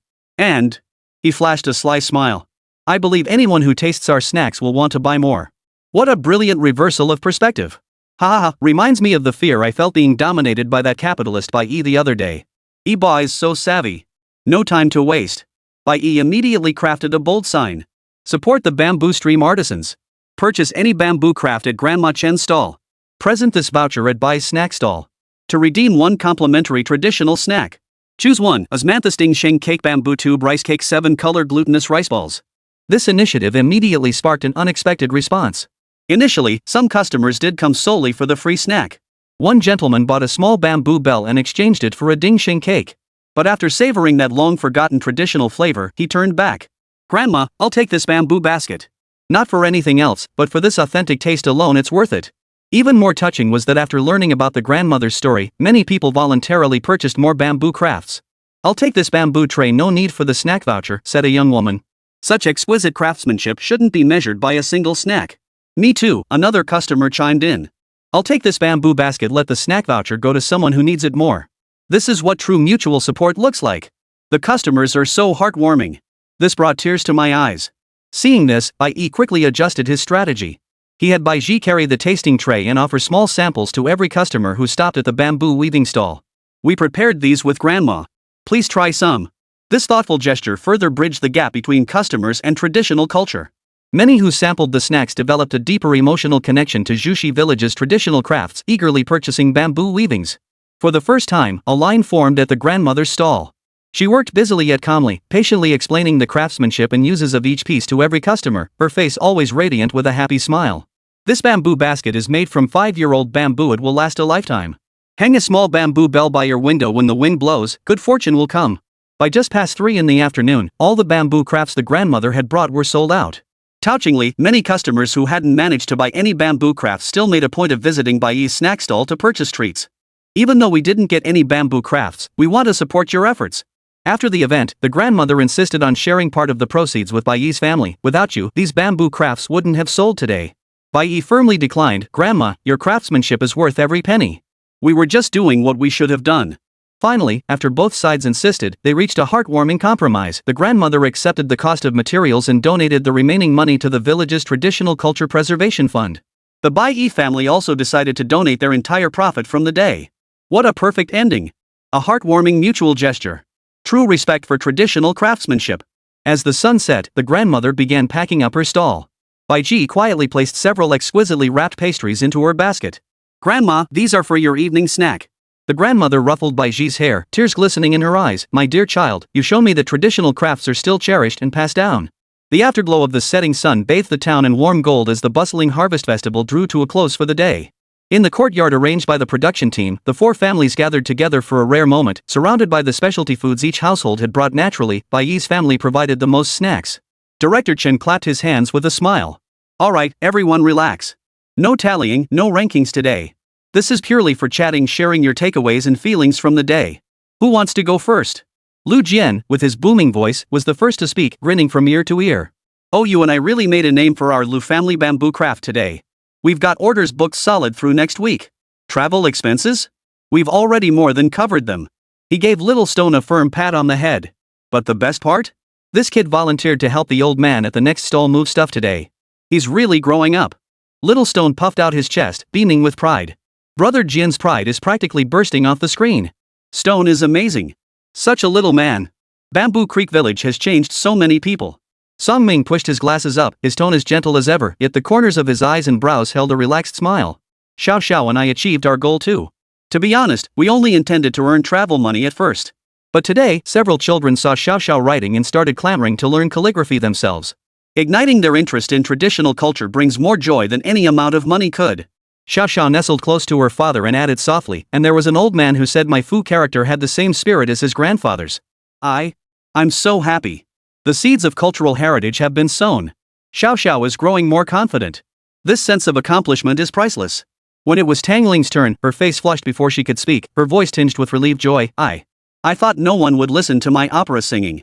I never imagined so many people would enjoy it. Her voice caught as she continued, people cheered from the audience, and some even hummed along. Xian was especially well behaved today, keeping time for me the whole time. We've more than covered our travel expenses, and I even bought Xian a new school bag. Xian immediately held up his new backpack printed with Sun Wukong, nodding vigorously, Auntie sings the best. Tangling truly earned respect through her talent. Xian is so adorable. From social anxiety to confidently shining. Finally, all eyes turned to Bai Yi's family. Bai Yi was taking small sips of water. Enlan and Bai Bufan exchanged a smile before Enlan spoke. As for us, travel expenses are never an issue. But what brings us the greatest joy today isn't how much we earned, she said, gazing tenderly at her son. It's seeing Xiaoyi and Gigi help Grandma Chen in their own way and doing it so well. Seeing Grandma smile so brightly, we feel that's the greatest reward of all. Bai Ji immediately chimed in, her little face beaming with excitement. Yeah. Grandma said we're good kids. She sold out all her bamboo bells. Xiaoyi remained more composed, merely nodding. People appreciate traditional things. That's wonderful. Lan's pride is impossible to hide. Gigi, quick, praise me. Quick. Yibao, basic skills, no big deal, unfazed face. Chapter 54, Enjoying the Harvest Festival.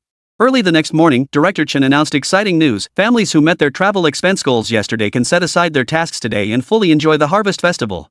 The Bai Yi family exchanged smiles. This was their first time participating in this grand festival purely as tourists. Changing into light clothing and carrying relaxed hearts, they immersed themselves in the sea of festivities.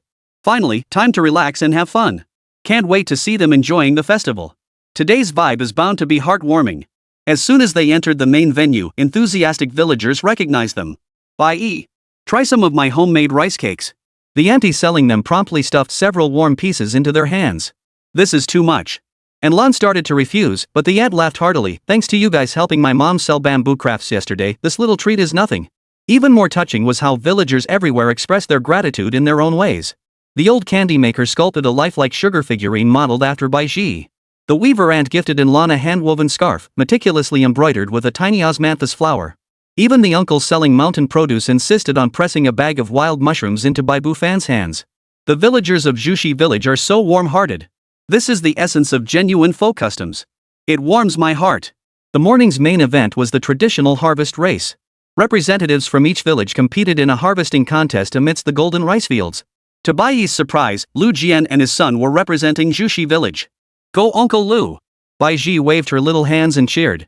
Little Stone jumped up and down impatiently on the ridge. Dad, hurry up. They're catching up. Halfway through the competition, an accident occurred. An elderly man from the neighboring village slipped and twisted his ankle while harvesting at high speed. Seeing this, Lu Jian immediately dropped his sickle and rushed over to help him up. What about your competition? The old man said guiltily. Lu Jian gave a hearty smile. The competition happens every year, but your health is more important. This gesture earned thunderous applause from the entire crowd. In the end, though Zhuxi village didn't win the championship, Lu Jian gained something far more precious than victory, the respect of everyone present. Way to go, Brother Jian. This is the true spirit of sportsmanship. Moved to tears. The afternoon's folk performances were even more spectacular. Each village showcased their signature acts. Dragon dance troupes weaved through the crowd to the beat of gongs and drums, their dragon bodies twisting and turning. Stilt walkers balanced on 2-meter stilts as if walking on flat ground. Waist drum teams performed with overwhelming energy, their drum beats shaking the heavens. The most unique attraction was the strawman beauty pageant, where villages crafted whimsical straw figures. The endearing scarecrows drew continuous laughter from the audience. The Bai family sat in the front row seats reserved especially for them by the villagers. Bai Yi watched intently. "Brother, that scarecrow looks just like you." Bai Yi pointed to one wearing a small straw hat and holding a book, giggling. Bai Yi shook his head helplessly, his eyes brimming with affection. During an intermission, a small incident occurred. A little girl, about 4 or 5 years old, had become separated from her parents in the crowd and was now standing by the roadside, wailing loudly. Bai Yi was the first to notice and immediately approached with his sister to comfort her. "Little one, why are you here all by yourself?" Bai Yi crouched down and asked gently. The little girl sniffled. I'm looking for my mommy." Bai Yi took out the sugar figurine the old man had given them earlier and handed it to the girl. Don't cry. Sister will treat you to this sugar figurine." Seeing the delicate sugar sculpture, the girl gradually stopped crying. Bai Yi scanned the area and spotted a sugar painting stall nearby. Taking the little girl's hand, he said, "Big brother will take you to find your mom. We can watch the sugar painting along the way, okay? The siblings are so heartwarming. Bai Yi is so good with kids. Such a gentle way to handle it." As they searched for her parents, they treated the little girl to various snacks. Bai Yi carefully inquired with each vendor about her whereabouts, while Bai Yi held her hand the entire time, occasionally making her laugh. "Do you like this glutinous rice cake?" Bai Yi asked softly. The little girl nodded, a smile finally lighting up her face. Finally, they arrived at the public address system. Bai Yi paused briefly before requesting an announcement in a lighthearted tone. "Attention all listeners, a little princess wearing a pink dress and twin ponytails is at the broadcast station. If you're her family, please come forward to claim her. Don't worry, she's perfectly safe, enjoying some glutinous rice cakes. No need to rush." This unusual announcement quickly yielded results. Before long, a pair of anxious young parents rushed over. "Nyo." The mother scooped up the little girl, tears of relief welling in her eyes. It turned out the little girl had been drawn to a sugar painting stall and wandered off without realizing it. "Thank you so much," the father repeated his gratitude. "And for taking such good care of her." Bai Yi smiled and said, "With the harvest festival being so lively, it's only natural for children to get distracted." Nyo was very well behaved, she even helped us sample lots of snacks. Iba handled this so thoughtfully. This broadcast script is so adorable. Perfect ending. As evening fell, the harvest festival reached its climax with a bonfire celebration. Villagers gathered around the flames, dancing traditional dances, and Bai Yi's family was enthusiastically pulled into the circle. "I don't know how to dance." And Lan felt shy. "No worries." And Auntie cheerfully took her hand. "Just follow the rhythm. It's easy." With the villagers' patient guidance, the Bai Yi family quickly mastered the basic steps. Bai Yi learned the fastest, her cheerful figure looking especially adorable in the firelight. Even the usually stern Bai Bufan began swaying awkwardly to the beat, drawing hearty laughter from everyone. This scene is simply beautiful. Truly immersing in local life. Dad Bai looks so adorable dancing. As night deepened, the harvest festival drew to a close amidst laughter and joy. On the ride back to the village, Bai Yi had fallen asleep in her mother's arms, exhausted but still wearing a sweet smile. "This is the true meaning of the harvest festival," Bai Yi murmured, gazing at the starry sky outside the window. "It's not just about celebrating the harvest, it's about the warmth of people gathering together." This day held no tasks, no competition, only the purest joy and heartfelt emotion. This beauty would forever remain in their memories. Chapter 55, Farewell to Jushi Village. The morning mist had yet to dissipate, but Jushi Village had already awakened. Today marked the final day of the harvest festival and the guests' last moments in the village. As the Bai Yi family pushed open their courtyard gate, they saw Grandpa Li and several villagers waiting outside. "Children, we heard you're leaving today," Grandpa Li said in a slightly hoarse voice. "We came especially to see you off." Even more touching was Grandma Chen carrying a brand new bamboo basket filled with steaming breakfast. "Knowing you'll be traveling, I made some food specially. Don't go hungry on the road." "Must we get teary-eyed this early in the morning?" Grandma Chen is so warm-hearted. It's so hard to see them go. Other families gradually gathered at the village entrance, each receiving carefully prepared gifts from the villagers. Lu Jian and his son received a pair of lifelike bamboo carvings. Song Ming and his daughter received a handmade inkstone crafted by the villagers. Tang Ling and her niece received an exquisite set of theatrical costumes and headdresses. The most special gift was for Bai Yi's family, a thick photo album documenting every moment they spent in Jushi Village, from their initial awkwardness upon arrival, to the touching birthday banquet, to the laughter during the harvest festival. When did everyone take these photos?" And Lan flipped through the album, her eyes welling up. Grandpa Li smiled. "Director Chen arranged it secretly, wanting you to remember every day here. The production team went above and beyond. This gift is more precious than anything. I'm about to cry." Before leaving, Bai Yi did something that surprised everyone. He walked to the old locust tree at the village entrance and carefully buried a time capsule. "This holds our most precious memories from Jushi Village," Bai Yi told the children who gathered around. When you grow up, you can dig it up and see what's inside. This gesture touched everyone else. Soon, every family left their own mementos beneath the tree. Lu Jian and his son buried a pair of handmade bamboo hose. Song Ming and his daughter buried a jointly created painting titled Landscape of Zhuxi. Tang Ling and her niece buried a handkerchief embroidered with the character for longevity, used during their performance at the birthday banquet. The Bai Yi family buried a small wooden box containing 90 paper-cut characters for longevity. What an amazing idea! Zhuxi village will forever bear their mark. We must return to visit someday. The moment of farewell finally arrived. Director Chen organized a large group photo, featuring not only the 4 families but all the villagers, each wearing a genuine smile. I hereby declare Season 1 of Little Ones, Charge Ahead, the Zhuxi Village chapter officially wrapped. Director Chen's voice trembled slightly. As the crowd watched them depart, 4 vehicles slowly drove away from Zhuxi Village. Bai Yi glanced back and saw the villagers still waving. Grandpa Li and Grandma Chen, supporting each other, stood at the village entrance until the last car disappeared. Brother, Bai Yi leaned against the car window and whispered, "Will we ever come back?" Bai Yi gazed at the village shrinking in the rearview mirror and replied softly yet firmly, "We definitely will." As the cars rounded the mountain bend, Zhuxi village finally vanished from sight. Yet each of them believed this extraordinary experience would remain forever etched in their hearts. Farewell, Zhuxi village. Farewell, dear villagers. Looking forward to the next season. Bai Yi, keep shining. This journey was absolutely beautiful. Crying, it's really over. A week and 2 weeks later, Bai Yi's doorbell rang. And Lan opened the door to find Tang Ling standing outside, holding a box of exquisite pastries. "I heard Baby Dash Forward premieres today. Thought it'd be more fun with company, so I took the liberty of dropping by," Tang Ling said with a smile. Hearing the commotion, Bai Yi and Bai Yi emerged from their room. "Godmother." Bai Yi ran over happily. "We were just about to start watching." Everyone gathered around the television as the screen began playing their moments in Zhuxi village. When the scene from the first day appeared, Tang Ling couldn't help but laugh. "Remember that night? Thanks to Xiaoyi helping us start the fire, we got to eat a hot meal." Bai Yi also smiled, everyone worked so hard to adapt. And Lan reflected, looking back now, those days were tough, but incredibly fulfilling. Just then, the doorbell rang abruptly. Who could it be at this hour? Bai Bu Fan wondered as he went to answer the door. A delivery person stood outside the door, holding a large cardboard box. "Hello, you have a package here. The sender is listed as Zhuxi village." Zhuxi village? Everyone gathered curiously around.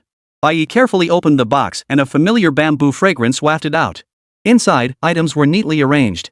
On top lay a bag of vacuum-sealed new rice, with a thoughtful note attached, "This year's harvest use half a finger less water when cooking." Beside it were several packets of mountain produce, each accompanied by a small note. "These pine mushrooms from the back mountain make the most flavorful soup. Wild bamboo shoots are best stir-fried with pork." A set of bamboo tea utensils handcrafted by Grandma Chen, each cup bottom carved with a unique auspicious pattern. Grandpa Li's neatly handwritten copy of the Zhuxi cookbook, which not only records traditional snack recipes but also includes many of his own insights. A stack of postcards, each featuring children's crayon drawings of their happy times in Zhuxi village. At the bottom lies a handwritten letter from Grandpa Li. "Kids, I heard tonight's program will be broadcast. The whole village has planned to gather at the village committee to watch together. Taidan has been so excited since waking up this morning he can't sit still. The new rice harvest is in. Thinking you might not get such fresh rice in the city, I sent some your way. Grandma Chen specially selected the finest bamboo to craft tea sets for you, saying she hopes the scent of bamboo will remind you of Zhuxi whenever you sip your tea. Taidan is quite something now. He carries that bird guide you gave him all over the mountains every day, identifying birds and saying he wants to know everything just like you." At the end of the letter, the names of the entire village were densely signed, each accompanied by a handprint. Beside his own name, Taidan drew a lifelike mountain tit and wrote, "Brother Bai, I can recognize the cuckoo's call now." Tang Ling gazed at these carefully prepared gifts, her voice catching slightly. They really put their hearts into this. Bai Ji spread the postcards across the coffee table, pointing to one. "This is us making osmanthus cakes at Grandpa Li's house." Just then, Bai Yi's phone rang. The moment the video call connected, the screen instantly filled with familiar smiling faces. "We saw it! We saw it!" Tidan's excited little face filled most of the screen. "We saw you guys on TV." The camera panned to the village committee's large meeting room, packed with people. A red banner hung on the wall reading, "Zhuxi Village Premiere Viewing Party for Little Stars, go for it." Grandma Chen leaned close to the camera, scrutinizing the screen. "Has Xiaoyi lost weight? The food in the city can't compare to ours here in the village." Grandpa Li raised a cup of rice wine. "We're reliving your days here in the village." Aunt Wang leaned into the camera. "Xiaoyi, that bookkeeping method you taught me really works." Uncle Zhang also smiled. "Our free-range chickens hatched another clutch of chicks. We'll have eggs ready for you when you come back." The video call lasted a long time, filled with waves of laughter and cheer from both sides. When the program reached the farewell scene, both sides fell silent. Grandpa Li cleared his throat, his voice sounding a bit hoarse. Kids, Jushi Village will always be your home. Remember to come back for the new rice harvest and I'll save the ripe persimmons for you. During the new year, you absolutely must come back to visit. Chapter 56, Come on, Bai Yi, give your godmother a hug. After the call ended, a brief silence fell over the living room. The weight of parting sorrow settled heavily over everyone. Bai Yi buried her little face in her mother's embrace. And Lan gently patted her back, while even Bai Bufan stared out the window, lost in thought. Just then, the television happened to air a clip of Tang Ling performing at the birthday banquet. On screen, her sleeves fluttered gracefully as her voice flowed melodiously, a stark contrast to the quiet living room. Bai Yi watched the television, his eyes brightening slightly. He turned to Tang Ling and said, "Godmother," his voice broke the silence, "your performance of celebrating longevity at the banquet was truly magnificent. Everyone was stunned by your artistry. The way you flicked your sleeves, and that look in your eyes, it was exactly like when you taught me step-by-step backstage as a child." He tilted his head slightly, his expression conveying just the right amount of puzzlement. "But I remember after I started kindergarten, you rarely performed anymore. You stopped taking me to the theater too. You clearly loved opera so much, and you never stopped practicing. Why is it that now, fewer and fewer people seem willing or able to sing such beautiful pieces well?" This question, like a key, gently unlocked a door in Tang Ling's heart that had been deliberately sealed for so long. The sadness in her eyes hadn't fully faded before it rippled with something more complex, a mix of passion, resignation, and deep-seated reluctance. She reached out and ruffled Bai Yi's hair, her touch as gentle as it had been when he was a child. "You're such a good kid, always remembering things so well," Tang Ling murmured, her voice carrying a distant echo of nostalgia. "Yes, back then, I'd take you to the theater and we'd stay all day. You'd get so engrossed watching from the edge of the side curtain that you'd even forget to eat your candy." Her smile gradually turned bitter. "But Chowie, it's not enough for just us old folks to love watching and singing these plays. For a troupe to survive, it needs a steady stream of new audiences buying tickets. For a theatrical tradition to endure, it needs wave after wave of young people willing to endure the hardships and embrace the solitude." Anlin, too, was drawn into reminiscence, adding softly, "I remember back then, when the most famous stars performed, tickets were impossible to get. Now, sigh, so many old theaters have closed." Bai Bufan pragmatically pinpointed the crux, ultimately, it's the shrinking market.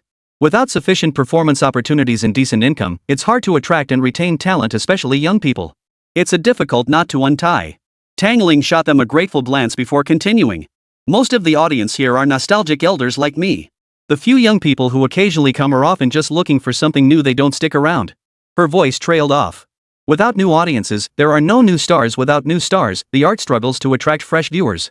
Sometimes backstage while applying makeup, I catch my reflection and wonder, after our generation, how many will remember these melodies, these movements?" Her words unfolded like a slowly unfurling scroll, painting the plight of traditional art in the torrent of time, not the loss of skills, but the shrinking ecosystem, the fragile chain of transmission. Bai Yi listened quietly. In those eyes, always sparkling with wisdom, the sadness born of parting gradually gave way to a deeper sense of responsibility. He recalled Grandpa Li's reverence for traditional snacks in Jushi Village, Grandma Chen's steadfast dedication to bamboo weaving, and the sense of accomplishment he felt when recreating those snacks. Preserving a flavor, a craft, and safeguarding a play or a stage seemed like different facets of the same endeavor. The living room fell silent once more, but this time, the air carried not just parting sorrow, but also a solemnity born of understanding. Beneath that solemnity, an impulse to take action quietly took root. Bai Yi stared at the screen, then glanced at his godmother beside him, whose melancholy was impossible to hide. A thought flashed through his mind like lightning. He remained silent, his mind instantly diving into the system interface within his thoughts. Consumed emotional energy. Skill opera upgraded to LV.5 max. Accessing entertainment resource library. Redeeming complete Huangmei opera classic. The female consort includes musical scores, lyrics, and key movement techniques. A vast reservoir of knowledge and muscle memory flooded his body like a warm current. Every detail of Huangmei opera, its singing, recitation, acting, and combat, along with every nuance of the classic play The Female Consort, became crystal clear within him. He lifted his head, a smile blending nostalgia and mischief breaking the living room silence. "Godmother, I suddenly remembered when I was little, I think I promised you that once I learned to sing opera, I'd sing for you first." Tang Ling, still lost in her own thoughts, chuckled softly at the memory, taking it as her child's way of comforting her. She responded gently, "Yes, back then when you were helping your father compose music, I asked you to sing a little tune for me too." "What's this? Is our little E ready to fulfill that promise now?" Bai Yi nodded emphatically. He leapt off the sofa and moved to a relatively open spot in the living room. His small frame naturally adjusted into position. Though not clad in theatrical costume, an aura of intense focus already gathered around him. And Lan and Bai Bufan exchanged surprised glances, wondering what their son had up his sleeve. Bai Yi also widened her eyes in curiosity. Bai Yi took a deep breath. When he opened his mouth, a clear, crisp child's voice emerged imbued with the earthy charm and lively rhythm unique to Huang Mei opera. Word by word, he sang the beloved classic excerpt with perfect clarity. To save Li Lang, I left my home, little did I know I'd win the top prize in the imperial exam. Crown champion, robed in crimson, palace flowers adorning my cap, how fresh and new. As he sang, he performed several simplified yet perfectly executed theatrical movements to match the lyrics, mimicking the joy of winning the top prize, the gesture of adorned with palace flowers. His eyes instantly captured the complex emotions of Feng Suzhen, the female prince consort, astonishment mingled with delight, tinged with a touch of playful triumph. Tang Ling's smile froze instantly, replaced by stunned disbelief. As a professional, she knew all too well how much skill lay within those seemingly simple lines: pitch, nuance, diction, breath control, especially that instantaneous immersion into character. This was absolutely not something an untrained child could achieve. Bai Yi's performance continued unabated. His childish voice carried a natural, pure innocence that was deeply moving.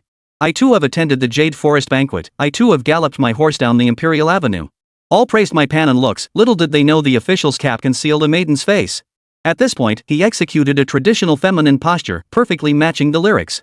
He vividly portrayed the secret of cross-dressing and the subtle pride behind disguising the beauty, displaying genuine stage presence.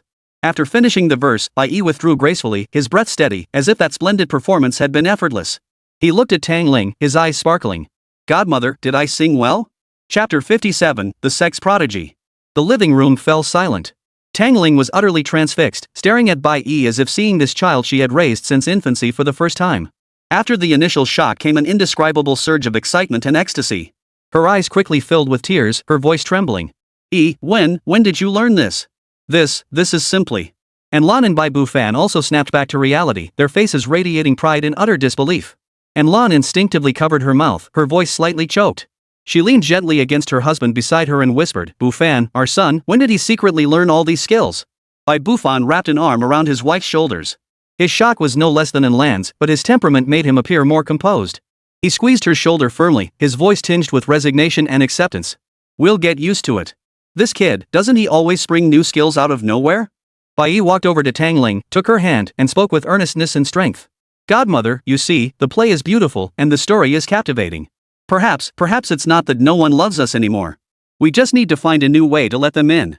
In that moment, the sorrow of parting dissolved into immense surprise and fresh hope. Tang Ling clasped Bai Yi's small hand tightly in return, as if grasping a light illuminating the path ahead. Looking at this child who always seemed to create miracles, a once unthinkable thought began to take root. Perhaps the springtime of opera had never truly departed. It simply needed a different approach to be reawakened. Tang Ling's excitement lingered long after the moment passed. She pulled Bai Yi down onto the sofa, her gaze as fervent as if she'd discovered a priceless treasure. Shall we, tell your godmother what's the name of the opera you just sang? And what's the story about? Her voice carried a barely perceptible tremor, the instinctive excitement of a professional encountering a masterpiece. Bai Yi, well prepared, answered calmly, this play is called The Female Imperial Consort. It tells the story of an exceptionally clever and brave girl named Feng Suzhen. He clearly outlined the plot in a way that was easy to understand. Her beloved, Li Zhaoting, faced a grave injustice. To save him, Feng Suzhen disguised herself as a man and went to the capital to take the imperial examination for the top scholar. And guess what? She actually passed with flying colors. The emperor took notice and wanted to marry her off to his princess as a prince consort. Dressed as a man? Passed the top scholar exam? And then asked to be a prince consort? Tang Ling's eyes lit up. As an industry insider, she instantly recognized the story's powerful dramatic tension, its twists and turns blending romantic intrigue with the drama of the imperial examinations, all wrapped in a comedic layer. It was an exceptionally strong foundation for a script. What an extraordinary woman. What a story. And then? How did she extricate herself? Bai Yi nodded and continued, recounting how Feng Suzhen confessed the truth to the princess on their wedding night, ultimately saving her beloved and achieving a happy marriage. Brilliant. Tang Ling couldn't help but clap in admiration. This tale is both legendary and a tribute to a woman's wisdom and courage. With a perfect ending, it's absolutely perfect for the stage. Her excitement grew as she spoke, as if she could already envision the play dazzling audiences on stage. Xiaoyi, could you sing that passage you just performed for me again, in full? I'd like to record it and study it carefully. Of course, Auntie. Bai Yi readily agreed, rising once more to adjust his breathing. This time, Tang Ling took out her phone and solemnly pressed the record button. On screen, Bai Yi's petite figure radiated astonishing brilliance once more. His vocal delivery, posture, and gaze were even more poised and precise than before, perfectly recreating that classic aria from The Princess Consort. Throughout the recording, Tang Ling's hands trembled slightly with excitement, and she struggled to stifle her gasps of awe. The moment the recording ended, Tangling practically threw herself at Bai Yi, embracing him tightly. That was incredible. Little E, you truly are your godmother's lucky star. This play, this aria, it was perfect. Held a bit too tightly, Bai Yi's cheeks flushed slightly, but he remained composed as he replied. Godmother, if you trust me, give me 3 days. I can write the complete script for the princess consort, including the lyrics, musical scores, and the main choreography arrangements. 3 days? Tangling was stunned again. Writing the script for a major opera was an enormous undertaking. Yet, looking into Bai Yi's determined and clear eyes, an inexplicable sense of trust welled up within her. All right. Godmother believes in you. Xiaoyi and Lan approached then, crouching down to meet her son's gaze. Her voice was gentle yet tinged with a mother's concern. Mommy knows you're talented, but writing a major play is no small feat. It demands immense effort. Don't push yourself too hard. Your health comes first, understand? Don't worry, Mom. Bai Yi gave his mother a reassuring smile. I've got this under control. Bai Bufan approached as well, placing his large hand on his son's head and giving it a firm rub. His tone was unusually stern, yet tinged with pride. Son, if you say you'll do it, you do it. Whatever support you need, just tell Dad. He didn't ask can you, but instead offered trust and a promise to be his backup. After a few more words, Tangling could no longer contain her excitement. Clutching that precious video, she practically floated out of Bai Yi's home, forgetting even the pastries she'd brought. The moment she returned to her own residence and closed the door, Tangling immediately pulled up a number she had pinned to the top of her contacts but hadn't dialed in ages. Her mentor, the previous generation's master of her opera lineage, the now retired, nearly 80-year-old Master Yan. The phone rang for a long time before being answered. Her master's familiar, slightly aged voice came through. Hello, little Ling? What brings you to call this old man today? Master. Hearing his voice, Tangling nearly shed tears. Suppressing her emotion, she first inquired warmly about his health and shared updates on her recent life. After a while of pleasantries, Master Yan keenly detected the unusual excitement in his beloved disciple's voice. Little Lingzi, you sound different today. Did something good happen? Tangling took a deep breath, trying to steady her voice, though it still trembled uncontrollably. Master, I called to tell you something truly wonderful. She paused, then spoke each word with utmost solemnity. Our drama school, no, our entire opera profession it seems we've produced a once-in-a-century peerless prodigy. Chapter 58, Tangling's Master. A brief silence fell on the other end of the line. Mr. Yan, hearing his beloved disciple's voice tremble with excitement, furrowed his brow slightly. He understood Tangling knew her passion and dedication to opera. Precisely because of that, he feared she might be fixating on her current predicament. A once-in-a-century prodigy? In these times when opera was steadily declining, finding even a single promising young talent was rare enough. Once in a century? This child was likely under too much pressure, losing her mind. He sighed softly, his voice slowing to a gentle cadence, carrying the unique warmth of an elder and a hint of barely perceptible pity. Young performer. He chose his words carefully. Master understands your urgency, your concern for the future of our craft. But some things simply cannot be rushed. He paused again, his tone growing even gentler, as if afraid of upsetting the other. Opera has reached this point today, fewer audiences, a shrinking market. This isn't your fault alone, it's the times we live in. Haven't you been pushing yourself too hard lately? Feeling too much pressure? Why not come stay with your master for a few days? Clear your head. Don't be so hard on yourself, you've even started seeing things. Master. It's not hallucinations. Tangling snapped, knowing empty words wouldn't convince him. She cut him off decisively. I knew you wouldn't believe me. I have proof. I recorded a video and just sent it to your WeChat. Look at it, just look at it and you'll see. Video? Old Master Yan looked skeptical. He wasn't very familiar with smartphones, but he knew the basics of WeChat. He slowly located the video file Tangling had sent, muttering, all right, I'll watch it. I'll watch it. You just won't give up. He tapped play, holding the phone closer as his eyes narrowed behind his reading glasses. At first, his expression remained calm, tinged with a hint of scrutiny. However, the moment the tiny figure came to a stop in the frame, and the clear, crisp, and melodious child's voice rang out distinctly through the earpiece, the nonchalance vanished instantly from his face. To save Li Lang, I left my homeland, little did I know I'd win the top prize in the imperial examination. Unnoticed, Mr. Yan's posture straightened. Crown top scholar, robed in crimson, crowned with imperial flowers, how splendid, how novel. His eyes widened, and his hand holding the phone began to tremble slightly, beyond his control. The child's posture, gaze, and especially that singing voice so naturally gifted yet meticulously disciplined in every note. How could this possibly be the caliber of a mere child? This was clearly the depth of skill only a seasoned veteran could possess, yet it was sung by a child's voice, creating an indescribable, breathtaking beauty born of contrast. I too have feasted at the Jade Forest banquet, I too have galloped my steed before the imperial streets. All praised my pan and looks, but it was just my official cap hiding my beauty. At this point, the child skillfully adopted a woman's posture, perfectly embodying the character's coquettishness and hidden secrets. Just then, a sharp clatter echoed from the other end of the line, the sound of a ceramic teacup crashing to the floor. Yet old Master Yen seemed oblivious, his entire focus utterly captivated by the tiny figure on the phone screen. His breathing grew heavy and ragged. The video was brief and soon ended. Yet old Master Yen remained frozen in that pose, utterly still, as if turned into a statue. He instinctively removed his reading glasses, rubbed his eyes forcefully, then put them back on, staring intently at the now still image. Was it just his failing eyesight? Or had he truly encountered the legendary prodigy? Master? Master? Have you finished watching the video? Tang Ling's voice came through the receiver, tinged with a hint of anticipation and an almost imperceptible smile. She could almost picture her master's reaction at that moment. A heavy intake of breath came from the other end of the line. After a long pause, Master Yen asked in a voice trembling violently, each word seeming to cost him immense effort. This is real? Not some AI thing they're playing around with these days? Little Ling, don't pull my leg. This old man. I know a thing or two about new gadgets. He struggled to find a scientific explanation, for this fact was so astonishing it seemed unreal. Tang Ling heard this and felt both amused and exasperated, but deep down, she was filled with pride. Her tone was unwaveringly certain, even tinged with a touch of pride. Absolutely true. Master, this is my godson, Bai Yi. Just now, right before my eyes, he sang it himself. I recall mentioning it to you years ago, my best friend and landson. He was just a little toddler back then. I brought him backstage and he watched my performance without blinking, fascinated by the swords and spears on stage. You even said the boy had a knack for it, didn't you? On the other end of the line, old Master Yen fell silent once more. This silence stretched longer and hung heavier than any before. Tang Ling could even hear the elderly man slightly hurried and heavy breathing on the other end, as if he were struggling to digest a fact so astonishing he dared not readily believe it. The floodgates of memory seemed to open, and vague impressions surfaced. It seemed there was such a thing. A delicate, porcelain-skinned baby, unafraid of strangers, sitting quietly amidst the bustling backstage without a single cry or fuss. Those dark, shiny eyes only followed the costumes and flowing sleeves. Could it be? Could that seed sown carelessly all those years ago have truly blossomed into such an incredible form today? After the immense shock came a tsunami of ecstasy and excitement, threatening to overwhelm his aging heart. It was the trembling and joy of one who had wandered alone through endless nights, suddenly catching sight of the dawn. He drew a sharp breath, his voice trembling uncontrollably, not from doubt, but from the intensity of his longing. I must see him. Little Lingzi.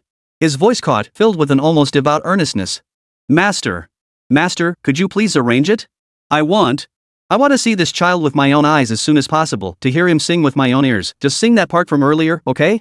Chapter 59, Visiting Old Master Yen. Hearing his master's voice on the other end of the line, nearly overcome with emotion, Tang Ling felt both pride and amusement. He quickly reassured him. Master, please don't worry. We will definitely meet him. But Xiaoyi said he needs to seclude himself these next few days to finish writing the complete script for the female consort. Let's wait a few days for him, okay? The female consort? Master Yan's sharp mind latched onto the unfamiliar term, instantly connecting it to the breathtaking aria in the video. Is that the play he sang in the video? Yes. Tang Ling affirmed. I mentioned the plot outline earlier, a woman disguised as a man, competing for the top scholar title, and being selected as the imperial son-in-law. The twists and turns, the vivid characters, it's absolutely prime material. Mr. Yen sucked in a sharp breath on the other end of the line, his voice thick with disbelief. So you mean, he's not just writing the lyrics, but also crafting the entire play structure, scenes, dialogue, musical scores, all within the next few days? Having spent his entire career in the field, he knew all too well the immense effort and time required to create a complete theatrical production, often the result of months or even years of meticulous refinement by an entire team. A child? In just a few days? It sounded like a fairy tale. Yes, Master, Tang Ling herself found it hard to believe, but Bai Yi had brought her so many miracles that she instinctively chose to trust him. I also think this request is outrageous. But he is Bai Yi. You haven't seen him with your own eyes. This child cannot be judged by ordinary standards. If he says 3 days, I believe him for 3 days. A moment of silence hung on the line before Master Yen let out a long sigh. His tone carried a complex mix of anticipation, skepticism, and reluctance to dampen his beloved disciple's spirits. Sigh. Very well. Regardless of whether this script gets written, I must meet this child. Such talent is unprecedented, unheard of. Arrange a time with him and his parents as soon as possible. Understood, Master. Tang Ling agreed readily. After hanging up, Tang Ling immediately contacted Lan and Bai Bufan, relaying Master Yan's urgent desire to meet Bai Yi. The couple held deep respect for this venerable elder artist. Upon hearing the news, while surprised by the commotion their son had stirred up, they were overwhelmingly supportive. With Tang Ling personally accompanying him, they felt completely at ease about his safety. Tang Ling crouched down again, earnestly seeking Bai Yi's opinion. Little E, Grandpa Yin, my godmother's master, watched your video and really wants to meet you. Would you be willing? Bai Yi set down his brush, lifting his clear eyes. Far from being intimidated, he displayed a solemnity and understanding beyond his years. I'd be honored, godmother. Artists like Grandpa Yin, who've dedicated their entire lives to traditional opera, deserve our respect and a visit. I admire them deeply. His sincere and well-spoken words warmed Tang Ling's heart once more. And so, the arrangement was made. For the next 3 days, Bai Yi spent most of his time in his small study, writing furiously, except for necessary meals and rest. And Lan occasionally slipped in fruit and milk, only to find her son hunched over his desk, his pen flowing effortlessly across the page. Dense lyrics, gongche notation, and detailed descriptions of movements and stage directions filled the pages. The intensity and skill with which he worked left her, his mother, feeling a tinge of awe. 3 days passed, arriving as scheduled. Early on the 4th morning, Tang Ling arrived at Bai Yi's home, feeling even more nervous than Bai Yi himself, who was about to undergo the assessment. When she saw Bai Yi hand her a thick stack of neatly bound manuscripts, each page filled with meticulous handwriting and interspersed with clear, easy-to-understand diagrams, her palms began to sweat. Godmother, this is the complete script for the princess consort. Please take a look, Bai Yi said calmly, as if he had merely completed a routine homework assignment. Tang Ling took a deep breath, accepted the heavy stack of papers, sat down on the sofa, and solemnly turned to the first page. At first, her reading pace was normal, but as the pages turned, she slowed down. Her eyes shifted from initial anticipation to astonishment, then to complete focus and utter disbelief. This couldn't possibly be a child's homework. The script was meticulously structured, with scenes arranged logically and transitions handled with precision. The lyrics were not only elegant and rhyming, perfectly matching the characters' personalities and emotions, but also remarkably preserved the unique literary quality of traditional opera while remaining accessible and easy to understand. The musical notation in the margins perfectly matched the melody lines with the lyrics, blending traditional charm with refreshingly innovative touches. What stunned her most were the incredibly concise and professional annotations on crucial aspects like the characters' movements, eye contact, footwork, stage direction, and prop usage. This was clearly the product of a highly experienced playwright, director, and actor rolled into one. Its completeness, precision, and professionalism far surpassed the vast majority of newly adapted scripts she had encountered. No, it was even clearer and more structured than many time-honored scripts passed down for generations. Tang Ling abruptly lifted her head to look at Bai Yi, who sat across from her sipping milk in small sips. Her lips moved a few times, but she found herself momentarily speechless, unable to find any words to describe the overwhelming surge of emotion within her. This wasn't merely exceptional talent, it was nothing short of a genius gifted by the gods. Godmother? Is something wrong? Bai Yi looked at her with confusion. Tang Ling snapped back to reality, shaking her head vigorously. She clutched the script tightly to her chest as if holding the most precious treasure in the world. Rising to her feet, her voice trembled with overwhelming excitement. And no problem. This is wonderful. You truly are. Come. We're leaving now. We must go see your grandfather Yan immediately. Let him witness this marvel with his own eyes. She practically snatched Bai Yi's hand, exchanged hurried greetings with Lan and Bai Bufan, then carefully shielded the script, one capable of sending shockwaves through the opera world, as she guided Bai Yi toward the car bound for her master's residence. The scenery outside the window flew by, but Tang Ling's heart was already with her master. She couldn't wait to see the earth-shattering expression on his face when he laid eyes on this script. The car finally came to a smooth stop before a courtyard house nestled deep within a quiet alley. Tang Ling took Bai Yi's hand as they stepped out. Before them stood a substantial Huizhou-style residence with pink walls and black tiles. The horse-head walls stood in harmonious arrangement, their eaves curving gently upward toward the sky, exuding a quiet yet majestic charm. Compared to the slightly weathered courtyards around it, this residence was clearly well-maintained, its door lintels and window frames radiating an ancient elegance. Bai Yi looked up at the mansion, a fleeting, barely perceptible hint of admiration flashing in his dark, bright eyes. Though young, he possessed remarkable discernment, sensing the historical depth and exceptional taste of its owner in every brick and tile. The air seemed permeated with a faint blend of ink and sandalwood fragrance, tranquil and distant. This is the place, shall we? Tang Ling took a deep breath, steadying her slightly hurried breathing from excitement. She clutched the heavy script in her hand and tightened her grip on Bai Yi's hand, as if drawing strength from it. She stepped forward and raised her hand to knock lightly on the vermilion lacquered door adorned with brass rings. Knock, knock. Chapter 60, Heaven Itself Feeding Me. The knocking had barely faded when hurried footsteps echoed from within the courtyard, drawing nearer. With a creak, the heavy vermilion door swung open from the inside. The elderly man who opened it was none other than old Master Yan. He had clearly made an effort today, dressed in a neatly pressed dark gray Chinese-style jacket, his silver hair combed immaculately. Yet his weathered eyes, which should have been as still as ancient wells, now burned like two flickering flames, filled with an uncontrollable urgency and longing. His gaze almost bypassed Tang Ling, landing directly on the small figure beside her. Their eyes met. What old Master Yen saw was a child as delicate as a carved jade figurine, with clear, luminous eyes. The child stood there quietly, neither flinching nor looking away, his gaze carrying just the right amount of curiosity and respect, without a trace of the timidity ordinary children showed when meeting unfamiliar elders. Bai Yi, however, saw a lean, sharp-featured elder whose brow bore the frost and rigor of years. Yet within those eyes fixed intently on him blazed an intensity defying his age, as if seeking to pierce through flesh and gaze directly into his soul. For a moment, the doorway fell silent. The air seemed to freeze, filled only with the quiet flow of silent scrutiny and curiosity. Seeing this, Tang Ling quickly spoke up to break the tense atmosphere. "Master, we're here. This is Xiaoyi." She gently nudged Bai Yi's back. Bai Yi stepped forward. Without needing further prompting from Tang Ling, he naturally performed a standard, ancient-style bow with clasped hands, the traditional greeting of a junior to an elder, his voice clear and confident, neither humble nor arrogant. "Greetings, Grandfather Yen. I am Bai Yi. I apologize for the intrusion and disturbing your peace." This gesture, this greeting, a flash of profound astonishment instantly crossed old Master Yan's eyes.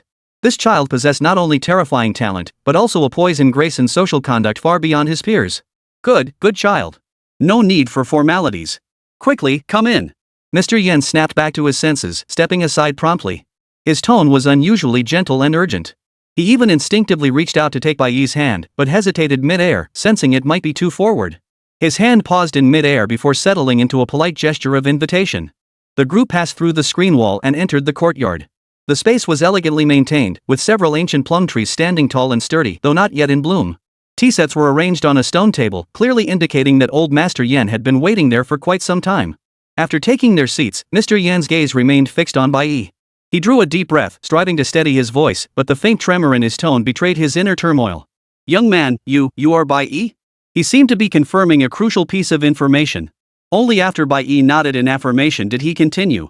"The video Tang Ling showed me, the one singing the female consort, was that really you?" "It was me, Grandpa Yen," Bai Yi admitted plainly, his eyes clear and pure, without a trace of boastfulness or guilt. "That singing style, those movements." Old Master Yen murmured, his words directed at Bai Yi yet echoing his own inner turmoil. Who taught you? How long did you study?" This was the greatest mystery in his heart. A self-taught prodigy of such caliber transcended everything he had witnessed in decades of experience. Bai Yi had long prepared his answer. A hint of reminiscence and slight confusion flitted across his face as he replied. "I watched a lot backstage at my godmother's theater when I was young. I listened to tapes and CDs and just figured it out on my own. Watching and listening, it just happened." He attributed it all to the elusive concepts of osmosis and exceptional talent. Had these words come from anyone else, old Master Yen would have scoffed dismissively. But looking into Bai Yi's crystal clear, utterly sincere eyes, and recalling that flawless performance in the video, he found himself momentarily speechless. Beyond attributing it to divine favor, he could find no more plausible explanation. He fell silent for a moment, his gaze turning complex as he looked at Tang Ling. Tang Ling immediately understood. Suppressing her excitement, she presented the folder she had been clutching tightly to her chest with both hands, her voice solemn as if offering a precious treasure. "Master, this is the complete script for the female consort that Xiaoyi wrote over 3 days." She emphasized the word script with deliberate emphasis. Mr. Yan's gaze was instantly drawn to the thick folder, his breathing involuntarily quickening. He reached out with a slightly trembling hand and took it. The folder felt surprisingly heavy in his grasp, making his heart skip a beat. He carefully opened the cover, revealing neat, clear handwriting that possessed a unique character. He first skimmed the table of contents and scene arrangements. The rigorous structure earned a slight nod of approval. Then he turned to the core aria section, the very part Bai Yi had sung in the video. As he read the lyrics, he silently recited the musical notation in his mind, his fingers unconsciously tapping a light rhythm on his knee. The more he read, the more focused his expression became.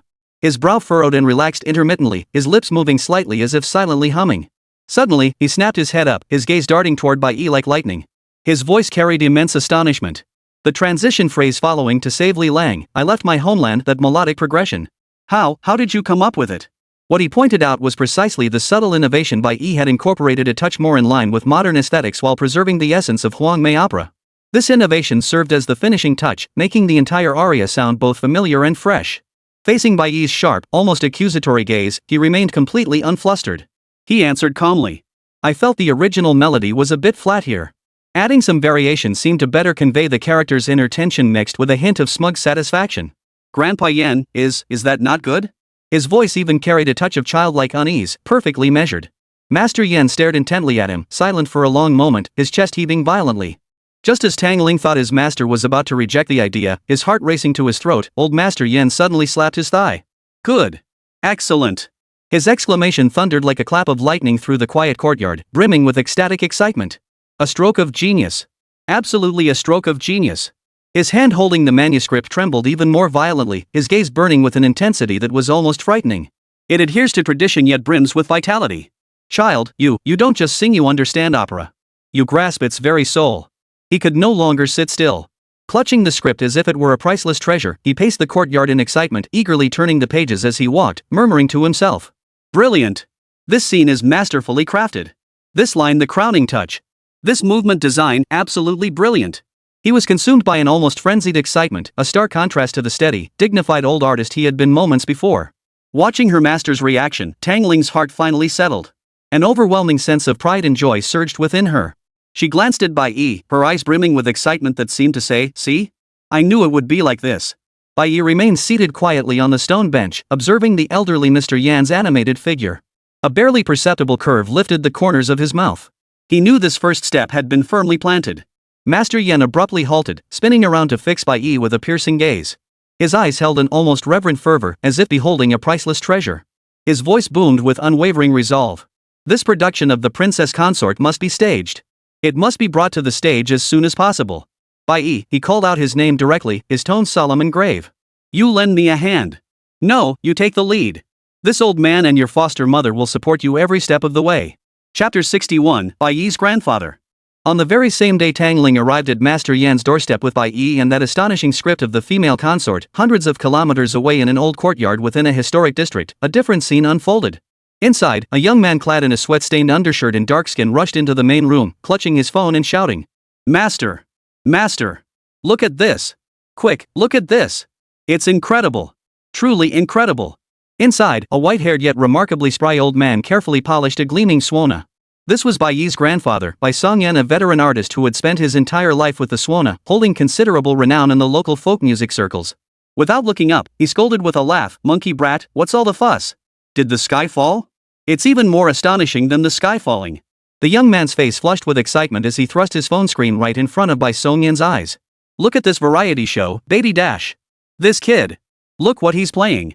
Exasperated by his apprentice's impatience, Bai Songyan set down his suona and squinted his aging eyes at the phone screen.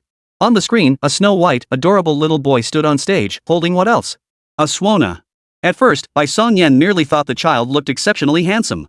But upon closer inspection, those eyes, that profile, it was none other than his beloved grandson, Bai Yi, whom he longed for day and night. The old man knew his grandson was participating in a variety show.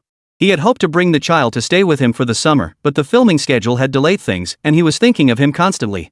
Seeing his grandson on the screen, his heart leapt with joy, but then a wave of confusion washed over him. When had little E learned to play the suona? And performed on TV?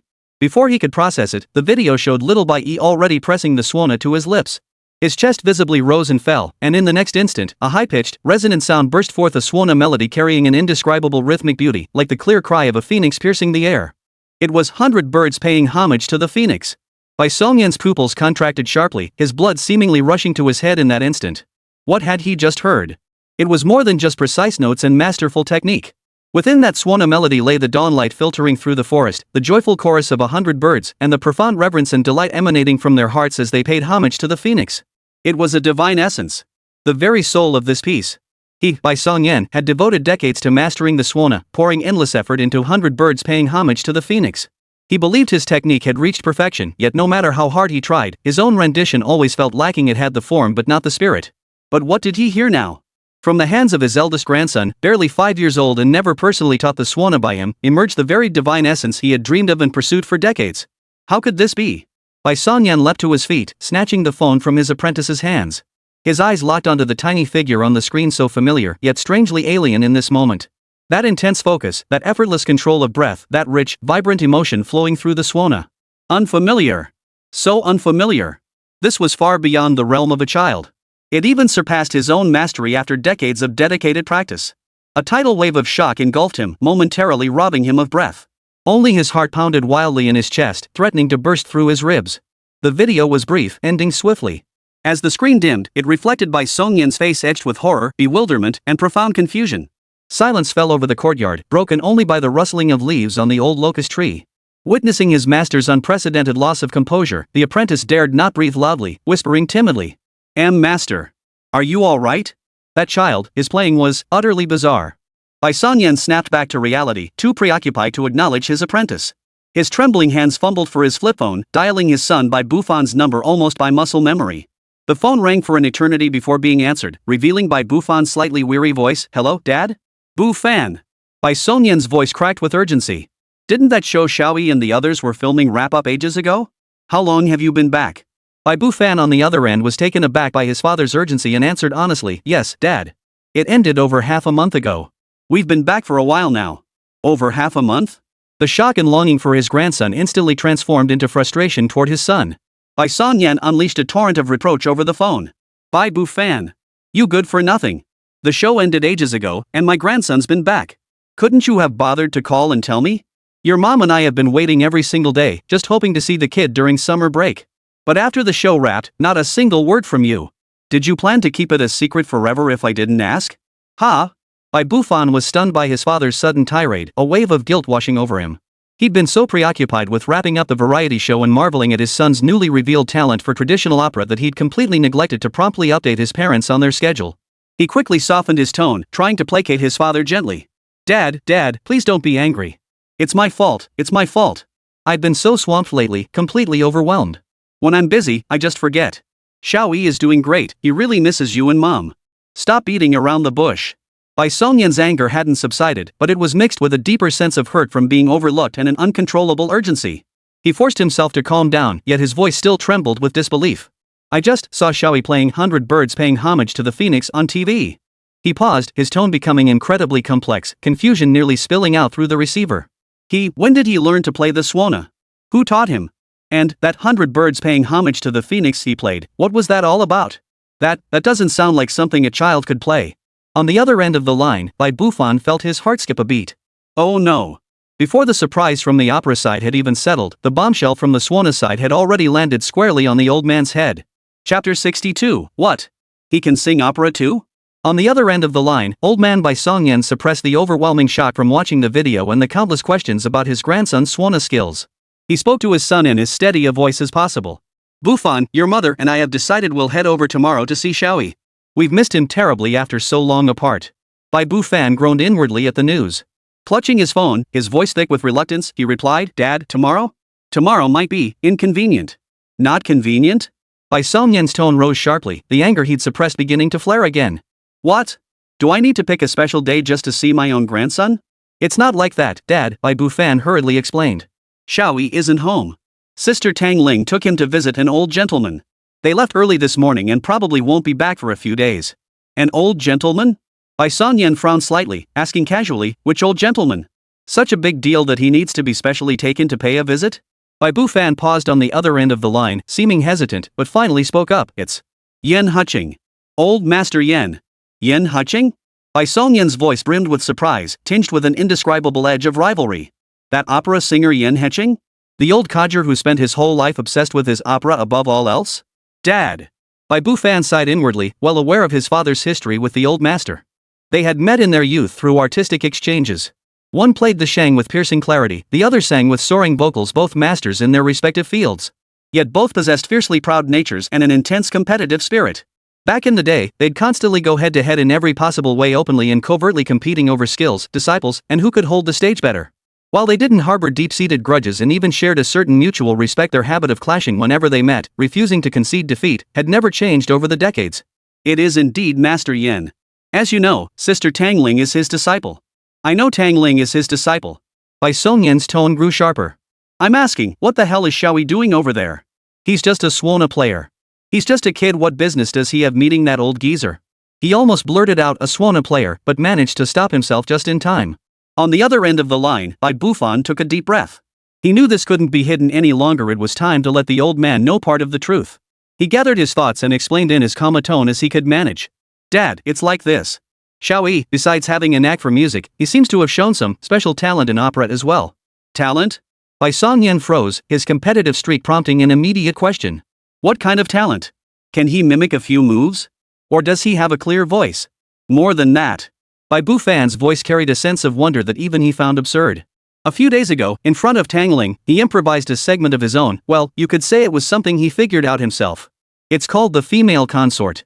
It stunned Tang Ling completely. She said it was breathtakingly divine. Old Master Yen watched the video Tang Ling recorded and couldn't sit still. He insisted on meeting Xiao Yi immediately. So today, Tang Ling brought him over. Bai Bufan kept his account as brief and matter-of-fact as possible, yet the information contained within struck Bai Songyan's mind like successive bolts of thunder. The profound essence of the Swan's 100 birds paying homage to the phoenix hadn't even fully sunk in, and now this improv in traditional opera? And it had managed to astonish Tang Ling, a professional actress, and make Yen Heching, that old man with his nose in the air who had praised few people in his entire life, unable to sit still? Bai Songyan clutched the phone, frozen in place as if under a spell. His mouth hung open, yet his throat felt stuffed with cotton, rendering him utterly speechless. His fingers tightened around the phone until they turned white. Dead silence hung on the other end, broken only by Bai Songyan's heavy, ragged breathing and the faint murmur of his wife asking, "What's wrong?" in the background. After a full 30 seconds, Bai Bufan called out anxiously from the other end, "Dad? Dad? Are you still there?" Bai Songyan snapped back to reality, blinking hard at the stinging in his eyes. His voice was dry and raspy, tinged with utter bewilderment and the exhaustion that followed a shattering revelation. He confirmed, enunciating each word carefully. Bufan. You mean Xiao Yi. He not only plays the Swana like that. He can sing opera too? And he can even compose plays that make Yen Heching unable to sit still? Each word felt like a sledgehammer striking his decades-old beliefs and that hidden competitive spirit. When had his precious grandson secretly cultivated such versatility in both arts and martial arts? And without a word, he'd first stirred up his decades-long-old rival? Based on the current situation, yes. Bai Bufan confirmed over the phone, though he knew the reality might be far more dramatic than unable to sit still. Another silence fell. In Bai Songyan's cloudy old eyes, light flashed violently: shock, confusion, disbelief, and a hint of displeasure at being scooped by Yen Heching, mixed with intense curiosity. Ultimately, all these emotions coalesced into an overwhelming resolve and urgent need to witness this with his own eyes. That old codger Yen Heching had seen it and was utterly amazed? As the legitimate heir self-proclaimed of the Swana tradition, how could he, the real grandfather, fall behind? He had to get there immediately, right this instant. To see with his own eyes just how heavenly his precious grandson truly was. And more importantly, to see the look on Yen Heching's face right now. With that thought, Bai Songyan hesitated no longer. His voice was firm and decisive as he spoke into the phone. Enough. Address. Send me old Yan's address. Dad? Why do you need the address? Bai Bufan felt an ominous foreboding. What for? Bai Songyan snorted, his voice suddenly regaining its strength, now carrying the resolve of someone heading straight for a confrontation. Your mother and I are heading into town right now. Straight to Yen Heching's place. I'll see for myself how my grandson is astoundingly brilliant. Without waiting for Bai Bufan's response, the old man hung up. He then bellowed at his bewildered wife and apprentice still in the room. Hurry. Pack your things. Book tickets. We're leaving now. To Yen Heching's house. Chapter 63, Bai Songyan's arrival. The small courtyard seemed to have been infused with rushing living water overnight. The former tranquility was replaced by a fervent excitement and bustling activity. In the study, the aroma of tea wafted through the air. Yen Heching and Bai Yi, old and young, sat facing each other across the desk. Spread out before them lay the script for the princess consort, its ink still wet. Yen Heching's fingers repeatedly traced the neat characters, sometimes reading intently, sometimes slapping the desk in admiration. Brilliant! Absolutely brilliant, he exclaimed, pointing to a particular scene. Suzhen's bridal chamber monologue. Here this line, I was but a maiden in my chamber, yet imperial grace summoned me as a son-in-law's wife. It conveys sorrow without bitterness, shock without disarray, capturing a maiden's grievances and courage with perfect restraint. Young Yi, how did you conceive such exquisite subtlety? Bai Yi held the osmanthus cake offered by Lady Yen, nibbling it slowly. Her clear eyes lifted at the praise, and she replied with both humility and precision.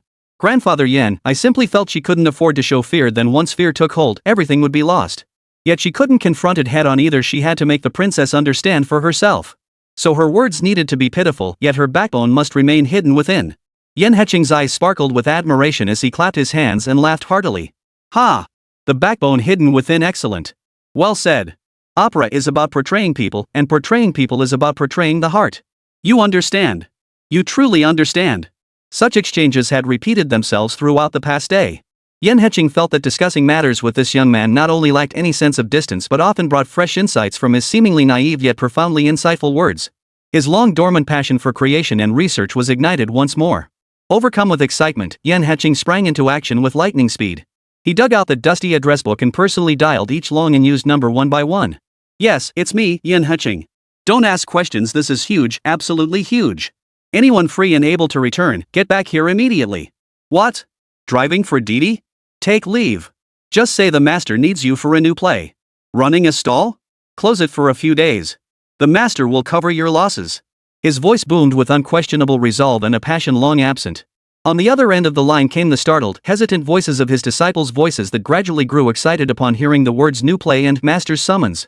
Reality, however, was stark. The decline of traditional opera meant most of his disciples had scattered in search of livelihoods, with only a handful remaining in the profession. After reaching out to them, it became clear that only 5 or 6 could immediately drop their current work and return. Yet this did not dampen Yen Heching's enthusiasm. Instead, it made him feel the weight of responsibility on his shoulders even more profoundly, cherishing this production of the princess consort and the child prodigy before him all the more. As for Bai Yi, he was now experiencing firsthand what it meant to be treated as a prodigy of the sect. Mr. Yen, needless to say, regarded him like a priceless treasure, fearing every possible mishap. Madame Yen, meanwhile, had brought out her most treasured possessions, exquisite traditional pastries of every variety, rare preserved fruits seldom seen, even the premium tea her son had presented her, which she usually spared herself from drinking too much of, all brewed for Bai Yi to sample. It seemed as though with every bite he took, the divine essence from the opera would grow a fraction stronger within him. The first senior apprentice sister to arrive, upon hearing this junior brother was the heavenly prodigy, immediately pulled out a box of imported chocolates she'd just bought and thrust them at him. Another senior brother rushed back, barely setting down his luggage before entering with a bag of freshly baked, fragrant roast duck. Extra dish for the little junior brother, he declared. Rehearsing plays is mentally taxing. Bai Yi's small room was warm and cozy, its table perpetually piled high with snacks and fruit. Wherever he went, he was met with the curious, eager, and slightly admiring gazes of his senior brothers and sisters. Though they were often much older than him, in the presence of this younger master who displayed astonishing talent and might shoulder the sect's future, they naturally radiated care and respect. This feeling of being constantly pampered and cared for from every angle left Bai Yi both amused and touched, a warm current surging through his heart. He understood this wasn't merely affection for a child, but the most direct and fervent expression of hope from these artists who persevered in their humble craft. Yen Heching watched Bai Yi, still composed and bright-eyed amidst the crowd, twirling his beard as he murmured to his wife beside him, his eyes brimming with hope. Old woman, doesn't he look like it? Doesn't he resemble our founding master in the portraits, the young patriarch surrounded by stars, establishing a new school? In the courtyard, several senior disciples who had rushed back sat or stood, clutching scripts of the princess consort. They studied the lines and hummed the melodies in hushed tones. At first, their voices were tentative and unfamiliar, but as they grew more comfortable with the lyrics and melodies, gasps of admiration rose and fell. Good heavens, the lyrics here! All praise my pan and looks, yet beneath the official cap lies a maiden's face. This line perfectly captures Feng Suzhen's mix of pride and trepidation. A tall senior sister couldn't help tapping her fingers to the beat, her eyes sparkling. It's not just the lyrics, listen to the melody of this transition. Another senior brother in glasses hummed softly, his fingers tapping an imaginary rhythm on his knee. Right here, the melody shifts, and the mood instantly changes, it gets playful. Brilliant! Is this really written by, young Master Yi? Someone still found it hard to believe, whispering to Tang Ling beside them. Tang Ling nodded toward the corridor, where Bai Yi sat on a small stool. He held a box of delicate peach cookies Lady Yen had just handed him, nibbling slowly. His dark, shiny eyes watched the courtyard crowd immersed in the new play with a calmness unbecoming of a child. Who else could it be? Tang Ling's voice carried a note of pride. Master treats him like the apple of his eye. Who else gets that kind of favor? Watching the renewed sparkle in their eyes and listening to the imperfect yet heartfelt humming, Bai Yi felt deeply moved. He could exchange scripts and upgrade skills, but this kind of heartfelt, almost stubborn devotion to an art form, this was something the system couldn't grant, and it was what moved him most. Just then. Bang! Bang! Bang! A series of abrupt, even impatient knocks shattered the harmonious atmosphere in the courtyard. Immediately, a booming voice, full of vigor and tinged with inexplicable anger, pierced through the door and echoed across the courtyard. Old Yen! Open the door this instant! I know you're home. Don't hide in there and pretend you're not. The courtyard fell instantly silent. All the senior disciples stopped what they were doing, exchanging bewildered glances. Who was this? Daring to address their master like that? Yen Heching emerged from his study, his brows furrowing at the sound. His face showed pure bewilderment and displeasure. He clearly hadn't expected anyone to arrive like this, nor did he recognize the voice outside. Who is it? Shouting like that? His tone carried a thin edge of irritation at the disturbance as he motioned for his disciple to open the door. Seated on the veranda, Bai Yi paused mid-chew. That voice, resonant and full of vitality, yet faintly familiar? The courtyard gate creaked open. Outside, Bai Songyan stood dusty and weary, one hand still poised to knock while the other held a bag. His gaze darted like lightning, swiftly passing over the disciple who opened the door and glancing at Yen Heching's angry expression. Then, it locked precisely and firmly on the small figure under the eaves, a child holding a peach cookie, tilting her head slightly as she looked at him. Their eyes met. Bai Songyan gazed at the face resembling his son's, yet more delicate and spirited, and into those clear, searching eyes. The anger and urgency that had built up throughout his journey strangely stalled. Yan Heching, now recognizing the visitor, saw his anger transform into utter astonishment. Bai Songyan? You old fool! What are you doing here? Why did you come running over to cause trouble? As for Bai Yi, seeing the spry old man at the door with his stubborn eyes and brows, and hearing the name Bai Songyan, a tentative, soft-spoken address slipped from his lips. Grandfather? That single word, grandfather, seemed to press pause on time itself. The entire courtyard fell into complete silence. Chapter 64. One's own failure is certainly frightening, but a friend's success is even more heart-wrenching. Bai Yi's soft, tender grandfather was like a boulder dropped into a tranquil lake, sending ripples spreading through the Yin family courtyard. Only then did the senior disciples realize the formidable old man who had stormed in and dared to address their master by name was actually the beloved grandfather of their junior brother, junior uncle. This dramatic twist left them momentarily speechless, staring blankly at the two elders and the innocent-looking little figure between them. The most affected of all was Yan Heching. The look of schadenfreude on his face froze instantly, slowly morphing into utter bewilderment as his eyes widened like copper bells. He whipped his head around, his gaze darting between Bai Yi and Bai Songyan as if trying to confirm an utterly absurd reality. Wait! Yan Heching pointed at Bai Songyan, his voice thick with disbelief. He leaned forward, practically pressing his face against Bai Yi's, asking uncertainly. Xiaoyi, what did you just call him? He really is your grandfather? Bai Yi felt a slight urge to laugh at Grandpa Yan's exaggerated reaction, but he obediently nodded, giving an affirmative answer. Yes, Grandpa Yan, he is my grandfather, Bai Songyan. Boom! Yan Heching felt as if something had exploded inside his head. This stubborn old Swana player, who'd spent half his life butting heads with him. What had he done to deserve this? Did he save the galaxy in a past life? How could he possibly have a grandson like Bai Yi, a prodigy radiating innate talent, a true treasure of Chinese opera? This was a complete waste of talent. A pearl lost in the mud. Such a promising opera prodigy, and yet he was born into the stubborn old Bai's family. Meanwhile, Bai Songyan watched Yan Heching's expression as if he'd swallowed a fly whole, and the earlier frustration of being scooped vanished instantly. A surge of triumphant exhilaration shot straight to his crown. Ha ha ha. Bai Songyan erupted in a booming laugh, his back straightening like a rod. The wrinkles on his face blossomed like chrysanthemums. He shot Yan Heching a triumphant glance, his eyes seeming to say, "Didn't see that coming, did you? Surprised? Unexpected? That's right. The real deal. This is my dearest grandson, Bai Yi." Bai Songyan pulled Bai Yi close, his large hand ruffling the boy's hair as he began his unapologetic bragging. Well, Yan? Jealous? Envious?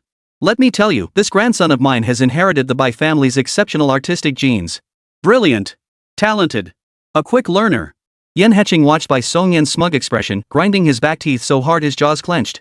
He forced a stiff smile and ground out a sentence, each word dripping with resentment and bewilderment. Bai Songyan, how dare you have such a brilliant grandson? The sourness in his voice could have pickled a whole vat of vegetables. Bai Songyan, however, basked in the satisfaction, lifting his chin even higher. Hey! What's wrong with that? Why shouldn't I? My grandson doesn't just sing opera. Let me tell you, his real specialty is our Bai family's signature skill, the Swana. The Swana? Yan Heching was stunned again, his eyes widening even more than before. Opera and the Swana? That was a huge leap. For a child to reach such heights in either field was astonishing enough. Could it be? Impossible. Yan Heching instinctively retorted. Stop bragging. Brag?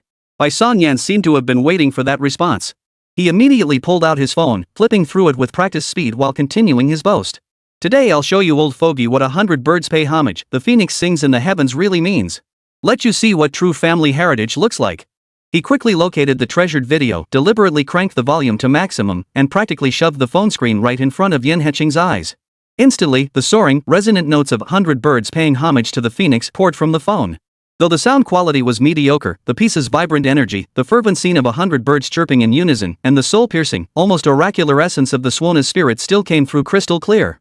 In the video, a tiny figure stood on stage, Swana in hand, eyes focused, breath steady, a stark contrast to the quiet child beside him now, nibbling on a peach cookie. Yet, strangely, the two seemed to merge into one. Yan Heching stared intently at the screen, listening to the melody, one that should never have been played by a child, brimming with vitality and supreme technique as the muscles on his face began to twitch uncontrollably. He knew nothing of the Swana, but he understood art, he understood what it meant to reach its state of transcendence. The soul within this Swana's sound was identical to the spirit he had felt in Bai Yi's opera performances. Indeed, the sheer grandeur and technical mastery of this Swana piece delivered an even more direct and overwhelming impact. Bai Songyan stood nearby, watching Yan Heching's expression as if he'd seen a ghost. His heart was bursting with joy, and his words were merciless. Well, old Yan, stunned, huh? Stunned into silence? Now that's depth. That's true heritage.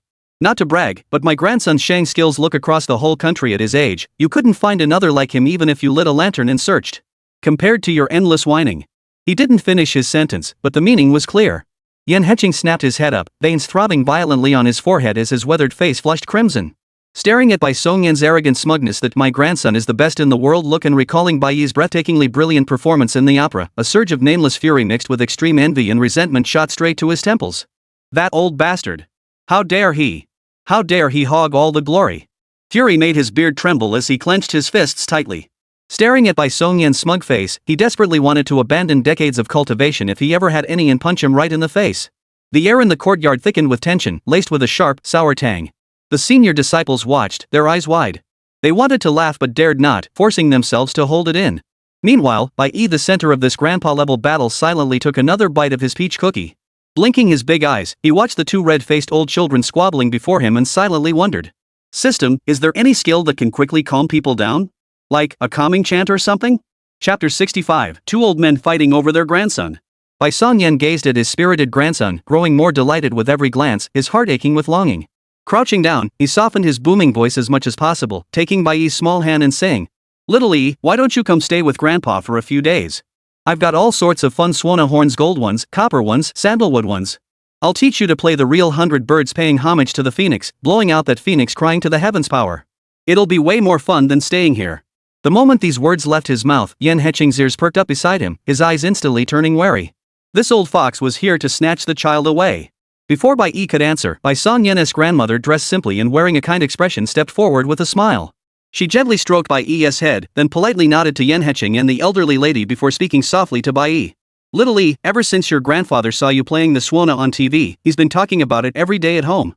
He says our family's craft has found a worthy successor. Come back with Grandma. I'll make you your favorite osmanthus-scented candied lotus root. How about it?" Bai Yi looked at his loving grandmother, then at his grandfather's expectant face. Just as he was about to speak. "No!"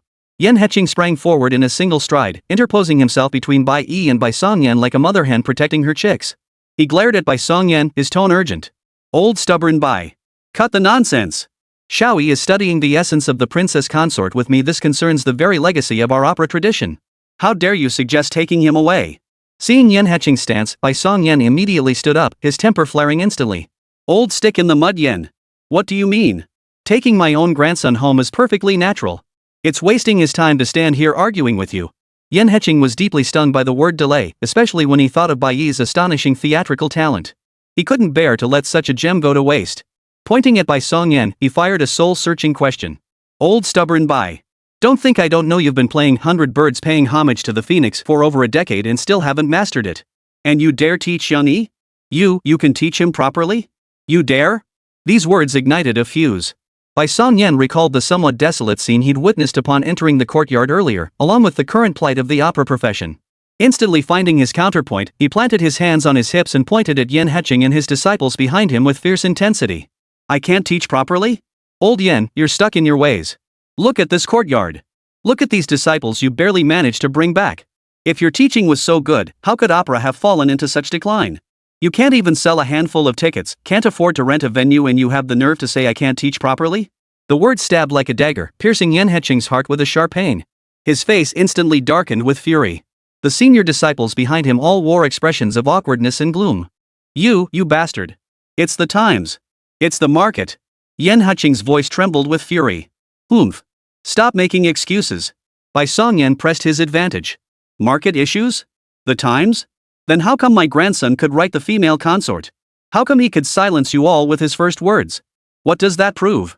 It proves the plays aren't bad, it's you lot who are useless. Your teaching methods are flawed. Your approach is all wrong." The more he spoke, the more he felt he stood on the high ground of truth. "Don't think I don't know your outdated teaching methods are rigid and boring. Your apprentices have all deserted you. You can't even keep your own school afloat. What gives you the nerve to teach my grandson? Don't turn him into a failure like you, with no one coming to your door." "Ha!" Someone nearby couldn't hold back a snort. Yan Heching trembled with rage, pointing at Bai Songyan. "Old stubborn Bai. You're full of it. Xiao Yi's talent is proof. Proof that opera still has hope. He can only shine under proper guidance. Learning that crappy swana from you is just wasting his potential." "Rubbish swana?" Bai Songyan's voice shot up an octave. My grandson plays 100 birds paying homage to the phoenix with divine grace. How many paying customers can your opera performances draw? You. What do you mean, what? Xiaoyi is coming home with me. To study opera with me. Both old men reached out simultaneously, grabbing Bai Yi's arms left and right, initiating a tug of war. Ouch. Bai Yi felt like he was about to be stretched into a noodle. Let go. He's my grandson. Let go. He's the future of my opera. The two grandmothers watched from the sidelines, both exasperated and amused. Grandma Bai shook her head helplessly and said to Lady Yan, "Sister, look at these two over 100 years old combined, yet acting like children." Madame Yan, equally torn between laughter and tears, raised her voice and snapped, "You two old fools. Let go of Xiaoyi. What kind of spectacle is this?" But the two old men, locked in fierce competition, were utterly deaf to her words, still locked in a stalemate. As the two elders looked poised to grab each other again, Bai Yi took a deep breath and spoke in a clear voice. He looked first at Yan Heching, his tone sincere. "Grandfather Yan, I am a child of the Bai family. Bai blood runs through my veins. Passing down our family's suona, playing it well, this is an inescapable responsibility for me as a descendant of the Bai clan." Yan Heching paused, loosening his grip on Bai Yi's arm. These words left him speechless. Bai Yi immediately turned to Bai Songyan, his gaze unwavering. "Grandfather, opera and the suona are both treasures passed down by our ancestors, a culture ingrained in the very bones of China. Now they both face hardship. Since I have the ability, I wish to contribute my strength to preserving traditional culture. Seeing opera so neglected pains my heart." Bai Songyan was stunned, not expecting such depth of conviction from his grandson. Seeing the two elders moved, Bai Yi presented his plan. "So Grandpa Yan, I must learn our Bai family suona, it's my duty. And I also want to contribute to Grandpa Yan's opera, it's my heartfelt wish. I'll stay here these next few days to help Grandpa Yan establish the framework for the play. After that, I'll return home immediately to learn the suona. Both are our treasures, neither can be lost. Is that all right?" By equating responsibility with desire, he placed equal weight on family heritage and cultural mission, a grand vision expressed with heartfelt sincerity. Bai Songyan looked at his grandson, unable to utter a word of objection. He sighed deeply, his voice filled with pride and acceptance. "Good. Good lad. Grandfather will wait for you. The burden of the Bai family rests on your shoulders." Yan Heching, too, felt his heart surge. He patted Bai Yi's shoulder, his tone unusually gentle and solemn. "You're right, child. Grandfather Yan was narrow-minded. It's all for the sake of what our ancestors passed down. Go ahead and do what you must. If you need anything from Grandfather Yan, just ask." Thus, the fierce battle for the grandson dissolved into a united force for preserving traditional culture, crystallized by Bai Yi's profound articulation of responsibility and mission. Watching this scene, both grandmothers' eyes brimmed with tears of relief. Grandma Yan quickly called out, "Enough, enough. We're all family. Come inside, have some tea, and let's talk properly." This time, Bai Songyan and Yan Heching exchanged a glance. Though still a bit competitive, their eyes held more understanding and shared anticipation. Chapter 66, Casting Decided. Old Master Bai Songyan stayed overnight at Yan Heching's home, witnessing firsthand the fervent preparations for the princess consort. His competitive spirit gradually gave way to a complex mix of emotions. Early the next morning, he insisted on taking his wife home, though deep down he still felt a twinge of unease, as if his grandson had been held captive in someone else's house. As Grandma Bai packed their belongings, Bai Songyan paced the courtyard with his hands behind his back, preparing for one final inspection before taking his leave. His gaze drifted involuntarily toward the east wing, which had been temporarily converted into a rehearsal hall. The morning light was just beginning to filter through, and the door to the east wing was open. Sounds were already coming from inside. There stood his precious grandson, Bai Yi, surrounded by Yan Heching and several senior disciples. Senior sister Lin Xiu had just finished demonstrating a sequence of movements, looking uncertain as she glanced at the others. Little Bai Yi tilted his head back, his voice clear as it rang out. "Senior sister Lin, when you turn here, your sleeves should carry a crisp snap, not a limp swing. It needs to be a sharp swish to convey Feng Suzhen's resolve and decisiveness at that moment." As he spoke, he demonstrated an extremely precise power-generating motion with his small hands. His gaze was focused, his tone steady, his demeanor entirely unlike that of a child, but rather like a seasoned teacher instructing a disciple. The surrounding senior students, including Yan Heching, listened intently. Yan Heching nodded frequently and added, "Xiaoyi is right. It's all about that crispness. Lin Xiu, try to feel it." Bai Songyan froze, forgetting to move. He didn't quite grasp the technical terms, but he understood the expressions. His grandson's face showed no trace of reluctance or fatigue, only a radiant immersion, a composed confidence born of being needed and respected. That almost instinctive grasp of opera and ability to offer guidance couldn't be faked. He watched Tang Ling approach with a page of sheet music, crouching down to gently ask Bai Yi about handling a particular vocal transition. After a moment's thought, Bai Yi hummed a slightly more playful melody, causing Tang Ling's eyes to light up as she repeatedly praised it as brilliant. In that instant, the last vestiges of Bai Songyan's unease and worry about his grandson being taken away vanished like smoke. He had assumed his grandson was enduring hardship and merely going through the motions here. Yet unexpectedly, the boy was thriving like a fish in water. Not only was his talent not being stifled, but it was radiating and flourishing. He had truly found fertile ground to cultivate his gifts. His grandson genuinely loved this path and was born to walk it. "You little rascal," Bai Songyan murmured silently to himself.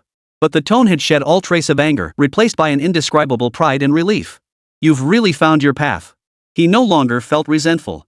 Instead, a faint thought stirred within him, perhaps exposing his grandson to both the Swana and opera wasn't such a bad thing after all. This child might just make a name for himself. "Old man, what are you dawdling for? The car's almost here." Grandma Bai's voice came from behind him. Bai Songyan snapped back to reality, casting one last lingering glance at the confident, composed little figure in the east wing. Turning around, a faint, almost imperceptible smile touched his lips. His tone softened considerably as he addressed Yen Heching, who had come out upon hearing the commotion. "All right, old Yen, my wife and I will be heading out now. Little E is staying here. Please take good care of him." Yen Heching was somewhat surprised by his old rival's sudden warmth, but he was happy to ease tensions. Nodding, he replied, "Rest assured, your grandson is our precious treasure here now." Bai Songyan said no more, taking his wife by the hand as they left the Yin family courtyard, this time truly at peace. After seeing off the grandparents, the core team of the Yin family immediately convened their first formal preparatory meeting. Alongside Yen Heching, Bai Yi, and several core disciples, Tang Ling, already confirmed as artistic director and lead performer, was prominently present. "Casting is our top priority," Yen Heching stated bluntly, her gaze sweeping across the group. "The role of Feng Suzhen is the soul of the entire play. Singing, acting, reciting, and fighting cross-dressing as a man, it's extremely challenging." All eyes turned to Lin Xiu. As the senior disciple with the most solid foundation, she had studied the script most diligently these past days. The unyielding tenacity in her eyes seemed strangely aligned with the intelligent and courageous Feng Suzhen. Yen Heching looked at Lin Xiu, his tone serious. "Lin Xiu, do you dare take on the responsibility of Feng Suzhen?" Lin Xiu took a deep breath, stood up, and instead of answering immediately, turned to Bai Yi and asked earnestly, "Little junior brother, do you think your senior sister can handle it?" Over these past few days, though Bai Yi was young, his terrifyingly precise theatrical intuition had already won everyone's respect. Bai Yi observed the mixture of eagerness and nervousness in Lin Xiu's eyes, then nodded firmly. "Senior sister Lin Xiu moves with grace and precision, her singing carries strength and depth, she's perfectly suited to play Feng Suzhen. Especially in the bridal chamber scene, you'll capture that inner resilience beneath the gentle exterior." These words struck Lin Xiu like a shot of adrenaline. She immediately turned to Yen Heching, bowed deeply, her voice trembling with suppressed excitement and unwavering resolve. "Master, I accept the challenge. I will give my utmost effort and live up to your trust and that of my junior brother." "Excellent," Yen Heching declared decisively. "Feng Suzhen shall be played by Lin Xiu." With the crucial female lead settled, Yen Heching's gaze naturally fell upon Tang Ling. He smiled and said, "Little Ling, this role of the princess, a delicate flower who must also be understanding, is tailor-made for you. With you anchoring this play, I feel at ease." Tang Ling smiled faintly. She had already studied the princess's role thoroughly and accepted the assignment with composure. "Master, rest assured. Your disciple will give it my all. This princess may seem delicate, but she possesses a clear sense of right and wrong. It's a truly radiant role, one I greatly admire." Having this renowned, charismatic star portray the princess, a role both fitting her stature and demanding in its weight, felt like a perfect match to everyone, utterly natural. With the core role secured, the other senior disciples each received their parts, all eager to get started. Yen Heching personally took charge as director, with Tang Ling assisting and overseeing the fine-tuning of details. As for Bai Yi, he remained the indispensable anchor and ultimate advisor. His small room became the most sought-after consultation spot. Whenever anyone felt stuck, a visit to sit with him for a while and exchange a few words would invariably bring clarity. Intense rehearsals commenced. Lin Xiu practiced manly gait and bearing before the mirror, studying Feng Suzhen's psychological shifts across different scenarios. Tang Ling meticulously carved out every nuance of the princess's gaze and vocal inflections. Other roles underwent repeated refinements under Yen Heching's exacting standards. Chapter 67, not much, just 7 figures. Rehearsals for the princess consort progressed at a remarkable pace. With the full dedication of lead actors like Lin Xiu and Tang Ling, Yen Heching's meticulous oversight, and Bai Yi's masterful guidance, the framework of the grand production took shape. The singing, recitation, acting, and combat sequences began to take form, awaiting only refinement and final integration. One day during a rehearsal break, Yen Heching summoned the core members to his study. His expression grave, he presented an idea he had been mulling over for some time. "Everyone, the framework for the princess consort is now in place. The next step is how to present it to the audience." He looked around at everyone and spoke slowly. "After much consideration, I've decided that for this premiere performance, we won't sell tickets. No tickets, one senior member instinctively questioned. With the troupe struggling to survive, ticket sales were a vital source of income. Yes, no admission fee, Yen Heching affirmed firmly. First, this is a new work emerging after years of stagnation in our opera industry. It's the culmination of Xiao Yi's dedication. I refuse to let it be tainted by the stench of money. I want more people, especially young folks who might be curious about opera but are deterred by ticket prices, to walk in without hesitation, or at least, to see it. He paused, then delivered an even more significant announcement. Second, I intend to livestream this performance online. The announcement sent shockwaves through the room. For these actors, most deeply rooted in traditional stage performance, online streaming represented a relatively unfamiliar and challenging territory. Noticing the skepticism, Yen Heching explained. I've already reached out to an old friend at the National Theatre. They've agreed to support us by using their official account for a live stream on the largest video platform. Through their channels, our play has a real chance to reach a much wider audience. This was undoubtedly an exceptionally bold decision, yet it was fraught with uncertainty. With no offline ticket sales and an ambiguous revenue model for the online livestream, it meant that all the initial investments could very well go down the drain. Master, what about the rehearsals, costumes, props, venue rentals, all these expenses? Lin Xiu couldn't help but ask, fully aware of the troupe's current financial situation. Yen Heching waved his hand, his expression revealing a mix of magnanimity and resolve. I'll cover all expenses myself. I still have some savings, and this old courtyard, if necessary, for this play, for our opera to have a fresh start. This investment is worth it. His words were spoken with unwavering conviction, carrying a tragic grandeur and heroic resolve that moved everyone present. At the same time, it made the weight on their shoulders feel heavier. Just as the atmosphere grew heavy, filled with both admiration and concern for their master, a clear, childish voice broke the silence. Grandpa Bai Yi, who had been sitting quietly nearby, suddenly spoke up. He hopped down from his small stool, walked to Yen Heching, and looked up with an unusually serious expression. I want to contribute money too. The others were taken aback, almost laughing at the childish and abrupt remark, dismissing it as mere childish talk. Yen Heching smiled gently, ruffling his hair. Little E, that's very kind of you, but this is an adult matter. Grandpa can handle it. I'm not joking, Grandpa Bai Yi's eyes were clear and resolute. I have money. The royalties from my books are all saved up by Dad for me. It's quite a lot. I want to buy shares. Invest? Even Yen Heching was taken aback. Hearing that word from a child barely 5 years old sounded utterly jarring. Bai Yi nodded emphatically, explaining with logical clarity, it means Grandpa Yen and I would invest together in this female consort project. We share the risks, and the profits, well, if there are any profits, we share those too. He even used investment terminology. Tang Ling couldn't help her curiosity. She bent down and asked, Little E, how much did you earn from writing books? She imagined it might be pocket money for a child. Bai Yi shook his head and delivered the most astonishing statement in the calmest tone. I'm not exactly sure how much it is now. Dad says it keeps going up. But it was already 7 figures before. Should be enough for this performance, right? 7 figures? In an instant, the study fell deathly silent. Everyone's eyes widened, frozen in disbelief as they stared at the unflappable little boy. Several senior disciples instinctively sucked in sharp breaths. 7 figures? That meant millions? A child barely 5 years old had earned millions from writing books? This was even more shocking than his talent for opera or swana playing. Yen Heching nearly dropped the teacup in his hand. He looked at Bai Yi as if seeing the child for the first time. He knew Bai Yi was extraordinary, but never imagined he was this extraordinary. This transcended the realm of genius and bordered on the supernatural. Bai Yi seemed oblivious to the shock his words had caused, continuing calmly. Therefore, I wish to invest. Specifically, to partner with Grandfather Yen in funding this production of the female consort. We'll share the risks. He even added a further point. Moreover, I believe live streaming alone won't suffice.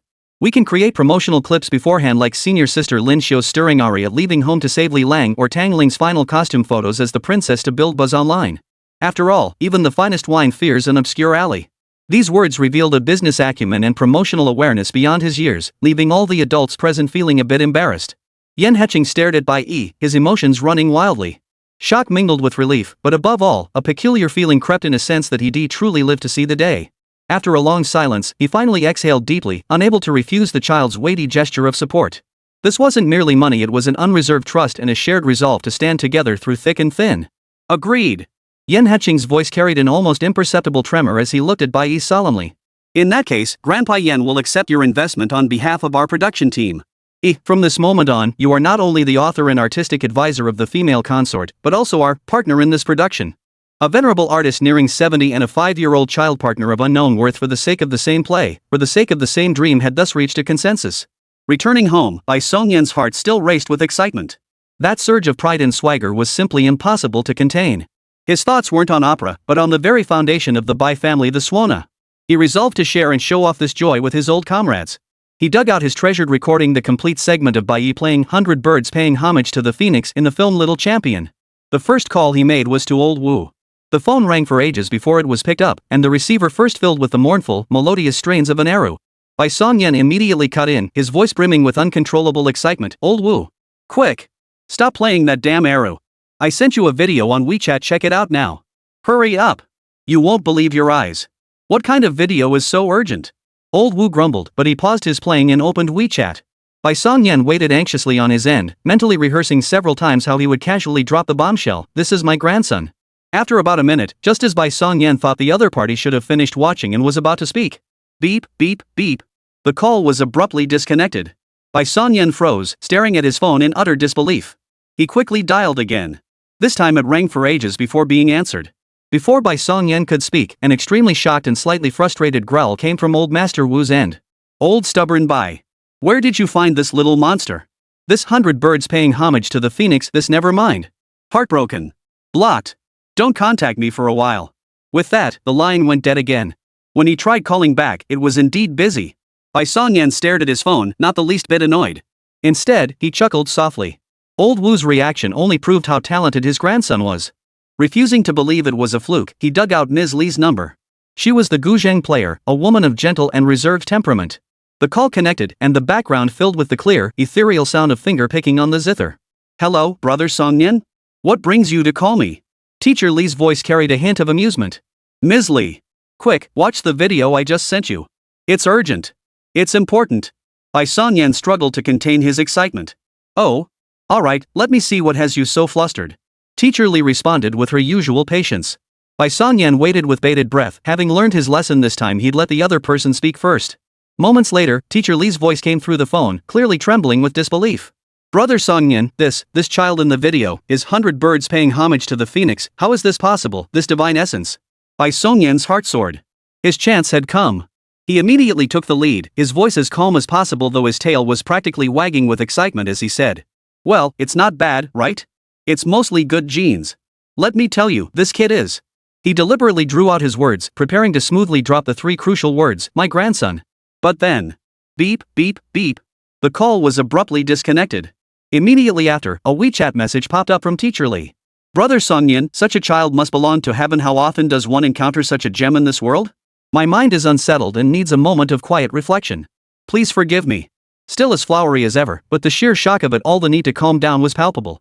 Bai Songyan stared at his phone, then couldn't hold back any longer. He slapped his thigh and burst into laughter.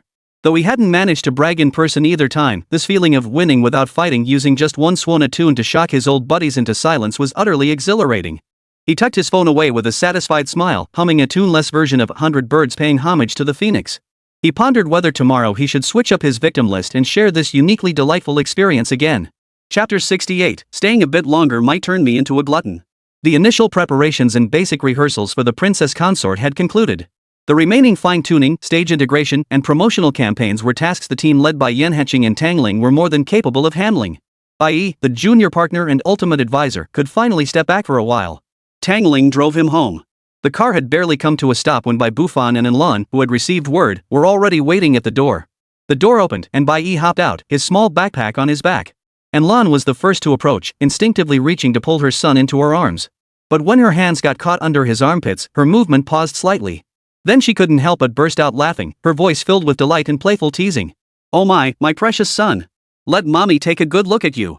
How is it that in just a few days, your little face has grown so much rounder? Did Grandpa Yen give you fairy dew to drink every day? Bai Bufan stepped forward too, scrutinizing him closely. With amusement in his eyes, he nodded solemnly in agreement. You've certainly filled out. Looks like the clan's prodigy meal plan at Grandpa Yan's place is truly extraordinary. Bai Yi rubbed his now undeniably chubby cheeks, feeling a bit embarrassed. The treatment he received at the Yen household was nothing short of force-feeding affection. Old Lady Yen constantly whipped up new pastries and snacks, while his senior brothers and sisters took turns stuffing him with treats. His mouth was rarely idle, either being fed or on its way to be fed. It was impossible not to gain weight. Just then, the door burst open with a loud slam. A pink figure shot out like a cannonball and plunged straight into Bai Yi's arms. Brother! Bai Yi clung to Bai Yi's waist, burying her little head against him and whimpering with a hint of tears in her voice. You haven't been home in so long.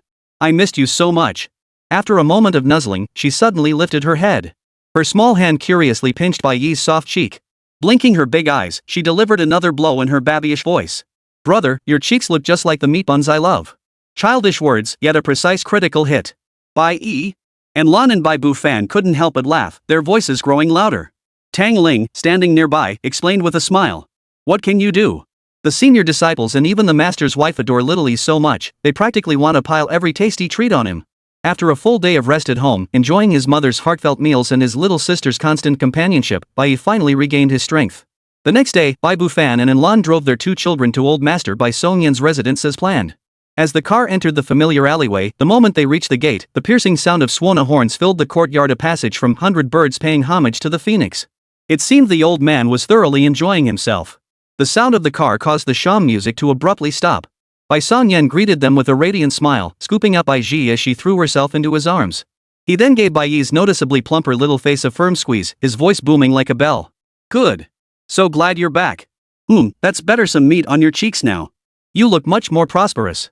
My eldest grandson hasn't suffered any hardships over there, has he? Grandma Bai also emerged smiling, taking in Lan's hand and asking after her well-being. The courtyard was filled with a warm and harmonious atmosphere. Bai Yi chattered away to Grandpa about all the fun things that happened at home while her brother was away. Bai Yi sat quietly on his little stool, staring thoughtfully at Grandpa's shiny, polished swana. After chatting for a while, Bai Yi suddenly lifted her little face and asked curiously, Grandpa, you play the swana so well. Does Daddy play it too? I've never heard him play. The child's innocent remark seemed to flip a switch. Bai Yi lifted his head at just the right moment. His clear eyes first met his sister's, mirroring her bright expression of puzzlement. Then, his gaze slowly and precisely shifted to their father, Bai Bufan, who was smiling at them from the side. The moment Bai Yi's gaze landed on Bai Bufan's face, the childish wonder in his eyes underwent a subtle shift. Curiosity faded, replaced by a calmness that seemed to see through everything, even carrying a hint of subtle scrutiny. The gaze wasn't sharp, yet it seemed to pierce through all appearances, reaching straight to the core. He simply stared at Bai Bufan in silence, yet the weightless pressure radiating from him, combined with Bai Yi's innocent remark, I've never heard Dad play it before, created a peculiar contrast in tension. The air in the entire courtyard seemed to freeze for a moment. Bai Songyan's smile froze on his face before dissolving into an almost inaudible sigh. His gaze turned complex as he looked at his son. And Lan also suppressed her smile, casting a worried glance at her husband. Bai Bufan's gentle smile gradually lost its ease under Bai Yi's calm, almost interrogative gaze, finally stiffening and crumbling entirely. He felt tiny beads of sweat forming on his temples, his throat growing dry. His son's gaze clearly demanded. Yes, father. If we are a family of swana masters, why have you, the eldest son, never played it? This silent soul-searching question weighed heavier than any spoken words. Under the bright sunlight, the siblings both gazed at their father, one pair of eyes pure curiosity, the other calm and profound. Under the dual focus of these gazes, Bai Bufan felt his back stiffen, the surrounding air seeming to grow heavy and gloomy. The air in the courtyard seemed to freeze for several seconds. The smile vanished completely from Bai Songyan's face. He slowly set down Bai Yi in his arms and fixed his gaze on his son, Bai Bufan. His eyes held disappointment, heartache, and a long-buried yet never truly extinguished obsession. Why haven't you ever played it? Bai Songyan's voice lost its former resonance, taking on a heavy, weighty quality as he repeated his granddaughter's question, his gaze fixed intently on Bai Bufan. Bufan, answer me. Why? Is this swana, passed down through generations of the Bai family, not worthy of you? And Lan instinctively opened her mouth to ease the tension, but Bai Bufan silenced her with a gentle, firm look. He knew this day would come sooner or later, especially after his son displayed such astonishing talent with the swana.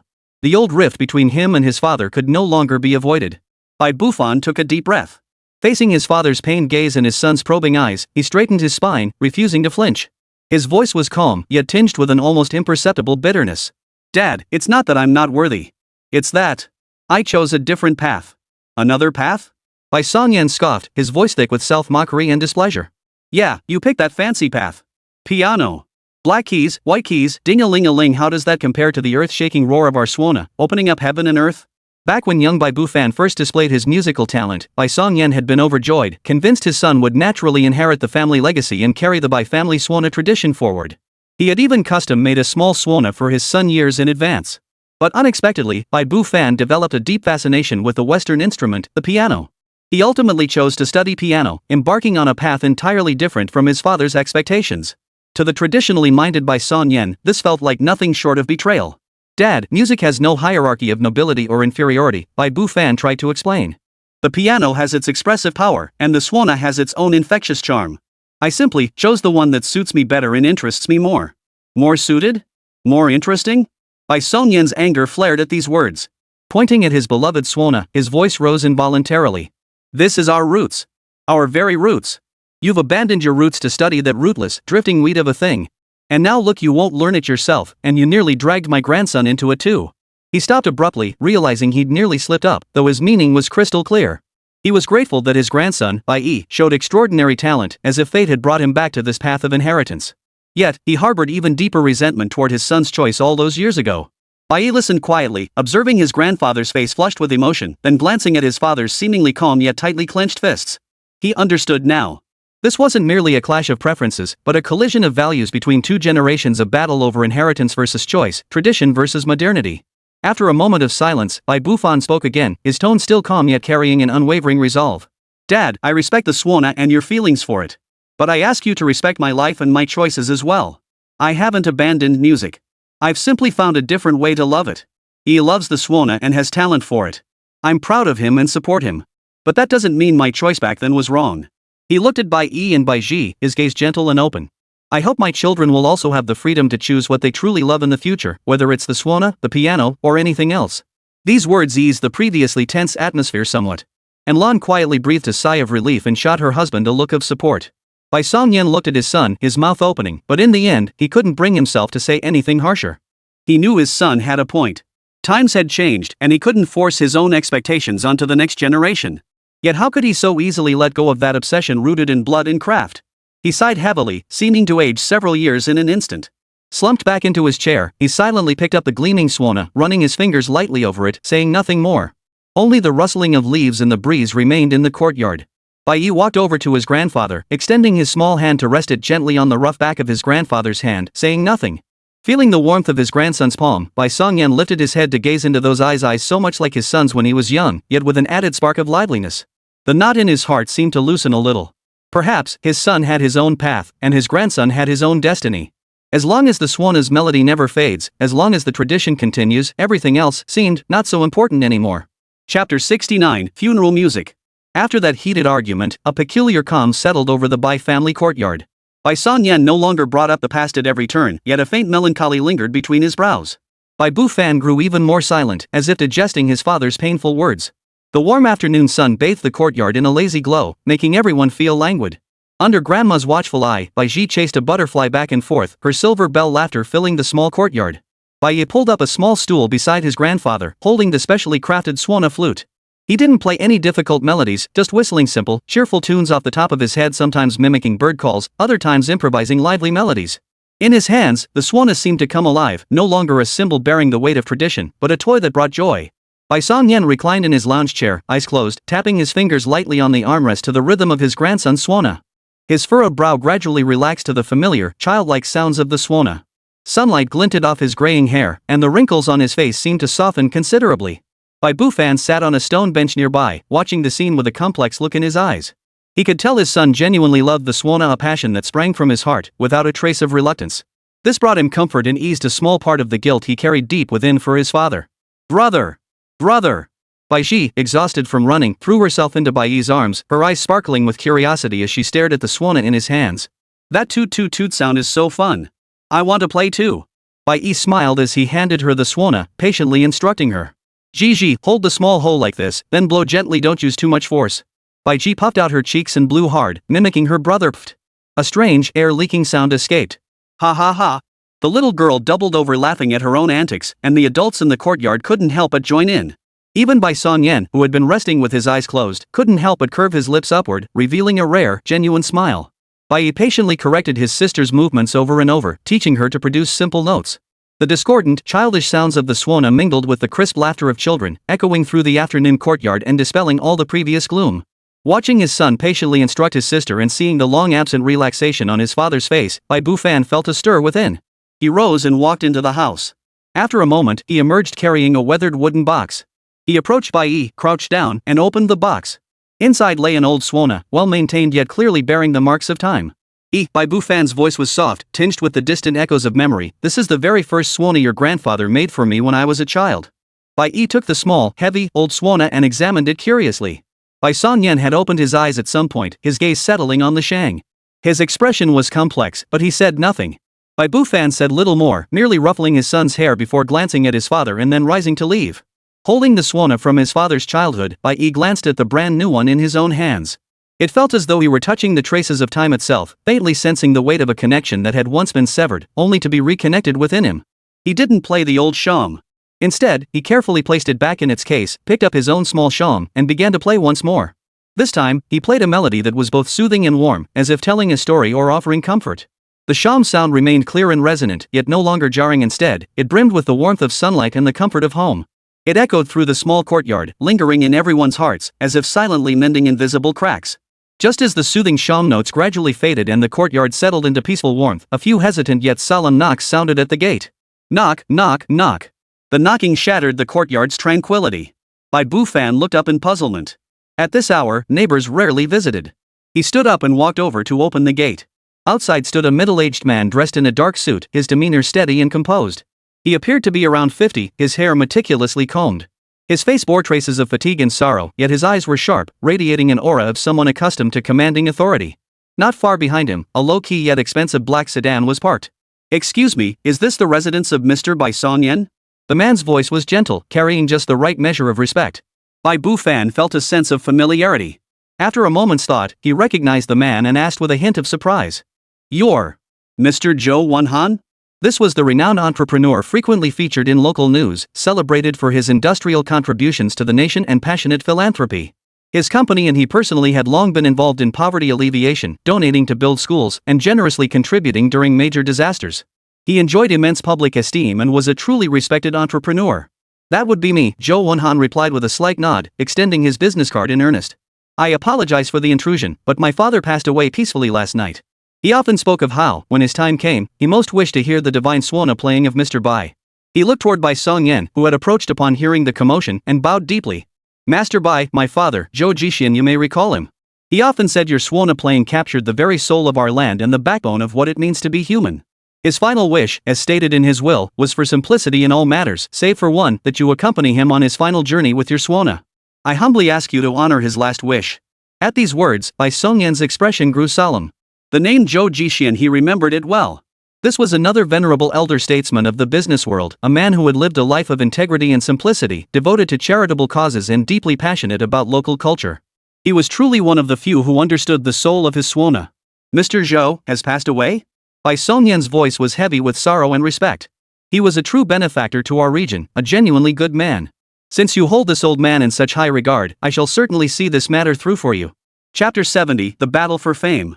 Zhou Wenhan's face lit up with gratitude as he prepared to express his thanks. But Bai Songyan's gaze shifted slightly, landing on Bai Yi, who sat quietly beside him, still clutching his small suona. A complex calculation flashed in his eyes before he seemed to make a decision. Raising his hand, he cut Zhou Wenhan off. "Mr. Zhou," Bai Songyan's voice was steady and commanding, carrying an air of finality, "I shall not be the one to play the suona at this funeral." Zhou Wenhan froze, his confusion evident. "Mr. Bai, what do you mean?" Bai Songyan raised his hand, pointing toward Bai Yi, and spoke clearly, enunciating each word. "My grandson, Bai Yi, will play for Brother Zhou on his final journey." "Grandson?" Zhou Wenhan instinctively glanced at the refined, adult-looking Bai Bufan beside him, naturally assuming Bai Songyan was referring to him. He felt a flicker of surprise. After all, Bai Bufan looked more like a corporate executive than a suona artist. Yet considering the Bai family's legacy as suona masters, it made sense for the tradition to be passed down. Moreover, Bai Bufan carried himself with a quiet maturity. Perhaps he truly had mastered the art. A flicker of hesitation crossed his face, but it vanished as he prepared to express understanding and trust. But Bai Songyan, a seasoned veteran, instantly saw through Zhou Wenhan's misunderstanding. Shaking his head, he cut straight to the point. "Mr. Zhou, you've got it wrong. This is my good-for-nothing son, Bai Bufan. He doesn't play that." His tone was matter-of-fact, yet it caused Bai Bufan's expression beside him to darken slightly. Then, Bai Songyan's hand pointed unwaveringly toward the child sitting on a small stool, a child who looked as pure and adorable as snow, and who couldn't possibly be older than 6. He said, "is my grandson, Bai Yi. He is the one who will play the suona for Brother Zhou tomorrow." The air seemed to freeze instantly. Zhou Wenhan's expression shifted from initial confusion to sudden realization, then to utter shock and disbelief. Finally, a hint of anger at being toyed with surfaced in his eyes. What was the stature of the Zhou family? What was his father? The funeral honors were no trivial matter. Bai Songyan had been invited precisely because he was a master of the Suona, his skill and virtue worthy of his father's legacy. Yet now, this old artist dared to present a child who could barely speak clearly to preside over such a solemn occasion? Master Bai. Zhou Wenhan's voice grew heavy, thick with suppressed anger and profound bewilderment. I, Zhou Wenhan, have come with utmost sincerity. My father's final arrangements are of paramount importance. You entrust the pivotal Suona performance to a child of tender years? This is simply too. He took a deep breath, forcing himself to hold back harsher words. Forgive my frankness, but this is truly inappropriate and hardly convincing. Faced with Zhou Wenhan's palpable skepticism and anger, Bai Songyan remained remarkably calm. He offered no explanation, nor did he retreat. Instead, he stepped forward, his world-weary eyes meeting Zhou Wenhan's directly. His aged face bore an almost solemn dignity. Mr. Zhou, Bai Songyan's voice was not loud, but each word carried the weight of 1,000 pounds, like a boulder crashing to the ground. I, Bai Songyan, have played the Suona all my life. In these surrounding villages, and indeed throughout this trade, I've earned a modest reputation. My Bai family has earned our living this way for generations, relying solely on 2 words, reputation. He raised his hand and slammed it hard against his chest, producing a dull thud. Today, right here, I pledge my word the reputation I, Bai Songyan, have built over a lifetime, the legacy of the Bai family Suona tradition passed down through generations to guarantee you. His gaze sharpened like an eagle's, locking onto Zhou Wenhan. If I dare send my grandson up there, I guarantee his rendition of 100 Birds paying homage to the phoenix will not tarnish Brother Zhou's esteemed reputation, it will only enhance it. Should there be the slightest flaw, you may smash my Bai family's signboard. Bai Songyan will utter not a single word of complaint. His words were as firm as iron, heavy as mountains. An old artist staking his lifelong reputation and the very foundation of his family's legacy, the weight of such a pledge was enough to crush any doubt. Zhou Wenhan was stunned by this sudden, weighty guarantee. He looked into Bai Songyan's eyes that brooked no argument, eyes that seemed to say, I'd burned my bridges. Then he glanced at the child who had sat quietly throughout, now lifting his clear, fearless gaze to meet his own. All his pent-up anger and doubts choked in his throat before this weighty vow, unable to erupt. His expression shifted as inner turmoil raged. Trust? A 5 or 6-year-old child playing 100 Birds paying homage to the phoenix at a funeral? It sounded like an Arabian Nights tale. Disbelief? Yet the revered name of Bai Songyan, the prestige of the Bai family's Shang tradition, and the old man's solemn vow demanded his utmost caution. After a long moment, Zhou Wenhan exhaled a long, laborious breath. He cast another deep, intensely complex look at Bai Yi before finally turning to Bai Songyan. His voice carried a hint of hoarseness and lingering hesitation as he conceded. Since you have spoken thus, old Bai, and staked your lifelong reputation upon it. For me, Zhou Wenhan, to question further would be inhumane. He paused, his words almost forced out through gritted teeth. Very well. Tomorrow, we shall trouble this, young scholar. Rest assured, Mr. Zhou. Bai Songyan relaxed visibly, making a solemn promise. Zhou Wenhan said no more, hurrying away with a belly full of unspeakable unease and a touch of absurdity. After Zhou Wenhan departed, the courtyard fell silent once more, though the heavy atmosphere lingered. Bai Bufan and Enlon both looked at Bai Songyan, their eyes filled with concern and confusion. After all, this decision was utterly astonishing. Bai Songyan paid them no mind. Taking Bai Yi's small hand, he walked to the old locust tree in the corner of the courtyard, found 2 small stools, and sat down. The fading sunlight filtered through the leaves, casting mottled patterns of light and shadow upon the grandfather and grandson. Little E, Bai Songyan began, his voice low and measured. Gone was the resolute certainty he'd shown facing Zhou Wenhan moments before, replaced by a profound weariness and quiet hope. Don't you also think Grandpa's decision just now was too reckless, too impulsive? Bai Yi lifted his head, gazing at the deep wrinkles etched into his grandfather's face and the eyes that held the weight of years and skill. He shook his head. Grandfather must have his reasons for doing this. Bai Songyan smiled with satisfaction, reaching out to ruffle his grandson's hair. There are 2 reasons. He held up 2 rough fingers. First, he bent the first finger, his gaze sharpening. You are the rightful next generation heir to the Bai family's Suona tradition. That was sealed the moment you played 100 Birds paying homage to the phoenix. Your father, he chose his own path. Grandfather won't force him. But this craft of ours, this lineage of the Bai family, it cannot be severed, nor will it ever be, because you exist. His tone carried unwavering certainty and a hint of relief at the weight lifted. Grandfather is growing old. There will come a time when I can no longer play or carry the burden. This Zhou family funeral is a grand occasion, attended by distinguished figures who appreciate artistry. It is the perfect moment to present you, to let everyone see and hear that the Bai family Suona has a worthy successor. And not just any successor, but a prodigy who surpasses his master. This is your chance to stand tall and establish your name as the rightful heir of the Bai family. Bai Yi nodded earnestly, feeling the weight of his grandfather's trust in every word.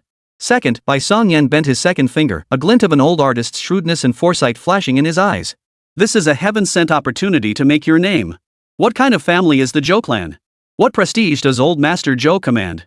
To be the principal performer of 100 birds paying homage to the phoenix at such a grand funeral is itself a silent endorsement of your skill and standing. If you perform well tomorrow, once this piece is finished, the name Bai Yi will be firmly established in this profession and even in high society circles. This will mean more than appearing on 10 variety shows or winning 100 awards. It's about building real prestige for yourself and for our Bai family's Suona tradition, earning us a genuine golden reputation. He gazed intently at Bai Yi, his words heavy with meaning. Child, skill matters, but making people aware of your extraordinary talent matters just as much. Even the finest wine fears an obscure alley. Grandfather is riding this wave of opportunity with the Zhou family to launch you to the heavens. Bai Yi finally grasped his grandfather's profound intentions. This wasn't merely a performance, it was a solemn entrustment and strategic move concerning heritage and future. Grandfather was staking his lifelong reputation to pave the way for him, building him a starting point high enough to reach the heavens. He met his grandfather's earnest and trusting gaze, and a fire seemed to burn within his small chest. He nodded solemnly once more, his voice quiet yet carrying a resolve and strength beyond his years. Grandfather, I understand. Rest assured, tomorrow's 100 birds paying homage to the phoenix won't just be a song. I'll make it my defining battle so everyone remembers that the Bai family Suona has an heir, and a formidable one at that. Chapter 71, True Departure. The next morning, the black limousine sent by the Zhou family arrived punctually. Bai Songyan wore solemn black robes, while Bai Yi donned a well-tailored dark suit with a white silk flower pinned at the collar. Despite his young age, he already exuded an extraordinary presence. The vehicles entered a secluded, high-end funeral home on the outskirts of the city. The secluded courtyard, shaded by verdant pines and cypresses, was now filled with parked vehicles. A steady stream of political and business elites, cultural luminaries, and beneficiaries of his aid arrived, the air thick with solemnity and grief. The moment Bai Songyan stepped out of the car, his gaze locked with an elderly man clutching an arrow, his old friend, Wu Qingchuan. The moment old Master Wu saw Bai Yi, his eyes widened instantly. He rushed over in a single stride, grabbed Bai Songyan, and whispered urgently, his voice tinged with fury. You stubborn old fool. You actually let him perform? This is old Zhou's funeral. Not your backyard. Have you lost your mind? Bai Songyan merely patted his old friend's arm, his gaze serene. Old Wu, just watch. As time passed, the memorial hall and its surroundings became crowded with people. Local television stations and newspaper reporters had long since set up their equipment. A female reporter was delivering a live broadcast to the camera. Distinguished guests have gathered here to pay their final respects to the renowned philanthropist, the late Mr. Zhou Jixian. It is reported that today's ceremony will strictly adhere to tradition.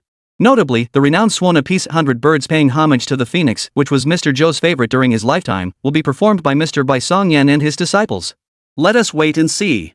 As noon approached, guests took their seats. Zhou Wenhan was rushing around frantically, sweat beading on his forehead. He found Bai Songyan one last time, his voice trembling with uncontrollable emotion and a final glimmer of hope. Master Bai, it's about to begin. If we switch now, is there still time? His gaze swept over Bai Yi, standing quietly nearby, his unease nearly palpable. Bai Songyan remained unwavering, his 4 words as firm as ever, trust me. It's fine. Zhou Wenhan closed his eyes briefly, took a deep breath, and turned toward the family seating area. The ceremony commenced. First, a traditional ensemble led by veteran musicians like Wu Qingchuan played mournful funeral music. The deep, wailing arrow and the distant, desolate shang and shao instruments heightened the atmosphere of grief to its peak. People bowed their heads in silent mourning, immersed in the sorrow of losing an elder. As the music faded, the master of ceremonies announced in a solemn and grave voice. Next, Bai Yi, heir to the Bai family Suona tradition, will perform 100 birds paying homage to the phoenix for Mr. Zhou. This tribute honors his virtues and sends him on his journey to the realm of immortals. Bai Yi? Who? The successor? But old Master Bai hasn't taken on apprentices for years. Never heard of this person. Whispers of discussion rose faintly yet densely. When the sight of a child in a small suit, his figure still so young, holding a Suona clearly too small for him, stepped steadily toward the center of the memorial hall, the entire room fell silent for a moment before erupting into even louder murmurs. Are you kidding me? They brought a kid? What on earth is the Zhou family thinking? This is ridiculous. It's downright disrespectful to old Master Zhou. Where's Bai Songyan? Why isn't he performing?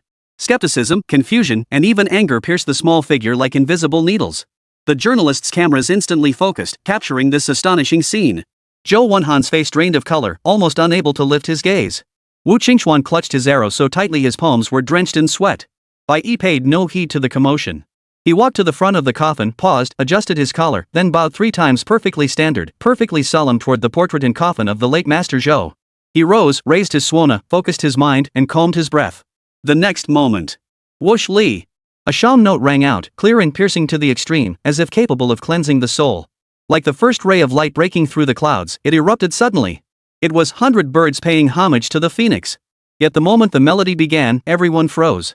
This opening seemed unlike any version they'd ever heard before. More ethereal, more captivating. Then, something magical happened. At first, just a few sparrows appeared, flying in from somewhere unknown. They landed on the pine branches outside the funeral hall, tilting their little heads as if listening intently. Then, more birds were drawn to the sound: common magpies, white-headed bulbuls, and even some rare, brightly feathered little birds seldom seen in the city. They circled above the funeral hall, their chirping strangely harmonizing with the swan's notes, as if joining a natural chorus. Good heavens! Look outside, someone whispered in astonishment. The commotion inside the hall instantly fell silent. Everyone was captivated by the incredible sight, even the journalists momentarily forgetting to film as they stared wide-eyed at the growing flock of birds outside the window. Meanwhile, Bai Yi's performance reached its peak. The shang's notes soared skyward at times, like a phoenix stretching its neck to summon all birds. At others, they descended in gentle, lingering melodies, as if 100 birds whispered their sorrowful lament. The sound brimmed with vibrant life force, yet carried boundless reverence and remembrance for the departed, seamlessly blending mourning with praise. Just as the melody reached its climax, the swan's notes pierced the heavens, as if truly summoning the phoenix to descend. A clear, piercing cry of a crane cut through the clouds, drawing nearer from afar. An elegant white figure, bathed in the midday sun, glided gracefully into view. Its wings spread wide in a graceful pose. It was a red-crowned crane. Circling 3 times above the memorial hall, it then descended slowly under the stunned gazes of all present, landing with precision and grace beside the solemn coffin of the late Mr. Zhou. It stood tall, its crimson crown and snow-white plumage resembling a celestial messenger. It gazed at the coffin, then at Bai Yi playing the flute, and gave a slight nod, as if paying its respects. In that moment, all sound ceased. Only the soul-piercing melody of 100 birds paying homage to the phoenix continued, the birdsong becoming its backdrop. The red-crowned crane's arrival elevated the performance to a mythical realm. Bai Yi, utterly absorbed, poured every ounce of emotion and skill into the final note. As that supreme sound symbolizing the phoenix's rebirth and the soul's ascension slowly faded, its lingering resonance still echoing in the air.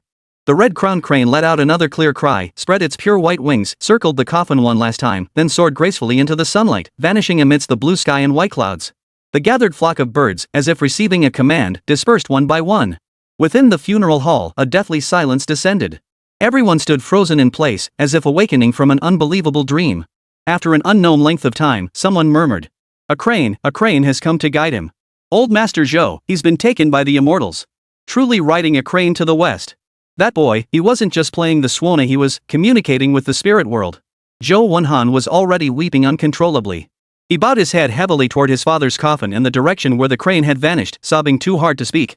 This time, it was no longer worry, but boundless gratitude and awe. Only then did the reporters snap out of their daze, frantically snapping photos to capture this legendary scene destined to shock the nation.